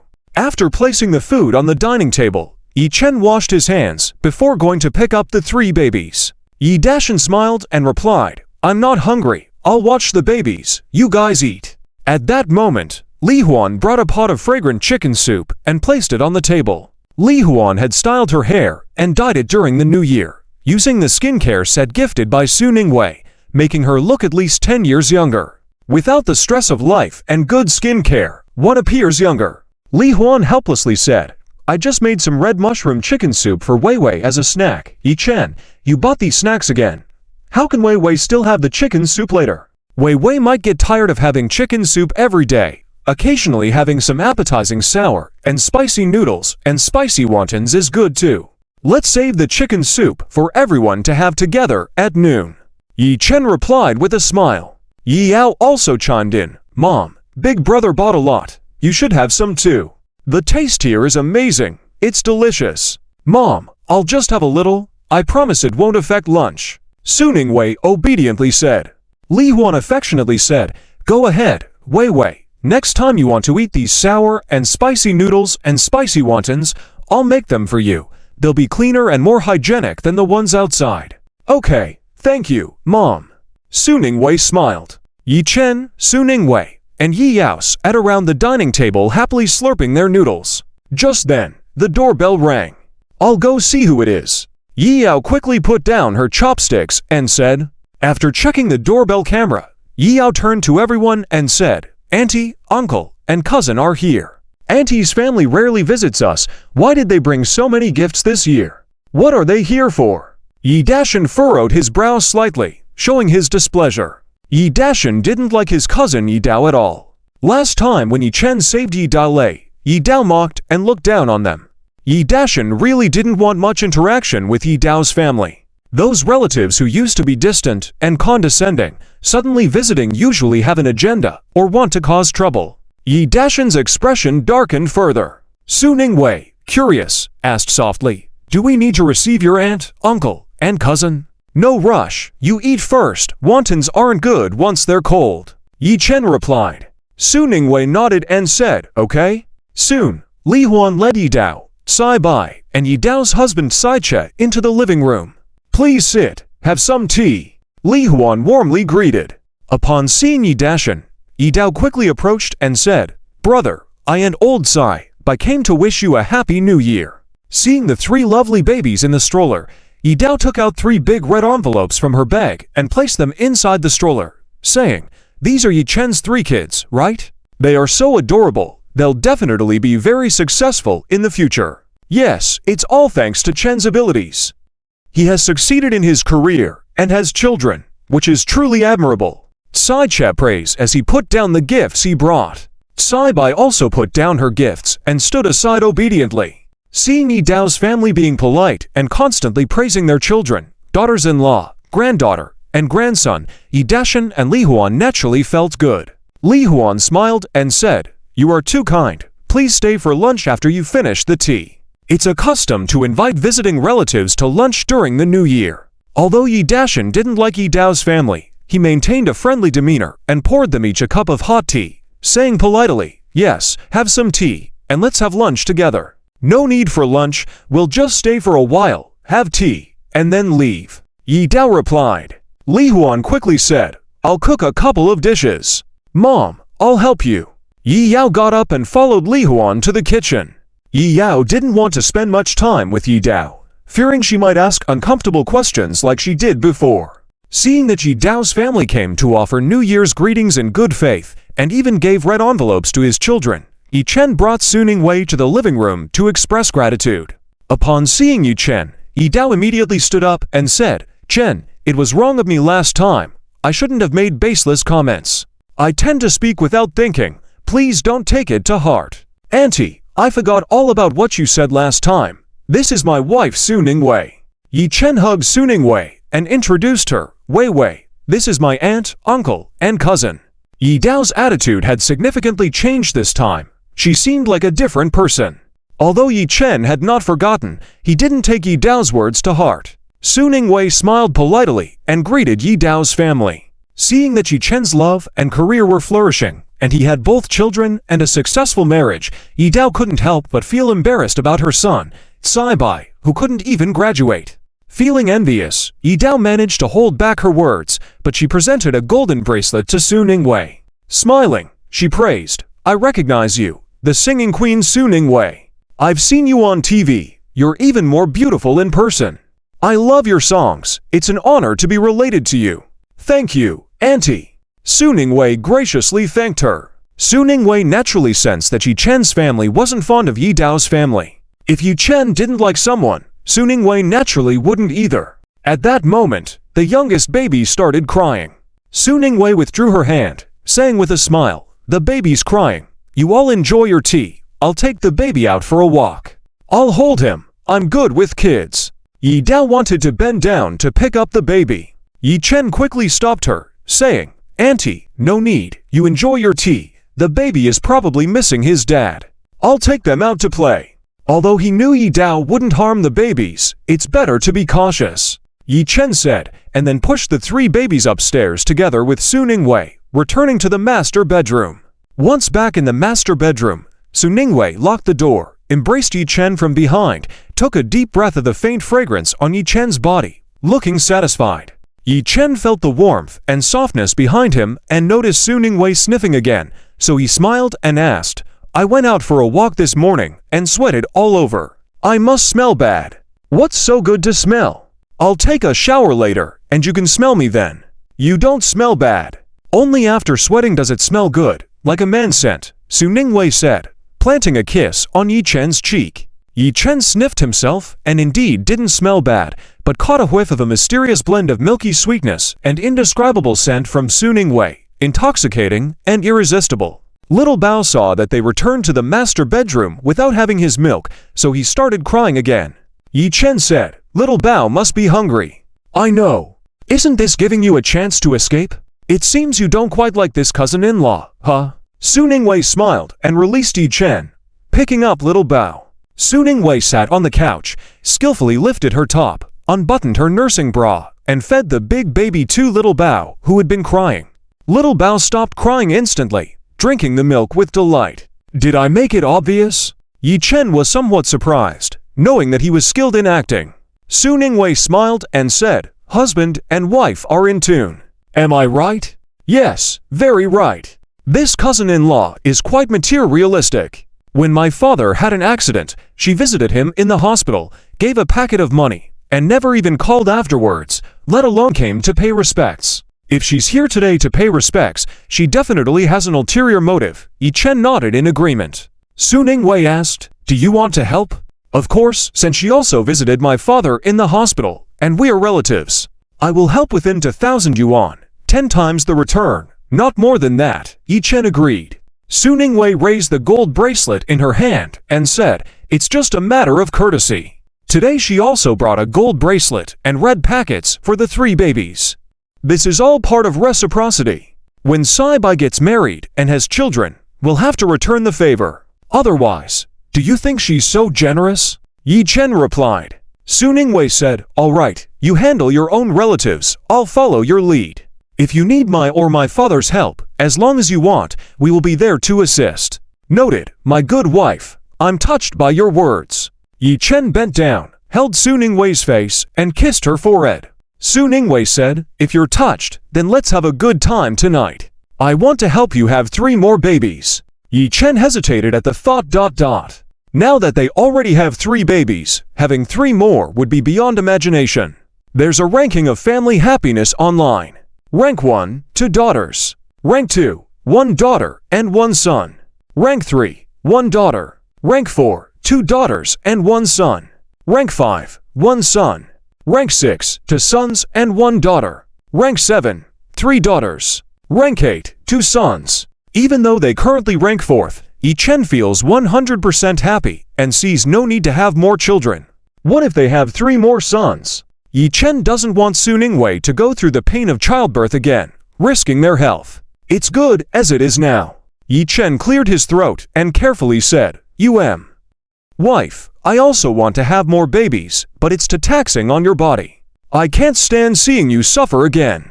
We have Big Bao, Second Bao, and Little Bao, and I'm content. Shall we not have more? That makes sense. I don't like the feeling of being a barrier either. What if I get sterilized to put an end to it once and for all? Su Ningwei said eagerly. Yi Chen quickly responded, "No need. I have a solution that doesn't require barriers." Really? What solution is that?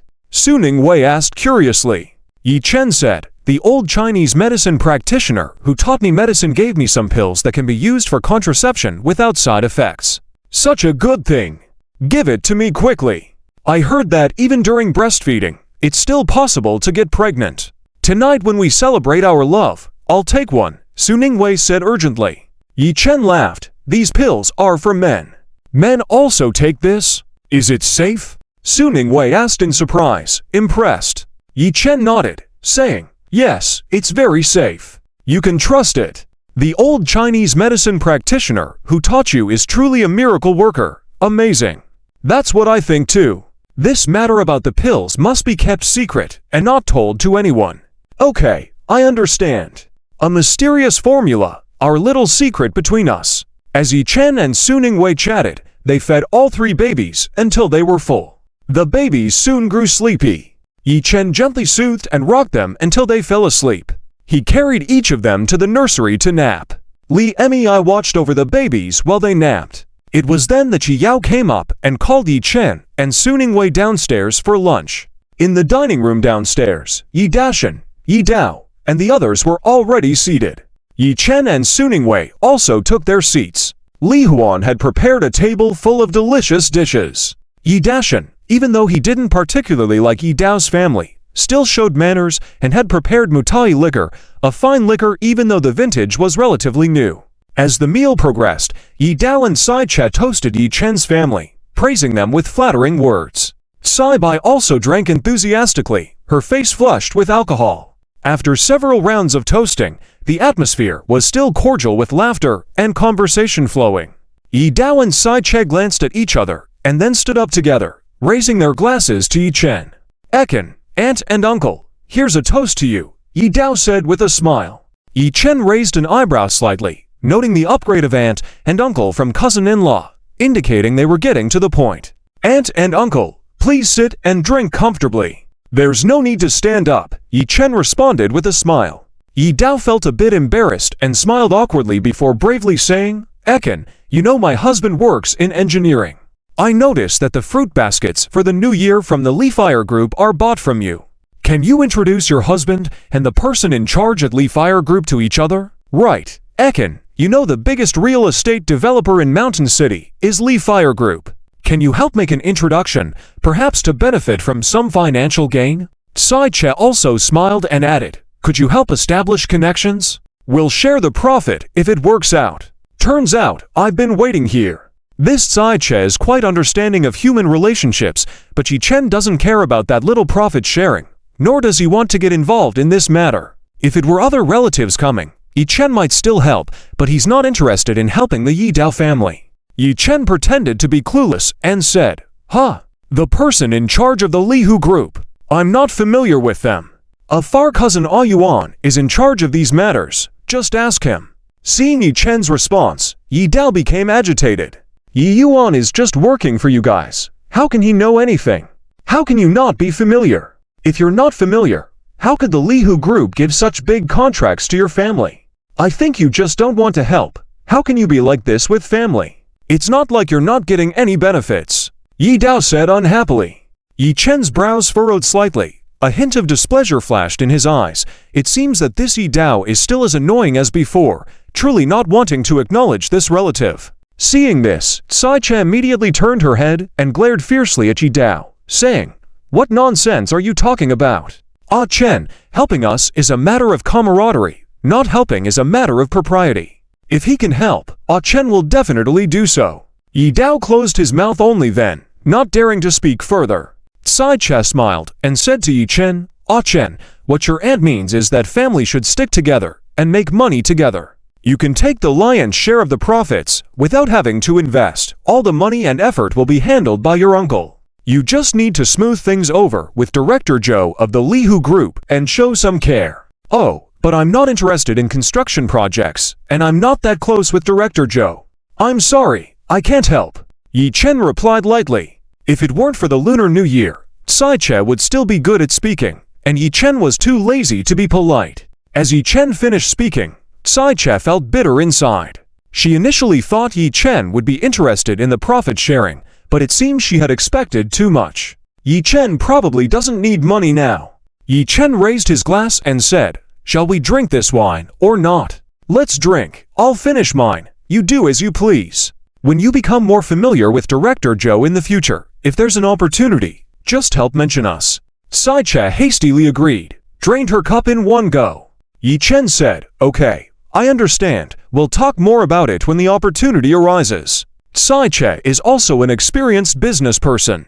Even if she knows that Yi Chen is intentionally not helping, she still needs to leave room for maneuver. Knowing that Yi Chen could establish a connection with Zhou Lai, Tsai Che was regretting not sucking up to him earlier. She regretted not considering Yi Chen's family important enough and not lending a helping hand when they were in need. It might be difficult to repair the relationship now, but an effort should still be made. Yi Dao wanted to say something more, but remembering Sai Qi's instructions before she left, he swallowed the words he had intended to speak along with the wine in his glass. Now that the Yi Chen family is better off than his own family, Yi Dao dare not look down on them as arrogantly as before.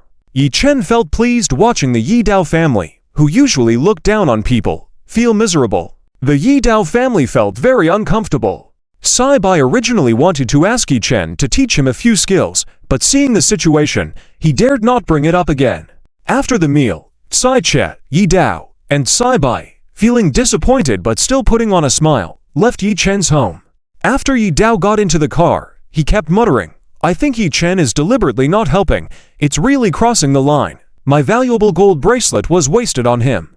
Tsai Che coldly scolded, "Shut up, say a word less, will you die? Does Yi Chen's family need your gold bracelet? The Yi family was gracious enough to accept our bracelet. It's your fault, not properly visiting the Yi Chen family. When Yi Dashan was injured before, you didn't think to offer help much then. Now you want a favor. Do you think it's that easy? Huna Yi Dashan could recover from being paralyzed. I think Yi Chen just has good luck. He looks presentable. Who knows what means he used to deceive the Su family's daughter? Otherwise, how could Yi Chen earn so much money singing? And could climb up to the Li Hu group?" Yi Dao said disdainfully. Tsai Che said in a cold voice, "How did I end up marrying someone with no brains like you? Stop saying these things. From now on, both of you should be polite with the Yi Chen family. Be respectful when you meet them. Yi Chen now has the Li Hu group's support, and I heard Su Ningwei is still the daughter of the Su family, not someone we can provoke." "Understood." Yi Dao and Sai Bai responded in unison. 30 years east of the river, 30 years west of the river. Yi Chen is no longer the poor young man of the past, so naturally the Yi Dao family can only flatter him. On the other side, Yi Yao watched the Yi Dao family's car as it drove far away and chuckled, "Ha ha. Indeed, Big Brother is capable. It turns out Auntie also knows how to talk nicely." Seeing Auntie's family feel frustrated, it's dissatisfying. Yeah. Yi Yao raised her right hand toward Yi Chen. Yi Chen smiled and raised his right hand, lightly high-fiving Yi Yao's hand. "Yao Yao, say less, help collect the dishes quickly," Li Huan said. Seeing this, Su Ningwei quickly stood up to help collect the dishes. Li Huan quickly took the dishes and utensils from Su Ningwei's hands, smiling. Wei, you work hard taking care of the child. You don't need to do this. Let me and Yao Yao take care of it. You go rest." "Yeah, sister-in-law, leave it to us. You quickly go rest with the old brother," Yi Yao said, briskly collecting all the dishes and utensils from the dining table and brought them to the kitchen. Yi Chen still wanted to look up information on Xiao Dindin sooner, so he took Su Ningwei's hand and headed upstairs. Back in the master bedroom, Yi Chen told Su Ningwei, "You go sleep first, I'll check some information." "Okay, kiss me, then you can go." Su Ningwei hooked her arm around Yi Chen's neck, coquettishly saying. Yi Chen hugged Su Ningwei's slender waist, lowered his head, and kissed Su Ningwei's forehead. Pouting her rosy lips, Su Ningwei said, "Want kiss?" Yi Chen smirked, bent down, and kissed Su Ningwei's rosy lips. Su Ningwei whimpered, feeling weak in the legs from the kiss. Yi Chen then lifted Su Ningwei and laid her on the soft big bed. Su Ningwei only let go of Yi Chen's neck when her breath was almost gone. "Want more?" Yi Chen asked with a smile. Su Ningwei blushed and said, No more kisses, go check the information now." "Okay, rest early then." Yi Chen rubbed Su Ningwei's head and left the master bedroom, closing the door behind him and heading to the study. Once Yi Chen left the master bedroom, Su Ningwei immediately got up from the bed, blushing, took a clean pair of pants, and went to the bathroom to change her pants. So shy Tilda every time Yi Chen kisses her. It feels amazing. Tilda Su Ningwei looked at her reflection in the bathroom mirror, her cheeks as red as ripe apples, quickly splashing some cold water on her face to cool down. Inside the study room, Yi Chen opened the notebook computer, skillfully operated it, and inputted information about Xiao Xinxin. The data on the computer desktop started to move. After a while, the data stopped moving. Yi Chen clicked on the list and took a glance. What caught the eye were several ID photos and life photos of Xiao Xinxin: black straight hair, big round eyes, outstanding appearance, particularly hot figure, and a love-shaped red birthmark about the size of a fingernail on her left arm. Indeed, as rumored, she was a young and pretty girl. Xiao Xinxin, 20 years old, home address, X-province, X-city, family members, none. Yi Chen furrowed his brows slightly. No wonder Xiao Xinxin had been dead for so long without anyone reporting it. He continued scrolling down. There was very little information about Xiao Xinxin, clearly intentionally erased. From the retrieved data, it was only known that Xiao Xinxin was abandoned as a baby and was raised by an old lady who picked up trash. When Xiao Xinxin was in the second year of junior high school, the old lady who adopted her passed away. Average student Xiao Xinxin didn't continue her education after junior high. Yi Chen's slender fingertip swiftly tapped on the keyboard, preparing to decrypt all social account information linked to Xiao Xinxin's identity and phone number. After a series of operations, Yi Chen discovered that all social accounts associated with Xiao Xinxin's identity and phone number had been deactivated, leaving no traces. The other party was indeed cautious. It seemed they were professionals in covering their tracks and had experience in such matters. Yi Chen furrowed his brows slightly, then decided to investigate the bank card transfer records under Xiao Xinxin's name. Hacking into bank systems for transactions was indeed difficult, but merely checking transfer records wasn't a challenge for Yi Chen, albeit time-consuming. After some operations, codes and numbers began to move on the computer desktop. Estimating that he needed to wait a while longer, Yi Chen opened another desktop computer. It had been a while since he checked the earnings from Fighting the Sky novel. Yi Chen logged into the background system of Tomato, the author of Fighting the Sky. Fighting the Sky had automatically updated to over 3 million words and firmly held the top spot in the fantasy rankings, receiving many gifts and rewards from readers. Glancing at the earnings, it amounted to around 300,000 a month, accumulating to over $1 million. However, for Yi Chen currently, it wasn't considered much, so he wasn't in a rush to cash out just yet. Yi Chen also skimmed through today's entertainment headlines. Yi Chen's new album versus Song King Fuyi's album. Who will have the highest sales? Song King Fuyi's new album, hot in demand. Kind-hearted Song King Fuyi went to visit his agent Zhang Fanren immediately after the signing event. After seeing this news, Yi Chen clicked to watch a short video. Fuyi was holding Zhang Fanren's hand, expressing concern about Zhang Fanren's health. Ren, how are you? What happened to you? How did you become like this? I don't know. I woke up and couldn't see, and my voice became like this. Cousin, you have to save me. Zhang Fanren tightly grabbed Fuyi's hand, his eyes empty and tearful, his voice hoarse and croaky, akin to a duck's quack. Zhang Fanren puzzled over why he had fallen into such a state, thinking he had contracted some strange illness. Fuyi felt his hand was being squeezed painfully. Upon noticing journalists filming, Fuyi forced out a few tears and said, "Don't worry. You've been with me for so many years. I won't neglect you. Rest assured and focus on recovery. I'll cover your medical expenses and make sure you get better." "Thank you, cousin." Zhang Fanren expressed his gratitude with tears. The video ended there, and the caption was well written. Yi Chen closed the link and was quite satisfied with Zhang Fanren's outcome. The system's methods were indeed remarkable. Zhang Fanren wanted to be cured?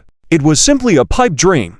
Yi Chen quickly browsed through essential information on various official websites. There were too many news articles that could affect the stock market: economic, political, technological, military, and more. Yi Chen had already decided on the direction he wanted to invest in stocks long ago after surveying, bearing in mind the risks involved. With the Spring Festival holiday lasting 7 days, the stock market would be closed for rest during this period. From the 8th day to the 12th day of the Lunar New Year, there'd be shortened trading hours from 9:30 a.m. to 11:30 a.m. and 1 p.m. to 3 p.m. Caution was advised due to the shorter trading hours during this period. The trading volume in the stock market during the Spring Festival typically decreased, requiring careful consideration to avoid potential profit loss due to market fluctuations. It was recommended to utilize this time for technical analysis, pay attention to news trends, accumulate market information, and experience. Based on individual circumstances, one could proceed with investment operations, but risk control was essential to prevent losses. Seeing that it was past midnight, Yi Chen opened the stock trading software. He started with initial public offerings and new bonds. The new stocks he had chosen the day before had all hit, like picking up money. It used to be challenging to win new stocks, but with this system's lucky value boost, the process became different. Some stocks bought before the new year, right after opening, went up the limit. They were likely to rise even more in the next couple of days, so Yi Chen decided to leave those stocks untouched. When a stock opens with a limit up, it indicates significant positive news, causing the stock price to rise continuously. If the limit up persists until market close, there's high potential for further increase the next trading day. After the limit up, it could either continue or open up further. Various cautionary steps ought to be considered when stocks open up after reaching the limit, especially with significant changes in trading volume or market conditions. Yi Chen was certain the risk-to-reward ratio was significant. To purchase 51% of Starlight Media Company shares required over 1 billion yuan, in addition to the upcoming wedding costs. Yi Chen intended to make a big move, as the system probably wanted him to acquire Starlight Media Company. With his lucky value and professional knowledge, the move should be secure. Aside from keeping 100,000 as pocket money, Yi Chen invested all his remaining funds in stocks and several other high-risk yet high-yielding investments. After completing the operations, Yi Chen closed the stock trading software and desktop computer. As the notebook computer received a message with a ding, Yi Chen opened his laptop and checked the results that were already searched. In Xiao Xinshin's bank transfer records, there was indeed an account that transferred money to Xiao Xinshin, and the amount was not small. Yi Chen looked up that transfer account number. It turned out to be a transfer from a foreign financial institution. To find out the mastermind behind the transfer, it was estimated to not be so easy. Yi Chen furrowed his brow. Who exactly was this mastermind? They were so cautious even in making a simple transfer. Could it be a young master from a certain powerful group in a certain country? This would be difficult to investigate, and even if found, capturing the person would be challenging. Moreover, the security level of that foreign financial institution was extremely high, making it not so easy to crack. It would require time and effort. For now, all he could do was take it slow and steady, considering it progress without wasted effort. Checking the time, Yi Chen realized that Suning Wei and the 3 babies would likely be waking up soon. So he made a note of the account number from the financial institution he found. After shutting down his computer, Yi Chen got up and headed towards the baby's room. They would be returning to the City of Magic in a few days. During this time, Yi Chen planned to spend quality time with his parents and family, taking everyone nearby for some fun. Inside the baby's room, the 3 babies had already woken up. They were lying in their cribs yawning, their little arms and legs moving cutely. Seeing Yi Chen, the eldest baby excitedly waved his little hand, babbling in baby talk. Yi Chen heard the translated baby talk as, "Daddy, hug me. Daddy, I want to watch White Sheep, hum." The white mountain sheep had been spared a life because the eldest baby liked it so much, and Yi Chen was planning to bring it back to their villa in the City of Magic. The eldest baby was indeed just like Suning Wei, a lover of beauty.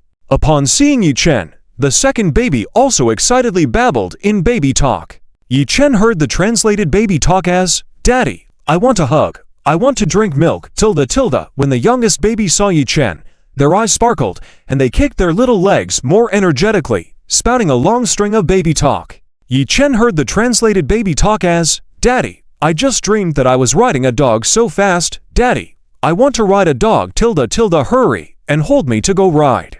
The youngest baby was indeed mischievous, already thinking about riding a dog even though they couldn't sit steadily. The road of parenting was truly long and difficult. Upon seeing Yi Chen, Li Mei smiled and said, "Mr. Yi, the 3 babies' diapers have already been changed. I'll go cook some snacks for madam." "All right, thank you.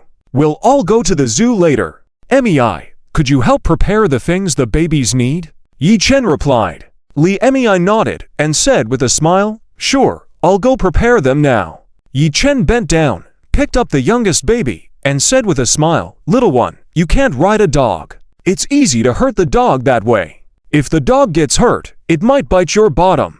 The youngest baby looked earnestly at Yi Chen, then pouted and made a few agreeing sounds. Yi Chen heard the translated baby talk as, I don't want my bottom bitten. I won't ride anymore." Teaching the young was indeed rewarding, and Yi Chen felt confident in this aspect of parenting. "Babies, Daddy will take you to Mommy for milk. Today we won't look at the sheep. After you finish drinking, Daddy will take you to the zoo to see other little animals." Yi Chen smiled and individually placed the 3 babies into the baby carriage, pushing it towards the master bedroom. Just then, Yi Yao came out of her room and said with a smile, "Brother, so early. Tell Mom and Dad we'll go to the zoo in the afternoon. Prepare some fruits and snacks on the way," Yi Chen said. Yi Yao smiled and replied, "Okay, I'll go tell them and prepare everything."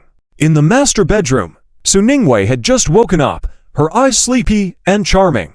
"Honey, are you done with your work?" Suning Wei stretched lazily, the silky nightgown sliding off her shoulders unintentionally, revealing her fair and round shoulders, adding to her allure. Yi Chen pushed the baby carriage closer, bent down to gently rub Suning Wei's head, and said with a smile, "I'm temporarily done.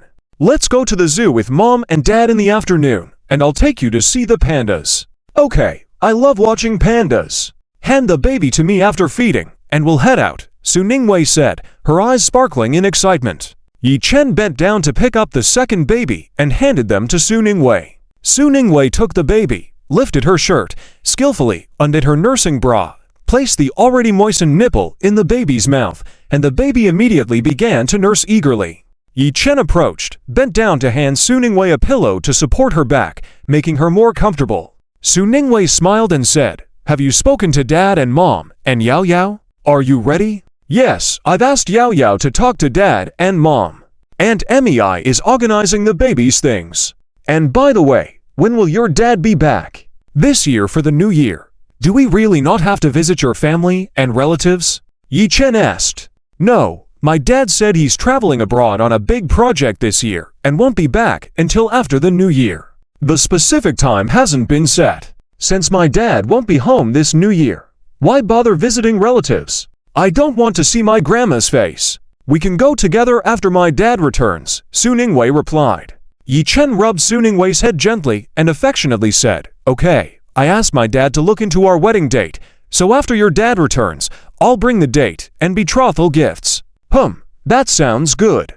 What date did you choose? Su Ningwei nodded with a smile. Yi Chen responded, September 19th in the Gregorian calendar, symbolizing a long-lasting love until old age. The 5th day of the 8th month in the lunar calendar is auspicious for marriage, traveling, moving, signing contracts, business deals, moving to a new house, opening a business, starting construction, praying for blessings. Basically, it's a good day. Great. After returning to the City of Magic, will you accompany me to customize wedding gowns and costumes? Su Ningwei said happily. Yi Chen smiled and said, I've already arranged it. You can see the wedding gowns and costumes I've customized for you. If you don't like them, we can pick again together. Really? You've already arranged them? Su Ningwei looked delighted. Yi Chen nodded, saying, Yes, I've ordered high-end wedding gowns, handmade traditional Chinese wedding attire with intricate embroidery, and Western-style toast attire for you. They should be delivered to our home in the City of Magic after the new year. You can try them on then, and if you're not satisfied, we can order again. Honey, you're so considerate to arrange it so early. I'm looking forward to it. If you like them, then I'll like them too. You have a good eye, so I'm sure they will be gorgeous, Su Ningwei said expectantly. Yi Chen smiled and replied, I am looking forward to it too. After you put on your wedding gown, you will definitely be the most beautiful bride. The system produces it, and the quality is very guaranteed, very worth looking forward to. After feeding the 3 babies, Su Ningwei, Yi Chen changed the 3 babies into panda-shaped onesies. The 3 babies in panda onesies are simply adorable to the point of being against the rules. Yi Chen couldn't help but bend down and greedily take a sip on the bellies of the 3 little treasures.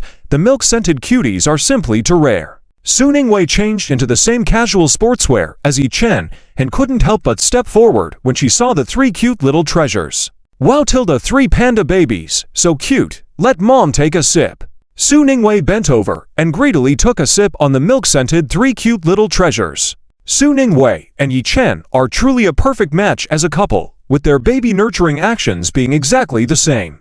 Yi Chen put a hat and sunglasses on Su Ningwei, smiling and saying, Let's go. Ready to go. Dad, Mom, Yao Yao, and Mei are all waiting for us downstairs. Yeah. Su Ningwei nodded and put the big baby in the stroller. Yi Chen then put the second baby and the little baby in the stroller. Su Ningwei hooked her arm with Yi Chen's, and Yi Chen pushed the stroller as they took the elevator downstairs. Yi Dashan and the others were already waiting in the living room. Yi Yao Yao and Li Huan had prepared a lot of clean fruits and snacks. When Li Huan saw Su Ningwei, she handed a thermal food container to Su Ningwei, saying, Inside is freshly brewed peach gelatin soap grass rice stewed with snow swallow. It's still hot. Remember to drink it in the car later. Don't be hungry. Okay, thank you, Mom. Su Ningwei took the thermal food box handed over by Li Huan, her face full of happiness. Yi Chen smiled and said, Let's go, set off. Su Ming drove one car, and Yi Chen drove another car. They each got on their respective cars and drove towards the direction of Mountain City Zoo. Li Huan and Yi Yao Yao rushed to take care of the 3 babies in the back seat. Su Ningwei carried the thermal food box and sat in the passenger seat next to Yi Chen. On the way, Su Ningwei opened the thermal food box. A leisurely time started with a bowl of nourishing dessert soup. Su Ningwei scooped up a spoonful of peach gelatin soap grass rice stewed with snow swallow, tasted it, and found the sweetness just right. Very delicious, full of happiness, even better than what the hotel makes. As they passed a traffic light that turned red, Yi Chen stopped the car. Ekin, the snow swallow we stewed is really good. You should try some too. Su Ningwei scooped up a spoonful and fed it to Yi Chen's mouth. Yi Chen turned his head and drank the peach gelatin soap grass rice stewed with snow swallow that Su Ningwei personally fed, perfectly cooked and with good ingredients, indeed good. Is it good? I think it's better than bird's nest. Su Ningwei asked with sparkling eyes. Yi Chen nodded and said, It's good. Then have another sip. When we get back, I'll learn how to stew from our mom, so I can make it for you when we return to the Magic City. Su Ningwei scooped up another big spoonful and fed it to Yi Chen's mouth. Yi Chen looked at the peach gelatin soap grass rice stewed with snow swallow in the thermal food box, not much left, afraid that Su Ningwei wouldn't have enough to drink, so he jokingly replied, "Okay, I don't want to drink now. The light is turning green, finish the rest yourself. I'll wait to drink what you stew for me when we get back." "Oh, okay." Su Ningwei obediently sat back and drank it herself. The car headed towards the Mountain City Zoo. Although there was some traffic due to the holiday, they arrived at the Mountain City Zoo without much delay. After parking the car, Su Ming quickly bought the tickets and returned. Yi Chen's first time taking 3 kids and the family out for a trip. Naturally, he brought Su Ming and Chen Din, the 2 drivers and bodyguards, with them. They chatted and laughed as they walked towards the zoo. Mountain City Zoo has many unique animal areas, such as the Panda Hall, African Grassland Area, Snow Leopard Hall, etc. As they entered the zoo, they encountered various monkey and gorilla areas. Here, there is a very popular gorilla. Yi Chen and Su Ningwei pushed the stroller towards the glass enclosure, wanting the 3 babies to see the popular gorilla. The highly popular gorilla squatted in front of the glass, picking fleas from its body and stuffing them into its mouth while observing Yi Chen's family. Yi Chen was afraid that the 3 babies' vision was not clear enough, so he bent down and picked up the most excited baby, bringing him closer to the gorilla. The baby, upon seeing the gorilla, made a disgusted expression and mumbled some toddler language in his mouth. Yi Chen heard the translated toddler language as, "This person has a lot of hair, so black, the buttocks are so red, so ugly." Upon hearing the translated toddler language, Yi Chen couldn't help but try to explain to the baby, "Baby, this is a gorilla, that's how they look." The gorilla, upon seeing the baby, was very excited and quickly rushed back to its den. In no time, the gorilla hurried back carrying a dark little gorilla in its arms. The gorilla tapped the glass towards Yi Chen and then pointed to the baby in its arms, showing off its little gorilla, even turning him around several times to display. The gorilla's expression seemed to say, "Look at my child, he may be dark, but he is strong. I bet you can't do this." Su Ningwei chuckled and said, "It's really interesting. Is this gorilla showing off its child to us? However, is this little gorilla really the gorilla's biological child? This way of carrying the child seems a bit rough. Haha. This gorilla also has a sense of comparison, dragging the little gorilla out in sparks and lightning all the way." Yi Yao Yao approached with a camera, taking pictures and laughing that dragging indeed doesn't look like it's the biological child. Before the conversation was over, 2 gorillas angrily charged towards the glass barrier on this side. The female gorilla, baring her teeth, snatched her baby back from the gorilla showing off, holding it protectively in her arms. The gorilla that was showing off just now turned and ran in fear. The male gorilla chased the showing off gorilla and began beating him up. The showing off gorilla ran all over, crying and calling out. It was pitiful and funny at the same time. Wei Yao smiled and said, "Oh my, looks like we've really kidnapped someone's child, and the biological parents, the gorilla mom and dad, have come looking for us. Haha, that gorilla showing off its child a moment ago got beaten up badly, worth the price of admission. If I upload the video I just took to the internet, it will definitely go viral." Little Bao also got excited, waving his little hands and babbling towards the fighting gorillas. Wei Chen heard the translated babbling as, "Oh wow, they're fighting, so powerful." Da Bao and Bao also started babbling along. Wei Chen heard the translated babbling as, they're fighting, go for it." "Oh my, this is not good." Wei Chen immediately turned around, not letting Little Bao continue watching the gorillas fight, afraid he might learn how to fight. Little Bao grumbled discontentedly a couple of times. Wei Chen heard the translated babbling as, "Don't turn away, I want to keep watching. Let's go, let's not watch the gorillas fighting anymore. Let's go see the bears up ahead," Wei Chen said, walking ahead so as not to indulge Little Bao. Su Ningwei nodded, pushed the stroller, and followed Wei Chen. Wei Dashan, Li Jian, and a few others also followed. Only Wei Yao, who had finished filming the beating of the gorilla showing off its child, quickly caught up with them. Wei Chen, carrying Little Bao, and Su Ningwei made their way to the bear viewing area. Upon seeing them, a black bear stood upright, raised its right paw, and gestured towards Wei Chen and the others. As Xiningwei exclaimed in surprise, "Is this really a black bear? Why does it act so human-like? Are we sure it's not a person in a costume? Yes, it's labeled as a Malayan bear, but indeed it looks so much like a person in a costume, it's almost eerie," Wei Chen replied with a smile. Wei Yao raised her camera, filming and laughing. "Look at this Malayan bear standing so upright, even more than me. It really looks like a person in a costume, just that the shorts are a bit too big. Are we sure it's not a college student in there?" A visitor in front of them, perhaps thinking the Malayan bear looked a bit skinny and too cute, took out a banana to throw towards it. The Malayan bear immediately got excited, gesturing eagerly, standing and crouching, with an expression of anticipation, as if saying, "Come on. Throw it here. Throw it accurately. I'll catch it." Just as the visitor was about to throw the banana, a patrol officer approached and said, "Hey, that visitor, feeding animals is prohibited. Feeding them is not love, it's harmful." The visitor had to retract their hand and keep the banana for themselves. The Malayan bear, inside, became agitated, waving its two large paws continuously, appearing almost impatient and ready to speak as if to say, "Come on. Throw it already, or I'll start talking." When the visitor peeled the banana and fed it, the Malayan bear seemed to petrify, mouth agape, looking as if to say, "I'm a real bear, and you guys are real dogs. Saliva is coming out. If you don't throw it, I'll eat it just to show you.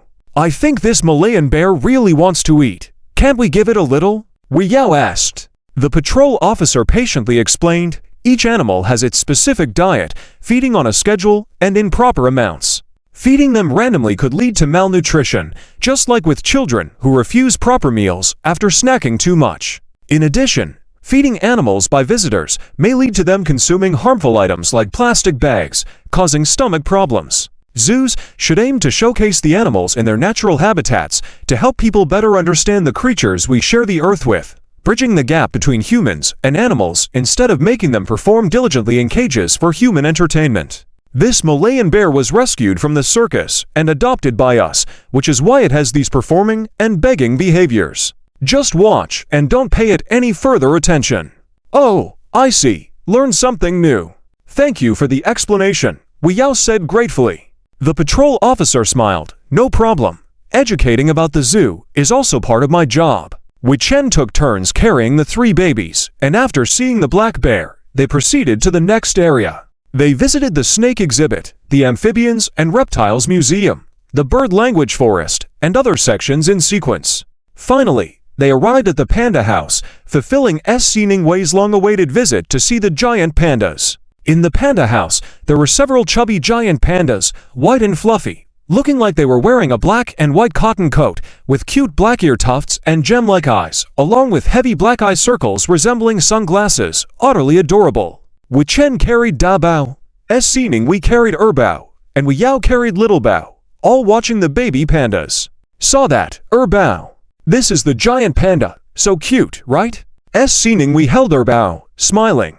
The three babies were excited, their eyes sparkling, babbling, and flailing, resembling three panda cubs, incredibly adorable. Wei Chen heard the translated babble. "Da Bao. Giant panda is so cute want to hug want to bring home Bao.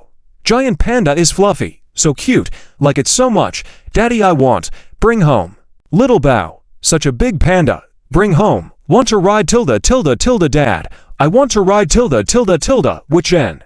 Some, asterisk. This is a national treasure. An iron beast. Eating public rations. Can't afford to raise or ride it.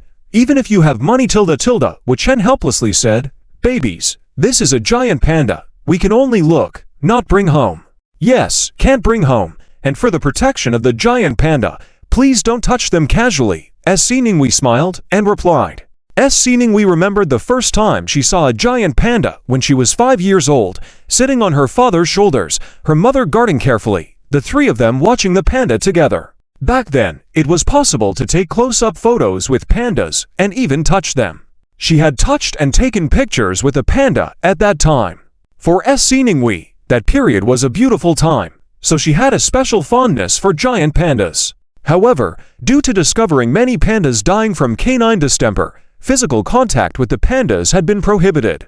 Xiningwei was grateful that the panda she had pictures with, Fufu was still healthy. Canine distemper, commonly known as canine plague, can infect many animals and is the #1 killer of giant pandas with a mortality rate of over 80%. If neurological symptoms appear, the recovery rate is less than 5%. While the canine distemper virus is not a zoonosis, meaning it cannot infect humans, it can be transmitted through human contact. Therefore, in order to protect giant pandas, regulations were established to prohibit organizations from organizing activities such as feeding and taking photos with captive pandas for commercial purposes, and also to prohibit the practice of conducting commercial close-contact activities with captive pandas under the guise of volunteers. Su Ningwei pointed to a panda with some concern and asked, "Oh, look, how come that panda is missing a corner of its ear?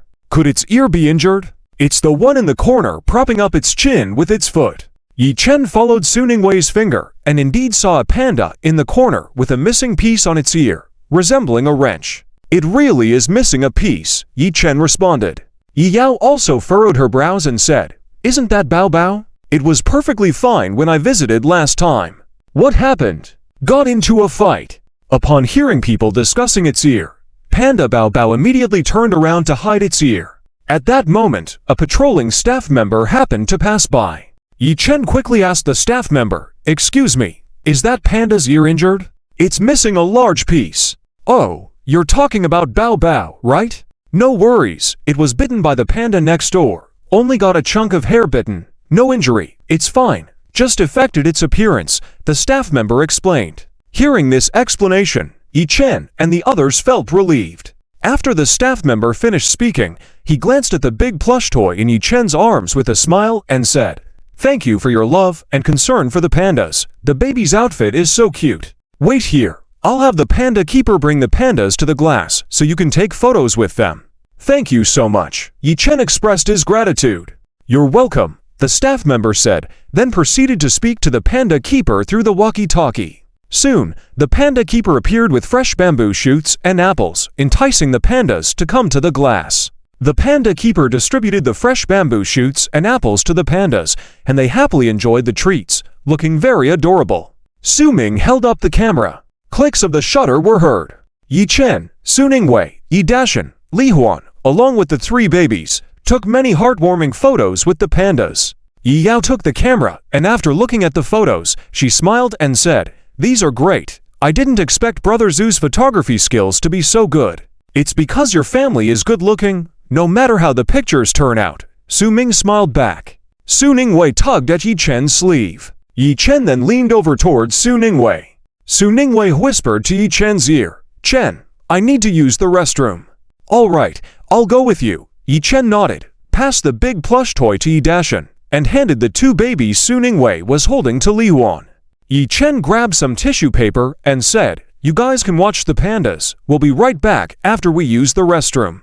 Su Ming, Chen Din, please help take care of the babies. "Sure," Li Huan chuckled. Su Ming and Chen Din agreed in unison, of course, Manager Yi. Yi Chen then led Su Ningwei towards the nearest public restroom. "Here, take this, I'll also go to the restroom." Yi Chen handed the tissue paper to Su Ningwei. "Okay." Su Ningwei took the tissue paper, her eyes twinkling with a smile. In Su Ningwei's heart, she added another point to Yi Chen's favorability for being so attentive. He even noticed the detail of bringing tissue paper to the women's restroom. She thought he was truly excellent. Women take longer in the restroom than men, so Yi Chen waited for Su Ningwei to enter the restroom before going into the men's restroom. Fortunately, no one was in the restroom at that time. Yi Chen stood in front of the urinal, unzipped his pants, and began urinating. He then felt someone walk in behind him. Yi Chen didn't pay much attention until he sensed something was wrong. Why is that guy not urinating and looking at him? Did he forget something? Yi Chen frowned, turned to look at the man with displeasure. The man looked lewd and licked his lips, gesturing towards Yi Chen's private area and then pointing to his mouth, saying, "I'll give you 500 yuan. Can you give me a little something?" Yi Chen's face darkened. He flicked his private area, zipped up, and scolded, "Are you crazy? 1,000. I'm doing well. I promise you'll feel good." The perverse man pursed his lips, refusing to give up, and reached out towards Yi Chen. Yi Chen was livid, immediately retreated, packed up, and said, "You are sick. I'll give you 500 yuan. You can give me a little something," he said to Yi Chen. His demeanor was lewd, and he beckoned with a finger, indicating a price of 5. Yi Chen was repulsed and kicked the perverse man, knocking him to the ground. The perverse man fell down, clutching his buttocks and wailing in pain. "Ouch, it hurts. My butt won't work tonight." "Serves you right." Yi Chen sneered at the man's antics, quickly put on his pants, and walked out of the restroom. Yi Chen couldn't believe he encountered such a pervert. Such people may have AIDS, best to stay away. Yi Chen thought about the news he had heard of a man at a bathhouse being assaulted at night, where after paying 1,200 yuan, it was discovered the other person had AIDS. Yi Chen also remembered a story about a man who, after getting drunk, not only had his belongings stolen, but was also sexually molested on the spot. It's so unsafe. Boys these days must protect themselves when out and about. When Yi Chen left the restroom, Su Ningwei walked out as well. The pervert didn't follow them out. Yi Chen hurried over, held Su Ningwei's hand, and walked quickly towards the panda exhibit, hoping to keep Su Ningwei away from the pervert. Su Ningwei had to quicken her pace to catch up with Yi Chen and asked, "What's wrong? Why are we in such a rush?" "It's nothing. It's just my first time taking the 3 babies out, and I'm a bit worried if they're out of my sight for too long," Yi Chen replied. Yi Chen didn't tell Su Ningwei about the encounter with the pervert, afraid it might frighten her. Su Ningwei smiled and said, "Don't worry. Su Ming and Chen Din are bodyguards chosen by my dad. They're very skilled." "Well, is there a reliable female bodyguard? Next time you go out, bring a female bodyguard for added safety, even when using the restroom," Yi Chen suggested, maintaining a quick pace. Su Ningwei smiled with confusion and said, "What could be unsafe about public toilets? Could there be assassins there? These days, you never know what kind of people you might encounter." "Just trust me," Yi Chen replied.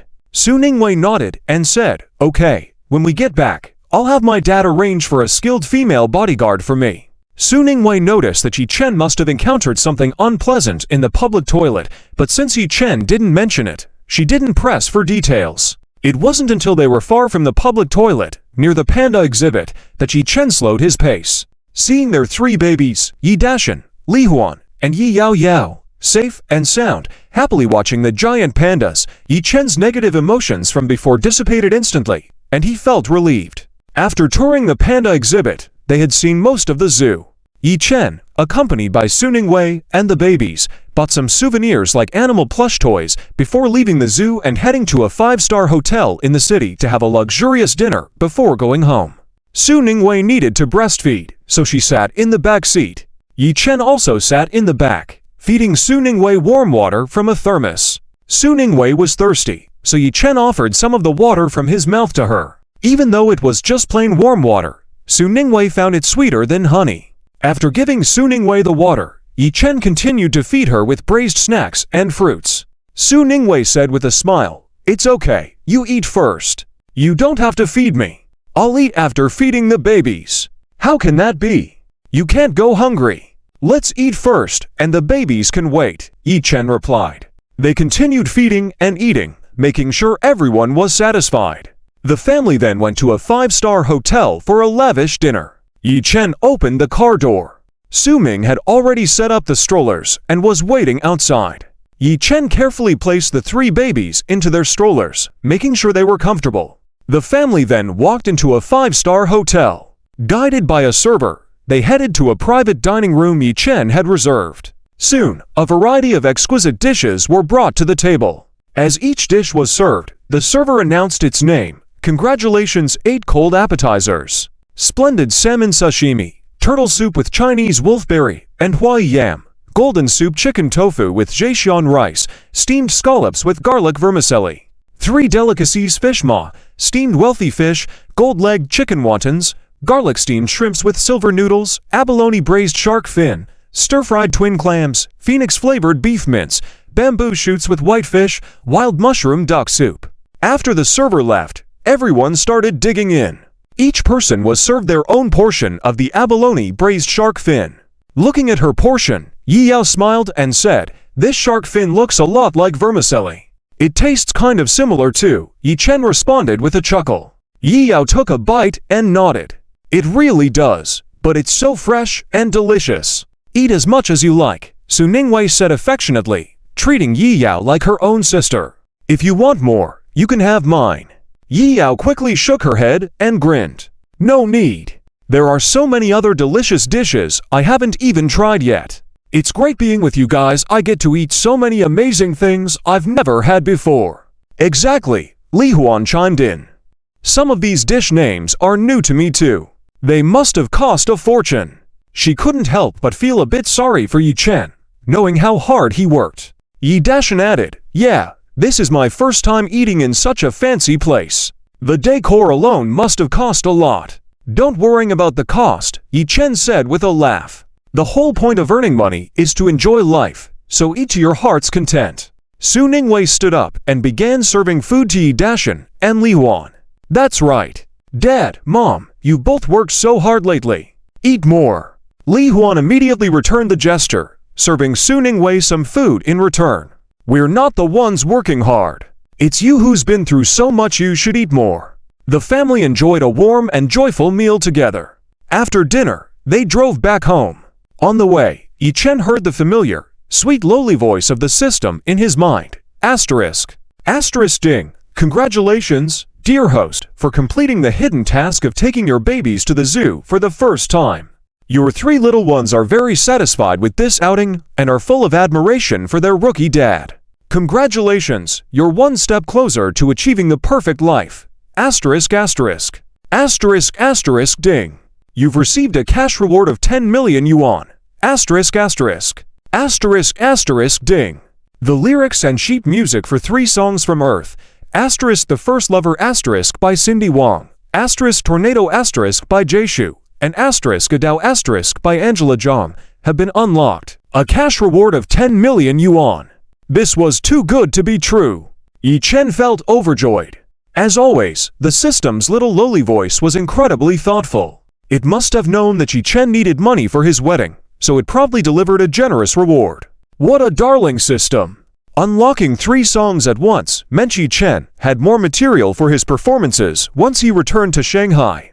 Time to roll up his sleeves and get to work. Happy times always seem to fly by. In the blink of an eye, the Lantern Festival had passed. With the arrival of spring, everything felt full of promise. On the morning of the 16th, Yi Chen and Su Ningwei packed their belongings, ready to take their 3 little ones back to Shanghai. The Aries still managed to keep one sheep alive thanks to its good looks. Yi Chen had arranged for a dedicated car to send them to their home in the Magic City in advance. Li Huan and Yi Dashan had already prepared lots of bags and were busy stuffing them into Yi Chen's car. Yi Chen was busy saying, "Mom, Dad, you don't need to bring so much, it won't all fit.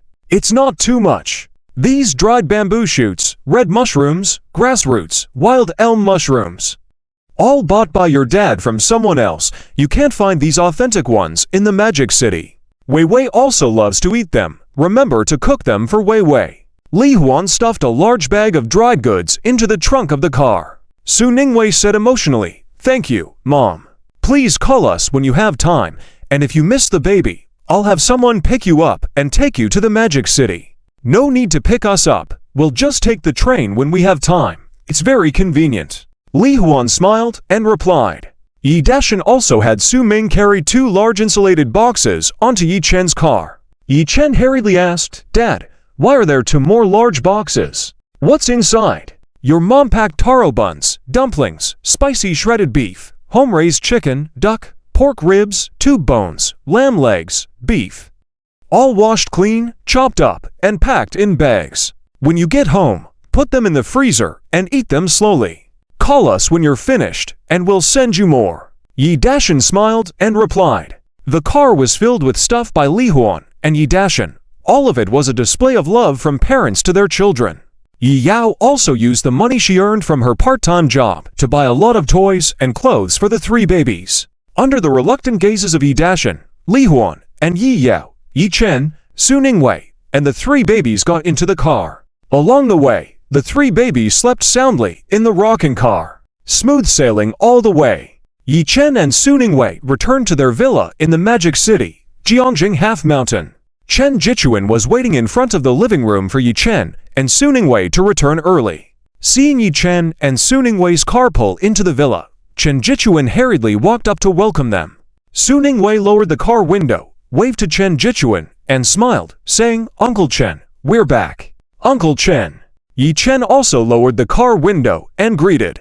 Chen Jichuan smiled warmly and full of affection, saying, "Are you tired from the journey? Lunch is already arranged. Your favorite dishes are prepared. Just wash your hands and you can eat." After the car stopped, the house's bodyguards, housekeepers, and maids immediately stepped forward to help carry things, organize them efficiently, and neatly arrange the items brought back by Yi Chen and Su Ningwei.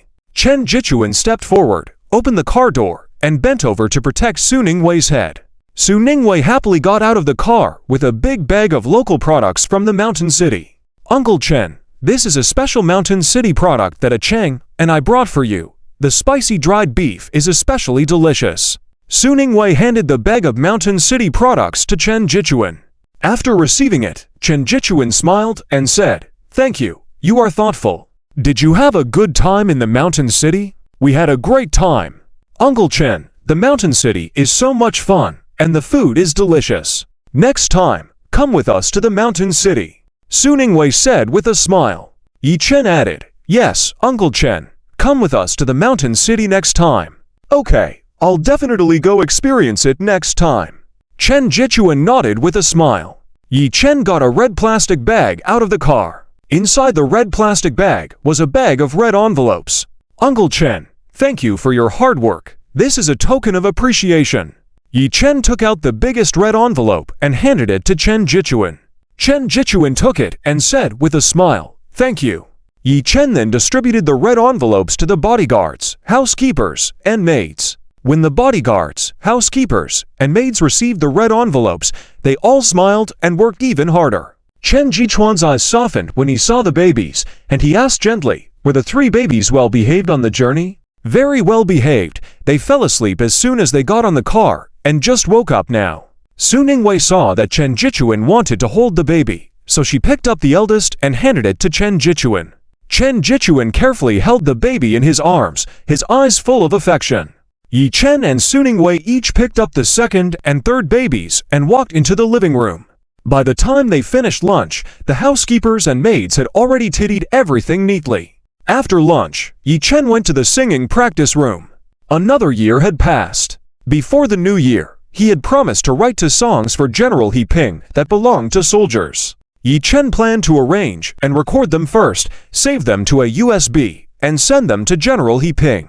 Last time, the system directly unlocked so many songs like Unity is Strength, For Whom, Returning from Target Practice, 1 to 3 for Song, I Am a Soldier, Comrade Song.